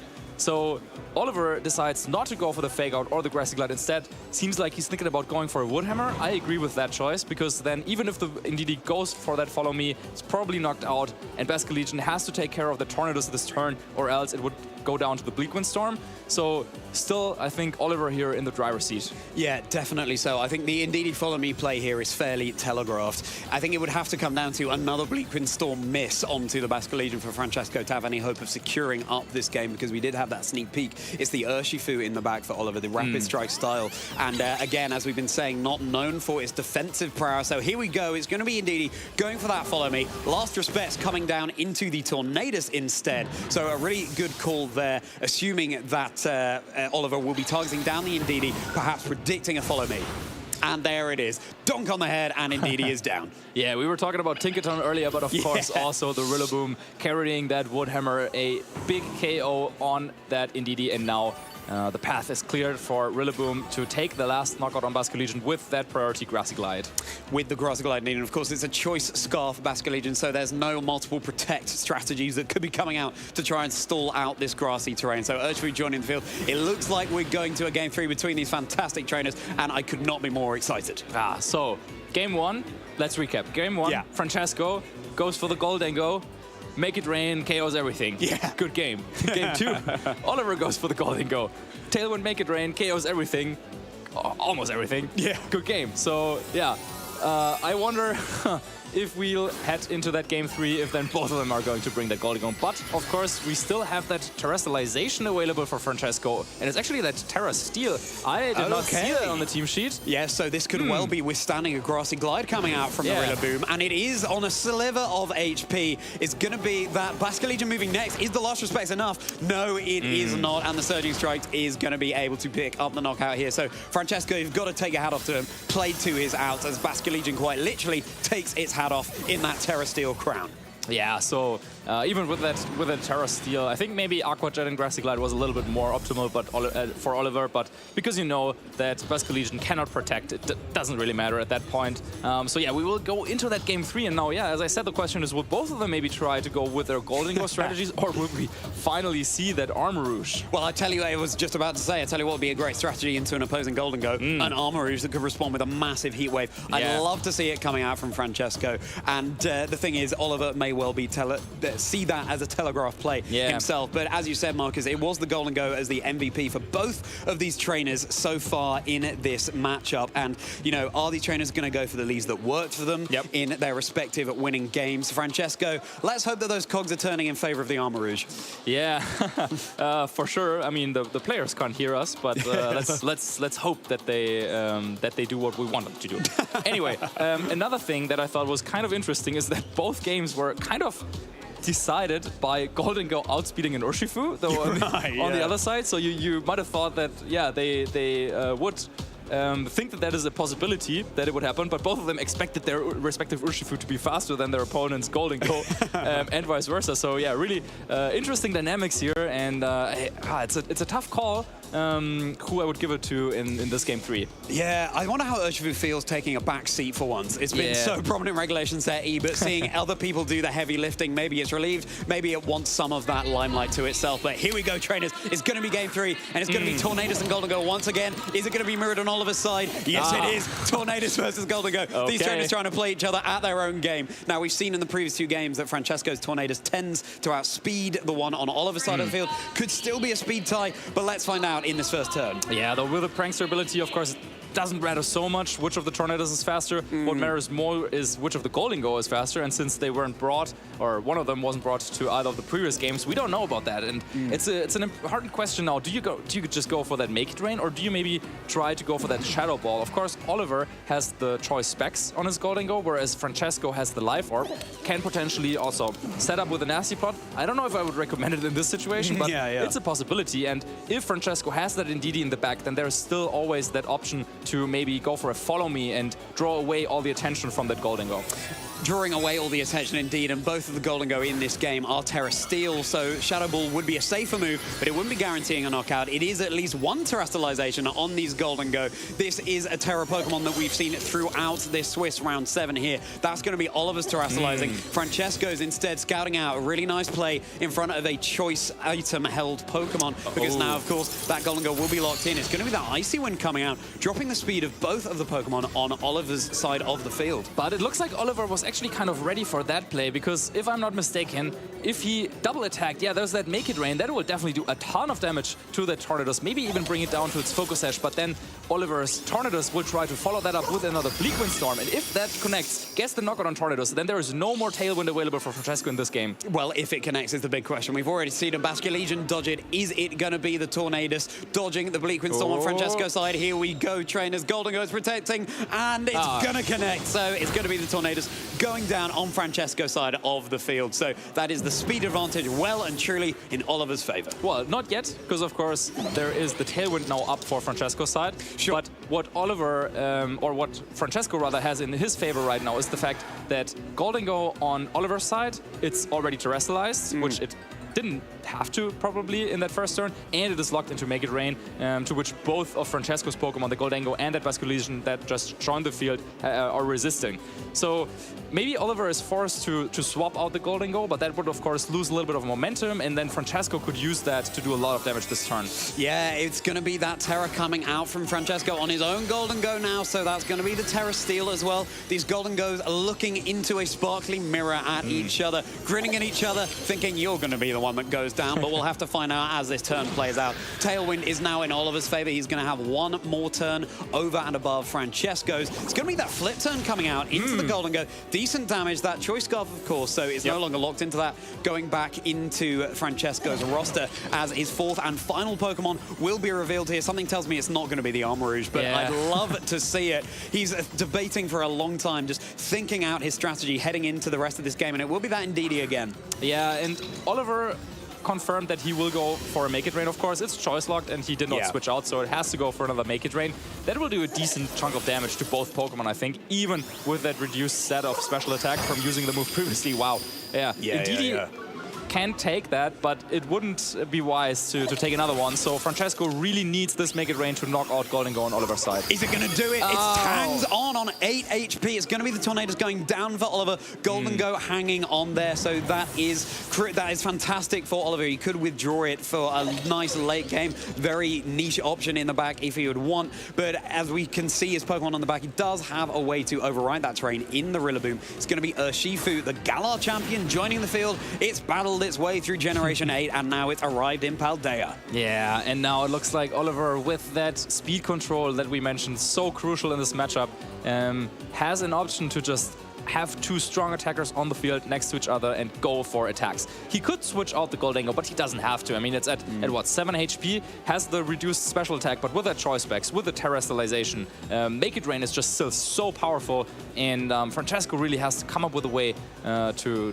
play around, maybe stall out the Tailwind a little bit, but it's gonna be tough. It's going to be tough, and of course you cannot redirect and Make It Rain dealing that spread damage. Is it going to be the knockout on the Indeedee? I wouldn't be surprised. It's going to be that Surging Strikes going down down in Francesco's Golden Go. You can see his head in his hands there. He's not happy with the play he made, and that's going to be the Terra option down and out Francesco. So he will be down to just the Basque Legion and the Ndidi, and it's looking scarily like how Game 2 went for Francesco. Yeah, there was an opportunity actually for Francesco to just use Follow Me here, because we did not get confirmation previously whether Urshifu or Goldengo would be faster on Oliver's side. And I think Francesco was thinking that the Goldengo was probably the faster one of the two. But yeah, as it was the Urshifu, going for a Follow Me, then maybe the upcoming Make It Rain from Goldengo would not have knocked out Francesco's Goldengo. So there was a chance for at least one more hit.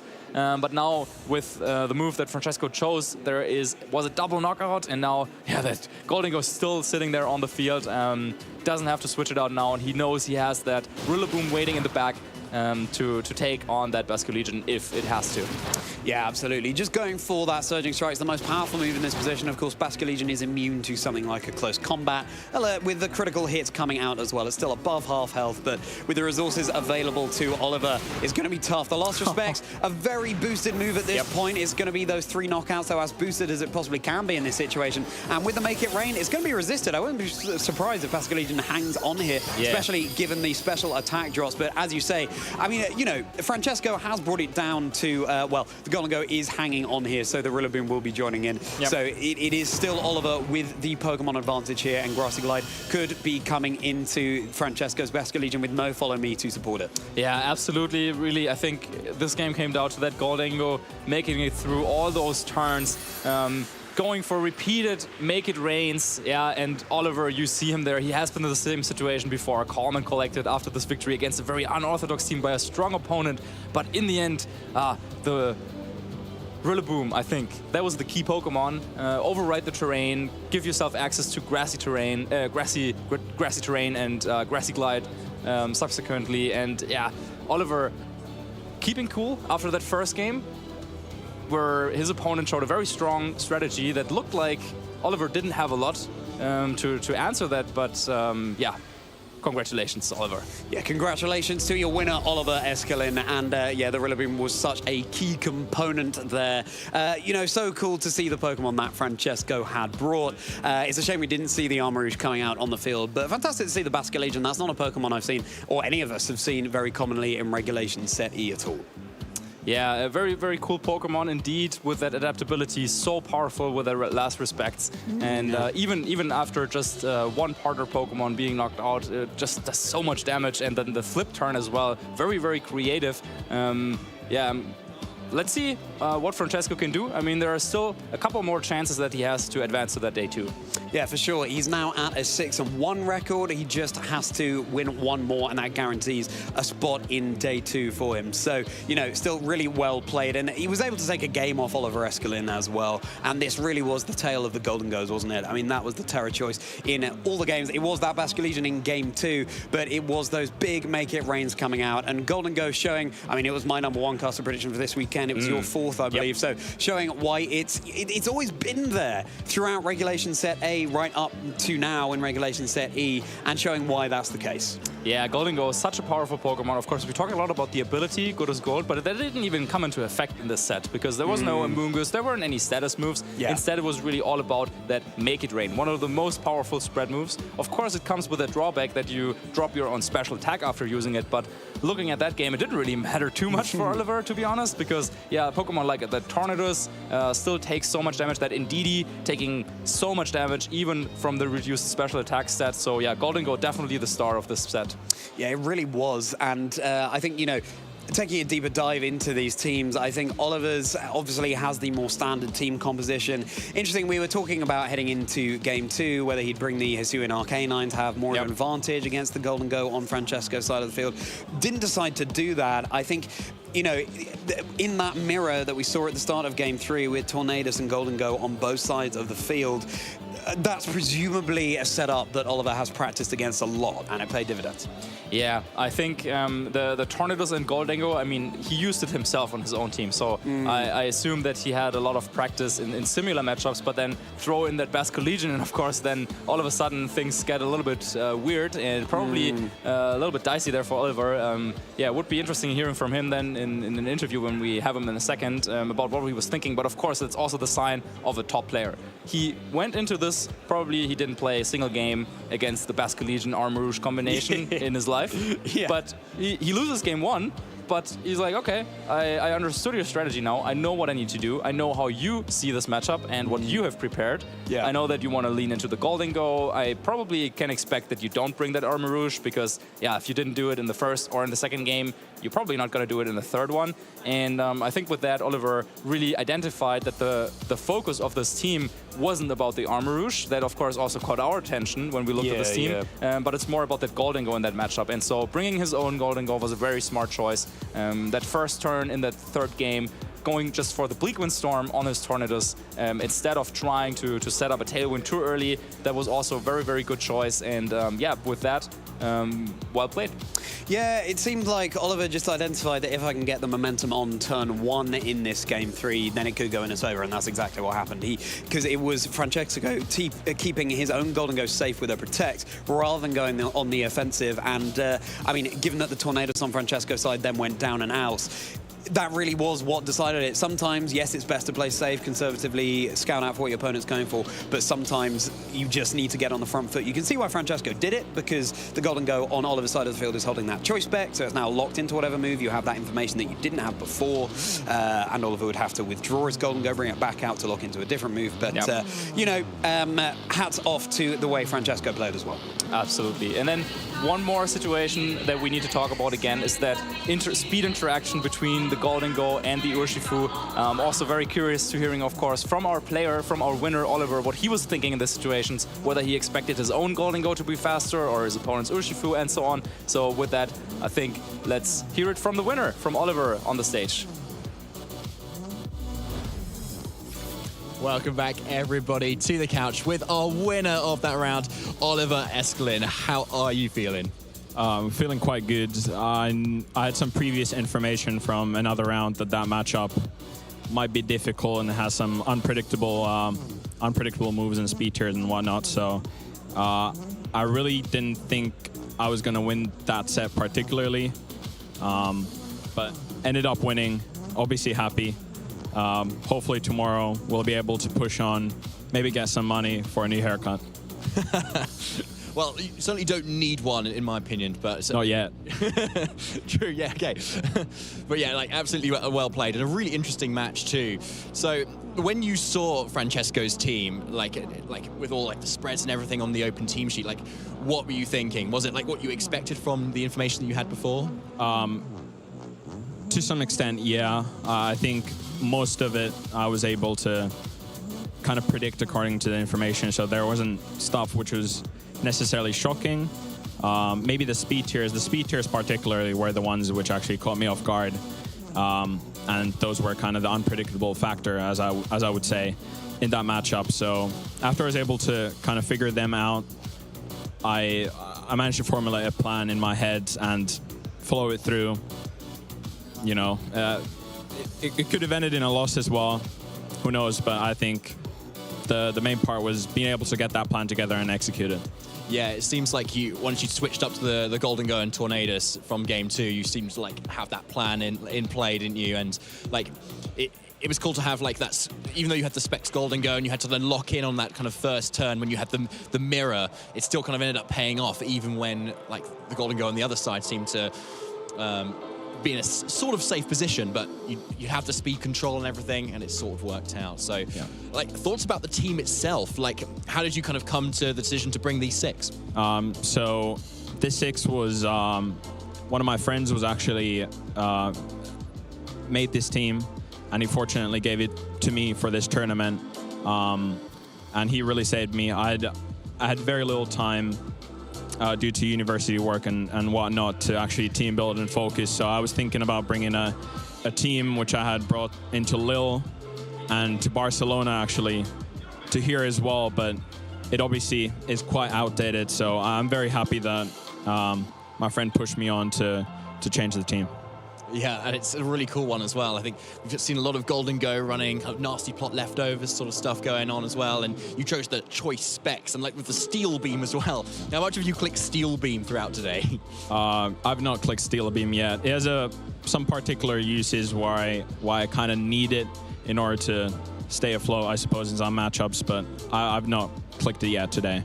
Fair enough, but I think like just having it on the team sheet is probably very scary for opponents to be facing down. They definitely don't want to take that, so I can see the effectiveness of it, even despite that. Right. So for the rest of today, so obviously you're pretty much into day 2 now, so congratulations. Thank you. So what's the goal for tomorrow?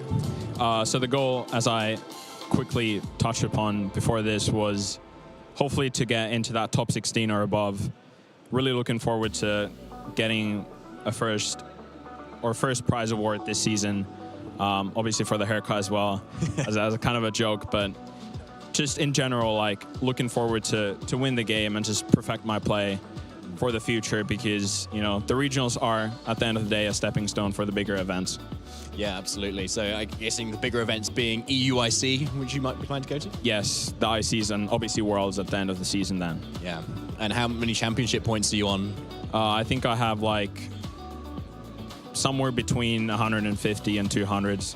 I'm not exactly sure, but a lot. Yeah. Yeah, nice one. A fine amount for this time of season. Okay. And finally, Oliver, any shout outs that you want to give? Yeah, I just want to shout out the Dark Boys, Calvin, and Guy keeping me up throughout the tournament, keeping my cool.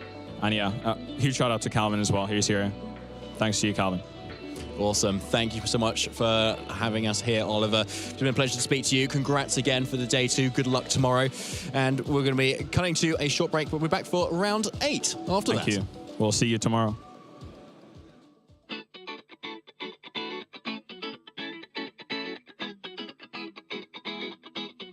Pokemon Scarlet and Pokemon Violet have introduced a new battling mechanic, Terastallization. The Terastal phenomenon is a way to really let your Pokemon shine in battle. Once per battle, you can choose a Pokemon to Terastallize, which will stay Terastallized until the end of the battle. With 18 different Tera types to choose from, there's lots of different combinations and strategies for you to play around with. A Pokemon's Tera type will change its offensive and defensive capabilities once Terastallized. For offense, a Pokemon will maintain the same type attack bonuses that it has from its original typing, but will gain an additional same type attack bonus for any moves that match its Tera type if the Tera type is different than its original typing. If the Tera type is the same as a Pokemon's original typing, then that Pokemon will get an additional boost to its same type attack bonus. Having a Tera type that is the same as one of your Pokemon's original typings is a great way to dish out devastating damage, and using a different Tera type can add even more offensive coverage to your team. Defensively, Pokemon will lose their original typing and become their Tera type, which can grant them different resists, utility, and potential damage immunities. When looking at good defensive Tera type options, you're looking for a type that will help keep a Pokemon on the field to either deal damage or help set up for the endgame. So, how do you decide on a Tera type? For powerhouse offensive Pokemon, it's usually pretty easy. Whichever type you want to do the most damage. An offensive ground type Pokemon like Garchomp can benefit from a ground Tera type to dish out even more damage with its already devastating earthquakes. Meowscarada is another great example that would love a grass type Tera for extra impactful flower tricks.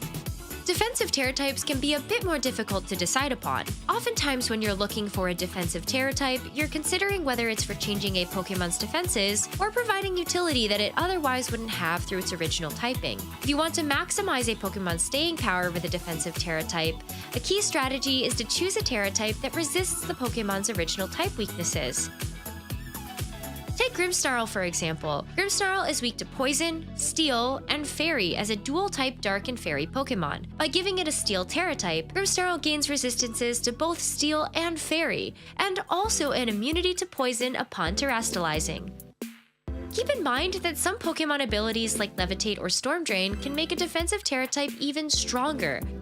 Since Terastallized Pokemon don't lose access to their abilities, Rotom can safely Terastallize into a pure Electric type without a worry of a super effective Ground type attack thanks to its Levitate ability. Some defensive Terra types provide nice added bonuses on top of their resistances or immunities as well. For example, a Grass Terra type is good for its 4 resistances, but when that Pokemon terastallizes, it also gains immunity to powder moves such as Spore and Sleep Powder. A Ghost Terra type, on the other hand, is common for support Pokemon who want to avoid the effects of normal type moves, like Fake Out. A Dark Terra type is also common because Dark type Pokemon are immune to moves with increased priority from a Pokemon with the Prankster ability. Pokemon in Scarlet and Violet also get access to a new move called Terra Blast. Terra Blast starts as a normal type special attack with 80 base power, but once a Pokemon terastallizes, it becomes the same damage type as their Terra type. Not only that, but Terra Blast will also change to be either a physical or special attack depending on which stat is higher. This move gives Pokemon the option to have coverage in any type, but you have to invest in a particular Terra type as well as terastallizing to unlock Terra Blast's true potential. Most Pokemon have access to moves that might be more beneficial to their movesets, but if there's room for Terra Blast, it can provide great value to help shore up a lack of coverage on your team. Pokemon in Paldea will be caught or hatched from an egg with a Terra type that matches their original typing. You can change your Pokemon's Terra type by trading 50 Terra Shards of the desired Terra type to the chef at the Sushi Bar and Medali's Treasure Eatery. Terra Shards can also be found as item drops around Paldea, but you can also acquire them by participating in raids. Raids are a great way of finding Pokemon that have unique Terra types as well. Terastallization allows for a lot of different Pokemon possibilities. Want more tips on utilizing Terra types? Stay tuned for more competitive VGC matches to see how top trainers are evolving their strategies with the terrestrial phenomenon.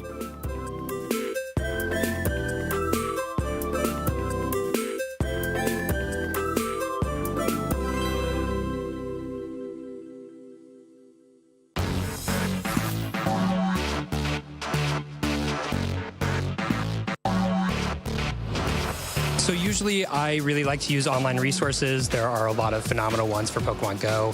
And in addition to that, I talk to a lot of my friends, play a lot of practice games with them, and get feedback from them, see how we can improve a team and work towards a team that is difficult to beat. So the way that I build the best team is just hit hard, hit fast. So you either win fast or you lose fast, but either way, it's quick. To build the best deck, for me, I play in a lot of locals, including cups and challenges.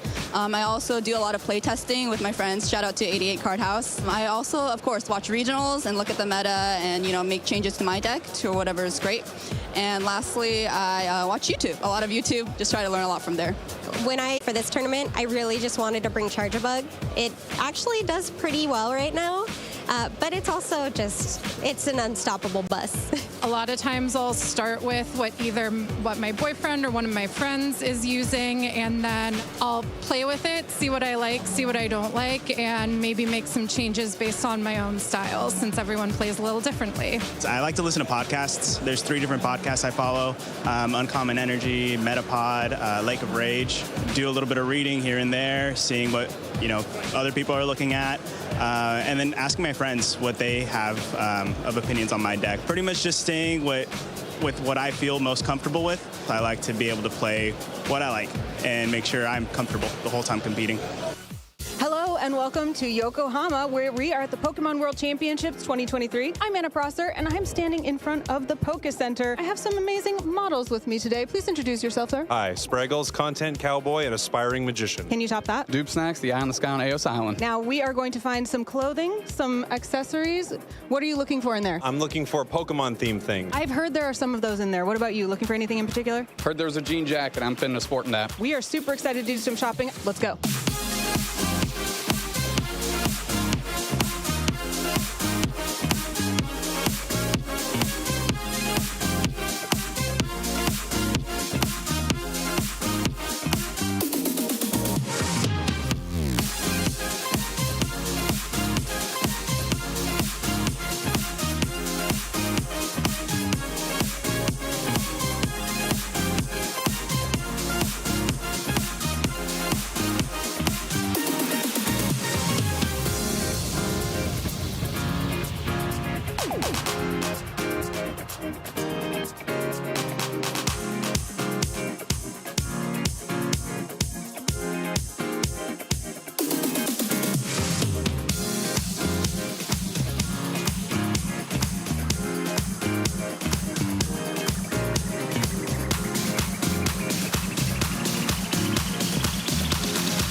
And we're back here in Gdańsk, Poland for the regional championships. Oliver Eskelin and Frederik Nielsen, 2 players, have already made it through the day 1 of the competition at 7-0. I'm Marcus Statter, and with me is David Partington to find out who will join them tomorrow. Yes, we will. I'm very excited now. We're right at the tail end of the competition. We've got round 8 and then the one more round next time, where there's a lot of players right now who are really vying for that day 2 spot. Absolutely, of course. With this tournament structure, everyone with 7 wins will advance to tomorrow's competition, and then there's another one, extra Swiss rounds to come down to our top 8. And yeah, as I said, only 2 spots of that top 2 of that day 2 are already determined. And yeah, a lot of great games now will happen between players who are at the 6-1 record. Only one of them will advance in this round, but of course everyone who's at 6-1 right now, they will have another chance even if they lost this round. Exactly, yeah. So it's not right at the final pinnacle yet for a lot of trainers, but we shall see how this game goes as well. The players are just getting set up very shortly. But yeah, like a lot of players who will make it to day 2 may even face each other again, or players who they've already faced in day 1. Yep. So like even if you've made it through already at this point, you still want to kind of play out a lot of those games to make sure that you know your matchups versus another opponent who you could be playing again, or even again in Top Cut. Absolutely, and of course also every win matters. So for example, Oliver, who you had the pleasure of interviewing just now, he's currently at 7-0, but every win that he can still get in the last remaining 2 rounds will also carry over to tomorrow, of course, and then will get him 1 step closer to finishing in our top 8 eventually. Yeah, so it's still really important. And you can see on your screens right now exactly who is on the cusp and who has exactly made it there. Who stands out to you there, Marcus? Yeah, so Frederik Nielsen is a player that we have not had the pleasure of featuring yet. I'm pretty sure we will probably get him at some point tomorrow, but he has tweeted out that he's using that Ursaluna. I think he said something about to stop the bear, you gotta use another bear, something like that, or gotta use 2 of them. I think he also has his own Urshifu single strike, so maybe that's the answer we've all been looking for to stop those Tornadoes and Urshifu teams. Love it. And looking further down, Simone Sanvito, our previous regional champion of Lille, he is there, another contender as well. Nils Dunlop, who we featured earlier, is there. Leonardo Bononomi from Italy. We haven't featured him yet, but he's another really strong player too. Looking further down, Richard Hodge from the UK, he's doing fantastically well at the moment as well. France has got representation too in Florian Henry as well. And yeah, Eric Rios right at the bottom there, but certainly not where he's used to being. Well, I mean, top 16 in a tournament like this with over 280 participants, of course, that's still pretty good. But of course, yeah, Eric, a champion of Europe in 2022, winning EUIC, and of course also a lot of other accomplishments, regional wins. Basically, he has shown at every level, even with the top 8 at the World Championships, that he can do it. Yeah, he absolutely can. And spoilers, we are potentially getting him on stream very shortly versus Matteo Ferrari as well. So stay tuned very shortly, because we'll be getting into that match for their win and in. They need that win to advance to that day 2. And if they lose, they've got 1 more shot after that. Yeah, and then here we see some other notable matches in round 8. Frederik and Oliver, of course. Well, if you're the only 2 undefeated players, you have to play against each other. So they are trying to already get a head start for day 2 of the competition. And then Francesco, who we featured on stream earlier, is going to play against Timo. Both of them trying to get that final win there. And then, yeah, some other great matchups between our trainings here in Gdańsk. Yeah, there's plenty of opportunity for some very hype matches happening right now, and plenty of these players we may even feature in day 2 if they do indeed make it. But I think so far throughout the streams, we've really seen probably what maybe you've kind of been expecting for us to see, Marcus. Lots of Tornadoes. Yes. Yeah, lots of Tornadoes, but at the same time, I feel like all the players that we've seen, they've had their own spin on the archetype. So of course, also there are some of these teams that are well established, but I feel like the players are trying to adjust them to their liking. And because of how strong some of these Pokemons are that we see usually on those Tornadoes teams, some of them you can flexibly exchange them, right? Like they could have similar roles. Maybe some players might favor the more offensive Hisuian Arcanine. Maybe you want to go for a bulky one, like we saw in the previous set with Oliver having that Citrus Berry and Will-O-Wisp. Then on the Goldango, some players are running the leftovers, others the Metal Coat, Life Orb Choice specs, you name it. So there's really a lot of variety even within those teams. teams. And though even if it's the same Pokemon that you might see, the strategies have to be adjusted from the players because, yeah, maybe you're used to a certain damage roll, but then that different item you maybe didn't account for, and then that throws everything up. So like you need to come up with plans on the fly. Yeah, that's a great point, and I think that's something we saw an example of when Hengwei Zheng was playing a little bit earlier, where Tornado switched in on like a Landorus's Rock Slide, took a Heavy Slam, and then took another Wild Charge. It was still surviving to be able to like go for a Bleakwood Storm and Tailwind. So yeah, it really does make a difference to how you build those Pokemon. Absolutely, and here we see our two trainers that will battle it out here in Swiss round number 8. Of course, this man probably doesn't need an introduction. We'll give him to him anyway in a second, but Eric is there. Yeah, he's been in this situation many, many times. And once again, we have that situation where his opponent, Matteo Ferrari from Italy, probably hasn't been that often on these big stages, right? Exactly, but like when you're up on that big stage, it's at the end of the day, you're facing another 6 Pokemon with a human person behind it. So like, your opponent can have a history of a lot of like accolades at the end of the day, but your Pokemon are still going to be as balanced as they can be with it versus each other. There's no advantage there at all. So like, he needs to go in fresh, and if he ends up getting the win, then even better. Then Reyes takes a loss, which is like is always going to be a big feather in your cap if you're able to get that over on a player like Eric. Absolutely, and we just saw Eric's notebook there, so it looks like he's taking some notes during the battles. Do you take notes during your games? It's a good question. Yeah, so since open team sheets, not so much, but like speed tiers is a big one for me that I always like to get down because as we saw in that last match, a lot of speed tier is just like Golden Go's outspeeding Urshifu suddenly. Like I definitely want to get that down, especially if I face someone again in like day 2, which is yet to happen for me actually. Yeah, that's a good call. I think noting down things like that, definitely helpful. And yeah, the accomplishments, they tell the story that we kind of also build up here. So we see Eric Rios, a 4-time regional and special event champion. I think he might also have some accomplishments from the seniors division a couple years ago, but then that world's top 8 and of course winning EUIC last year. Yeah, like amazing accomplishments there, but and none so far for Matteo on the right there, but this weekend could be the first to put on there right now. Exactly, like we have plenty of players this season who've relatively been completely unknown up until winning regionals, especially over in North America with like Justin Tang and like so much success. So like Matteo could very well be that next person. Absolutely, and yeah, Matteo with another win, he would at least for the next time he's on stream, he would have that day 2 Gdańsk regionals. That's definitely what he wants to accomplish here. But Eric, if you had to pick an opponent for a win-and-in situation like this, I think there's not a lot that would want to pick Eric. No, I don't think so. Yeah, but Eric is like a phenomenal player. So even if you end up losing to a player like Eric, at least you learn quite a lot, right? Because like of how a team can be piloted, or how Eric like himself likes to play, and how you may also want to play. So definitely one to keep an eye on here in Gdańsk this weekend. Absolutely, but of course, I mean, the battle hasn't even started, so Eric might be the favorite, but we haven't even had the chance to have a look at their teams, because of course the team matchup, that is also so important in this format.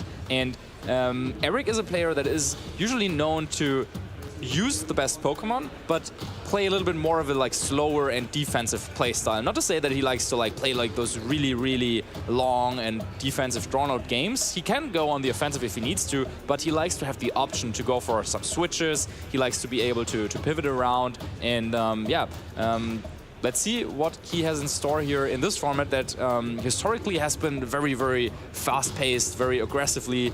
We saw that in some of our previous rounds. And what, of course, Matteo also has to say, because depends on what is Matteo doing, and I think Eric is very, very capable of then adjusting to what his opponent is trying to do.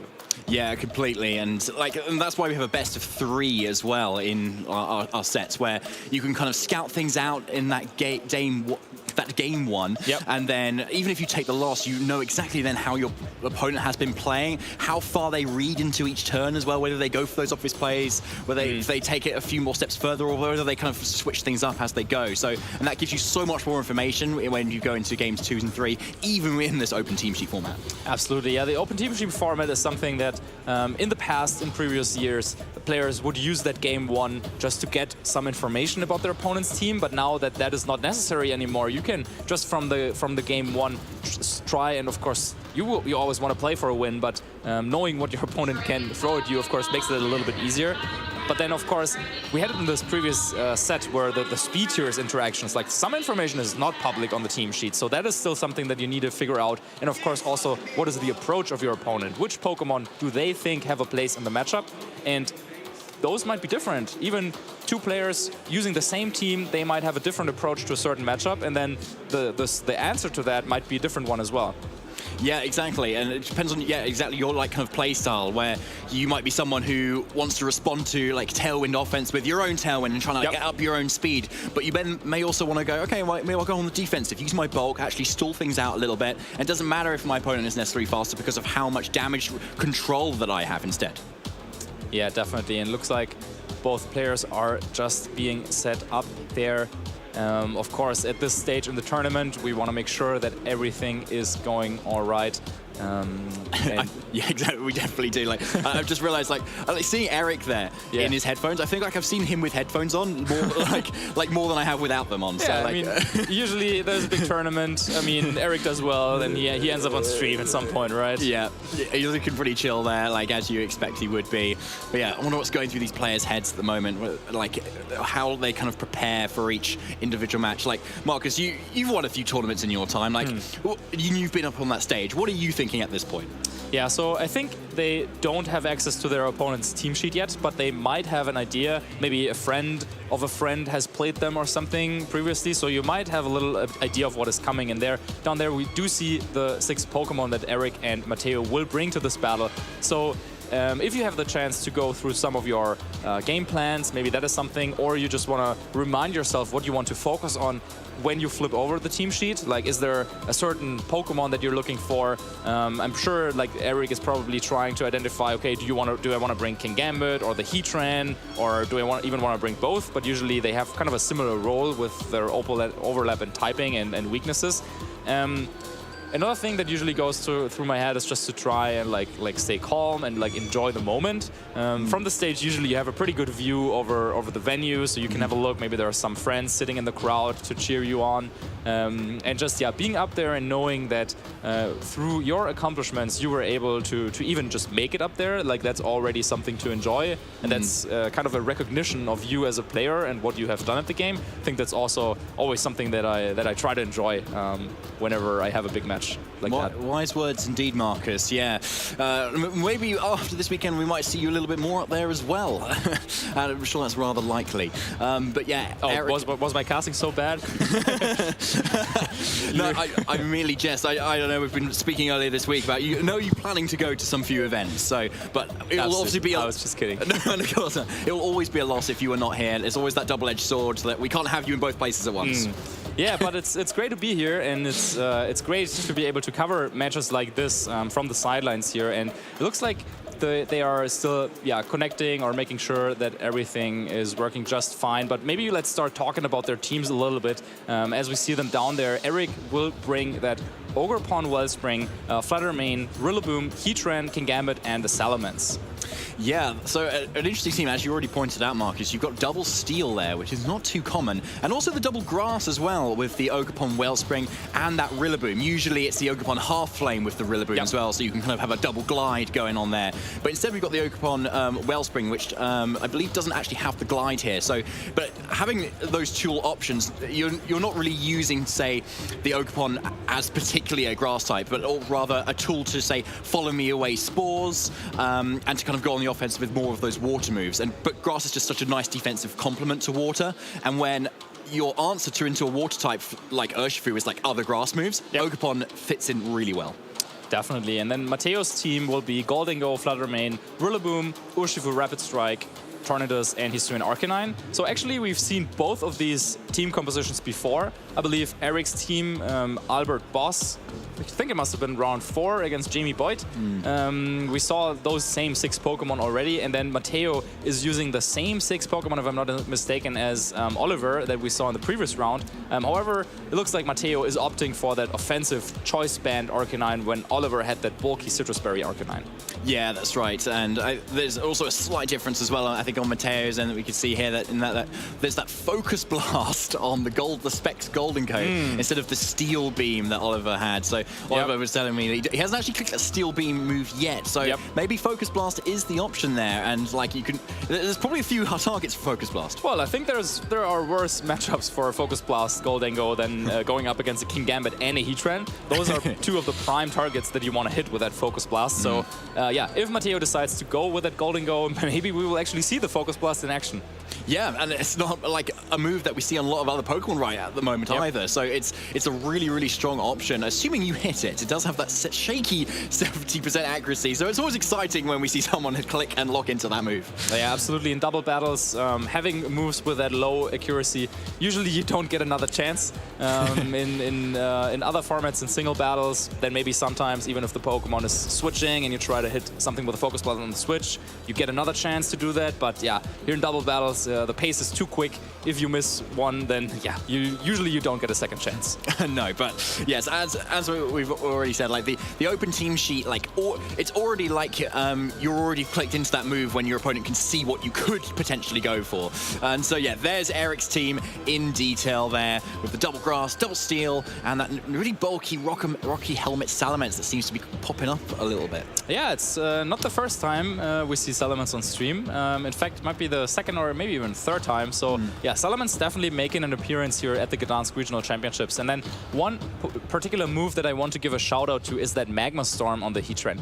Magma Storm, I have to say, is one of the strongest moves in the entire game, as long as it hits. That's 75% accuracy. Of course, Magma Storm having the effect that it will trap the opponent in for, I think it's 5 to 6 turns, as long as Heatran is still on the field. So very, very strong effect, just the trapping in. But then it also deals residual damage, which can be used to break through focus sashes, like we saw earlier against that Bramblegas. It can be used, of course, to just chip down opponents until they're in range for some other moves. But Magma Storm, very, very powerful move. And then combine that with a very defensive Heatran, with leftovers, with the grassy terrain provided by the Rillaboom and the Salamence throwing in the Intimidate. So you can already see how there's like a very, very bulky defensive core that can whittle down your opponent over time. Yeah, actually, I'm surprised that Eric's not got on Iron Hands, actually, because I think when we was interviewed last season at Utrecht and Malmo, like he was saying Iron Hands is like his favorite Pokemon. You kind of see why, but he hasn't chosen to bring it here this time. So if he ends up winning this, I definitely we need to ask him that question, because looking at the rest of the team, you can see why the rest of it would be also very effective. And now we have Matteo's team on here as well.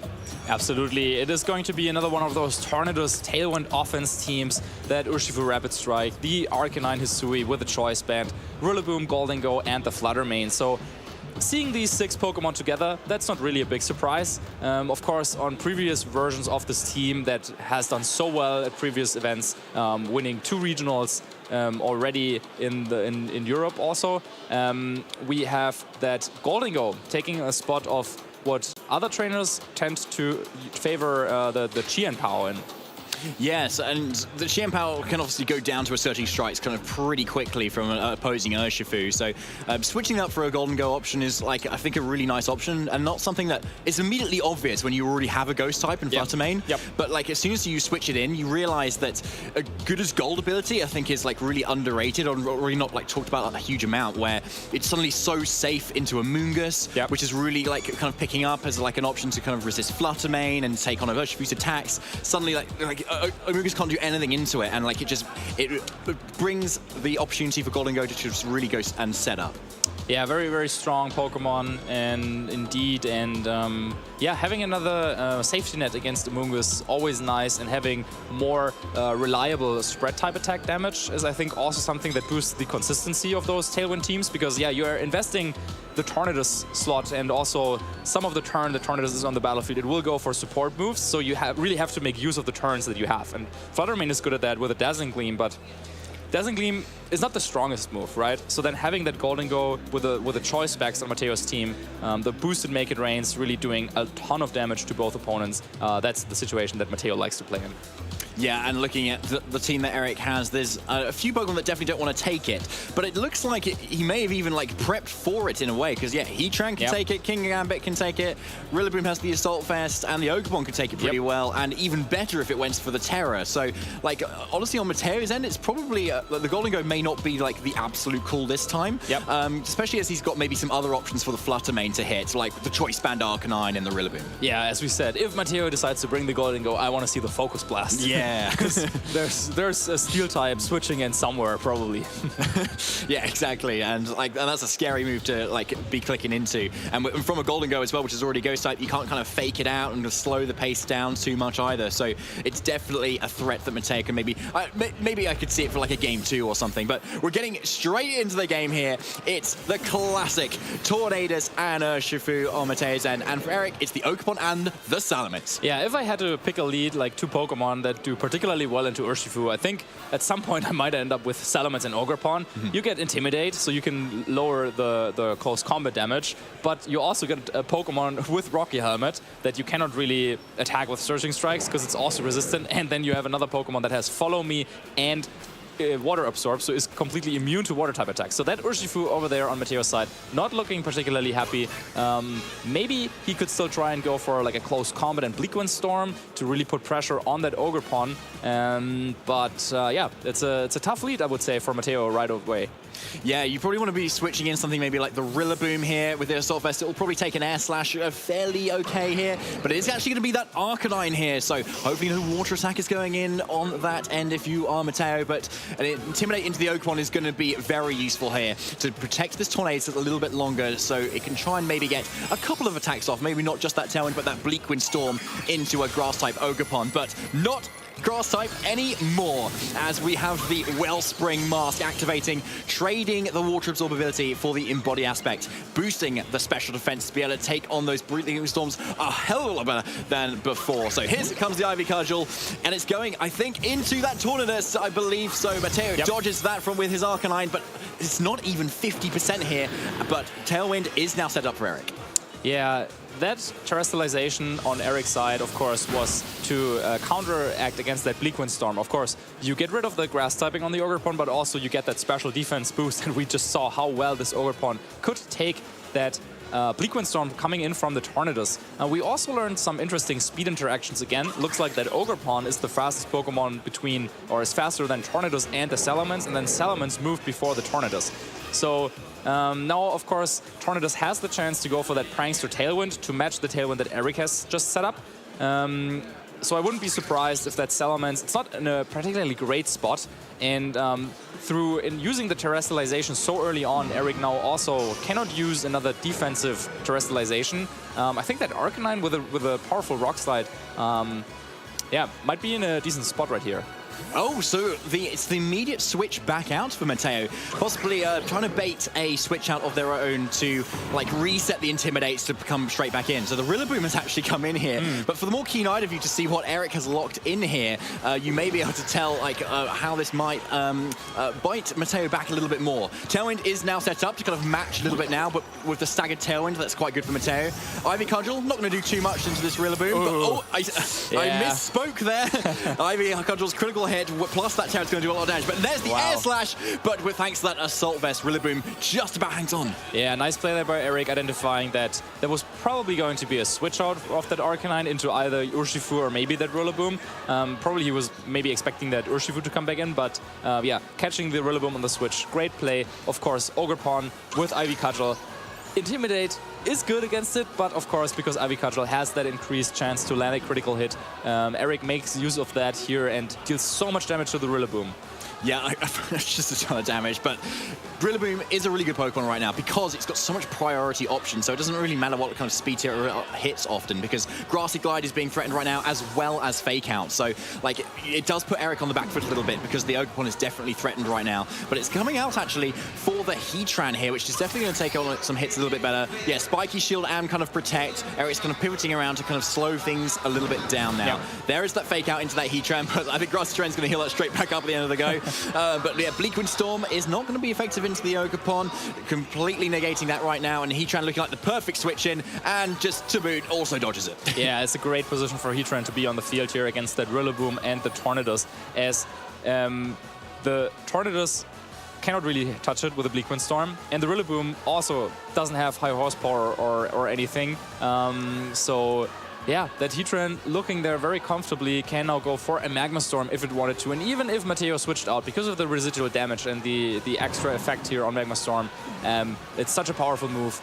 The only thing you kind of want to switch into that is your own Heatran maybe, but of course Matteo doesn't have one. And then of course there's always the chance that Eric anticipates a switch into that Arcanine, for example, and covers it with Ivy Cudgel. So yeah, let's see if that happens out here. So there's the Arcanine that is switching in for the second time in this game into the Ogerpon is going to be pretty good. It looks like that was fairly effective too, as Ogerpon, the Rillaboom rather, still just hangs on yet again. So a third attack that it's hitting this time. Magma Storm connects into the Rillaboom and taking it completely down this turn. Yeah, once again we learn a little bit more about the speed interactions. So maybe Matteo was trying to hope that the Rillaboom can make it through the turn and was aiming a Wood Hammer at that Ogerpon, of course. That would have done a ton of damage. But even after that second Intimidate, the Horn Leech, well, didn't do a lot to the Rillaboom, but then covering that slot so nicely was Eric's Magma Storm. And Eric now really has, with his defensive Pokemon, he has the... he can create situations where he can really, without too much risk, go for offensive moves. I feel like now, okay, Urshifu has joined the battle. Maybe it's time for the Heatran to swap out again, but then still the Ogerpon is still in a decent spot, and because Eric preserved its elements for later, he can now land another round of Intimidate on that Arcanine and the Urshifu. So Rillaboom's coming in this time.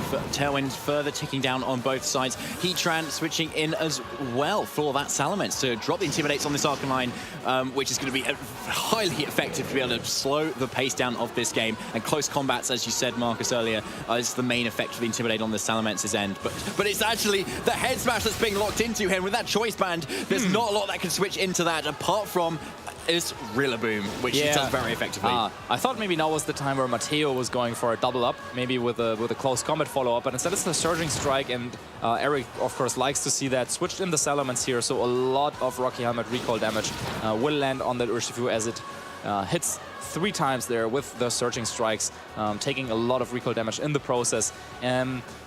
I feel like there was an opportunity there for Matteo. Eric tries to play a slow and cautious game now with a double switch, but yeah, Matteo locks into his most powerful move there with a Head Smash and follows it up with that Surging Strikes. But now, of course, Rillaboom has the opportunity to go for a Fake Out. Maybe Salamence wants to try and set up Tailwind once more.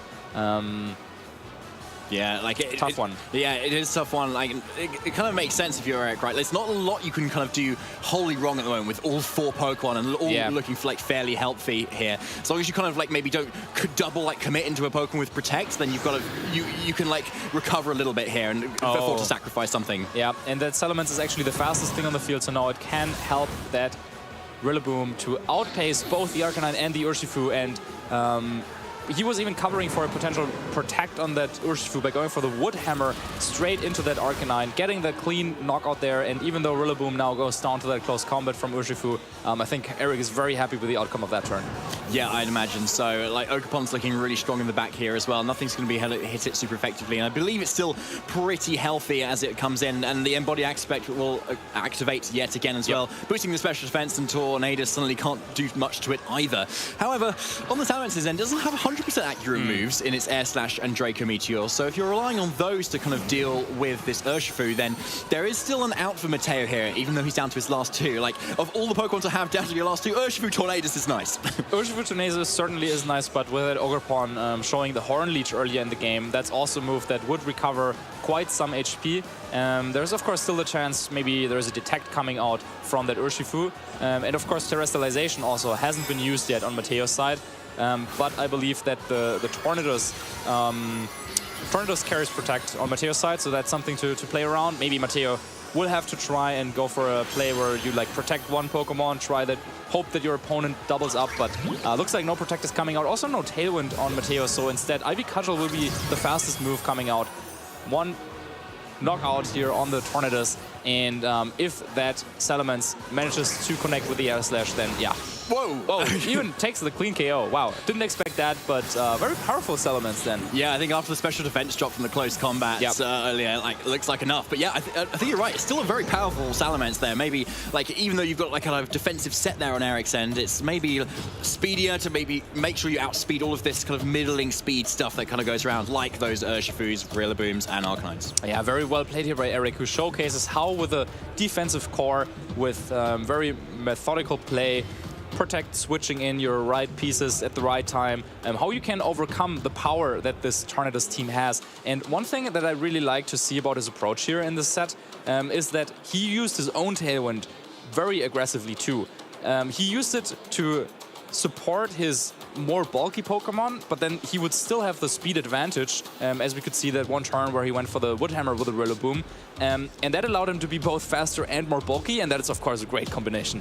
Yeah, it was fantastic, and like what I really liked about like generally in Eric's team as well, that like where in a world at the moment where Tornadus is like the primary Tailwind setter, it helps to have Pokemon that go into it that like aren't really threatened by Bleakwind Storm, so that you can, even if the Tornadus sets up Tailwind, you're not really threatened by it. You don't need to really remove it, and it just kind of sits there unless your opponent switches it out. But then you're like having to spend a turn to do that, and you're potentially switching into something that could then take a hit back that turn. So the way, like the fact that then Ogerpon went for the Terra makes a lot of sense, because then suddenly one of your pieces that's mainly weak to the Bleakwind Storm is completely not at all.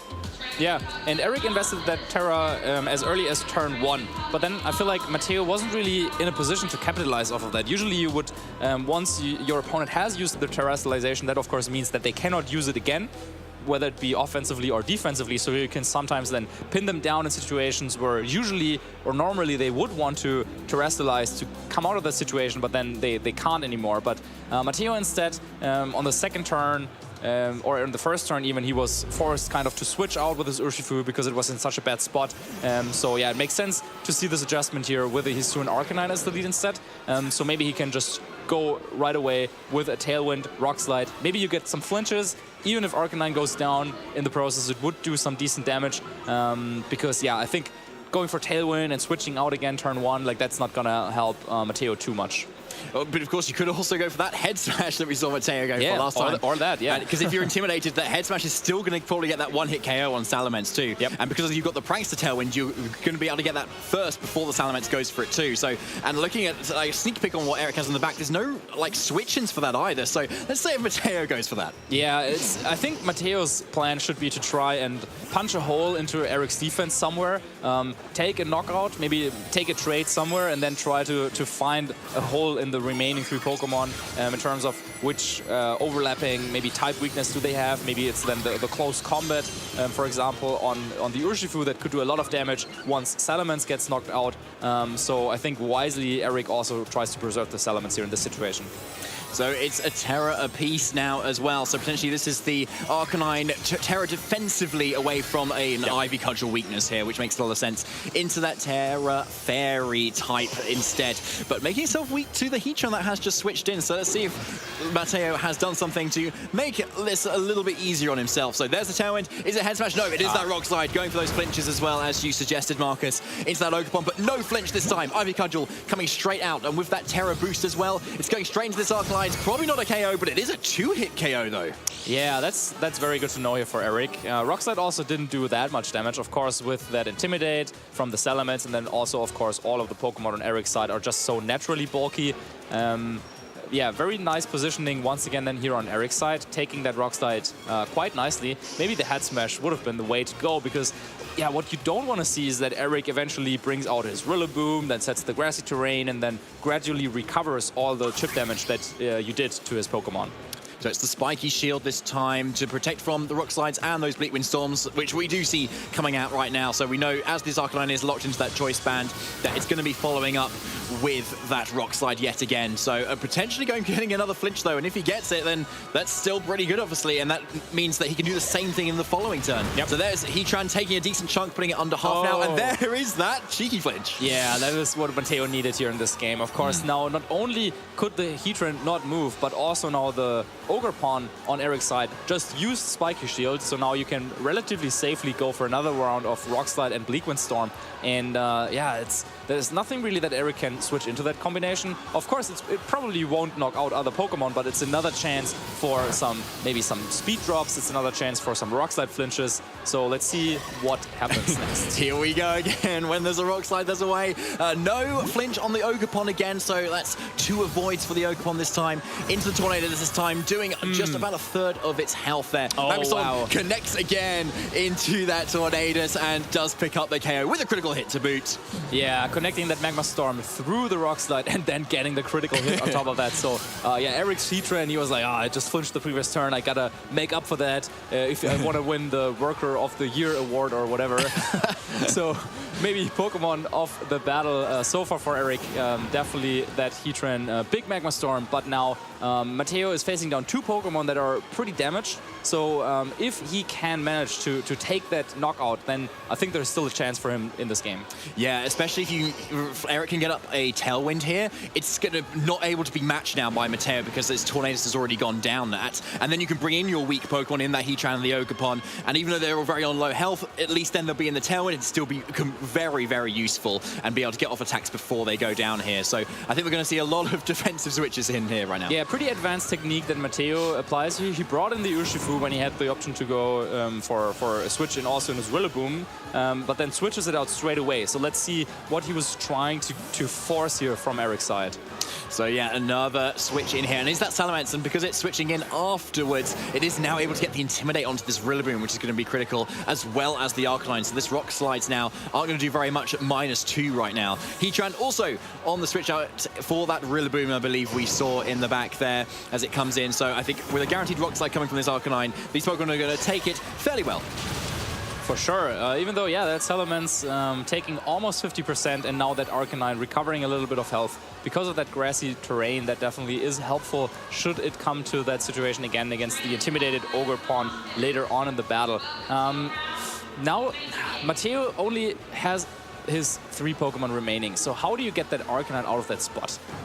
Because if he was able to get that Arcanine back in again, reset the Intimidate drops, then some more Rock Slides, that would definitely be helpful. But of course, switching into Urshifu, that's kind of risky because you know that Eric also knows that that is what he's trying to do. So if he could like double up here with an Air Slash and a Grass type attack into that slot, but instead Eric decides to go for a Tailwind, of course, that will help him outpace in the next turn, but there is a powerful Wood Hammer, enough for the one-hit knockout on that Urshifu.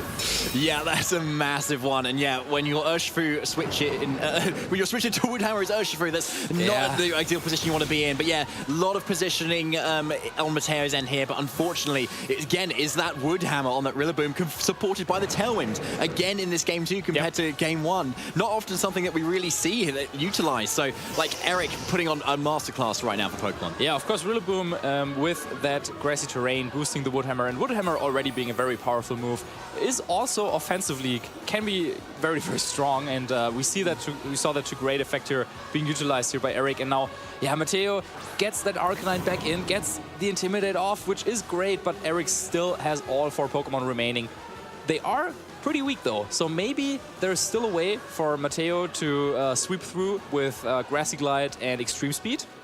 Yeah, that's a great point, and that's why Arcanine is just so useful, and it is that extreme speed option that it does have. But it is the Terra Fairy, not the Terra Normal that we do sometimes see, so the damage output isn't going to be just the same, and with Salamence potentially going to come back in later, that may even drop the attack stat even further once again, especially those are the last 2 Pokemon. But it's Heatran and Ogerpon that are switching into these potential attacks, so the 2 very much damaged Pokemon right now. But yeah, but looking at the back, though, Salamence coming back in is going to be looking rather strong.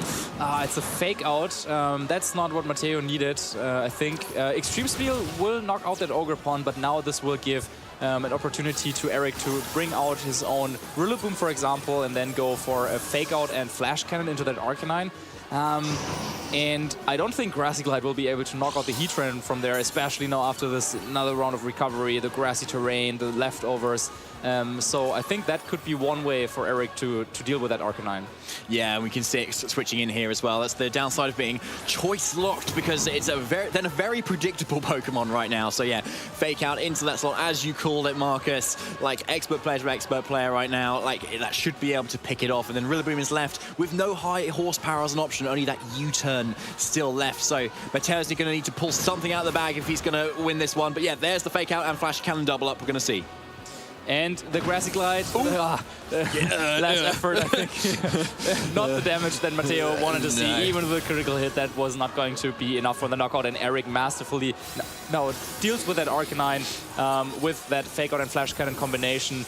A very, very good effort, I think, by Matteo here in this second game of the series. But once again, Eric just calling those defensive switches, landing the Woodhammer on the Urshifu. I think that is what really brought Eric ahead. And Matteo, I think I like the switch up that he did here in this game with that Arcanine, but now it looks like there's just no way for Matteo to hit that Heatran. He also knows it. Forfeits the game, and Eric Rios will advance to 7-1.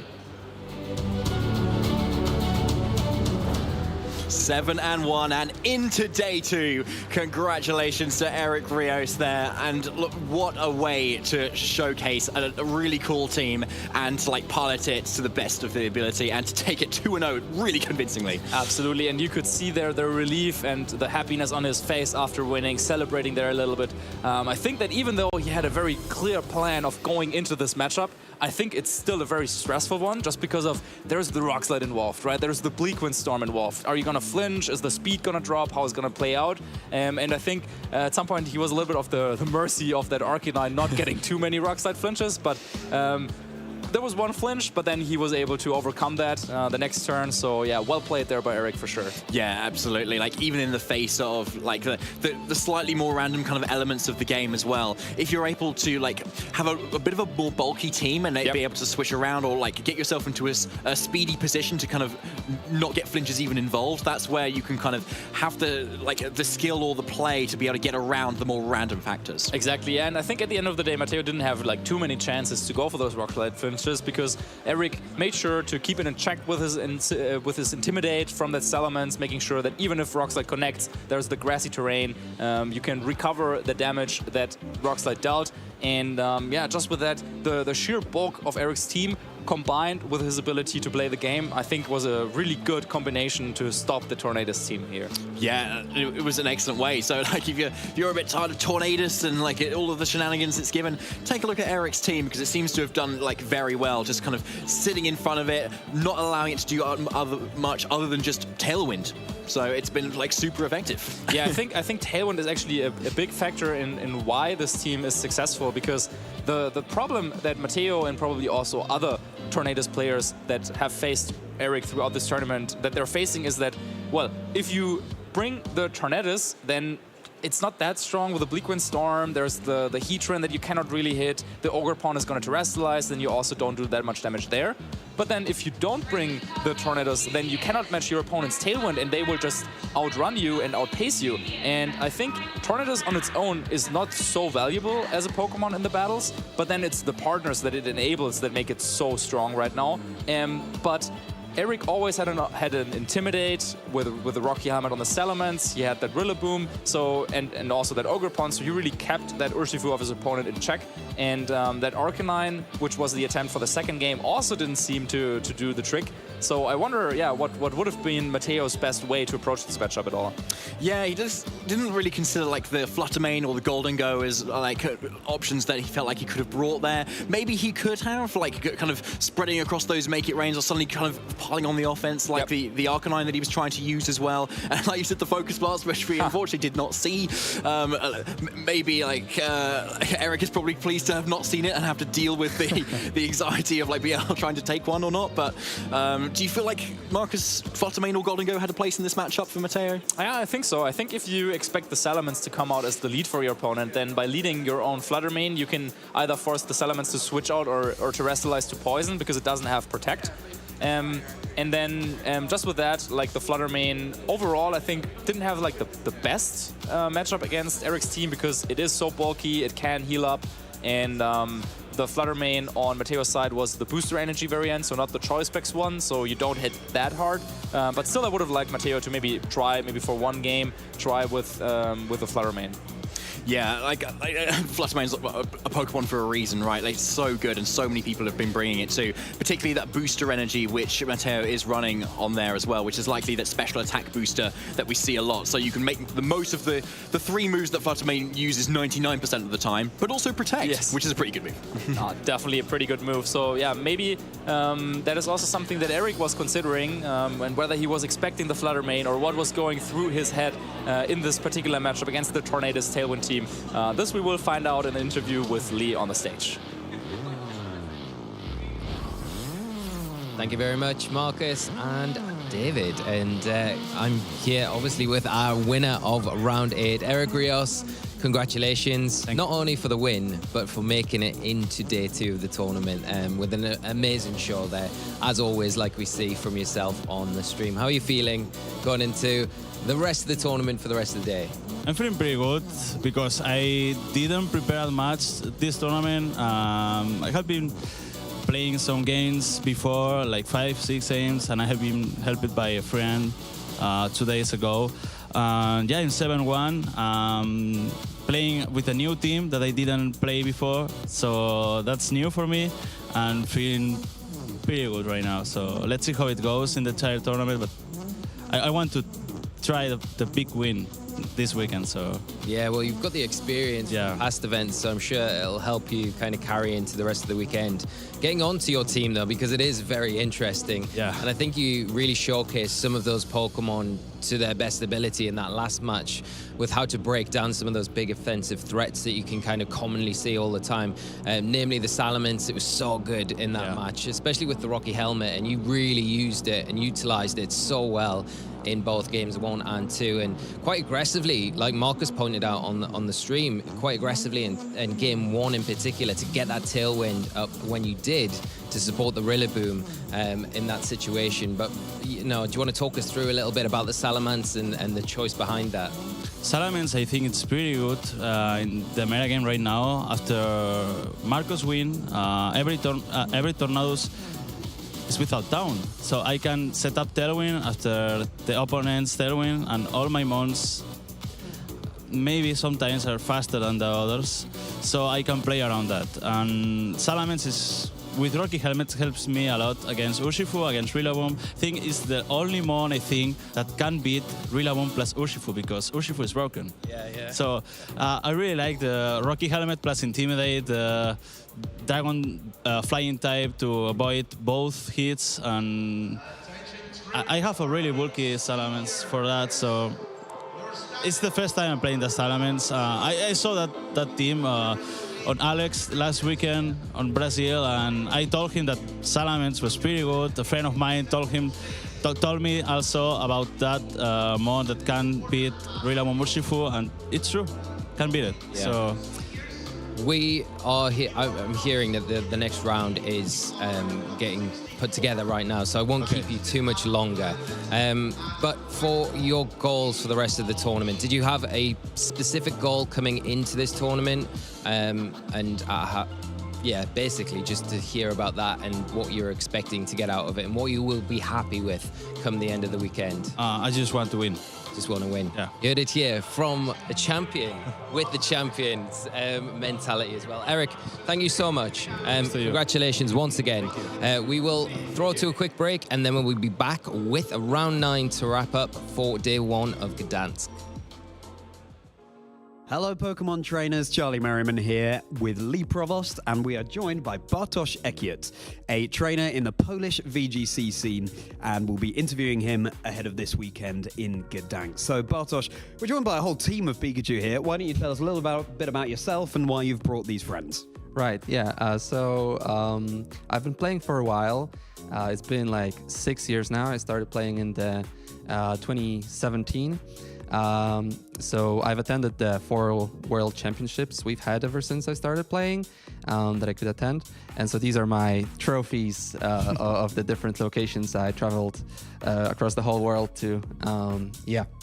And I actually happen to come from Gdańsk over here, so this is actually my hometown, and it's incredibly exciting to hold a VGC regional over here. I've been playing for 6 years, as I've said. In this time, I had a couple of regional level cuts.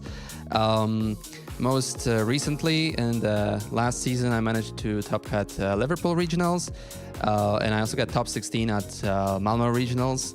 Yeah, I'm looking forward to the weekend.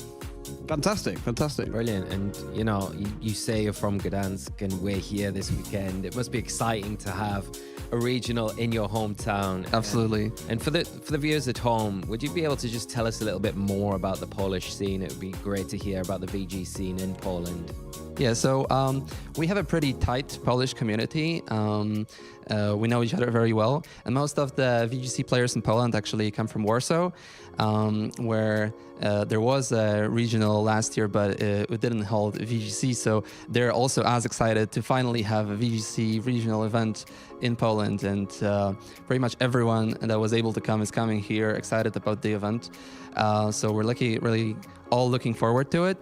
And hopefully you can watch out for some of the Polish players, just like myself, Michał Dziurzyński or Aleksandra Ćwikiel or Szymon Wojdat. They're all coming over here with their sights set on performing, so really excited about it, and hopefully we'll see some Polish names going deep into the tournament. So Bartosz, what does Pokemon mean to you? Why is it a game that you continue to play? Well, I've been playing Pokemon all my life, basically, but I got into the competitive scene about 6 years ago because I thought it was just so interesting. The game is unlike any other game that you can play. It's so complicated with so many effects in the game. The aspect of team building, choosing the right moves for your Pokemon, choosing the right Pokemon, choosing their items, and then when you're playing, the VGC format of double battle, you have 2 moves to select at the same time as your opponent. So there's so many intricacies, and it's just so complicated that I always found it extremely compelling to me, and that got me into the game. And then when I started playing, I met all these amazing people. The community is just so welcoming.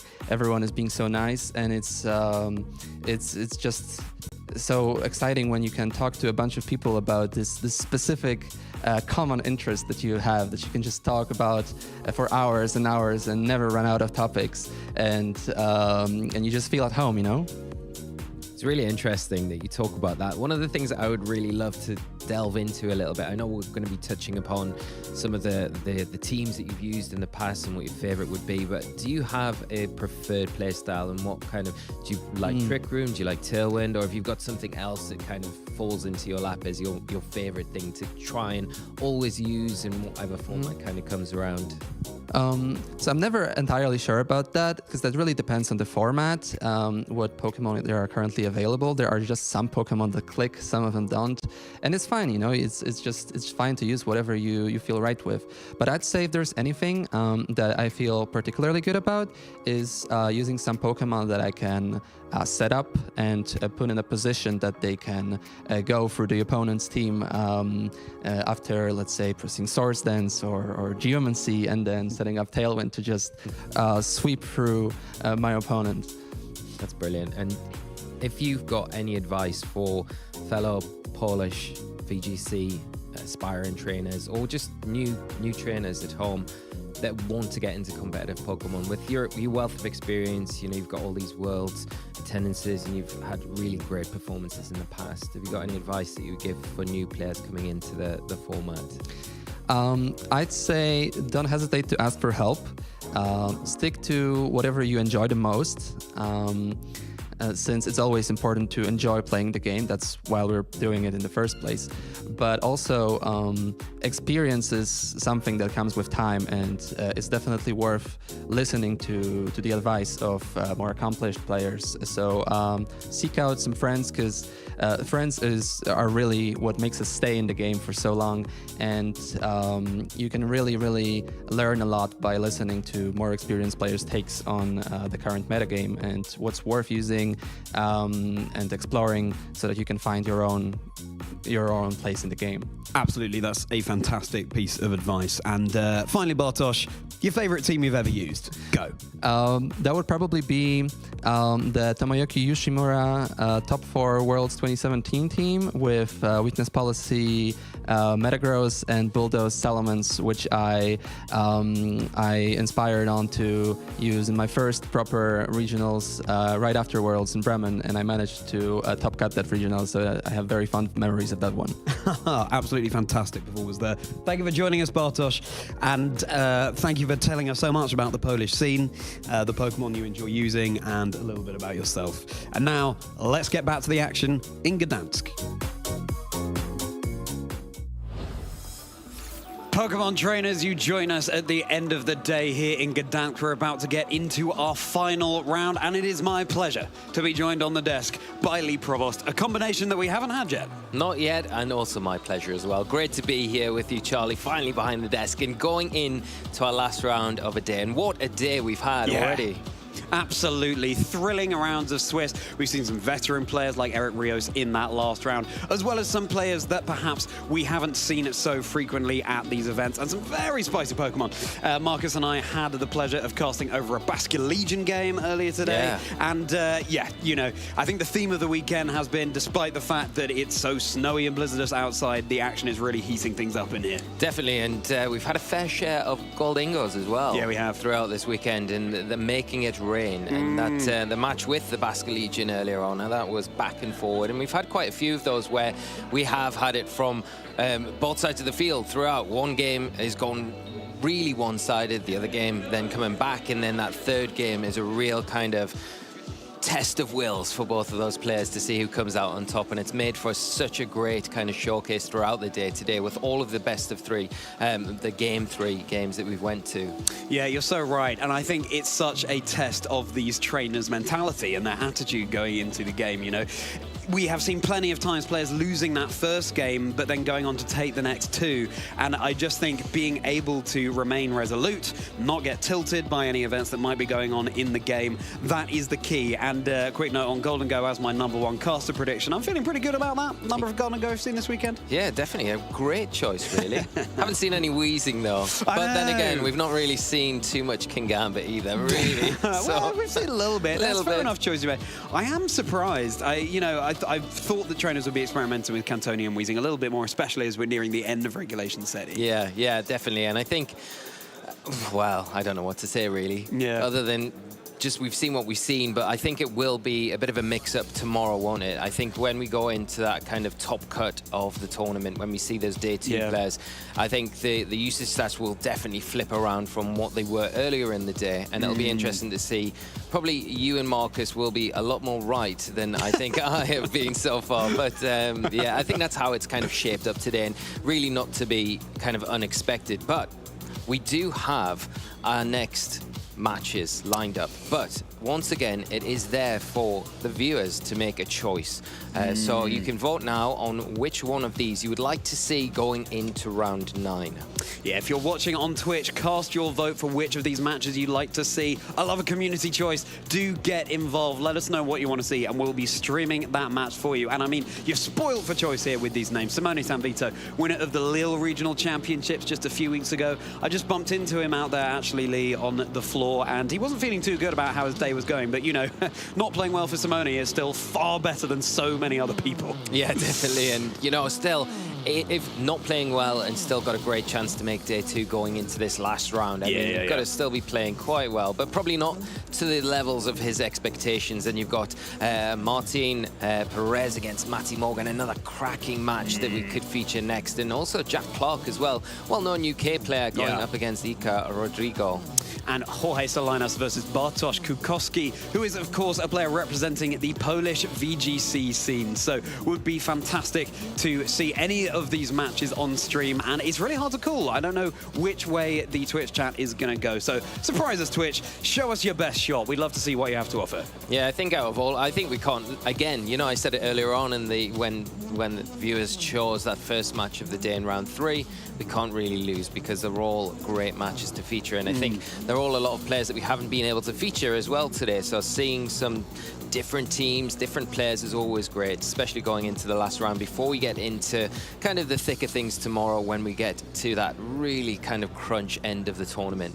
Yeah, I'm sure it's going to be a relief to plenty of trainers to know that players such as Marco Silva have decided winning LAIC was enough. I'm going to take a step back, not go to Gdańsk as well. Don't want to deprive other trainers of the opportunity to do fantastically well in Gdańsk. And so, you know, it's a really healthy state to be in because it gives other trainers the chance to rise up and prove what they're made of. Yeah, definitely. And I think you've got to really grasp every opportunity you've got at any tournament that you go to. You've got to really make sure if you are one of these players in contention for whether it be a travel award, you know, coming up at this point of the season, or if you just wanted to get those points or guarantee a Worlds invite. You know, we mentioned it earlier on in the broadcast where we do have the opportunity this weekend for players that are taking part in the event. They can lock up a Worlds invite by winning the whole event. And I think that's such an improvement on previous seasons and prize structures and things like that. I think the fact that you can just win one event and lock in that Worlds invite, it is brilliant to see. And, you know, one of these players will be doing that this weekend. And I think Twitch chat have spoken, made their choice, and our feature match will be Simone versus Pablo. Yeah, an excellent choice there, Twitch. Fantastic. Round of applause for you. Of course, you can't qualify for Worlds twice, but Simone is here to try and do just that. Will he be able to take it all the way here in Gdańsk? Let's see what Simone has to offer against Pablo. The trainers will be getting seated very shortly indeed. And both these trainers, they're no stranger to this stage of the competition. No, definitely not. And I think it's going to be a real spectacle for us to kind of finish off what has been an absolutely amazing day, full of brilliant trainers, brilliant teams and brilliant plays. So it's just, you know, it's got a lot to live up to. So hopefully these players don't let us down, and I'm sure they won't, you know. Just getting on to the day as a whole while we wait for the players to get set up, what has been your one highlight of the tournament so far, Charlie? Oh, that's a really good question. It was a lot of fun interviewing Jamie Boy, I have to say. Yes. Hearing a little bit more about the team that he was running, Articuno, Galarian form, being brought into that match. I think, for me, one of my favorite things about these tournaments is seeing the players who are doing well with the Pokemon we don't tend to see. And whereas Jamie's team was a fantastic choice, I think I'm going to have to give it to the team that Francesco Rossini was running, including that Basculegion and the Armarouge. Unfortunately, Armarouge wasn't brought into the fray, but cool to see the Basculegion, a Pokemon that we haven't seen so much since Regulation Set D, and a reminder of how powerful that Last Respect move can be. What about you, Lee? Yeah, it's very scary, that Last Respect. And yeah, that team in particular was just amazing. Highlight of today. I think, you know, there was so many hype moments in that Jamie Boyd match. I think that probably does clinch it for me because there was so much excitement, and throughout it looked like either player could have taken that match, and I think it went right down to the wire there. Albert nearly clinching it with those Earth Powers on the heat round, but then Jamie showing how well he's trained his Urshifu, a little bit different from how Urshifu's normally built, and really paying off in that match. And I think they're the moments that you really look at and think, wow, that did make a difference. That was a really good decision, because for that one particular scenario, it really paid off. And yeah, that was probably my one. I know it was very early on in the day, but it is very difficult to kind of make a definitive answer. But if I was to give one, I think that one was it. And obviously, again, seeing the Galarian Articuno, I mean, if you'd asked me this morning, if you'd said to me this morning, you're going to see Galarian Articuno on stream today, I would have eaten your hat. Well, yes. That's something you could do with here in Gdańsk, isn't it, Lee? Definitely, yeah. Again, a slightly chilly lid there. But my lidless hat does not do the job. As we've learned, as Lee has learned to his cost. But make sure you do go back and check out that match if you haven't already. Trainers earlier on today. It was an absolute cracker. Jamie Boyd, of course, finishing top 4 in the Toronto Regionals very recently, and continue to get involved in the conversation. Use that hashtag #PlayPokemon. Let us know your thoughts on the stream, what you're enjoying, who you're rooting for. We'd love to hear from you, and we may well have time tomorrow to feature some more of your tweets. Yeah, definitely. And just to remind everyone at home, the matches that we had as selections, they were all players who were X and 2. So these are all matches that were the winning in. If the players win, they're going to progress to day 2 tomorrow. So everything on the line going into this last round for those particular 8 players that we had featured. And yeah, we've got a brilliant one to feature going into this last round. Yeah. We certainly do. And let's take a look at our Swiss standings just before we head into the last round to see how the whole day has been panning out. Oliver Eskelin, the only undefeated player there at an 8-0 record so far. Let's hope he can continue to go all the way, turn that into a 9-0 after this final round. And casting our eyes down there, a few 7-1s and then 6-2s, those win and ins that we've just been talking about at the bottom, including Hengyue Zhang, who we saw on stream earlier. Yeah, so still in with the chance to make day 2. Obviously, congratulations to all our players for even just getting to this point, you know, in the mix to make day 2. Massive congratulations to Oliver, who has gone undefeated today. Incredible, really. When you've seen the caliber of players that were at this event, it's a real feat to kind of go, you know, into the Swiss, into the round 9 of the day and still be undefeated. But it's going to be interesting. These crunch matches that you've got with all of these 6-2, 7-1 players, you know, it's for those 6-2 players in particular, everything is on the line, and this is where the experience, I think, of a lot of these players will really lend itself to them, because if you've been in similar situations like this before, you kind of know what to expect going into this last round. You know to keep you cool, just concentrate. I've said it a number of times, repeating myself throughout the stream today, but just what is it in front of you? You don't need to think about anything, no outside factors. Don't start thinking about day 2.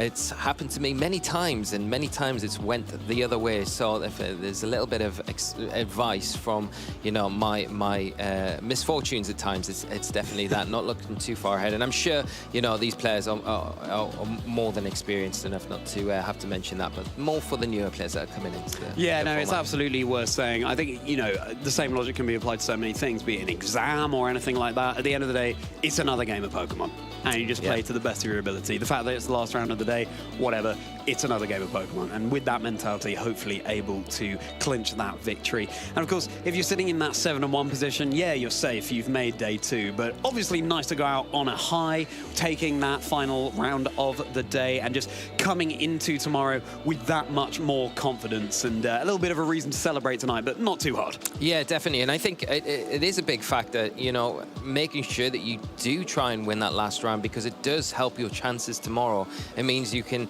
afford maybe to lose one more game tomorrow than you could today, if you know what I mean. So it's putting your chances of making that top 8 in the end a little bit better. So you've got to really make sure that you are doing that. If you can, of course, you might be taking your foot off the gas a little bit if it has been a strenuous day and you kind of feeling it. There's nothing really on the line other than thinking about tomorrow. So, you know, if you're feeling confident about coming into tomorrow, it might be a chance for these players to think, whew, I can breathe a little bit, get some rest, and then reset, come back tomorrow and go again.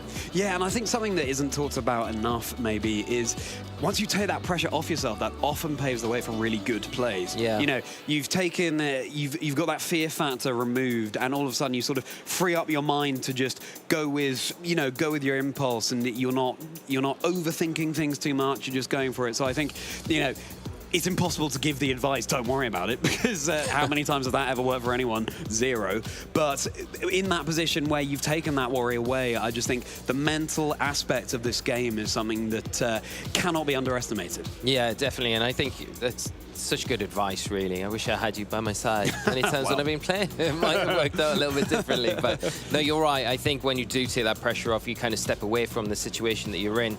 It does kind of free you up to just be a bit more kind of just carefree, really, and just play to the best of your ability rather than thinking about the what ifs, buts and maybes that kind of do sometimes get in your way as a player. But yeah, that's the 6-2s. I definitely feel for that whole group of players right now, because it is very difficult going into this last round. Everyone wants to make day 2, everyone wants to progress, everyone wants and is chasing for those points, but that's why it makes these events so good, because the competition is so high, and it just pushes players on, and the caliber of players keeps getting better year on year. And you know, it's going to be a great day tomorrow, regardless of who makes it. Congratulations, and to everyone that's got this far in the tournament. And I was out on the floor earlier speaking to a few people, and you know, they might not have had the best of records today, but they were just kind of communicating how much of a great time they've had at the regional. A lot of them having first time out at a regional, which is great to hear. You know, people coming out and playing for the first time,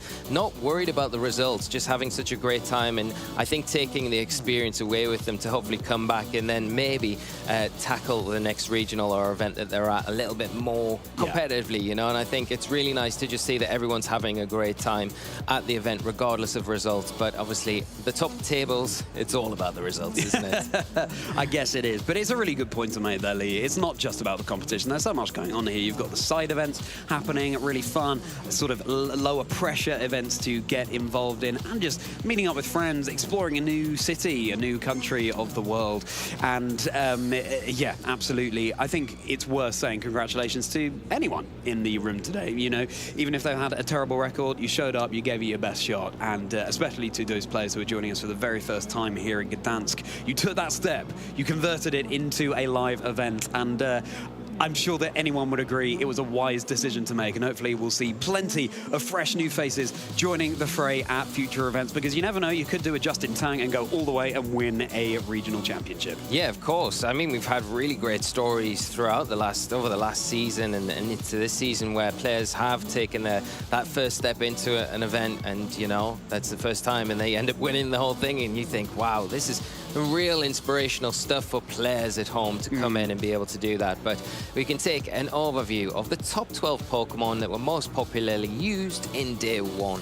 Yeah, and some real big shake-ups here with Iron Hands in that top spot. It is a Pokemon that's been very popular, but seeing it in the #1 spot, I'm not surprised. It's so useful right now in the metagame. Hisuian Arcanine has taken over Landorus Therian as the Intimidator of choice here as well. I know that Tornadus, seeing the Tornadus there will be music to Marcus's eyes, if I can say that. Candy to his eyes, I don't know, because that is his #1 caster prediction for this weekend, that Tornadus. Ogerpon Wellspring Mask there as well, but otherwise, as has been the theme of recent events, it's mainly Regulation D legal Pokemon who are doing so well right now. Yeah, it is. I mean, the Ogerpon just sneaking in there, and we have had a couple of Ogerpon in matches that we featured today, which has been great to see. But that Iron Hands, I think, you know, when I was talking about a minute ago where I'm looking forward to seeing the usage stats of the Day 2 teams that we see, which will be tomorrow's, when we start the event tomorrow. But I really don't see that Iron Hands going anywhere. No. You know, we already know how good of a Pokemon it is, right? But it's scary good, because it's just got the ability to just come in those precise moments against certain Pokemon that otherwise would threaten, you know, 80-90% of the format, and it can just do its own thing, and it's not worried. It has the ability to just sit there, take attack after attack, restore its health when it wants, pivot out sometimes if you choose to, fake out support. It's got the Drain Punch, it's got the Wild Charge, it's got everything, and even Ice Punch we saw from Jamie Boy earlier. You know, it's a very good Pokemon. It's very hard to deal with because of just the threat that it has. And you know, I haven't even touched upon the Heavy Slam that it has access to as well. That's another option that threatens probably one of the biggest things that it doesn't like to sit in front of in that Flutter Mane. Yeah. I mean, as we just saw in that last round with Eric Rios, you don't have to be fast. If you can take those attacks, if you have enough bulk to withstand it, and Iron Hand certainly has that in spades, then that can be more than enough. As our trainers get seated there, Simone Sinvito rocking that Mudkip, riding a Hisuian Arcanine that he was doing back in Lille as well. There they are, a noble steed indeed, roaring out from the past right into the present. Is this a premonition for what we might see in future events and future formats with that Mudkip? Eevee like Mudkip. You heard it here first. It's going to be the Togekiss. Togekiss over on Pablo's side of the field here. And without giving too much away at this stage, I can confirm Pablo is running a really, really interesting team. As, of course, is Simone, perhaps more on meta picks. And I can't wait to see how Pablo will be adapting, as we'll shortly be able to take a look at their accomplishments and just look at them. Yeah, I mean, really, we can't say enough about the accomplishments of both players here. We'll start with Simone, because we have had, from 2016, he is the Rome Regional Champion. 2018, he is the EUIC Champion. He got a top 16 finish in 2018 at the World Championships that year, and more recently, just to add to the accomplishments, he is the 2024 Lille Regional Champion. And if we take a look over to Pablo's side of the screen, I don't think I'll ever forget being a spectator EUIC in 2023 and watching him beat Aaron Cybertron Zheng on stream with his very clever Dondozo strategies there. Really, really phenomenal victory, as well as Barcelona Special Event top 32 and Lille top 32 in the 2024 season. So certainly a newer player who is already making waves in this metagame. Well, I'm pleased you mentioned the surfing Dondozo. That was one of my favorite games from that event. So it was great to see and nice to see him back on stream again and going up against a formidable opponent in Simone, who's pretty much done it all. Pretty much. Got a little bit more to go, but nearly done it all in the Pokemon VG scene, and got it all to play for here. Going to be a hard task for him going up against Pablo, because you know you want to be progressing to day 2. Both of these players are desperate to do it. Simone here, we can see his team. We had featured it earlier in the standings, but he has got that Chen Pao, the Fluttermane, Rillaboom, Urshifu, which is the Rapid Strike variation, the Tornadus, and the Arcanine Hisuian. Yeah, I know that Marcus is a big fan of this team composition, and we are at the state of the metagame right now where trainers will be relying on teams that have proven themselves to be especially good. The teams, that are especially strong right now in the metagame. Of course, Qian Pao lowering the physical defense on everything on the field with that sort of ruin ability, which is great when you're also running those physical attackers in the Rillaboom, Urshifu, Rapid Strike, and the Hisuian Arcanine. Tornadus rocking the taunt there. Really interesting thing to note, because if there is an opposing Tornadus on the other side, or any other kind of supportive Pokemon, you may well be able to shut that down. Yeah, and it's really the one thing I really love about this build is many things, but I do love the fact that you've got that Life Orb on the Chen Pao. It just makes it that much more scary than it normally is. Normally holding something like the Focus Sash to give you a little bit of buffer against those big hits, to allow you to take one and stay on the field for a bit longer, take advantage of those big Sucker Punches, Icicle Crashes, but the Life Orb pushing some of those moves, especially the Icicle Crash, from a close, very close to picking up a knockout into a knockout. So really nice decisions there, very offensive, as well as having those defensive aspects to his team. Yeah, the Qian Pao is going to have to worry about going for one of those priority moves in the Sucker Punch, or indeed an extreme speed from Hisuian Arcanine, because look what we have on the other side of the field. Going to be Armor Rouge, not that weakness policy, weak armor, endure set that we have seen, and something I put in my caster predictions, but with that Wide Guard, Life Orb, really nice supportive options, as well as heavy offense coming out there, paired alongside the Indeedee. And then there's Hisuian Lilligant as well, with the Torkoal, Iron Hands, and I'm thrilled to see a regular Ursaluna, which was my number 3 in the caster predictions. Well, Pablo feels like Father Christmas for you, Charlie, right here with this team. It's come early. It's, oh, what a fantastic team to see, especially going into this last round. It's going to give Simone a lot of trouble. You know, you've got that Trick Room mode there that can quite easily be set up. I've got the Psychic Terrain. It's going to make it difficult to get the taunt off, any fake out support as well from that Indeedee, if that can be worked in. And obviously then, if the Trick Room does go up, how do you deal with a board position of Torkoal, especially if it's sitting next to something like that Ursaluna, which you know how powerful those two are independently, but next to each other under a Trick Room, it's going to make things very difficult for Simone to get any sort of momentum, and I think that's the sort of thing that Pablo's probably going to want to try and execute going into this match. Yeah, momentum is the word of choice here. In fact, there's 4 priority moves over on Simone's side of the field, what with the Grassy Glide and the Aqua Jet from Urshifu. Now, with something like that Torkoal in Trick Room, you could go for a priority Aqua Jet, at least get a bit of chip damage so the Eruption isn't hitting as hard. In the sun, it's going to be weakened, but again, there's the Indeedee setting up that Psychic Terrain, so priority moves will be blocked onto Pablo's side of the field. Now, Pablo will have prepped for a team like Simone's, but Simone might not have prepped for a team like Pablo's, because Pablo's is so off meta. So you can see him really taking his time there, thinking deeply, because it could be a really tricky matchup for him. Yeah, I think if you are Simone, you've got to kind of try and look at the moves that you can utilize to try and prevent the Trick Room. You can't rely on the taunt because you've got the Psychic Terrain, unless you position your Rillaboom in the back to plan to bring it in if Pablo leads with that Indeedee. So if he leads with an Indeedee, you can then switch in your Rillaboom, overwrite the terrain, and then you've got access to that taunt once again. So you've potentially got a way there. The other option is going to be to look at your Hisuian Arcanine. It has got access to that Rock Slide. Now, it might not sound like the best route, but it is a way for you to try and get damage onto the field, and you then have that flinch chance if both of the Rock Slides hit, of course, and it can be a way. One flinch can really turn the tide against these Trick Room teams, and it might be a kind of a last ditch attempt for Simone if he doesn't have some other means of being able to kind of shut down this this Trick Room setup from Pablo's side of the field. Yeah, you're so right. And of course, the Hisuian Arcanine, as well as taking those eruptions so well, it's got that head smash, so it doesn't even have to rely on something like a Rock Slide. As long as that head smash connects, that could just be taking out the Torkoal in one. So it's a really good answer. I'd be surprised not to see that Hisuian Arcanine coming into the game as these trainers are getting set up. Let's go, trainers. Our final round of Swiss for day one here in Gdańsk of the 2024 season. It's going to be that classic Indeedee Armor Rouge lead for Pablo, and it's going to be that Hisuian Arcanine, as we called, and the Fluttermane for Simone. Yeah, a really nice lead here for Pablo. Going to get that Psychic Terrain up. Does have to worry about the potential switch in to remove that Psychic Terrain from Simone's side of the field. But the one thing that you would say that Simone has access to is double spread attacks here. You can go for something like the Dazzling Gleam and a Rock Slide just to get damage onto the field while Pablo's trying to attempt to set the Trick Room up.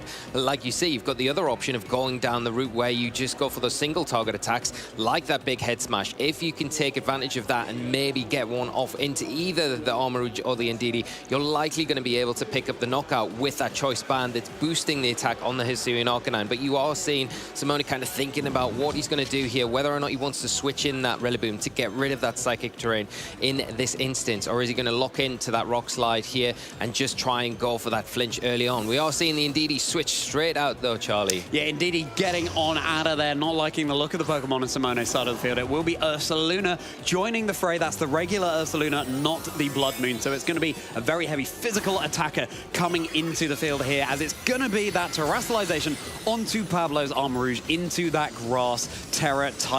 So it's changing up its weaknesses here. It's going to be having that glorious Flower Pot on its head. Ursaluna taking a huge amount of damage from that Moonblast. Rock Slide connecting down. Is it going to get the flinch onto Armor Rouge? Yes, it is. Give him a flinch and it will take a mile. It is Hisuian Arcanine as Ursaluna takes that Flame Orb burn, boosting up its Guts ability. Oh my goodness, Lee. So unfortunate for Pablo, because you were hoping, you praying that the flinch didn't happen. Simone going for it, getting the spread move onto the field, potentially just trying to chip away at that Indeedee after taking a Moonblast. Obviously the Ursaluna coming in, taking a lot of damage from it, but more importantly that Rock Slide connecting and getting an all-important flinch onto that Armor Rouge after Terastallizing, not able to get an attack, and in a much worse position now where it isn't immune to those fairy type attacks that can come out from that Fluttermane after the Terastallization, whereas it had it wasn't effective beforehand with that fire typing. Yeah, exactly. It's going to be that Hisuian Arcanine withdrawing back into its Pokeball for Simone. It's going to be Tornadus joining the field. You don't often see a back Tornadus, but increasingly in recent events, Pablo having to rethink his game plan here. It's going to be Ursaluna going back to the Pokeball as Indeedee is rejoining the field. Psychic Terrain already up. Wide Guard coming out from Armor Rouge. Really nice play in the front of something that could be like a Dazzling Gleam coming out from Fluttermane, but actually it will just be that Moonblast, and that is going to be the knockout onto Pablo's Armor Rouge. Terastallization option down, and unfortunately not looking good for Pablo right now. Not looking good at all, and you can see the impact of that flinch having, but you can't really take away from Simone. He's handling and managing the board extremely well in this situation. He is utilizing the Fluttermane where he isn't really locking into those spread attacks. He's going for precise damage. He wanted to go for the Moonblast into the Indeedee turn 1, going for it again turn 2 into that Armor Rouge, ignoring, and you can see the logic behind going for the Rock Slide. You don't want to be subjected to another flinch again, so you want to block the Rock Slide if the Hisuian Arcanine sits on the field. But then again, Simone taking advantage of that, getting the Tornadus onto the field, and now the Rillaboom enters the fray, getting rid of that Psychic Terrain, freeing up the Tornadus to potentially go for a taunt. Potentially a taunt. It'd be a fantastic call if that is the case. It's going to be Ursaluna keeping itself safe here. Tornadus does indeed go for that taunt, free of that Psychic Terrain, so indeed he cannot get up to its supportive antics in this position. And there you go. Was going for that Trick Room. That was probably Pablo's way out, but Simone calls it, and unfortunately that is going to be denied to that Indeedee there. Tornadus with the Rocky Helmet, and now it's so free to go for something like a Tailwind just to be able to really wrap up this game quickly for Simone. Yeah, and got access to the Rillaboom now. I think you just need to get rid of the Indeedee, but I mean, you don't even need to worry about the Follow Me here. If you are the Rillaboom, you can go for that super effective grassy glide into the Ursaluna now to remove it from the field if you would like, or you've got the Bleak Wind Storm as well, which probably the Ursaluna, from the damage that it's already taken, it switched in on that Moonblast earlier, it's probably in range from a Bleak Wind Storm to take it down. So the Rillaboom can pivot out here, save it for later if you want, because Pablo has got one Pokemon that he hasn't revealed yet. Maybe it's coming out now. Maybe it is, and it will be that Torkoal joining the field, so it's going to be setting the sun right now. It's, you know, it's a very slow Pokemon, so it might not be able to get off the damage it would have liked to. Ursaluna is going to hang on by a thread in this situation, but with 4 Pokemon available to Simone over on his side of the field, probably not going to be enough. Yeah, doubling in smartly into that Ursaluna just to make sure that if the Bleak Wind Storm isn't enough, you can get it before it has the opportunity to attack. With that Gust boost, it is making its physical attack so much stronger. So just being very safe there, cautious, playing it very safe. And Pablo only down to 2 Pokemon now. Has obviously got the Indeedee to bring back onto the field, but smartly Simone has taken that Rillaboom out of the fray, ready to bring in when that Psychic Terrain goes back up again, so you can overwrite it once again with that grassy terrain. Go for the Taunt again, stop the Trick Room, and also if the Tornadus can stick around at least one more turn, it has got access to Rain Dance as well to get rid of the sun. Yeah, exactly. I wonder if Simone in this position, all his Pokemon are still on full health. So I wonder if he's made it his little mission to finish the game with all of his Pokemon still at that full HP bar. You know, really, that turn 1 flinch onto the Armory was huge for Pablo. This game could have looked incredibly different without that. Yeah, I think you're so right, because in that situation, wow, just the Fletlets. One-hit knockout onto the Indeedee. And just the Torkoal left, but even if it fires out any sort of fire type attack here, it's not really going to be hitting too much. Bleak Wind Storm going to miss though. The Torkoal going for the Earth Power this time, picking up a knockout and taking at least 1 Pokemon down from Simone's side of the field. But I think, like you say, the flinch so impactful here, because if you don't flinch, does the Armarouge then get the Trick Room up? And it's a completely different story for the rest of the match. How does Simone kind of deal with that Trick Room situation? Yeah, really fortunate to get it. Really unfortunate for Pablo. But maybe, you know, that might not be the case in Game 2 if Pablo decides to go down that line. And to add insult to injury, that Fluttermane doesn't even have to use up its booster energy here, because the sun has already been kindly set up on the field by that Torkoal. So it's going to be a very convincing win for Simone. I think, though, heading into Game 2, he can't rely on getting a flinch on the Pokemon on Pablo's side of the field. Yeah, I think that's the one thing that if you're playing that match, it's very difficult approaching Indeedee and Armarouge when both of them do have access to the Trick Room, right? Because which one? Yeah, it's easy for you to switch, say, the Arcanine out into the Rillaboom, right, to overwrite the terrain, so it frees up you to utilize that Taunt. But then which target do you go into? Because if you guess wrong, then it's bad news for you. And at the same time, you've got to contend with the fact that there is the Follow Me there from the Indeedee that can just pull that Taunt away and allow Armarouge that safe kind of setup. So that's I think the logic from Simone in that first game was, okay, well, I can't really do anything about this right now. Even if I switch in the Rillaboom, I'm still going to probably see the Trick Room set up. The one option I've got is to go for this Rock Slide and utilize my Fluttermane while it's on the field to try and get as much damage as I can while the Trick Room is getting set up. If I get lucky with the Rock Slide, then that's a bonus for me. That's all I really need to close this up after that, because it puts the Armarouge in a more precarious position. And the other thing about Pablo is if Simone does lead with that Hisuian Arcanine, he's kind of forced with the Armarouge to kind of terastallize in that situation, which is very difficult, right? Because then it makes you weak to the Fluttermane's attacks, whereas you would have resisted it before with that fire typing. So it's a really tricky situation for Pablo, but maybe you could go down a different route to try and set the Trick Room up rather than going the Indeedee Armarouge. Maybe we see something like the Iron Hands could potentially come as a lead here. It could potentially be enough for you to get a fake out onto something like the Arcanine, and then you're not really worrying too much about the Fluttermane, because you could terastallize Terastallize and guarantee your Trick Room up that turn. So that could be an option. Keep the Ndidi in the back to bring in after that to then support going forward. Yeah, these are the decisions at stake right now in this tournament, and it is a win-and-in situation, trainers. So whoever loses this round will not be making day 2. And it's so much analysis provided there by you, Lee, and just a really good insight into all of the various things at play in a game. But look at that. It's going to be Hisuian Lilligant joining the fray with Torkoal. Meanwhile, Tornadus and Urshifu over on Simone's side of the field. But of course, Tornadus has access to that rain dance, so that sun is not necessarily going to be beaming for the rest of the match. No, and I think that's the big worry if you are the Torkoal here. You've got to be concerned that the rain dance could come out this first turn from the Tornadus pretty freely here.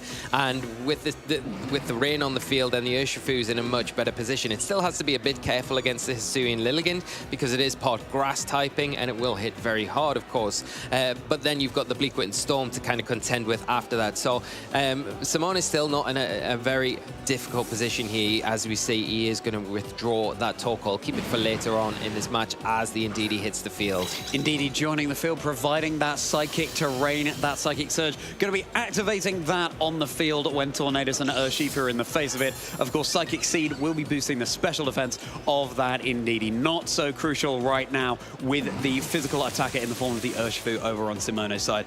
There's the weather change. It's suddenly come over all rainy on the field, but Sleep Powder is going to connect down into that Urshifu. So, you know, that kind of balances out the Rock Slide flinch in that previous game. Sleep Powder, not the most accurate move, but it's landing on the field here. Hisuian Lilligant, don't let its cute looks fool you. It's sort of swaying around on the field, but look what it could just do there. Completely shutting down Simone's main attacker in that situation. Yeah, great play here from Pablo, kind of detecting, knowing that the rain dance likely to come out, but confident in the speed that he's trained his Lilligant at, that it will outspeed that Urshifu, taking advantage of that to shut it down, prevent it becoming a big threat, especially in the rain. So does have to watch out for that Bleakwind Storm that could come out from the Tornadus now, but does have the opportunity to potentially switch in the Torkoal now for that Ndidi. I know you're going to lose your Psychic Seed boost, but at the same time you get the sun up and you kind of almost force the Tornadus to have to go for another rain dance. But in that situation you can get the speed boost with your chlorophyll ability and potentially put that Tornadus to sleep as well.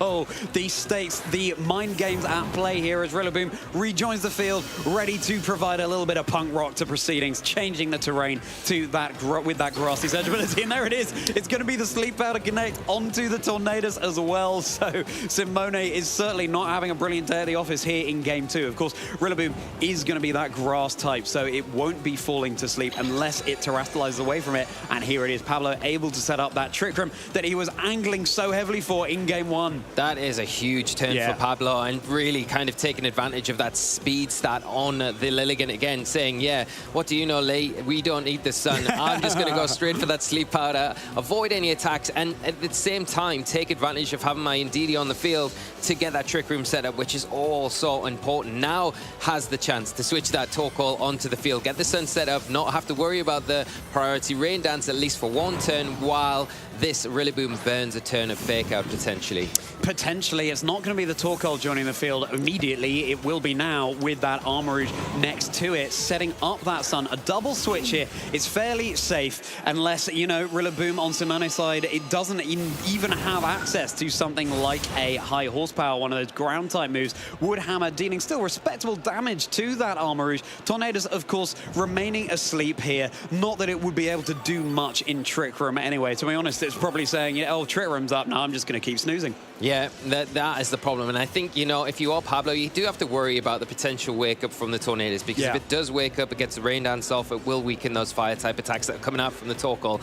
But if you're Pablo and you get what you're asking for this next turn, that Tornadus stays asleep for one more turn, and you get that eruption off, and that is going to be enough to stop making that momentum swing for you in this match. You've also got the Ndidi to bring in now. The Rillaboom's out on the field for Simone. He's not in the best position with it, so you've got the option to switch the Torkoal straight out and just go for an expanding force with your Armourouge and really start laying down some foundations to bring this game back. Yeah, the shoe is well and truly on the other foot here, trainers. It's now this time Pablo forcing out a Terror from Simone's Rillaboom as Torkoal takes that first Terror, going into that classic fire Terror type, able to threaten massive eruptions on the field. Rillaboom saying, I want to do that too. And it's going to have that chandelier blazing the way on its head, beaming out here as Rillaboom lets out a little cry of victory victory. A little drum solo on that drum it has in front of it in the sun here. So fire all around, sun beating down. Tornadus just going to stay asleep. What an anticlimax after those terrestrializations. Torkoal going for that massive eruption.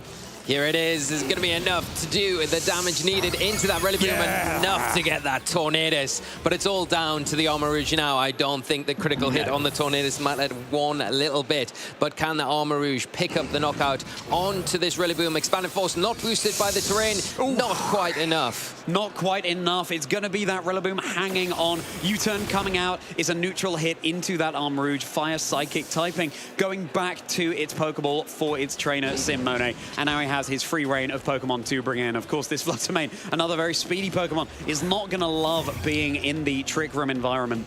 No, not at all. As we see that photosynthesis, the booster energy activate, not the booster energy, the photosynthesis activate, making it an even worse condition for it to be in, especially with that Urshifu's sleep as well. It can come in, it's got to take a guaranteed sleep turn. So it opens the door for the Armor Rouge to really exploit that if it wants to this turn. We know that the Fluttermane does have actually access to Protect, so could try and stall out these Trick Room turns this time around, but that's only for one turn. There is more than one turn of Trick Room left. So do you, if you are Pablo, concentrate down onto that Urshifu, that free kind of hit this turn, and maybe not concentrate too much down onto the Fluttermane that's not putting so much offensive pressure on you this turn. Yeah, exactly. This Urshifu is just going to have to grin and bear it in its sleep. It's still there on the field. Is it going to be able to wake up when the Trick Room is expiring the position it likes to be in? There's going to be a massive eruption going off first. Interested to see how much this it does into the Urshifu. It's going to be the clean one-hit knockout into the Fluttermane. Ring that bell for Simone down to his final two Pokemon here. Expanding Force onto the Urshifu. Going to be a super effective hit. And oh, how the tables have turned. Wow, what a swing in this match for Pablo, and just showing how dominant he can be when he gets a Trick Room set up, utilizing that Hisuian Lilligant so perfectly early on, distracting everything that Simone is trying to do, with all the attention going to that Hisuian Lilligant, and all the while the Indeedee sitting and saying, yes, take all my attention away from me, because I'm going to set the Trick Room up, and once it's set up, I get the Torkoal in, and even if you do match the Terra type on the Rillaboom, I'm going to be able to walk through your team with my Torkoal.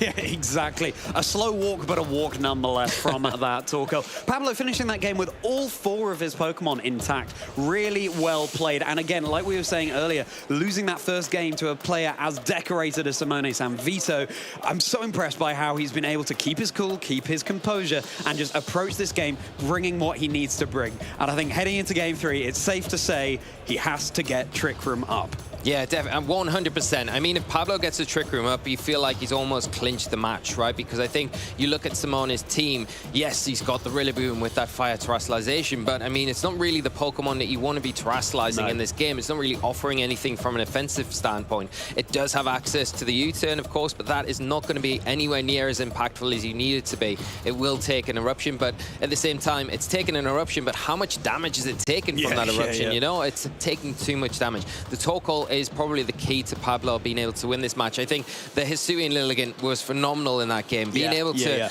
put those sleep powders onto the field and ignore any sort of speed control as well, because Simone not inclined to go for the Tailwind, then getting really caught out by the speed stat of that Hisuian Lilligant. Firstly, putting the Urshifu to sleep and then following up with the Tornadus, and then really shutting down any sort of options to prevent his strategy going forward. Yeah, I think it's safe to say, though, as well, coming into this Game 3, that Simone has more wiggle room. I think Pablo has more that has to go right for him. Yes. You know, Sleep Powder is not the most accurate of moves. There's no guarantee of getting Trick Room up, but, you know, if you can jump through those hoops, it's looking good for Pablo. But Simone, you know, has a tried and tested formula, various things he can do up his sleeve. So I think for Pablo, you've got to hope that your Lilligant, your Hisuian Lilligant, has brought its little microscope to be able to zoom in and land those Sleep Powders, and you've got to hope that there are no flinches coming out from Simone.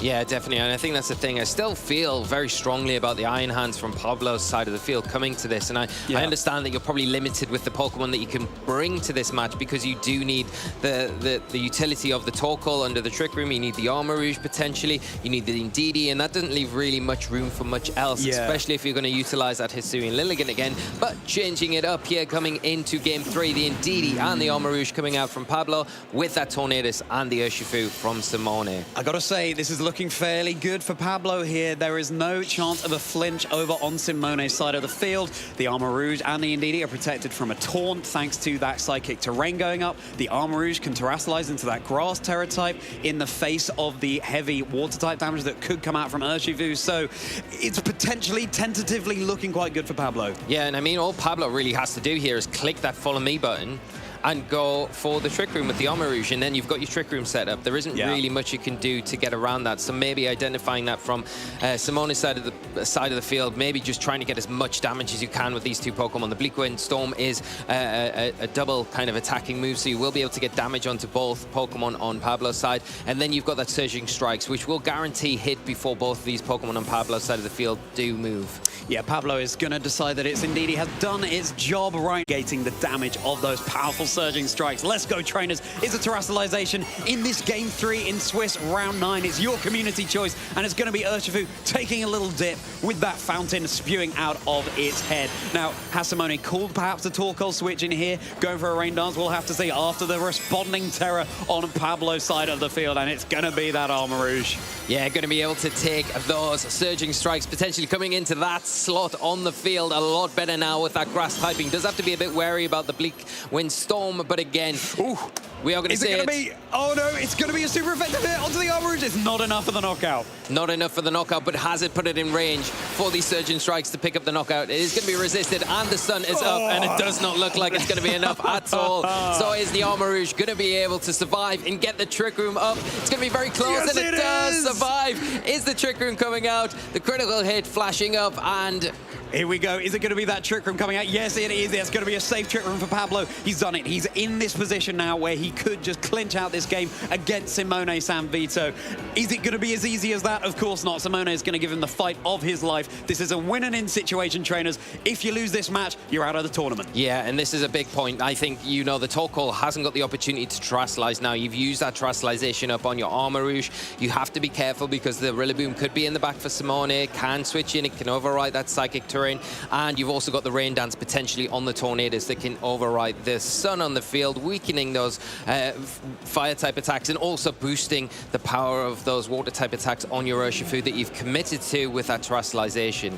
Yeah, you really have. And that's it. The Terrasalization is committed on both sides of the field here. Totally worth it for Pablo. Remains to be seen if it was worth it for Simone. As Torkoal going to be leaving the fray. Here comes Ursaluna, ready to deal some massive damage on the field, roaring right out of the past into the present right here in Gdańsk. It's going to be Urshifu withdrawing, Rillaboom rejoining the field. So it's going to be overwriting that Psychic Terrain. Expanding Force will now be a single target attack, no longer targeting both opponents. Tornadus is going to say, I've had enough of my time in the sun. Time to get a little bit wet as the rain comes down onto the field. Expanding Force going down into this Rillaboom, dealing a respectable chunk of damage, just above half health, but that Life Orb chip damage is going to be enough to get rid of the Armarouge. Has it done enough in this game? Only time will tell. Yeah, I think maybe it has, you know. I think that getting the Trick Room up, even though you've lost your Terrasalization, I think it's probably enough because now you've got that Ursaluna. That is a different Pokemon choice from Game 2 where we had the Hisuian Lilligant, maybe not needing it here. Going with something that is a very hard hitter and very scary to deal with. Doesn't depend on the Psychic Terrain. Doesn't depend on the weather. Can just start throwing out big damage onto whichever target it wants going into this next turn, especially with that Indeedee now coming onto the field, activating the Psychic Terrain. There is no fake out that can affect that Ursaluna, and it can pick its target pretty freely going into this next turn. Of course, we do have no Protect on the Tornadus on Simone's side of the field, so that's pretty free to target into, along with the Rillaboom as well, so no protects all around on Simone's side. Yeah, and it's worth noting as well, there's no inaccurate sleep powders as well with that Hisui and Lilligant not being brought into the fray here. Indeedy going to be getting in on out of there as Torkel is coming in to reset the weather. A little taste of the weather wars that VGC has seen so prominently throughout its history. Facade coming out into this Tornadus. Absolutely massive damage with that Flame Wall boosting it. These trainers remembering just how powerful this regular Ursaluna is. You don't necessarily need to run that Blood Moon variant in a one-hit KO, but Woodhammer is going to be responding with that knockout onto the Ursaluna. So knockouts all around. Pablo now down to just that Torkel and the Indeedee. Does he have enough resources to clinch out this game? It is going to be very difficult from this point going forward. I think with having the Pokemon numbers, and Simone is really managing this match masterfully as best as he can under really, really difficult situations, taking the advantage there to get the Woodhammer off with the Rillaboom to remove that big threat in Ursaluna, and now bringing in that Fluttermane. Obviously the Photosynthesis activating there and giving the special attack boost to the Fluttermane, which it's going to appreciate in this, but then again is going to be able to take that eruption that's coming out from the Torkoal here, because we saw able to take a Terrestrialized eruption in the sun earlier on in that game too. It is going to be able to take this one going in here. Will it be able to get enough damage off onto the Torkoal, or are we going to see maybe a follow me here from that Indeedee just to protect from a potential Shadow Ball, which is obviously going to be probably the more preferred choice here, while the Rillaboom maybe takes a knockout? Or do we see that Urshifu switch in to just soak up maybe some big fire type attacks from that Torkoal before the Trick Room runs out? Yeah, it's going to be Urshifu rejoining the field. Indeed, he doesn't have access to a Psychic type move, but it does have that Dazzling Gleam. But of course, with that Urshifu having Terrestrialized, that wouldn't be super effective anyway. Helping Hand coming out onto Torkoal. Fluttermane saying, I don't want to deal with that, keeping itself safe with a Protect. Is this move going to be enough? It's going to be an Eruption onto Urshifu in the sun. Obviously, it's going to be a resisted hit. Will it be enough damage onto this Urshifu? It's just shy of a knockout. Urshifu surviving on 14 HP. A very, very well-trained Urshifu there. That is a huge turn for Pablo, and like I was saying, it's not going to be as strong as that Terrestrialization with the Eruption, but then again, the Indeedee revealing the Helping Hand, saying, don't worry, my friend, I've got you. Here we go. There's the boost that you need, and doing so much damage to that Urshifu, really making it difficult. Now, the Fluttermane has protected. It doesn't probably have the best odds of getting a double protect off. Do you go with that, or do you kind of commit and try and get some damage off, saving it for later on in this match, sacrificing potentially the Rillaboom? It is going to come in and be able to get that grassy terrain set up on the field again, so the Urshifu has access to that priority move once again. Yeah, it does, and Simone has the terrain advantage now. The terrain has been overwritten for good. Indeed, he cannot be switching out because Pablo down to his final two Pokemon. Urshifu not wanting to take another one of those massive eruptions, and this Torkoal still on full health, so this Rillaboom has unfortunately come into a very unwelcome scenario here, saying, well, thanks very much for that, Torkoal. I'll just go back to my Pokeball then, shall I? All right, then, back it goes, and it's going to be the Fluttermane rejoining the field here. The thing is, with Fluttermane out and both trainers down to both of these Pokemon, the Trick Room has now expired. So really well timed by Simone here. Fluttermane, Urshifu, both very fast Pokemon indeed, but the sun is still up.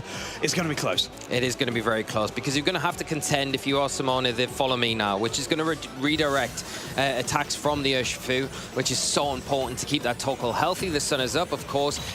Those water type attacks aren't going to be hitting as hard. Does the Fluttermane have enough with a Dazzling Gleam and then a Surging Strikes, or Dazzling Gleam in a close combat potentially into that Indeedee to take it down? I think that's a big question, and can you get enough onto the Torkoal with something like a Dazzling Gleam where the Eruption's not going to be enough to do the detrimental damage to your Fluttermane? Because that is the big question here. Yeah, it really is. It's so bold going for a Shadow Ball in the face of an Indeedee on the other side of the field, which of course is part normal type. It goes for the Shadow Ball. There's no Follow Me coming out from Indeedee. That Torkoal has had its Eruption damage, really mitigated close combat, taking out the Torkoal as well. And wow, I think Simone has just made the game-winning play there. This Indeedee does not have enough offense in the tank to be able to threaten the Pokemon on Simone's side of the field. So really great call. No Shadow Ball, but it is going to be that Trick Room. Goes for the Trick Room. A really risky play here. Just could have just followed me, deciding not to, thinking that the priority would be with the Indeedee there. But Simone punishing the fact that Pablo tried to play it and get a free turn, maybe getting a little bit greedy there, going for that kind of turn with Torkoal and trying to get the Trick Room up. The Indeedee in a great position, but you think at this stage it probably hasn't got enough to be able to take down that Fluttermane as a big Moonblast comes out, doing over 50% and putting Simone one step closer to taking a chance into day 2. Yeah, exactly. And Simone's Fluttermane saying, oh, Sunlight's gone, no problem. I'll just use my booster energy here. God, I know that Pablo doesn't need us to tell him this, but that play, not going for the follow me, may well have just cost him the game here, and I'm sure he'll be kicking himself right here. You saw how much damage, or how little damage that Dazzling Gleam did to the Fluttermane. Here it comes again. Urshifu goes down. Little bit of style points there, but this Fluttermane just has too much gas in the tank against this Indeedee. Yeah, unfortunately, the Indeedee is not going to be able to kind of do the job it needs as this Moonblast finally comes out, taking Simone Sanvito into day 2 and the winner of round 9. Simone Sanvito, everyone, your winner of Swiss round 9.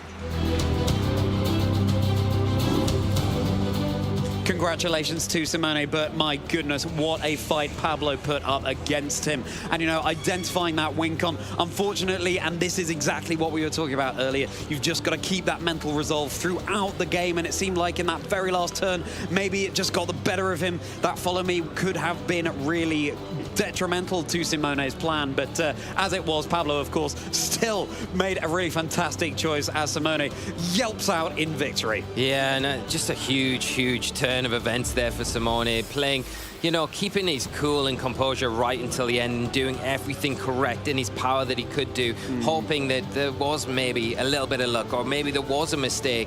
And I don't really want to highlight mistakes so much because Pablo did a phenomenal job, and what a show he's given us to finish today's show with us. But I mean, it would have been so easy just to click that follow me button, and then you feel like it would have been very difficult for Simone to kind of get the damage that he needed out into the field, because the Shadow Ball in that situation doesn't affect the Indeedee. The close combat probably isn't enough to knock out the Indeedee from the range that it was in, so it gives you that free turn with the Torkoal. You knock out the Urshifu, and then you've got 2 against 1 in that situation. You just feel like that might have been enough, but Pokemon is not a game of what ifs, it's about the facts, and Simone Sanvito is your winner of Swiss round 9, moving into day 2 in remarkable fashion. I mean, we've got to thank the Twitch chat for choosing that match for us to end Swiss round 9. What a thriller it was. And I think, you know, also, Pokemon is a game where you're thinking so many turns ahead. There are so many things that could happen on any given turn. Who knows what was going through Pablo's mind in that turn?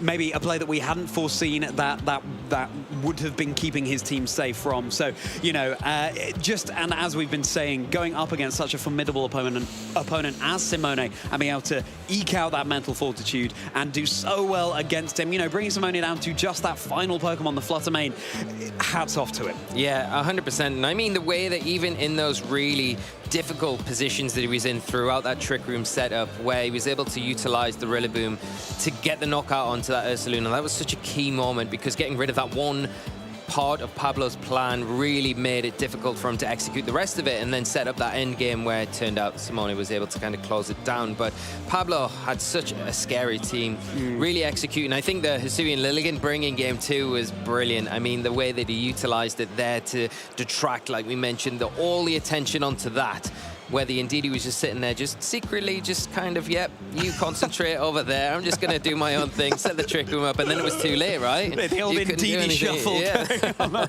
on the field there. No, exactly. As you say, you can't do anything once it's up. Yeah, and that's, I think, what Pablo was trying to go for in game 2. I mean, I do agree with the decision to bring the Ursaluna, but it was just not as impactful as I think he probably would have liked it to have been.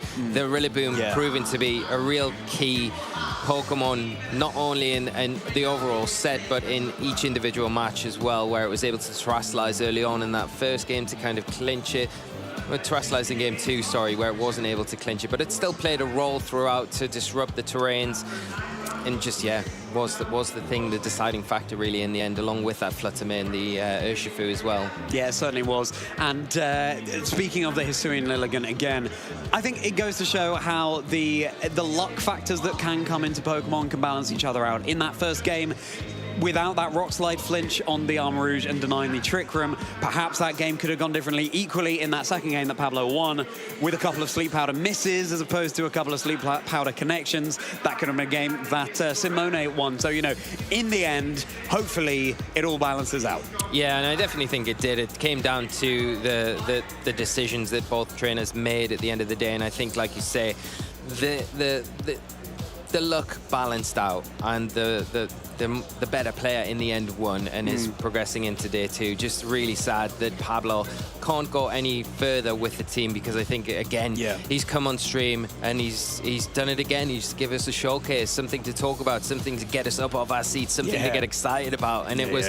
such a brilliant team, and I'm so happy for him that he's done so well with it. Just a little bit sad that he couldn't have gone that little step further in this event. Yeah, and you know, you saw how close the margins were in that game, trainers, and it goes to show that you can run a more off-meta team like what Pablo had and still have fantastic results. Yes, Simone eventually won, but that game could easily have gone in the other direction. So, you know, stay creative in your team building and you could well be rewarded. Yes, and Charlie will definitely appreciate it, because I'm sure you really enjoyed going into round 9 and seeing not only the Armor Rouge, but the Ursaluna as well. I think 2 Pokemon that are on your picks for this weekend. It was brilliant to see. It almost feels like fate, really, like that was all set up. But it was you at home that decided the match, which was great. So brilliant to see a little bit of a different team than what we've had so far on the stream, and hopefully we see more of it going into day 2 tomorrow. Yeah, let's hope so. As you were saying earlier, I'd love to see how the usage stats vary from today versus tomorrow. Looking back to LAIC, for example, they were more or less the same, but Ogerpon Wellspring Mask dropped off from day 1, and suddenly Golden Go was there in day 2. You can have these Pokemon that you hadn't seen in day 1 on those usage stats suddenly coming to the fore, and that is what this tournament is all about, taking us by surprise. Which picks have these trainers gone for that maybe the meta hasn't been expecting? Yeah, definitely, and I think, you know, tomorrow, well, we know what to expect for the majority of teams that we'll be seeing, because a lot of them have been featured on the stream today, but it is those other teams that we've not been able to feature. There's an array of players that we've not been able to feature. Unfortunately, we can only feature one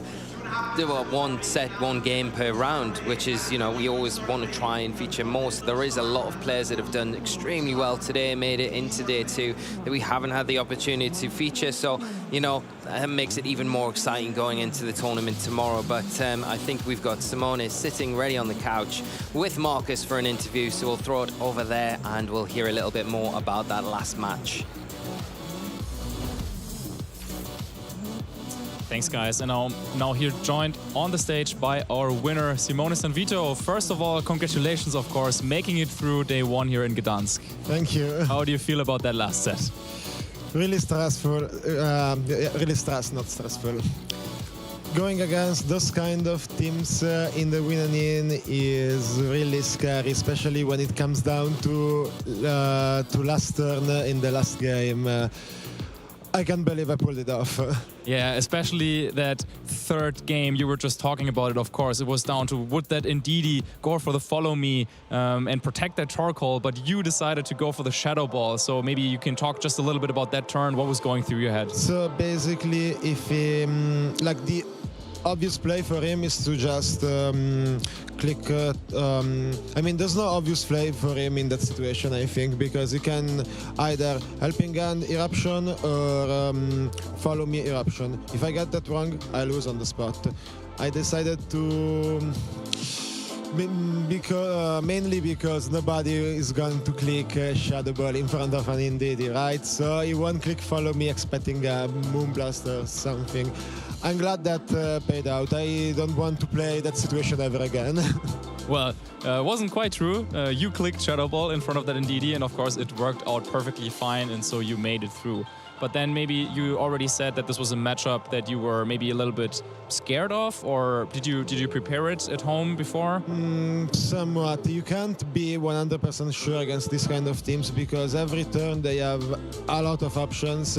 You can hard call them, and if you get the play right, you win. If you don't, you lose on the spot, and sometimes they can just do explosive stuff you don't expect because it's very easy for those kind of teams to make you think they're going to do something and then do something else. Yeah, let's start again at the beginning of the series. So the first game, everything looked fine. Turn 1, you get the flinch, and that, I think, put you already very far ahead in that first game. Yeah. So were you very confident at that point? After I got that flinch, yeah, there was still like some turns, but it wasn't as difficult as it would have otherwise been. Yeah, and then going into the second game, you, I think, called nicely the adjustment of your opponent. You decided to lead off with Tornadus, expecting, I assume, their Lilligant and Torkoal lead. So that looked also pretty good, but then what went wrong in that second game for you? Sleep powder, basically. I could have made some reads, I just didn't, and I got unlucky turns with sleep powder, and I just lost.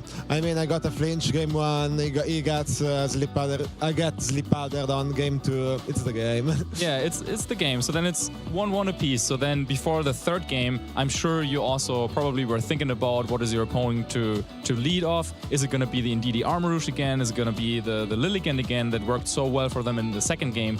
And you decided to repeat leads from games 2. So what were you thinking going I was expecting, quite honestly, him to lead again Indeedee Armarouge.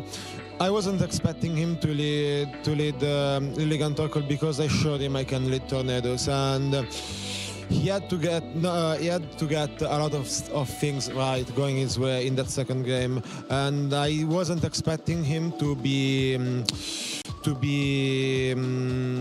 forcing that situation again. But I was also pretty confident in my Urshifu Tornadus lead into Indeedee Armarouge, because I was expecting Terra Surging Strikes plus Black Windstorm to kill. Oops. Yeah, and then of course your opponent made that great play, switching in the Torkoal, setting up the Sun, and then that combination, as you said, did not knock out the Armarouge. They could set off the Trick Room. Did you think at that point, oh, that's going to be like very difficult? Were you still confident that you could pull it back? At that point, I thought it was GG. There were a lot of plays I had to get right, which thankfully I did. But I mean, at that point, I'm facing Torkoal under Trick Room. He's in the driver's seat. I have to adapt to what he's doing. He knows I have to click rain dance so he can freely switch into Indeedee. And if I don't respect the Torkoal, I got Eruption on, then it's GG. Yeah, but you, of course, you had the rain dance, you had the grassy terrain, so you could still keep up with your opponent through that game. Yeah, I had tools to face the challenges I was getting in my opponent was English is hard. Sorry. Yeah. Yeah, I have the tools. That's it. Yes. That's the sentence. And you used the tools very, very wisely, of course. And then eventually, as we also, were able to win that series. So you will play on tomorrow. Now, of course, that is a situation that you are used to. You're already a regional champion. So maybe you can tell us a little bit about, okay, you're already a regional champion. What are your goals then for this event and also for the entire season? This event, honestly, just go as far as I can, which is honestly my mindset going into any tournament. I don't expect to win every tournament. I don't expect to win all my games. I just play one game at a time, one turn at a time, and eventually something will get built. My goals for the season, winning Worlds, obviously. If not that, then just international champion would do it. Yeah, it's been a while since you won one of those, right? Yeah, 6 years. Yeah, so maybe about time again. Then I also wanted to ask you, so now for this event, but also then in Lille and also in Barcelona, you were using the same 6 Pokemon kind of.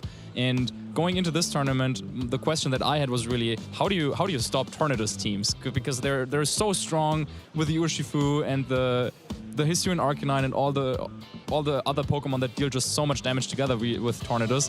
Now, you don't have to tell me the secrets of how to beat it, but what is your opinion on that team just in general? I don't know how to beat it, honestly, as well. And if you can beat them, join them. That's very, very well said.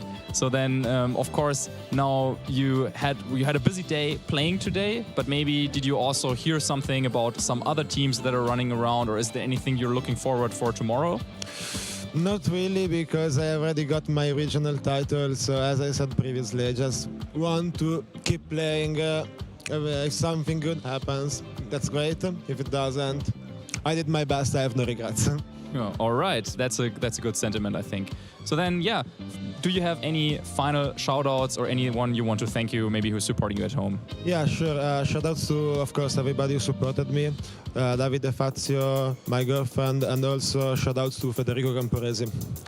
Yeah, looks like Federico recently helping a lot of strong players. Yeah. Yeah, thank you very much. Of course, we will be seeing you tomorrow in day 2 here at Gdańsk. So we will have a very short break and then we will be back with a wrap-up of day 1.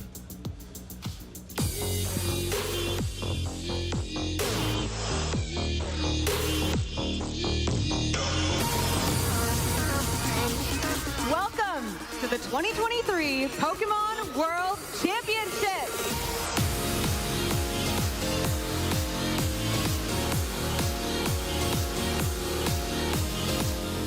世界最高峰のバトルがこの日本で行われているのが、とても信じられないというか、こういった舞台をすごく今楽しんでて。It's been an incredible experience. They're going all out for this world.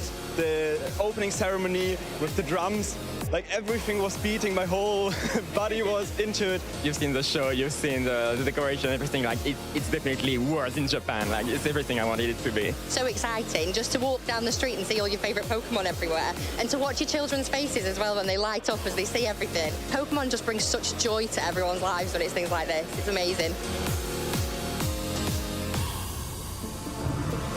Altaria, there's only some health left on the Azumarill, and its accent is going to be able to Shadow Claw down, and he will become the 2023 Pokemon Go World Champion! It's Accent, the most decorated Pokemon Go player in history. No. Are we there? Are we there? There's the second energy recycler we're waiting for. Now we can attack with the Kyogre. Aqua Storm is going to do so much damage. It's going to take out those bench Pokemon. And Xiaotong is your Junior Division World Champion. Pumpkin Pit! Pumpkin Pit can discard the stadium. There's a Lumineon V that can search out boss's orders. Bring up the Arceus V. Gabriel Fernandez is your Seniors Division World Champion here in Yokohama, Japan.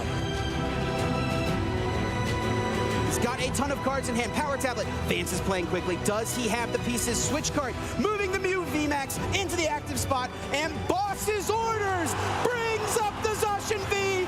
Vance Kelly, the 2023 Pokemon TCG World Champion!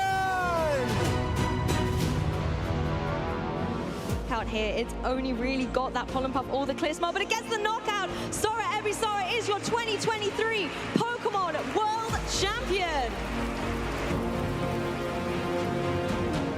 Now, Arcanine's going to avoid that, but Gastron survives. It's just a sliver of HP. It's little Arcanine sled. That means Gastron gets an attack off. It should get a knockout here if it goes for Ice Beam. It's instantly Amoonguss. That's down. It's a 3v1 now. The battle is just canceled, and Tolia Ogawa is your Seniors Division World Champion in Japan. Get any secondary effects. So as Pollen Puff will take out the Chien-Pao, and all Michael Kelsch has remaining in this matchup is a sleeping Dragapult. Michael throws in the towel, and Shohei Kimura will be your 2023 Pokemon World Champion. まだ実感が湧いていないです。ワールドチャンピオンになることは自分にとって目標でありました。チャンピオンになってめちゃくちゃ嬉しいです。家族に恩を返せて、観客の人も盛り上がっていたので、僕的にもとても嬉しかったです。It is crazy winning Pokemon Worlds, especially here in Japan. The atmosphere, it's unlike any other tournament I've ever been to. It still hasn't really set in that it's real, but it's really exciting, and it was super cool seeing my friends in the audience, and it's been a great time. 我赢下世界锦标赛后，我非常兴奋，也觉得不可思议，也很感谢所有支持我的人。I'm feeling good to be a world champion, something I'm gonna remember for a long time.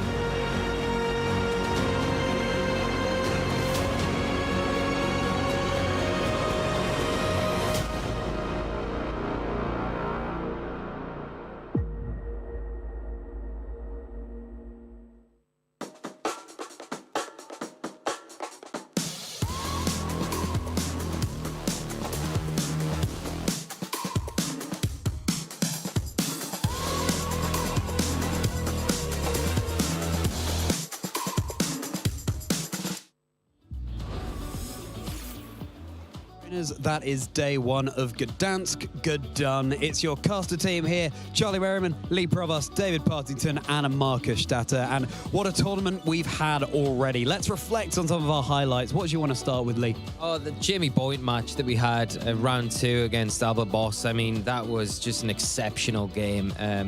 Real back and forth, kind of didn't know who was going to win. It was right down to the wire as well, coming down to, Albert's terrestrialized Heatran, going for those earth powers. Wasn't going to be enough to take down the Urshifu. Not quite. Jamie able to clinch it out there. Just a real highlight. I know I touched upon it when we were doing that last match, but really was one of the peak moments for me today, at least. Yeah, the trading on those Pokemon, unreal. How about you, David?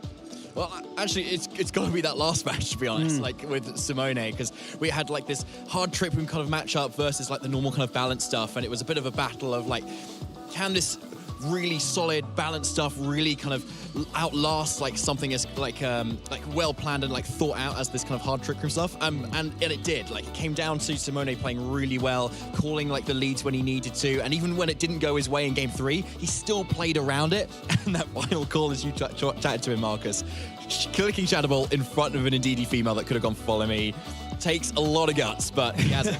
It certainly does, and he certainly does have those guts. A bit like that regular Ursaluna, which I'm thrilled that we saw in that last game as well. How about you, Marcus?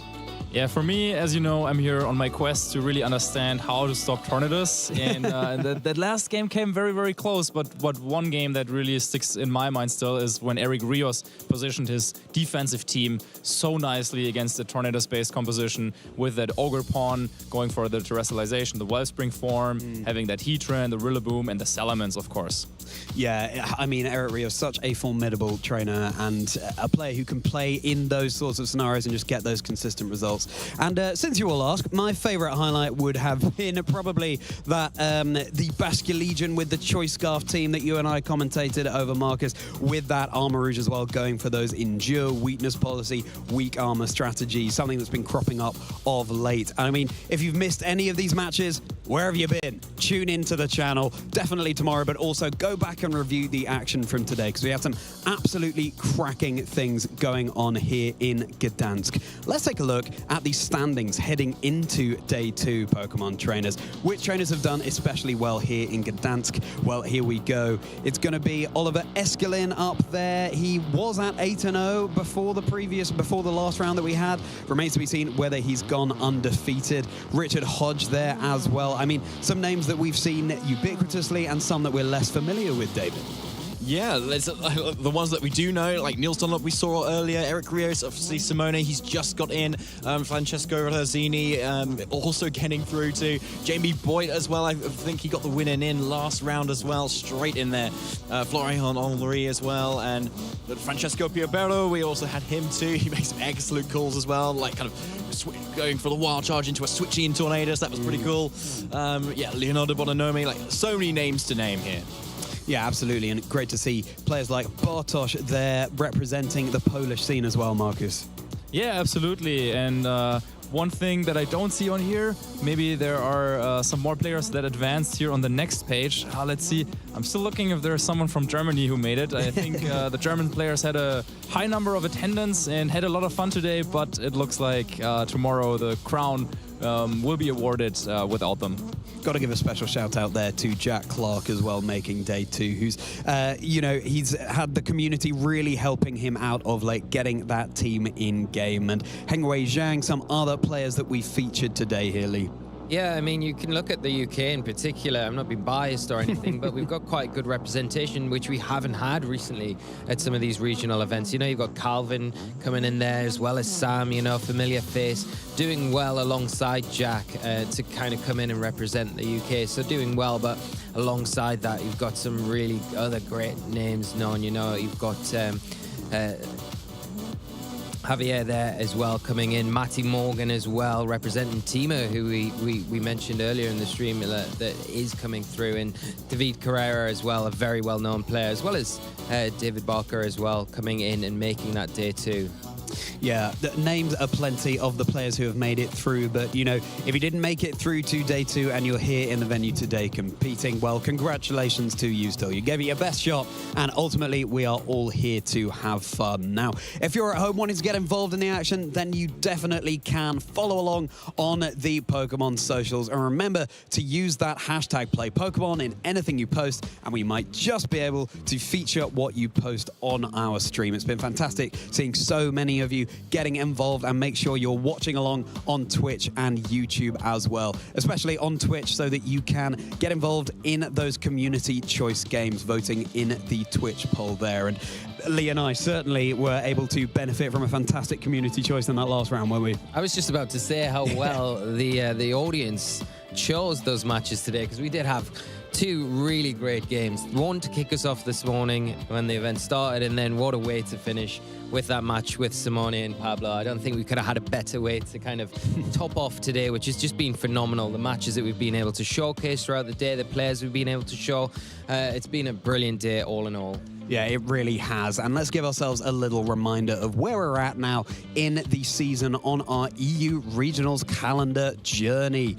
We're here in Gdańsk this weekend. We've already had Barcelona in September and Lille in October, David, just after the Sao, and with the LAIC coming up after that in Sao Paulo. Yeah, so there's plenty of more events if you're thinking of attending as well. So Stuttgart will be next month, and then Liverpool in January, Dortmund in February, and the list goes on and on. So much more Pokemon to be had. And with Stuttgart next month, it will be the final regional in the EU division, where we'll have the regulation set E for the final time. So if you've got a team that you're thinking of wanting to bring to this in this format, now is the time.